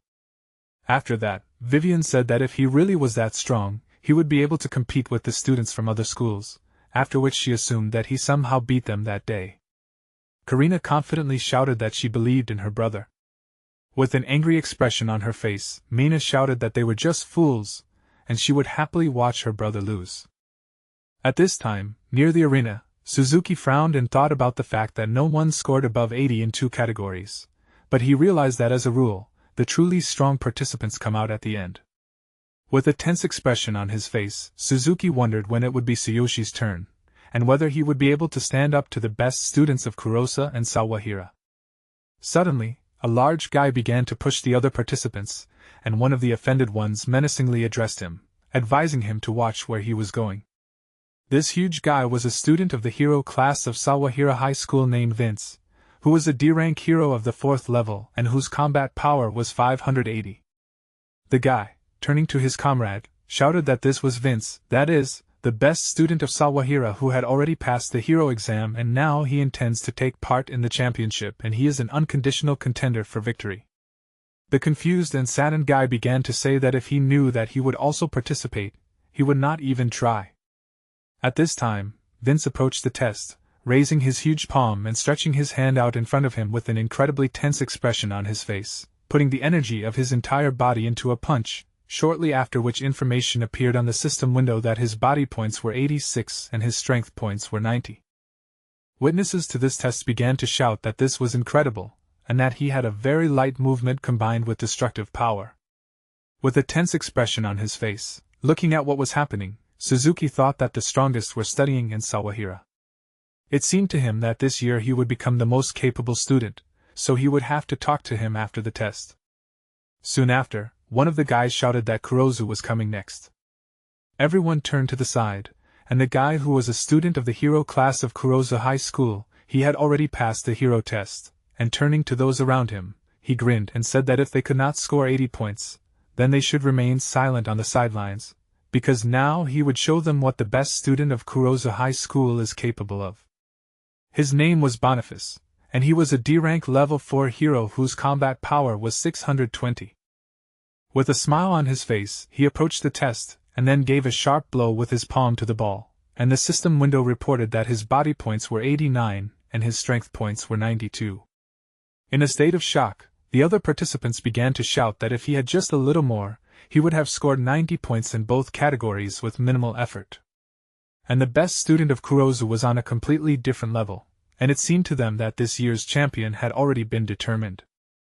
Suzuki, who was watching what was happening, thought that his potential was incredible, and this was exactly what was expected from the best student of the Kurozu school, so he needed to definitely talk to him after the competition.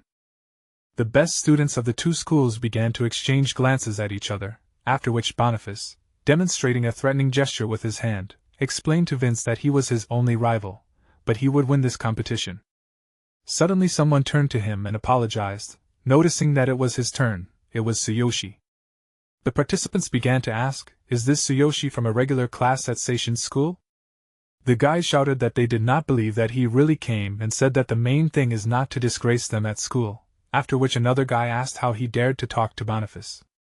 Tsuyoshi approached the test ball and suggested that he just needed to minimize movement and show maximum strength. The guys ridiculed him, offering to start. With a sly smile on her face, Mina said that here he is and it is a pity that he will only disgrace himself, and the main thing is that he does not change his mind at the last moment. Karina, pressing her hand to her chest, turned to her brother and shouted that he will succeed. Suzuki also watched what was happening and thought that she needed to see if he could handle it, because if he scored 70 to 80 points, he would already be impressed. At that moment, the director, tensely squeezing his face, said that this guy was finished. Protagonist stood next to the ball and, breathing in the air into his lungs, thought that in that case he would use absolute power and the divine selection system. After which he activated absolute physical power, due to which the defense and strength of the index finger were increased for a short period. He brought his index finger to the ball and struck with just one finger, during which the system window notified him that the divine selection system was activated and 60% of the power was concentrated on the tip of the index finger, and the strength of other parts of the body was significantly reduced. From this blow, an incredibly bright blinding flash occurred and the ball pierced the mechanical apparatus. All the witnesses of what was happening were in a state of shock with their eyes and mouths wide open, and a message appeared on the system window that his body and strength points were equal to hundreds of points. Soon after which the machine broke down, and no longer showed this data. Protagonist stood among the smoke and dust and looked ahead, thinking that it seemed to him that he had gone too far. At that moment, the ball flew up an incredible distance beyond the arena. At the same time, the protagonist understood that things were bad, and he would now have to pay for the damage caused. The ball that Tsuyoshi threw was not only dented, but also lying quite a distance away from where he threw it. The crowd that saw what happened immediately became alarmed, wondering, "What does this mean?" Some of them said that the ball flew away, wondering, "Does Tsuyoshi really have such power?" Someone said that this can't be, and it must be a mistake. Maybe Tsuyoshi cheated. One of those sitting there suggested. One of the judges who saw this asked, "Who is he? And what will happen to the points now?" If this was not a malfunction, it means that Tsuyoshi was stronger than any student present. However, the judges almost unanimously decided that Tsuyoshi clearly cheated. There is no way a mere high school student can have such power. The same rushed to the machine that destroyed Tsuyoshi. One of the men asked to be allowed to clarify, to wait just a moment for the one who spoke to him on the phone. Tsuyoshi stood calmly. "They say that he is satisfied with the results." Boniface said that it was impossible, suggesting that there was some kind of malfunction, or Tsuyoshi just cheated. Vince, folding his arms on his chest, said that he did not know for sure, so they should just see what the school says. The principal excitedly asked the students crowded there to let him pass, because they needed to inspect the machines. Several technicians were already working to understand what had happened. Suzuki was also among those who came closer. He asked Tsuyoshi to show his hands. The protagonist looked at him in surprise and then held out his palms, and Suzuki looked at it, and thought that, at first he thought that Tsuyoshi had used some kind of trick, but there were no signs of cheating on his hands, and he was also surprised that such a young boy had surprisingly callous hands. Suzuki asked Tsuyoshi how he got so many calluses and scars. The protagonist answered that he worked for 10 years to support himself. Suzuki looked at him in surprise. But before he could ask the next question, one of the technicians told the principal that there was nothing wrong with the device. He said that they restored the results, and Tsuyoshi scored 100 points in each category. The principal asked in surprise, "Is that really so? And was Tsuyoshi from Seishin High School really the one who did this?" The students were alarmed, wondering, did the protagonist's power really break the machine? It was an obvious cheat to them. Some people said that it couldn't be possible, and they also suspected that the car belonged to the protagonist's school, so they thought that they had done something to it. Suzuki asked the principal, "Was there a problem?" The principal awkwardly replied that he couldn't change Tsuyoshi's results. Suzuki then said that on behalf of the Hero School Association, he was approving Tsuyoshi's results, and he personally admitted that there was no trace of cheating. He said that Tsuyoshi from Seishin High School scored 100 points in each category. Tsuyoshi glanced at the system window that appeared next to him, and upon hearing Suzuki's words, the students behind him became alarmed, asking in surprise, did he really score 100 points in both categories? Boniface and Vince were extremely puzzled by this information. Boniface remembered that he hadn't paid attention to Tsuyoshi, and that Billy had definitely asked him to deal with that guy. He thought that there must have been some kind of mistake.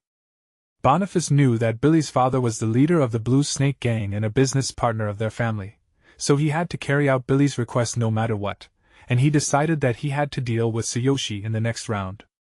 The students started talking. That they couldn't believe that Chairman Suzuki of the Hero Association of these schools said that. However, they immediately resigned themselves, because if the chairman said that, then it was definitely true. One of the students said, "What does this mean that an ordinary student, Tsuyoshi, from an ordinary high school, ranked first in strength, scoring 100 points in 2 categories? Isn't that right?" The host then announced that Tsuyoshi from Seishin High School ranked first, scoring 100 points in each category.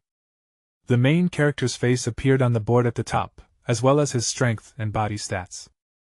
Everyone in the stands now saw it too, and Rayleigh and his friend immediately asked in shock if it was really true that he had 100 points in 2 categories. They couldn't believe it was true. One of them said that it was a record, so everyone started wondering who Tsuyoshi was anyway. Karina, on the other hand, stood up from her seat, excitedly saying that her brother was simply incredible. Her friend tried to calm her down, but everyone's admiration and misunderstanding was beyond that. Even Vivian, who was sitting next to Mina, was surprised that Tsuyoshi had gotten so many points. Karina turned around, sticking out her tongue, and said that now they saw that her brother was the best. Mina gritted her teeth and lowered her head down in irritation, wondering how they let him win. What were they even doing? Mina angrily texted Billy, asking him what was going on. She told them to get revenge on Tsuyoshi. After sending a few angry emoticons, she received a reply that Billy himself didn't understand anything. He said that his friend was the best student of Kurosu, and he would definitely take care of Tsuyoshi. Suzuki, watching this, said that Tsuyoshi was the only student from Seishin High School who made it into the top 10. He said that the top 3 would get 10, 5, and 3 points respectively, and the rest would get 1 each. He knew that if Seishin High School hoped that Tsuyoshi would make it into the top 3, then the next would not be easy for him. Kurosu High School and Sawahira High School, they can't win that easily. The host announced that for the next round they had to team up. The second round was a team battle. The host explained that the second round was called the Destruction Race. All teams would enter a dungeon simulation. The team that defeats the most darkness monsters in 10 minutes would be the winner. It was a low-ranking dungeon, so the participants had nothing to worry about. Discussions immediately began. The participants said that they had a chance in the team battle, and they would do everything to ensure that as many of their teams as possible took high places. One of the organizers approached Tsuyoshi and told him that he had to, according to the rules, be in a team of 3, so he would have to skip this test. The protagonist agreed. Understanding everything, he looked at the scoreboard, where the scores of the other schools had already begun to appear. Boniface thought that he couldn't do anything in the second round. However, he understood that he had to put Tsuyoshi in his place, but they would still have a chance. They had to focus on winning the second round. Boniface began to massage his shoulders, saying that they had already done this many times at school. He shouted to the other guys that they were the strongest team in their school, and they had trained for a long time for this moment, so they must definitely take first place.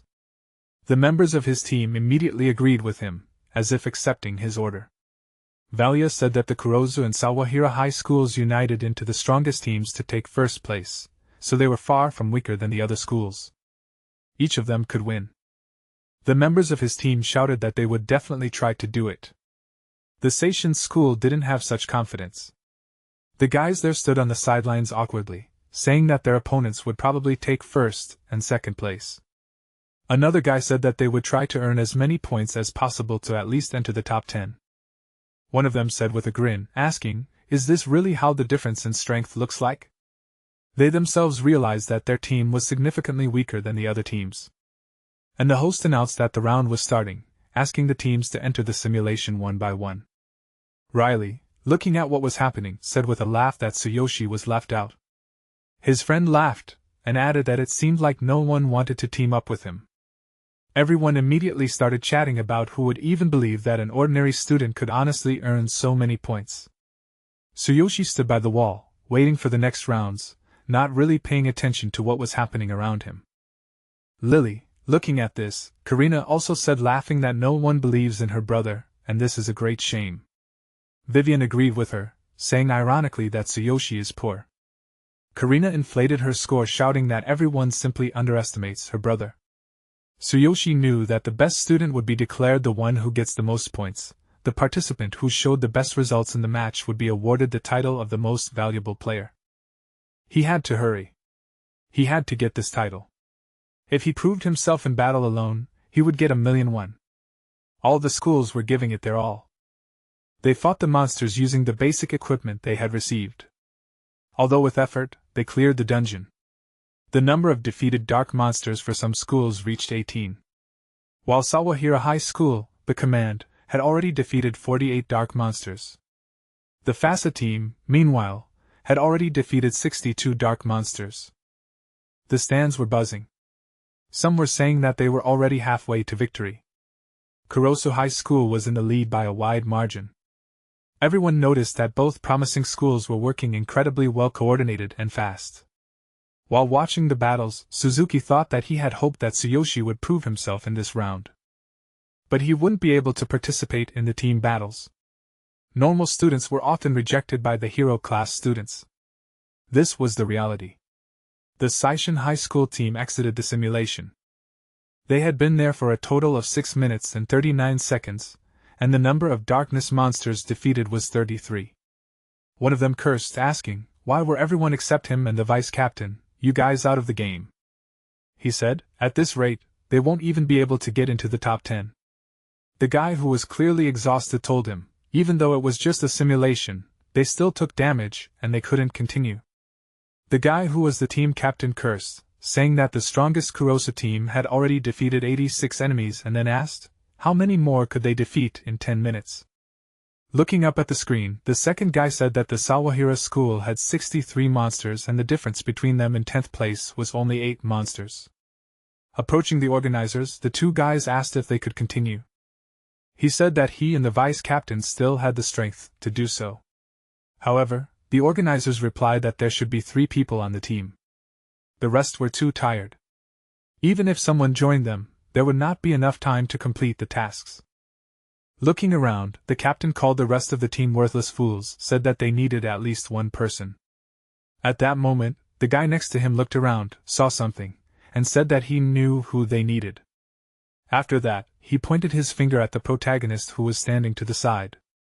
They approached him, asking him to participate with them, and said that they needed 3 people so that their results would not be cancelled. The protagonist said that he didn't mind participating, and then the 3 of them entered the dungeon again. The organizer said that they had recruited 3 people earlier so they could continue, but he didn't think it would help them, since there were only 3 minutes left to complete the task. When they entered, the guys were in armor again, and one of them said that they had 3 precious minutes, so they shouldn't waste time. The second one said that they had already defeated 33 enemies, and if they defeated 10 more, they could get into the top 10. One of them turned to Tsuyoshi, telling him that he didn't know his abilities, but if he could help them with something, he begged him to do it. Protagonist looked around, noticing the advancing enemies, and then, assessing the situation, told his teammates to close their eyes. The guys looked at him in surprise, not understanding what he was talking about. Well, then Tsuyoshi told them that it was better this way, and asked them to close their eyes again. A dark aura began to appear around him, as well as his suit. He summoned a black sword of cold light. Its stats remained the same, meaning that he would easily deal with these monsters. His team members obediently closed their eyes, still at a loss as to what was going on, but one of them said that they were running out of time, and they needed to defeat at least 10 to get into the top 10. Tsuyoshi told them to leave it to him, and was already preparing for battle, shrouded in flashes of lightning. Bracing his feet on the ground, he suddenly jumped up, heading towards the enemies, thinking that he should just break through them. He activated the absolute physical force. And his strength was greatly increased. Swinging his arm, he began his attack using the skill Thunder Chain. Immediately, as soon as he used it, the number of enemies affected increased to 43, then to 53, then to 73, and so on until 330. As soon as he finished, he sank to the ground, breathing heavily, and then threw the sword over his shoulder, saying that this should be enough. His teammates immediately stared at him in horror and confusion, removing their hands from their faces, and one of them frantically spoke, asking, "Did Tsuyoshi do all this with one blow? Did he really defeat 300 enemies?" However, the fact that there were no more monsters in that place spoke for itself. Tsuyoshi was standing in the middle of a rather large crater that was formed by his blow. The host announced that time was up. Seishin High School took first place, taking away 330 monsters in life. Shouts of surprise began to be heard everywhere. Did Seishin High School really win? The protagonist confidently walked out of the portal, followed by several other members of his impromptu group who were shaking in fear and not understanding what had happened at all. Suzuki, who was standing behind Tsuyoshi, saw this and ran closer, shouting that this couldn't be. He asked, did he really defeat 300 monsters in the last seconds? The members of the protagonist team were still shaking in fear, hesitantly saying that they themselves didn't understand how it happened, so Yoshi simply told them to close their eyes. They said with fear in their voice that they only saw bright flashes out of the corner of their eyes, heard thunder and felt vibrations, and then Tsuyoshi defeated all the monsters with one blow. The second member of the team said that they did nothing wrong and could swear to it. Hearing this, Suzuki looked at the protagonist with confusion, then thought that it meant that Tsuyoshi really was hiding some kind of hidden superpower. He understood that Tsuyoshi was a genius who would shake up the entire hero community. So Suzuki decided that he needed to talk to him after the match. He couldn't let others poach him. The people sitting in the stands were also shocked by what was happening. One of the spectators asked in surprise, did a team of 3 really do all this? There was no way such a question could be. He didn't understand. How many times stronger was this team than the Kurosa team in that case? Someone said with displeasure that I was Tsuyoshi again in the spotlight. The buzz did not subside. Questions rained down everywhere. Could all Shin High School fake the results? To avoid shame? Using such a dirty method was even more shameful. So, everyone shouted that the brazen falsification of data would definitely not go unnoticed. One of the tournament organizers approached the principal with whom Tsuyoshi arrived, saying that they came from the school judges' union. He said that the results of the competition aroused their suspicions, so they came to check the information.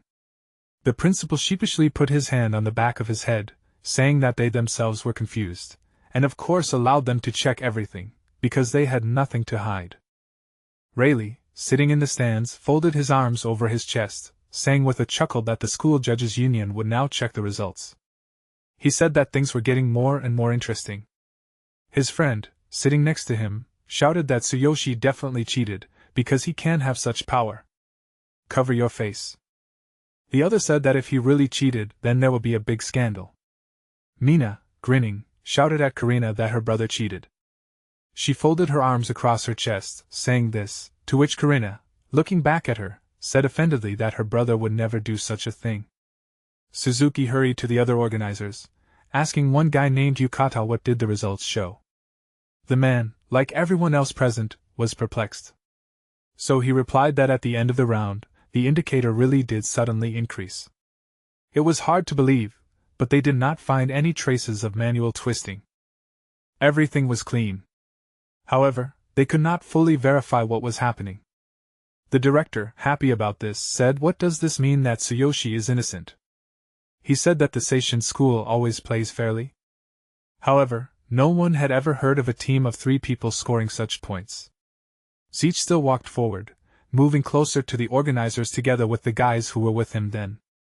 Coming closer, he said that they should agree, if they did not win first place in any of the next rounds, then everyone could assume that he cheated, and if they won first place, everywhere, they would stop asking questions.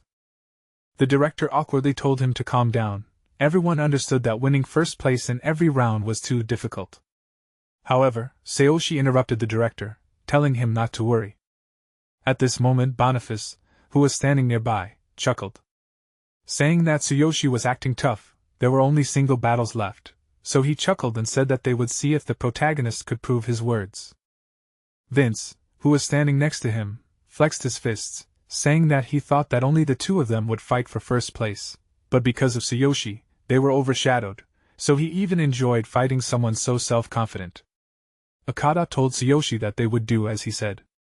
In any case, they did not force him to do anything. He said that if Tsuyoshi did not get first place in at least one challenge, they would annul his results. The protagonist showed a sign that he agreed, saying that in that case, they had an agreement. The competition continued on a tense note.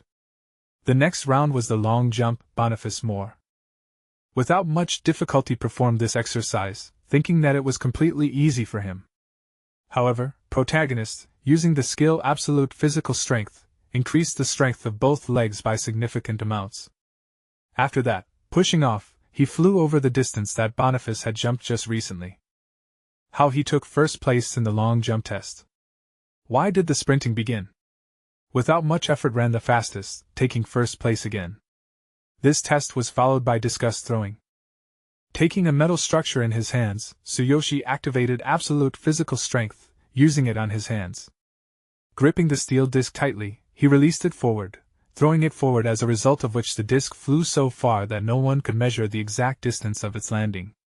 Only a flash sparkled in the air, causing the judges to be confused. Someone even shouted that it was a record. Watching what was happening, the standstill did not calm down, and Mina asked in surprise, "Was Karen's brother really that strong?" Karina at this time encouraged her brother, throwing her hands in the air, smiling happily. And Mina's friend Vivian only said in bewilderment that at this rate Tsuyoshi would take first place in all the tests and break all the records. Friend Rayleigh said in horror that there was something wrong with Tsuyoshi. Rayleigh also did not understand what was happening. He cursed out loud, looking at what was happening. Meanwhile, in the corridor, at the entrance to the arena, stood Billy, who was indignant in his thoughts. What was going on?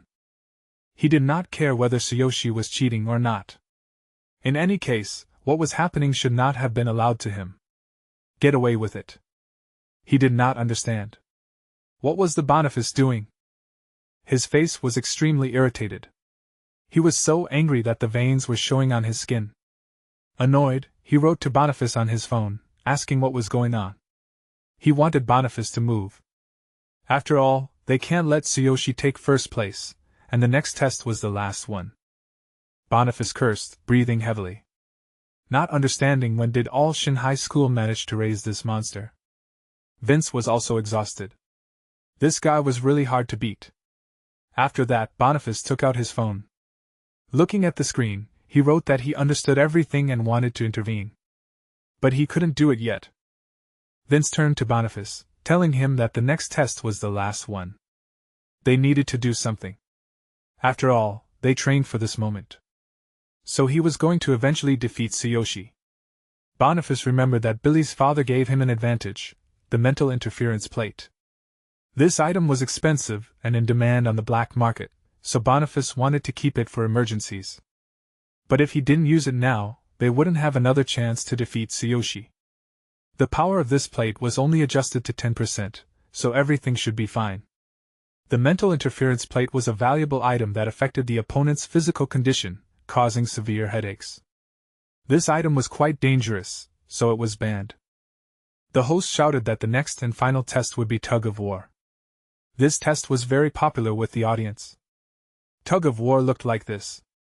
The participants used ropes and pure strength to lift a platform with a girl. A participant from the same school as the participant in advance. And when the bell at the top rings, the platform becomes and the student will open the school poster. At the same time, the participant also has an assistant who should ensure safety if anything. The host announced that 3 people from each school would participate, and said that they should start already. One of the teachers approached the protagonist, telling him that the principal wanted him to participate, so he asked him to try to get first place. Tsuyoshi replied that they still hadn't chosen a student.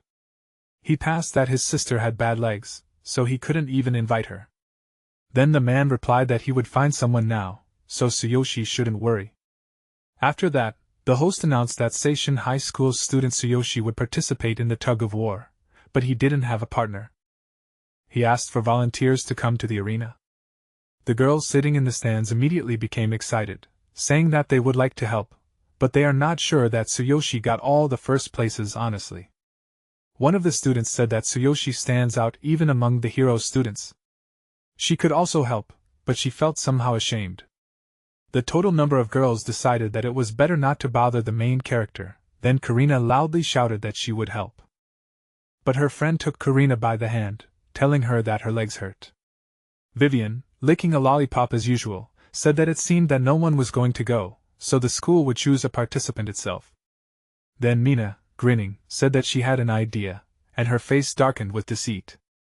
Mina said that she would go. She herself was going to ruin Tsuyoshi's plans. Mina said that if they did not take first place, then he would be to blame. Vivian asked in confusion, is she really going to do everything herself? Mina stood up from her seat, saying that she could no longer rely on Billy. Only with concern told her friend to be careful. After that, the organizer approached the main character, that there were still volunteers, and then asked him to introduce himself to this girl. The protagonist was warming up his arms at the time, then turned around and said with a smile that his name was Tsuyoshi and that he was glad to meet you. However, when he noticed the one standing behind him, his eyes widened in surprise. Mina, with her arms folded across her chest, with a smile and where that face was, told Tsuyoshi to call her to help him. The protagonist tensed up, silence reigned, and the organizer, the teacher who brought Mina, turned around and started to leave, asking these yours to discuss everything while he went to see the inspectors before the test began. The protagonist accepted the instructions and then turned his gaze to Mina and was silent for a few seconds, then spoke, asking her what was she doing there? He said that she must be up to something again. Mina adjusted her hair and completely unperturbed replied that she came there, or only because no one else agreed, so he should watch his language. Protagonist didn't answer her. And soon the host called all the participants to get ready, because the final test was about to begin. All the participants arrived at the place where their ropes were already prepared, getting ready to start pulling it with all their might. The structure resembled a funnel with itself, consisting of suspended platforms and many ropes. Mutually on the platform, Mina asked, "Is this really an elevator?" She said that she had seen it many times, but this was the first time she participated in something like this. Putting her hands on the railing, she looked at the main character, asking him to help them take first place. At this time, protagonist leaned over and took the rope in his hands, also preparing for the test, completely ignoring the girl who stood in front of him. Mina offendedly pouted her lips, irritatedly bringing her eyebrows together to be transferred. She put her hands on her belt, wondering in her thoughts, are they really ignoring her? However, she understood that this was quite his style. Vince, clenching his fist, shouted that they just had to do it. He told the poor girl, who was several times smaller than him, that when he pulled her up, she had to ring the bell and open the poster. The girl chosen as his partner excitedly said that she trusted him. Meanwhile, the girl who was trusted by Boniface also said that she would do everything in her power. However, Boniface, with a gloomy expression on his face, did not look in her direction, but in the direction of the protagonist, did not answer the girl. He mentally told Tsuyoshi to look at him, because he would not let him win. At this moment, the host announced that all the players should take their places and asked the assistants to check the ropes. The assistants, who were also standing among the participants, took the instructions, preparing for the test. The assistants were the participants who checked the ropes before the test began and also ensured the participants in case someone ran out of strength and the platform began to fall. After that, the host announced a second's readiness, and everyone squeezed the ropes in their hands. There was concentration on everyone's faces. And when the host shouted the command for everyone to start, the participants began to lift the platforms as quickly and diligently as possible, pulling the ropes. Tsuyoshi, doing the same, thought that it was quite easy for him. His absolute physical strength in his legs was helping him well now, but if he pulled too fast, everyone might become suspicious. So he was going to little by little increase the speed to take first place. The stands exploded with delight. Everyone began to shout, supporting the players. Everyone was rooting for their school. Someone for Kurozu, someone for Sawahira. Boniface, grinning, thought that he was no longer interested in first place at all. He was only interested in his own, and his only goal now, to prevent Tsuyoshi from taking that first place. His eyes were red with hatred. He thought that now he should start. Even the strongest fighter would not be able to resist a sudden headache. After that, he let go of the rope with one hand, reaching it towards his pocket, still smiling with deceit, thinking about how he would enjoy watching Tsuyoshi take the last place. In his pocket lay that very mental interference plate, waiting for its time. The stands did not calm down, and the birds that flew above the arena were extremely confused about what was happening there. Supportive words were said here and there, everyone was on edge, unable to contain their emotions. The test continued. All the players gradually became exhausted. Their bodies trembled, someone shouted that it was getting harder, and someone gave up, unable to resist it. The platform was quite heavy, so all the participants could be understood. Vince, whose body was quite voluminous, just like Tsuyoshi, coped with this task without much effort, laughing at the other participants, calling them weaklings. He urged them to look at him, because he, unlike the others, was coping with the task perfectly. Mina, who was standing on his platform, shouted with delight that they were almost in first place, and wished him good luck. The protagonist, meanwhile, gradually began to apply more force, squeezing the rope tighter, moving further and further. He applied absolute physical force, again increasing the strength of his arms. The rope began to go faster, or easier, and his face remained curvable, as if he was not lifting the girl to a great height now, but simply twisting the rope. Tsuyoshi thought that he would hoard, little by little speed up, to reach first place in just one jerk in the end. Mina, standing on his platform, looked down with displeasure. Looking at the protagonist, she then thought that he was acting tough. She cursed in her mind, knowing full well that she couldn't back down now. After that, she suddenly started jumping up and down quickly and sharply and landing on the platform, thereby causing shaking. She shouted at Tsuyoshi to continue lifting her. Thus, Mina decided to add a little pressure to make things more difficult for the protagonist, continuing to shout at him to pull with all his might. The rope began to shake, just like the platform, and this shaking went into the muscles, which protagonist immediately noticed. He thought about what all this meant, that he had already been right when he thought that Mina was going to do something. The assistant who was belaying Mina shouted at her that she shouldn't jump because it was dangerous. His rope was also shaking, which created a rather dangerous situation for all of them. Billy, who had already returned to the stands by that time, smiled with all his anger, thinking that this was his girl. He thought that it was a good job, asking himself, did she really volunteer for this? He wanted her to continue to achieve her best. No matter how dangerous it was, she shouldn't let him win.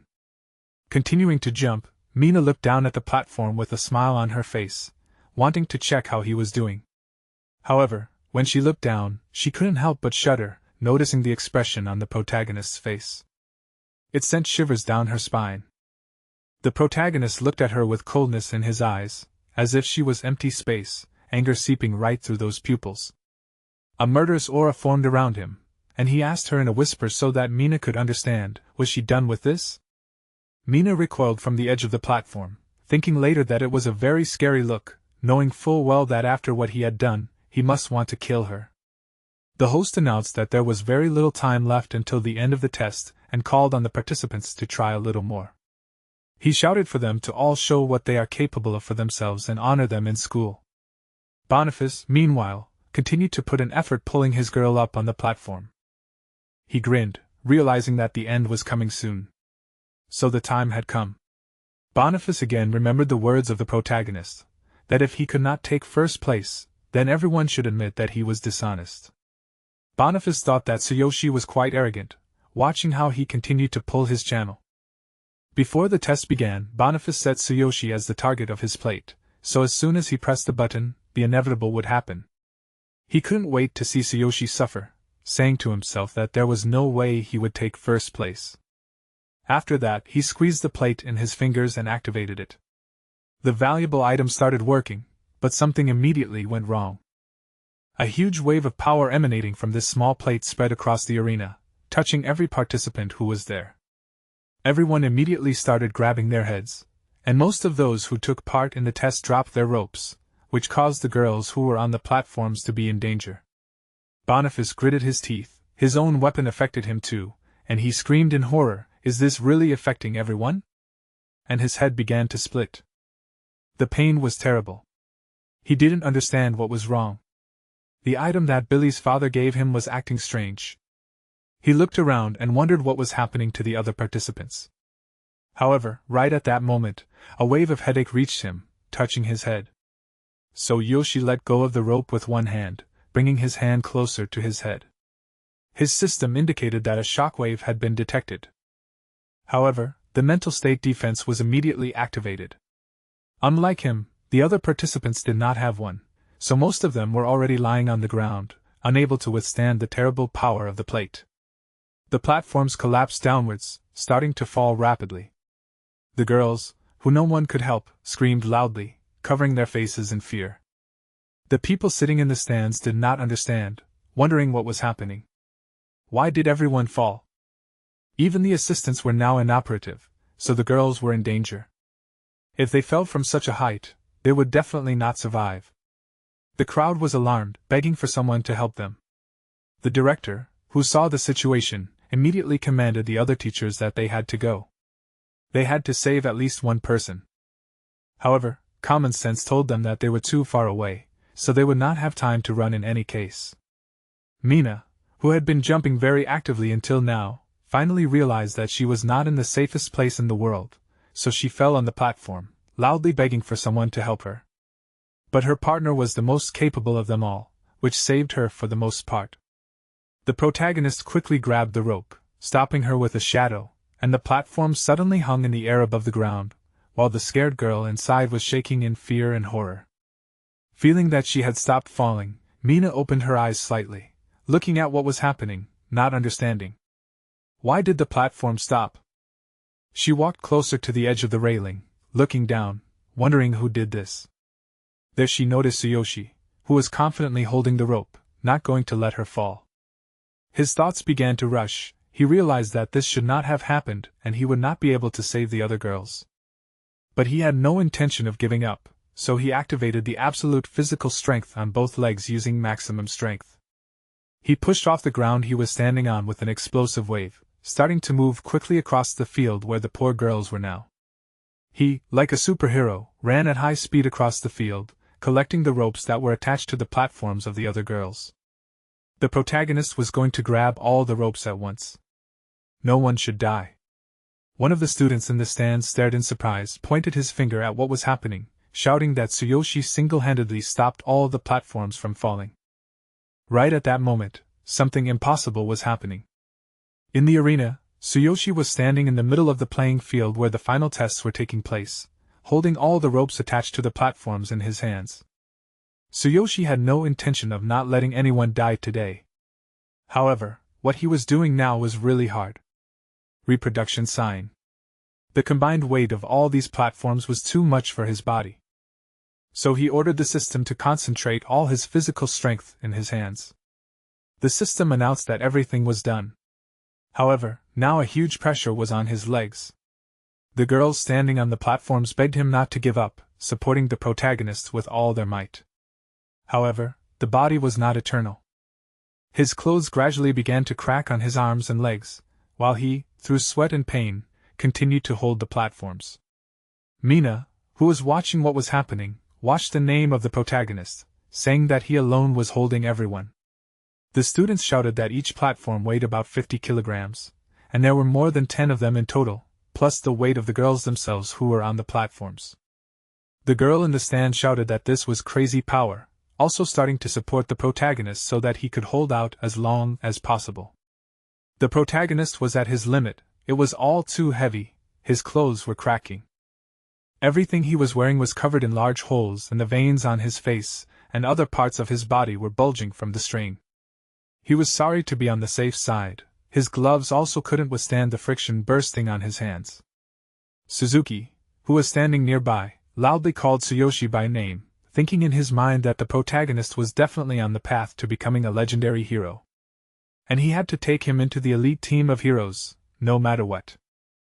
At that moment, the director and other assistants, as well as the organizers, had already arrived closer, shouting that they had to help him quickly.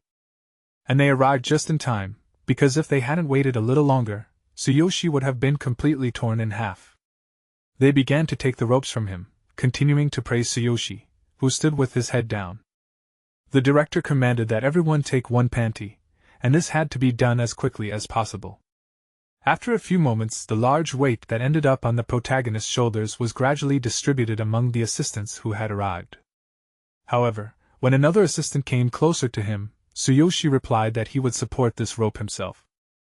Despite his appearance and what he had just been through, he was going to finish what he had started. The assistant asked in surprise, was Tsuyoshi sure about that? He reminded him that he needed a rest. However, the protagonist, taking hold of the rope with both hands, said that the round was not over yet. He said that he was going to take first place here too. Mina, looking down in surprise from the platform, wondered out loud, is he really still going on? Although the protagonist was very tired, he still walked forward, which could not help but amaze her. She thought it was incredible, and her cheeks turned red from embarrassment. However, the protagonist could no longer feel his arms. He thought that he would soon fall down without strength, but he had to hold on because he had to take this first place. The system notified him that the muscle overload had reached the limit, but he did not give up. Although his body was covered in yeast, he went on, continuing to pull the rope. The stands froze in horror. Someone said that this guy was still holding on. Now everyone supported the protagonist. No one doubted his strength, and Karina, who was watching this with bated breath, could also only support her brother. After what everyone managed to see, no one could remain indifferent. Everyone shouted and hooted, wanting to support Tsuyoshi as best as possible, shouting at him that he would definitely be able to take first place. And hearing all these shouts, the protagonist walked on. He was breathing heavily, his whole body was drenched in sweat.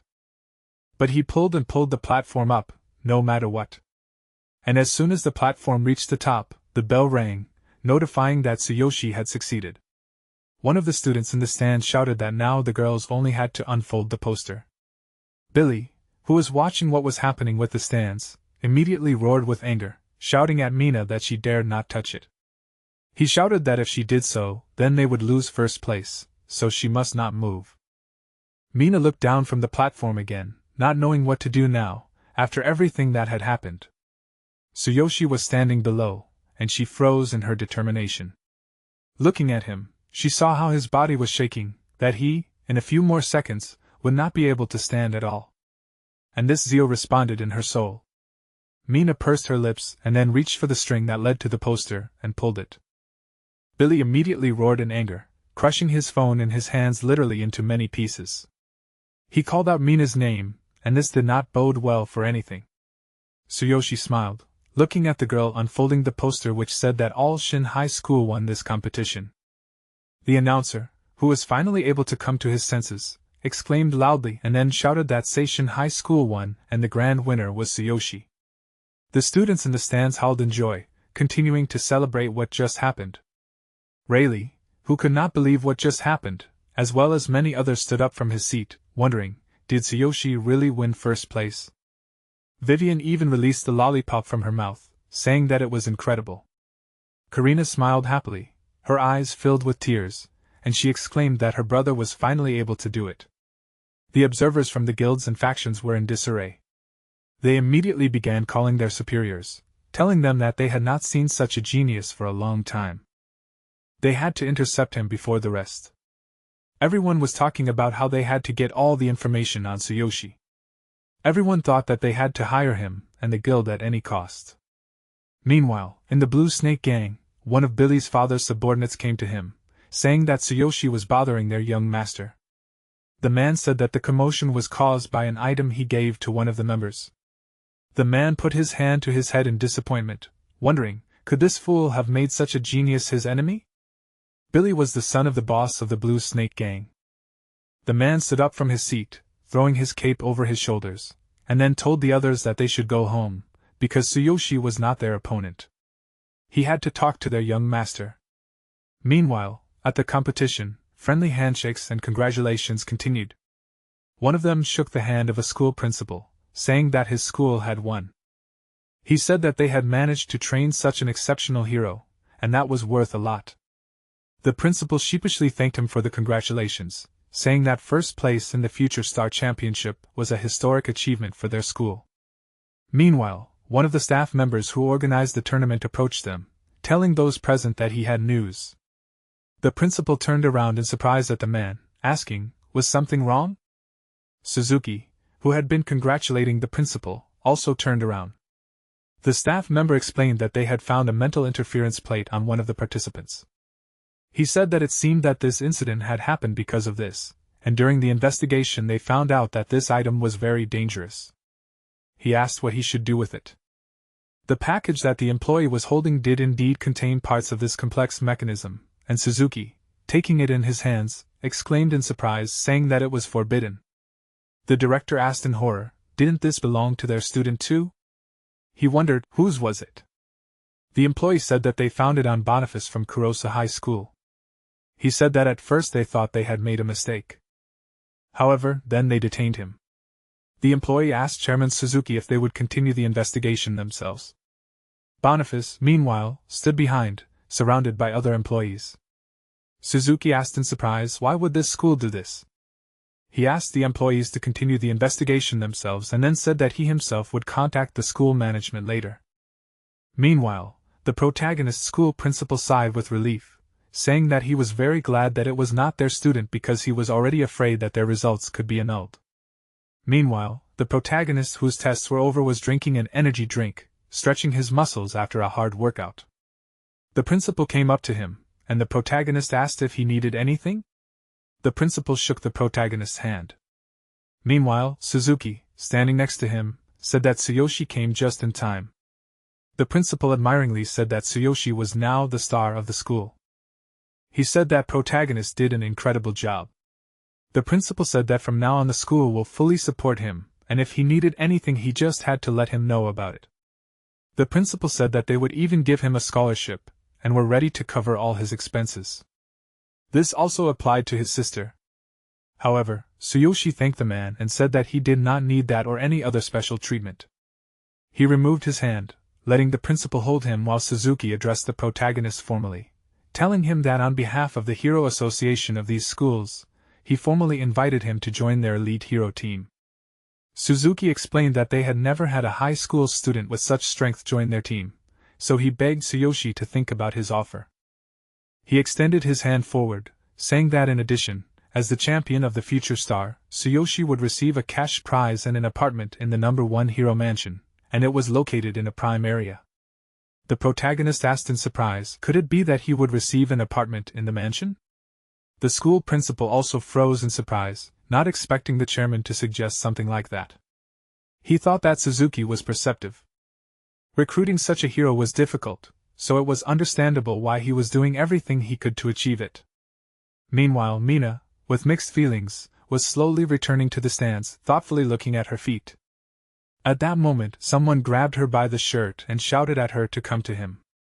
Poor Mina, scared, did not even have time to exclaim, and when she was taken outside the stands, she noticed who it was. It was Billy, her boyfriend, and she shouted at him to stop leading her like that, because it hurt her. However, Billy did not stop. He walked faster and faster forward, and turning around at the girl, shouting at her, asking her why she opened the poster. He asked how she could let him win too. Having pressed her against the wall, he did not stop, continuing to shout, asking her, has she already forgotten how he beat them? He reminded her that she promised to help him. Continuing to shout at her, he said that she for not fast were absolutely useless. Mina, raising her eyes to him, said that Tsuyoshi saved her life, as well as the other girls in the competition. She said that if it weren't for him, she would have been in the hospital by now. However, judging by the broken wall right behind her, Billy didn't care at all, which was immediately confirmed by his words. Billy shouted that none of this mattered to him, because Tsuyoshi stole all the attention. He shouted that Mina was a useless cow. Mina looked at him silently, not knowing what to say. For a second there was silence between them, and then she, pushing Billy away from her, shouted that they were breaking up, and he should not talk to her anymore. But Billy was on edge, so much so that now he did not even hesitate to swear loudly and, gritting his teeth and raising his hand, swing at her. Mina staggered back, preparing to take that blow. Whatever it was, she screamed at Billy to hit her already, because if he did that, he would never be able to come near her again. However, despite her willingness to receive it, the hand he had prepared for that blow was caught by someone stronger. It was the protagonist, who, squeezing the guy's hand, spoke with anger that he now realized that it was him, seeing the protagonist to get away from him. He asked what he was doing here. Mina, widening her eyes, also noticed the protagonist, and her cheeks turned red from surprise and embarrassment. He did not want to interfere with this, but after learning what was behind it he could not simply do otherwise. After that, Tsuyoshi with one sharp movement of his hand made Billy fall to his knees. Billy exclaimed loudly in pain, and Tsuyoshi leaned over him while he was lying on the ground, asking him if he realized how many people could have suffered if he had not intervened. The protagonist said that it was not even about winning, it was all a matter of life and death. He pinned Billy to the ground with his foot, and he began to frantically talk about how he was the son of the leaders of the Blue Snake Gang, and if he did not let him go, he would regret it. Now, his face did not have as much confidence as a few moments ago. He was scared. Tsuyoshi said that it seems that stupidity has no cure, right? He struck the opponent's face, with one movement causing him to fly several meters to the side, as if trying to return sanity to this stupid guy. Mina exclaimed in surprise. Meanwhile, Billy continued to scream that protagonist knocked out his tooth. And although he was already lying on the ground beaten, but it seems that he still had plenty of impudence. After that, he got up from the floor as soon as he could, screaming and then that the protagonist will regret this. He said that he will make him pay double for this. After that, he disappeared through the next turn, and Tsuyoshi said that he will look forward to it. At that moment, Vivian came to them, asking them, and Mina if she was okay? She said that Billy was furious and was looking for her. However, then she noticed Tsuyoshi, asking in surprise what he was doing there. The protagonist turned his cold gaze to Mina, not paying any attention to Vivian, and then told her not to think that he would suddenly start thanking her, because he still hasn't forgiven her for what she did to his sister. Then the protagonist turned around and headed back, and Vivian walked up to her friend, hugging her and asking if she was okay. At that moment, Mina suddenly called out to the protagonist who was leaving. He turned around, asking what else she wanted. Suddenly, Mina knelt down on her, causing Vivian to do the same, causing Vivian to look at her friend with confusion and bewilderment, asking what was wrong with her. Mina suddenly bowed her head and began to loudly apologize to Tsuyoshi Zato, but how she treated his sister, screaming that she was truly sorry for it. She begged him to forgive her. Still kneeling, her face truly showing remorse, the girl was ashamed of her actions. However, Vivian asked with confusion, why was she suddenly doing this? The protagonist returned and silently looked at the girl, not knowing what to say to this. Meanwhile, Mina continued to scream and swear that she would never bully Karina again, and that she would never hurt anyone again. She screamed that she was so sorry and asked for her forgiveness, and then told her friend Vivian to apologize too. And Vivian also bowed her head, apologizing to the protagonist as well. However, Tsuyoshi turned away from her, continuing to walk away. He said that even if she apologized, the fact that they bullied and harmed his sister would not change. He said that simply apologizing does not obligate him and Karina to forgive them. Turning back, protagonist spoke, asking if he hurt them. Would apologizing help heal the wounds? The girls fell silent. They did not know what to answer them. However, the protagonist said, stopping, that he heard their apologies, so they can get up. After that, he went into the locker room, taking off the uniform provided by the organizers, which they withstood his fights and tests. Tsuyoshi said that he needed to change clothes and go for his sister. His strong, sculpted body finally freed from uncomfortable clothes. He said that tomorrow he would already receive a cash prize in his apartment in the mansion, and then thought, wondering if there was an elevator? He thought that Karina should like it, the delivery that he was going to wear. He was suddenly distracted from his thoughts by a loud knock on the door. At that moment, Rayleigh's allies entered the locker room, as did he, walking deeper into the locker room, gradually approaching the protagonist. Tsuyoshi continued to calmly dress, not quite sure how to react, and then asked, "What's the matter? Did they come to fight?" His face immediately darkened, as if he expected something like this. However, at that moment, all the boys who entered inside knelt down, starting to beg for forgiveness for how they treated him before. They bowed their heads as if he was their leader, and the protagonist sighed heavily, thinking later that it seemed like everyone had decided to apologize to him today.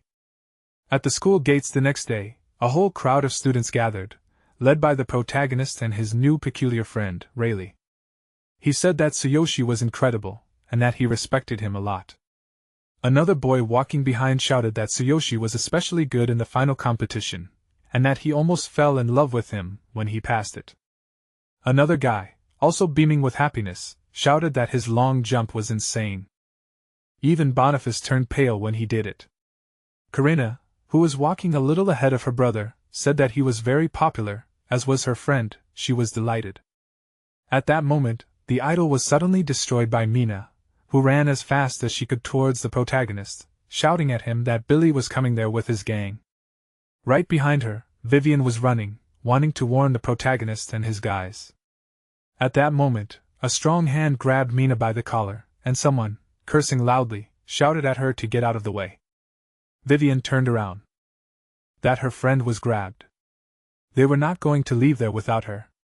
Billy, whose face was full of rage, shouted at Tsuyoshi not to underestimate him. He shouted that even without his father, he had plenty of allies, so he wanted the protagonist to fight him. He continued to hold his girlfriend by her hand and hair. While Vivian looked at this in horror, behind him were many guys whose bodies were quite strong, even at first glance. They were already preparing to fight, while Billy was still shouting that Tsuyoshi should stop acting tough. Calling him a poor guy, he pumped up to finish him off. Rayleigh, seeing their new opponents, said that Billy was there. He asked, "Wasn't that guy the son of the underboss of the Blue Snake Gang?" He shook while saying this, continuing to shout, asking Tsuyoshi, did he really decide to feud with someone like him? The guy shouted that Billy was on a completely different level. At this point, Tsuyoshi clutched the strap of his backpack in his hands. Thinking about what was happening, Rayleigh continued to scream, as did his guys, trembling all over their bodies, that although all this was true, but he respected Tsuyoshi, so he was going to cover for him. He then commanded his guys to start acting. However, the protagonist chuckled and removed the backpack from his shoulder. He said that everything was fine and then told these guys not to interfere, but just to look after him and his sister. He began to massage his neck, saying that after this competition there was no point in hiding anymore. He said that now it was obvious that he was a hero. So now he was going to show them how much match they were on different levels. His eyes began to glow with something purple, filling with power. His entire body was now covered by his usual armor from another world, and Tsuyoshi seemed to be surrounded by a murderous aura while he was talking about this. He was still at level 12, used this warrior's feast, which was called a set.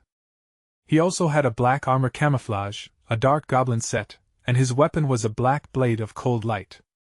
In addition, the skills were Thunder Chain and the copied skill Lightning Ambush Combat Technique, rating 16,000. Seeing the transformation of the protagonist, all those who were on Billy's side suddenly realized how much trouble they were in now. The realization came to them quite late. So Billy, shaking in horror like them, shouted at them not to panic. He was going to double the payment. After all, they had a numerical advantage. However, it was no secret to anyone that their opponent was the hero. And this completely changed the essence of the body for an ordinary banda from the streets. At that moment, a pillar of energy suddenly appeared in the place where the main character stood, and Billy shouted that he had arrived, so they should begin. But it seemed that the outcome of this battle was already predetermined in advance. Tsuyoshi, having broken out of this pillar of energy, began to strike his opponents with his fists with quick movements, and sometimes using his legs, making quick movements, he easily dealt with all the opponents. Billy, turning back, looked at his subordinates, asking why they stopped. He ordered them to attack, all together. However, the men understood that all this was in vain, so they did not move from their place. But Billy's speech still had an effect on them, and one of these guys, loudly shouting that Tsuyoshi should not underestimate them, cursed at him, throwing back the metal reinforcement for a blow. The protagonist at that moment turned around, using the skill completely body. After which, the man with the mohawk on his head brought the reinforcement down right on Tsuyoshi, shouting that he finally succeeded. But then he noticed that there was something wrong with his weapon. The stick created from metal was completely bent. And he, looking at this, asked what happened. It was an iron pond. At that moment, the protagonist quickly approached the enemy, saying that someone wasted it. He swung, and the next second struck this guy, shouting that it serves him right. The man flew back a few meters, breaking the asphalt in several places and hit right where Mina and Vivian were standing.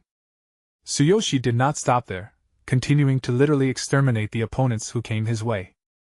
Fists worked here and there, a glorious hurricane, and nothing could stop him, either weapons nor the persistence of the enemy. Rayleigh, watching this, said that it was amazing and then said in surprise that Tsuyoshi really was their boss. His friend next to him said that at this rate Tsuyoshi would be able to take over all the school cliques. Karina thought that her brother seemed to have become a completely different person, and her friend, looking at the protagonist with love, shouted that Karen's brother was very cool. She asked, "What kind of girls does he like?" Well, Karina did not have time to answer this because the battle was much more exciting. Part of the enemy forces, everyone Billy brought, were already lying on the ground. Most of them could not even move. Catching one of the iron bars that they brought, the protagonist turned back, looking at those who had not yet entered the battle, asking, "There were even more of them, right?" The man who looked at him realized that it seemed like they were finished. At that moment, the protagonist raised his iron saber in the air, saying that he would now end this once and for all. Lightning peals began to form around him, and electricity conditionally became noticeable in the air. Everyone looked in horror at how the energy spread around, not understanding what to do. At that moment, those who were watching the battle from above froze with interest in anticipation of what would happen next. The man whose face was covered by a mask said, folding his arms across his chest, that this was the power that Tsuyoshi demonstrated, his accuracy and strength. All these skills were on another level. The man with a cane in his hands and a mysterious smile said that this was impressive. It was possible that this was the most talented rank D heroes of Noir they had seen before. The man said that they must recruit him into our guild, the Final Glory. It was a smiling old man. Dane, an S-rank hero, he was the master of the Final Glory Guild, one of the 3 major guilds. His comrade standing next to him said that Dane should not even hope for this, because their faction, the Wrathful Dragon, had not fought for talents for a long time. But this time, they were not going to give in. It was the guardian of the dragons, Sandor. He was as high a rank as Dane, and was the president of the Wrathful Dragon, one of the 5 largest factions. Sandor said that during the awakening test, Tsuyoshi had a data failure. The entire area was left without electricity. He said that he suspected that all this was because of him. And then said that it was an incredible talent. Dane thoughtfully put his finger to his chin, said that this year the main character had already made a splash. Winning the Future Star competition and preventing a major accident, not everyone could do this, and he understood it. With the Supernova tournament approaching, he knew that Tsuyoshi was the talent that everyone was looking for. Sandor replied that this year's Supernova tournament would be hotter than ever, as the rankings would directly affect the distribution of resources this year. Dane said that even if the Hero Alliance sent their strongest rookies, they were still very greedy for the organization. He said that, in other words, every faction and guild that was allowed to participate was trying their best to find promising rookies. He laughed, saying that now that Tsuyoshi's ability was clear, they had achieved their goal. He slammed his staff on the ground and then disappeared as if he was never on this roof, and Sandor chuckled, calling him a cunning old man. He said that he would personally meet Tsuyoshi. Blood-red wings began to appear from his back, like blood, and he, sharply pushing off from the roof, soared into the air, also dissolving there. In this chapter, the tension in the air created by electricity reached its limit. Everything around was so charged with it that it seemed it was about to explode. Skill Thunder Chain, and then shouted to everyone, so that everyone fell to the ground. He hit the ground with it, with a sharp movement of his hand, and all the opponents who were there suddenly began to tremble and shake, not understanding what was happening. Electricity passed through their body, and they, like a jellyfish stung, could no longer resist it. Billy fell to the ground, starting to crawl away from his paralyzed comrades, asking, was this really the difference between an ordinary person and a hero? Kiyoshi meanwhile slowly but surely approached him, coming closer and closer, as if wanting to prolong the pleasure and torture for his opponent.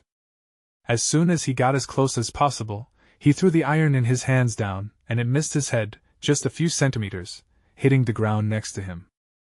Billy screamed loudly, looking at this metal, and the protagonist, looking at him, told him to get out of there and never show up there again. He finally understood what they were telling him. And agreeing with Tsuyoshi, immediately jumped up from his place, starting to run away. Mina, who was standing next to him, asked Tsuyoshi if he was okay. His suit gradually began to disappear, returning to the appearance of his usual school uniform, and he answered Mina that he was fine, thanking her for warning him. Mina blushed, saying that it was nothing. Meanwhile, the same guys who were now chasing the protagonist happily came to him, offering to create a group. They said that then they would be invincible, and Rayleigh asked to be appointed as an officer. Everyone heard about how amazing Tsuyoshi was. However, despite the fact that all the general excitement gave strength, the protagonist ironically said something unintelligible, and then told everyone to go home. Gradually the sun sank, beyond the horizon, and Tsuyoshi and his sister returned home. Korina, looking at her brother, said that he had become very strong, saying that even the classmates were jealous of her and him. The protagonist, holding her back, replied that it was both good and bad, because strength attracts attention, and it was not always pleasant. He then turned to his sister, saying that they had won, which meant that the president of the School Hero Association was giving them a bonus of 10 million yen and an apartment. Korina immediately widened her eyes in surprise, asking, "Is that really true?" She could not believe that they would also be given an apartment, so she asked if he was really serious. Tsuyoshi replied that he really was not joking, saying that it was the president of the School Hero Association. And if that building also had an elevator, then she would no longer have to climb the stairs every day. He looked happy, and his sister also adopted this feeling and smiled. She said that Tsuyoshi was always on their minds, thanking him for that. The protagonist smiled and then flicked her on the nose, saying that she was his sister, and it was his responsibility to take care of her. So she had nothing to thank him for. Korina flinched back slightly, feeling the flick, and then suddenly someone spoke to them, calling Tsuyoshi's name, catching both of their attention. It was Suzuki, who asked the protagonist with a smile if he could spare him a minute. He said that he wanted to meet him earlier and discuss the upcoming tournament, which was called Supernova.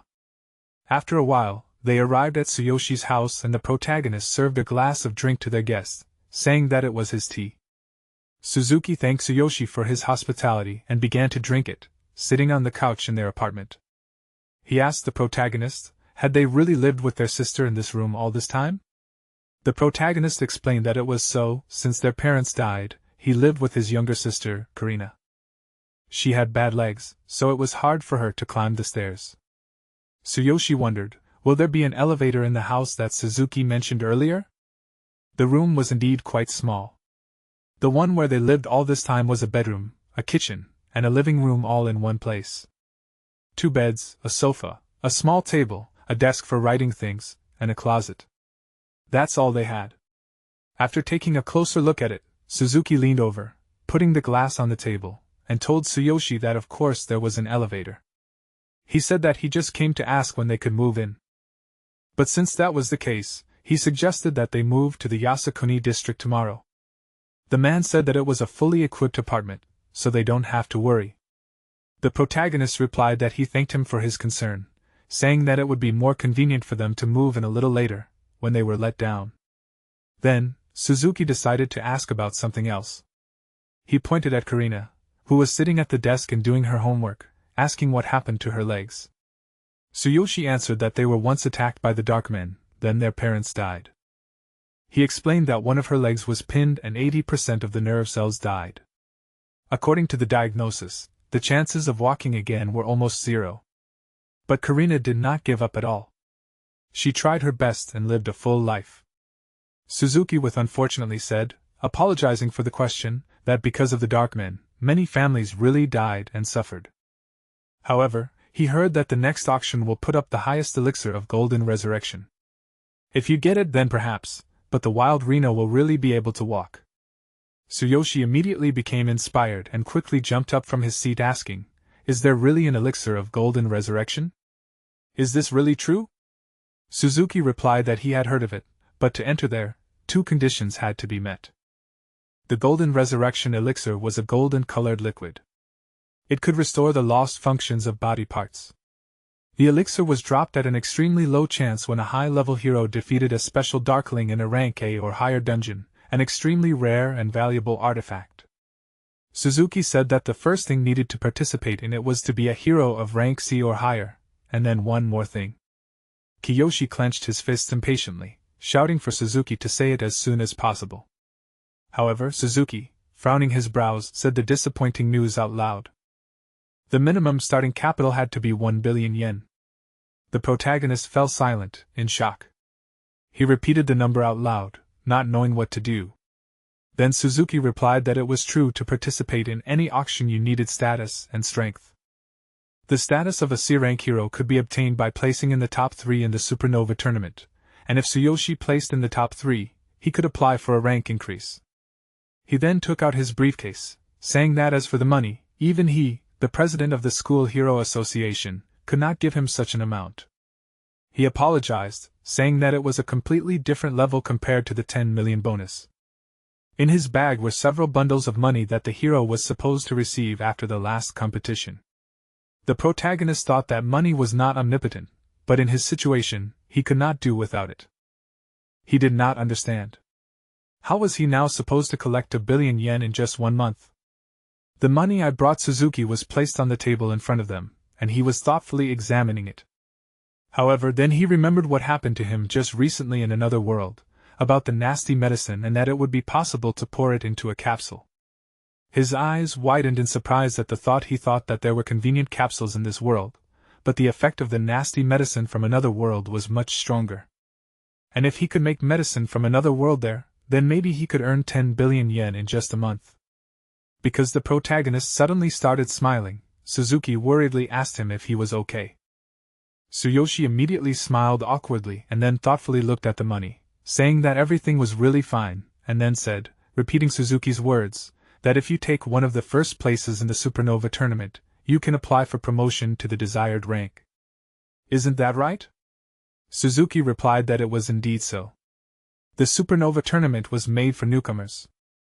Heroes of rank C and D, the whole country was watching them. The guilds and factions that had the right to participate, even their hero alliance, would send their most promising newcomers there, and if they performed well, it would give them more say in the distribution of resources in the dungeons. He said that Tsuyoshi must have known that resources were the most important thing.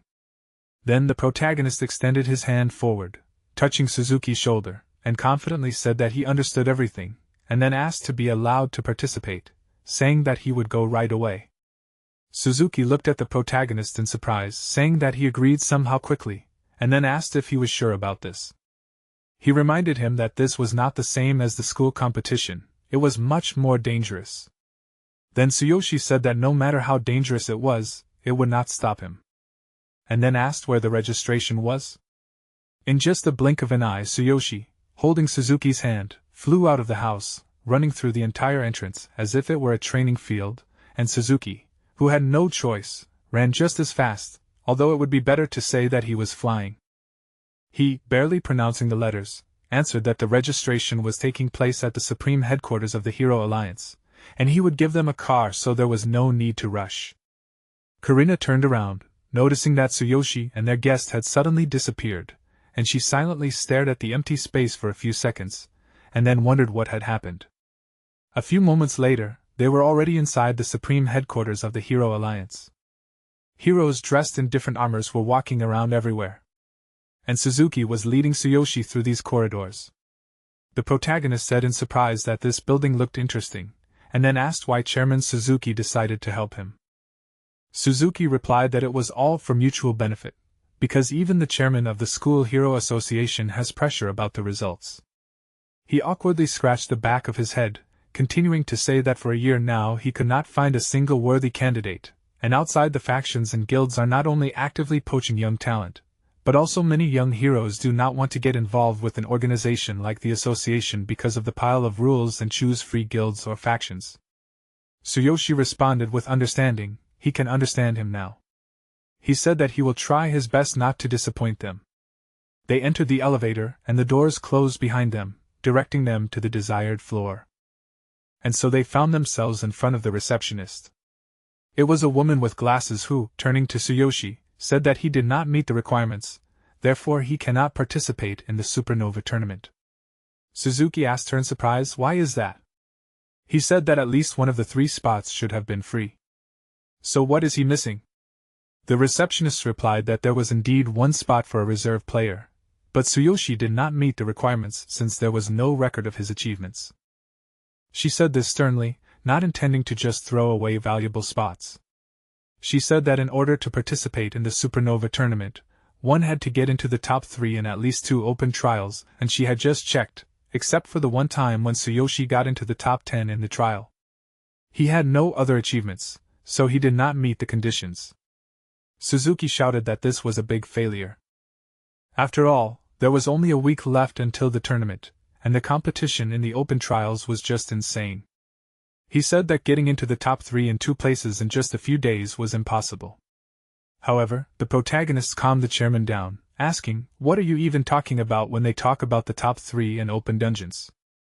Suzuki apologized to him, saying that it was his mistake, and it looks like Tsuyoshi will not be able to participate. He explained that there were 6 open dungeons, 3C, 2D, and one of the highest level, B class, to qualify for participation. You had to be in the top 3 in any 2 of these dungeons as part of your team. He explained that there were many people who wanted to participate, so there was very tough competition in all 6 locations, and they only had a week even to assemble a strong team. It also took time. However, the protagonist said that everything would be fine before the tournament began. He was going to have time to take a place in the top 3 in at least 2 dungeons. Suzuki asked in surprise, "Is he serious?" The receptionist averted her gaze, saying that these were 2 big words, but it was impossible, calling the protagonist a stupid boy. After that, Tsuyoshi turned around, heading for the exit, and said that he was leaving today, but asked the receptionist to leave the last place for him. He said that they would see if he was stupid or not in time. The interworld portal was activated and Tsuyoshi, grinning, thought that this was great, because it was time to go to another world. It was necessary to get a recipe for a medicine from another world and rise to level 15 before returning. So Tsuyoshi went back to another world. He found himself where he was before, in the city of Carnio, where the famous genius Kevin lives. The protagonist thought that level 15 should already be waiting for him. He was going to go through all 6 dungeons himself. Suddenly, the system in front of him sent him a message that due to the instability of the system, it was impossible to stay in the other world for more than 3 days. If he did not return before the end of the term, returning to his home world would be impossible. The protagonist cursed, saying that this was very bad timing. He realized that he could not be there longer than 72 hours. Leveling up from level 12 to level 15 in 3 days was difficult, but impossible. He looked out the window, looking at the night landscape, and said that he would not see an easy life now. The next day he got up quite early, and his friend Sakura woke up with him. She stretched, greeting Tsuyoshi, and he greeted her back, saying that they hadn't seen each other for a long time. Sakura looked at him in surprise, asking, "What is he talking about?" But Tsuyoshi answered her. Or that they would soon be very busy. Sakura happily raised her hand up that she would immediately begin preparing to go out. After some time, they found themselves outside. The city was indeed beautiful. Everything around him expressed that life was boiling inside. Tsuyoshi said that this city was quite lively, as if reminding himself that this is exactly the place where Kevin lives. Sakura replied that it was indeed, looking around with a smile. Besides, Kevin recently organized a big potion-making competition, so young shamans and adventurers came here, looking for a cure. There were indeed many humans and beast men. The protagonist looked at Sakura, saying that it seemed that adventurers were also looking for good potions, and then asked her, what was the prize? Sakura replied that she had checked before, and since this was a tournament organized by the genius Kevin, the prizes were certainly luxurious. She said that for 3rd place, a recipe for a basic medicine was given. For 2nd place, the opportunity to become a disciple and receive a recipe for a regular medicine plus a formula for a level-up potion. And for 1st place, the title of Kevin's personal disciple was given. 1 recipe for basic medicine and 2 formulas for a level-up potion. She said that even just the recipe was already very valuable for shamans. It was a treasure.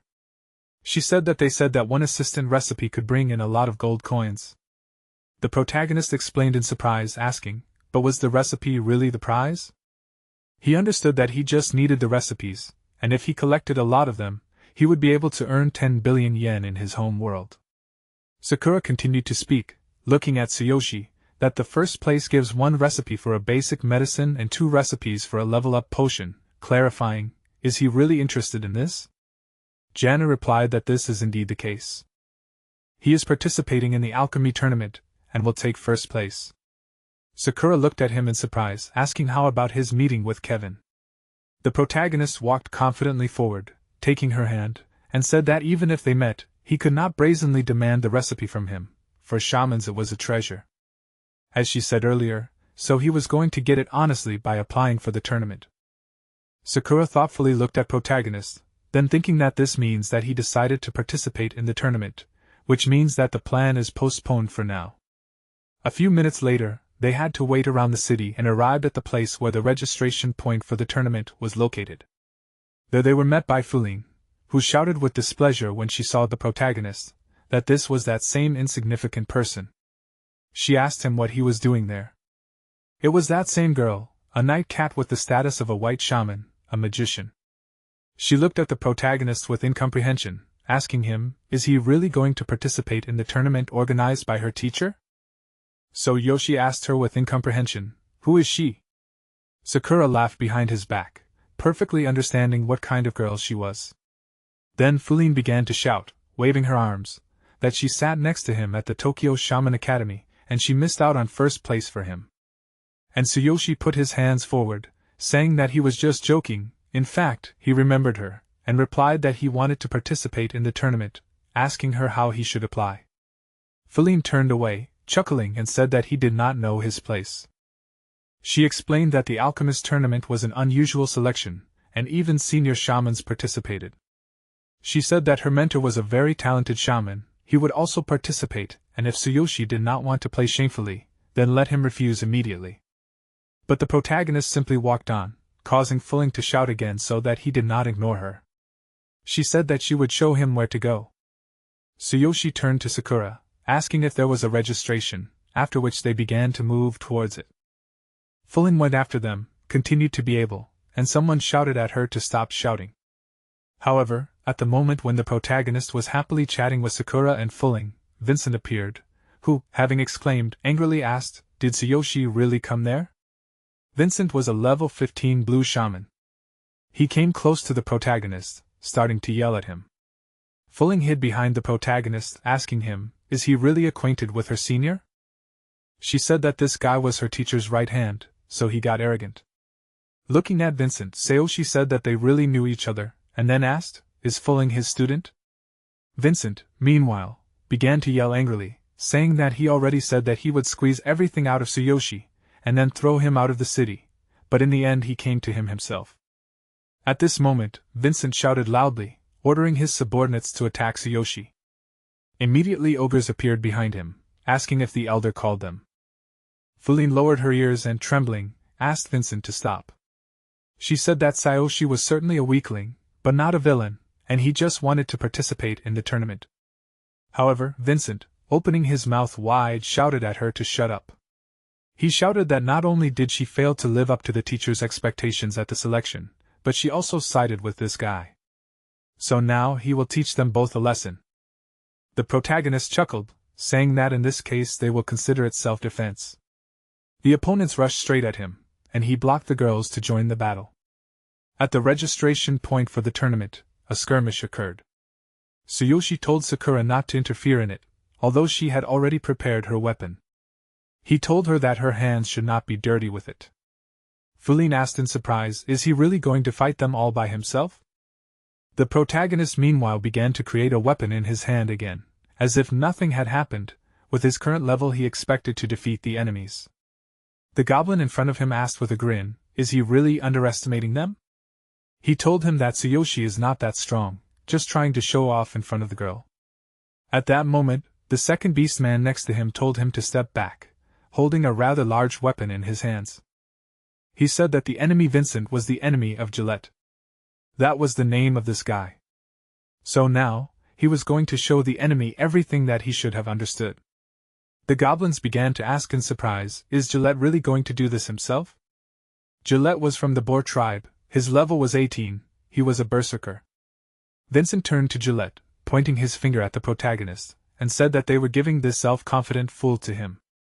Vincent said that the man had put it in the alchemist tournament, it was funny to tears. Then he pointed to the half-beast girl, Sakura, that if she wanted it too, Gillette could do whatever he wanted with her.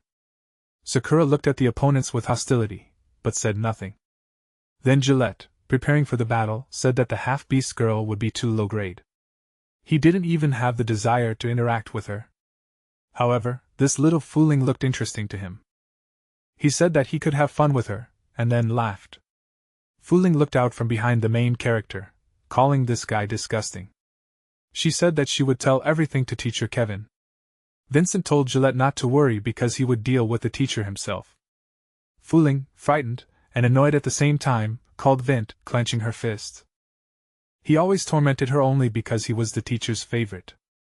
Then Gillette picked him up, laughing loudly, saying that in that case, the girls, when they deal with this trash, will not have time to get bored tonight. He quickly headed towards protagonist, intending to attack, but Tsuyoshi remained calm. He told Fooling that everything will be fine, not losing confidence in himself. He said that this boar and his elder were worse than a beast. His eyes flashed with rage, and he took off, heading straight for the thick of things, telling the enemy that none of them will escape from him. The force of this push was so great that the girls standing behind the protagonists were forced to close their eyes. Gillette looked at the approaching enemy in surprise, wondering, did he really go for them himself? The protagonist quickly covered the distance between them and brought his sword down right on Gillette's mace, making him think that the enemy is really strong. The protagonist said that he was going to finish off this beast. After that, without slowing down, he used the skill of the whole body, strengthening his arms. Thanks to this, the impudent pig paid for his words, receiving a good blow from the mace. The goblins watching this, wondered with confusion, what was going on. Fuline, observing the battle, said that Tsuyoshi was too strong. Sakura said that the main character's strength was simply limitless. Vincent shuddered, thinking that if even Gillette, who has both a higher level and strength, cannot do anything against this man, then who is he? Gillette understood that this cannot continue, because if he does not pull himself together, and give everything for the sake of victory, he will simply disgrace himself. His eyes flashed with rage, and he shouted loudly, offering efforts to deliver a counterattack. He used the skill boldly forward. The blazing fighting spirit shakes the surroundings, and he furiously rushes into a counterattack. Vincent shouted that it was good, supporting Gillette. He shouted at him to finally kill the enemy, saying that he was responsible for his safety, so he should not be afraid. Gillette shouted that if Vincent said so, then he would do it without problems. The boar rushed towards the protagonist, gaining momentum with each step more and more. However, Tsuyoshi, in a fighting stance, rose to his feet, and then used one of his skills, filling the space around. Seeing what was happening, Gillette asked in horror, is this really an independent space that can only be created with a high-level skill well?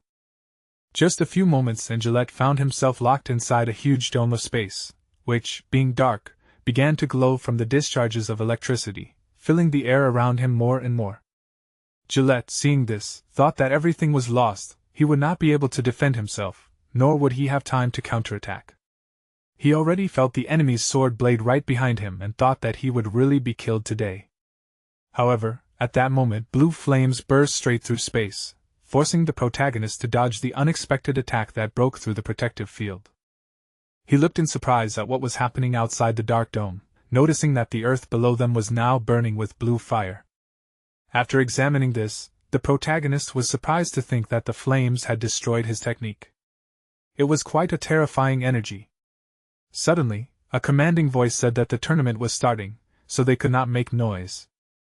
This voice suddenly called Vincent and Fulling, telling them not to make a scene at the entrance. They turned around, tensed up, and the place where that very voice came from was Kevin, the same legendary shaman. He said that both Vincent and Fulling were a disgrace to all shamans. Kevin was a genius shaman, the owner of the Earth and Wind Spirit set. He was at the 36th level of the Red Shaman. Vincent immediately trembled, bowing before the teacher, asking, did he really come in person? Kevin asked him why they were there instead of preparing for the tournament. Fueling immediately burst into tears, shouting at Kevin that Vincent was bullying her. She rushed to him as if he were her father. Frowning her brows, then that Kevin had finally appeared, Tsuyoshi, watching the great shaman, wondered in his mind, why did he use the blue flame?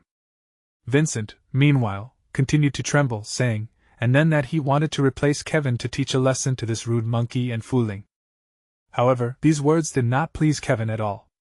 He immediately said that it was stupid to replace him in such a situation, and tried to educate others. He said that Vincent seemed to have completely imagined himself. He bowed his head even lower, saying that he had no such right at all, begging the teacher to forgive him. Kevin then turned to the goblins who were standing in front of him, telling them to get out of there immediately, after which the goblins really began to leave as quickly as possible. Gillette apologized to Kevin for the noise, and he and the goblins disappeared from sight. Then Kevin turned his attention to Fulling, asking her what she was doing again after failing to win this election. Fulling looked at him guiltily, and then bowed her head and said that she did nothing wrong. She just wanted to show the way to the human shaman who defeated her in the selection and was going to participate in the tournament. Kevin then turned his gaze to the protagonist, asking, "Does this person really want to participate in this tournament?" Tsuyoshi handed him a letter saying that he was glad to meet him, and that he did not expect to see him there. He smiled, continuing to say that he came on the recommendation of Chairman Dong, and this was his letter of recommendation. Tsuyoshi said that he heard that an alchemy tournament was being held right now and he wanted to participate in it. Kevin, hearing his words, immediately asked with interest, "Is this really so?" He took the letter and, unfolding it, read the contents, saying that it meant that Tsuyoshi's body still had dangers left. He said that, since he was recommended by the chairman he respected, he could not treat him carelessly, so he told him to follow him. Then he commanded Vincent to go and prepare the materials that would be needed for the tournament, and also told him that he, as his best disciple, should not disgrace him. Vincent said with a tremor that he would definitely take this to heart. After that, Kevin went inside a building nearby and Tsuyoshi followed him, but turned around wondering, where was Sakura? His thoughts were interrupted by Kevin, who said that the letter from Chairman Dong said that Tsuyoshi had been in contact with the Dark Man and was taking medication to suppress the symptoms. Right. Kevin said that it was amazing that Tsuyoshi had retained his mind and physical form despite being influenced by the monsters. He asked, what kind of situation did Tsuyoshi find himself in? Was he brewing some kind of special medicine? The protagonist introduced himself, and then said that he had a strong body and somehow miraculously avoided being completely corrupted. He said that he went into the dark zone alone, and he knew that this act was completely reckless. Kevin froze in place and then turned around and asked, did he really go into the dark zone alone? Tsuyoshi, confused, replied that it was true. He said that he was actually a warrior, but then he needed to convey something to the chairman, and the selection for the shamans was just then. That's when he decided to give it a try. Kevin asked again, confused, does that mean he just tried it and he beat Fulling, won the tournament? Kevin asked him, how well did he study alchemy? Who was his mentor? Tsuyoshi awkwardly replied that he had never really studied it, he didn't have a mentor either, so he did everything based on intuition. Kevin clenched his jaw, thinking that this person might be a genius who surpassed even him. However, he then smiled relaxedly, deciding not to show it, and then said that it was really impressive, and asked him to follow him. Kevin thought that he had to see it with his own eyes, he would not forgive or admit that someone could be more brilliant than him. They walked down a dark corridor, approaching Kevin's main office.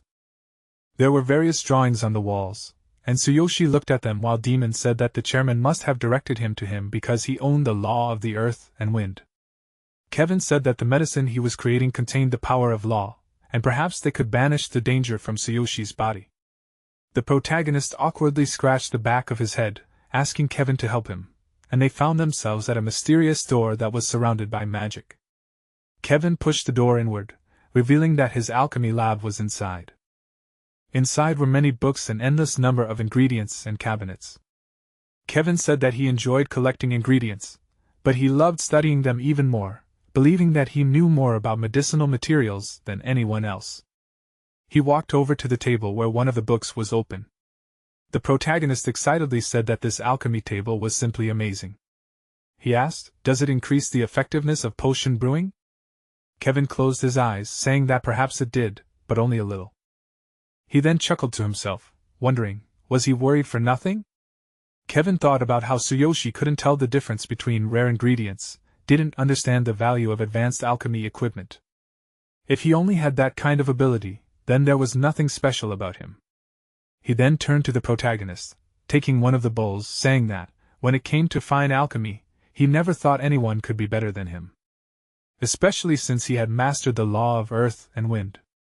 Kevin asked Tsuyoshi to drop some of his blood into the bowl so they could see what was inside.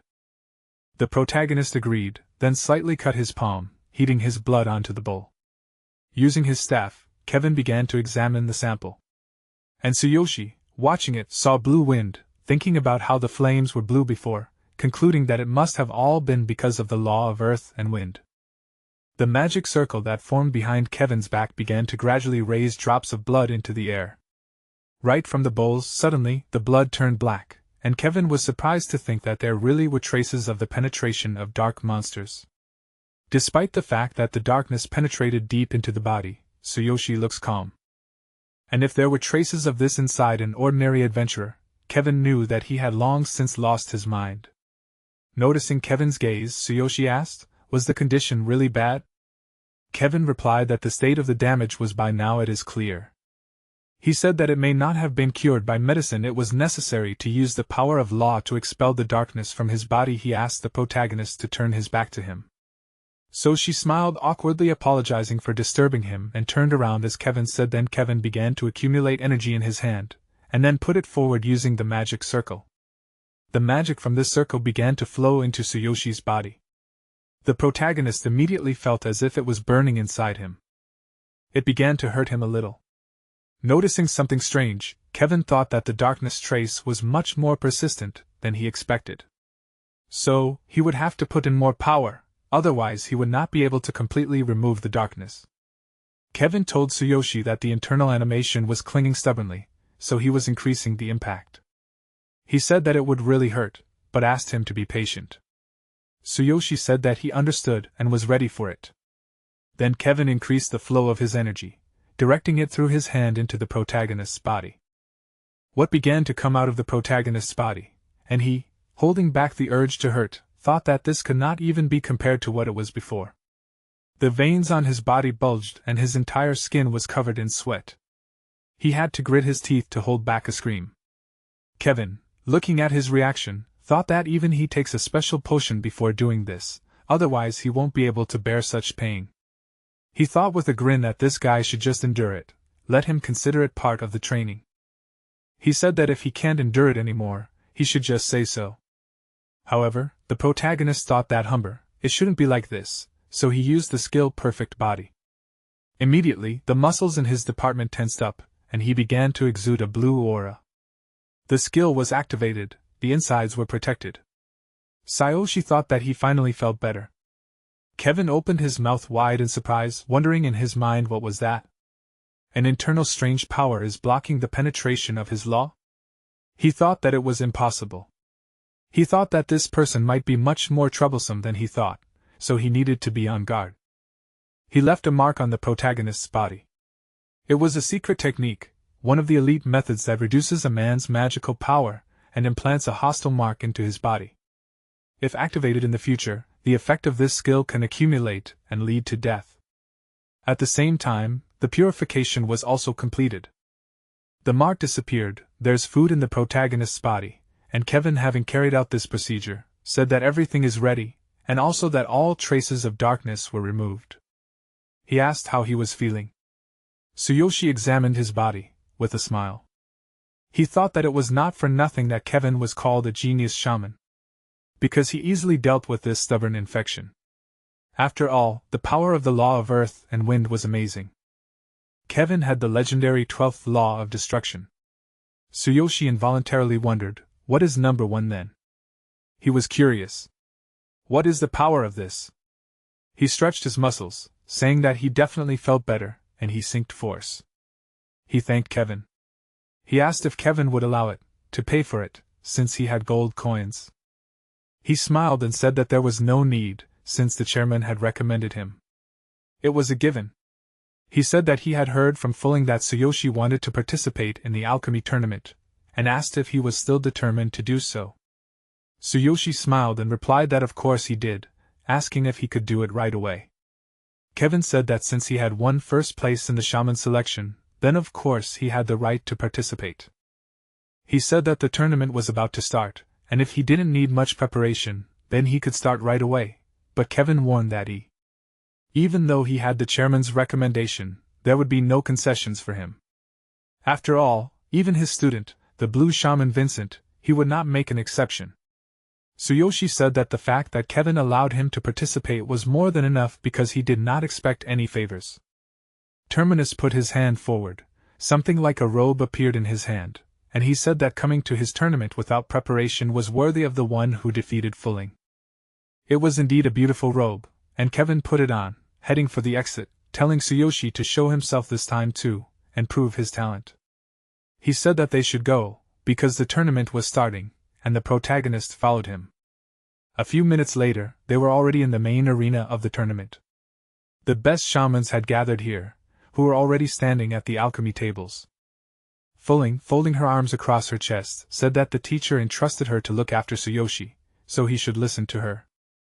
The protagonist followed her as Fulling explained that she had already completed all the paperwork, so he was now officially registered for the tournament. She then asked where the girl who was with him had gone. Had she abandoned him? Tsuyoshi thanked Fulling, saying that if she was talking about Sakura, she must have had her own business since she would not have abandoned him. Fulling immediately screeched that he did not dare call her name so easily, since the only one who could call her by name was the teacher. She called him insignificant again. The protagonist smiled and called her by name again, as if he had not understood the message that the girl had told him at all. Fulling continued walking, telling him that only confident young talents were participating in this tournament. She said that this was not some basic selection like last time among the blue shamans, including her senior. There were even more talented ones. He would not be able to defeat them at all, but he would be able to gain good experience. Tsuyoshi asked her, is it really true that she herself won't participate? After all, she is also Kevin's disciple and a white shaman at that. Fulling sadly said that the teacher told her that if she doesn't take first place in the selection, she will lose the right to participate in the tournament. And besides, her senior is already participating, and if all the prize places are taken by Kevin's disciples, people from the outside might think badly, but she understood that she will still have a chance to prove herself. Tsuyoshi awkwardly scratched the back of his head and apologized, saying that he didn't mean to offend her at all, and Fu Ling said don't pay attention to it at all, that there is no need to apologize, because a loss is a loss, and Tsuyoshi was really extraordinary. Protagonist smiled. Their conversation was interrupted, the stands froze in anticipation. Many people came to watch this tournament. As they got closer to the alchemy table, Fulling spoke again, saying that this was the table she had prepared for him, but it was from her lab, so he had to handle it carefully. She said that it was a shame to give it to him, so she told him to make sure to clean it up after the tournament. Tsuyoshi replied that he would be careful, agreeing with her. Then Fulling continued to say that this tournament was an elimination tournament, half of the participants would be eliminated in the first round. She said that Tsuyoshi was certainly a weakling, but since he was using her table, he shouldn't embarrass himself. The protagonist replied that he would try his best. The people gathered in the stands began to discuss the man who came to the competition, wondering, are people like that really participating in a prestigious tournament now? Someone said that maybe this guy just came to watch, and someone added that he took up a place in vain. Someone must have bribed the organizers. The main character looked at us constantly, examining the audience and competitors. Fu Ling answered him not to pay attention to these words, because for them the very fact of a person's presence there was already out of the ordinary. She pulled Tsuyoshi closer to her, grabbing his cloak, and with some embarrassment on her face said that the strongest in this tournament are blue shamans, including her senior. And even if he is a rival, he should carefully observe them. It may be useful to him. Tsuyoshi smiled and thanked her for the advice, after which the host announced that the alchemy tournament will begin now. All participants had to get ready. The first round was the selection of ingredients.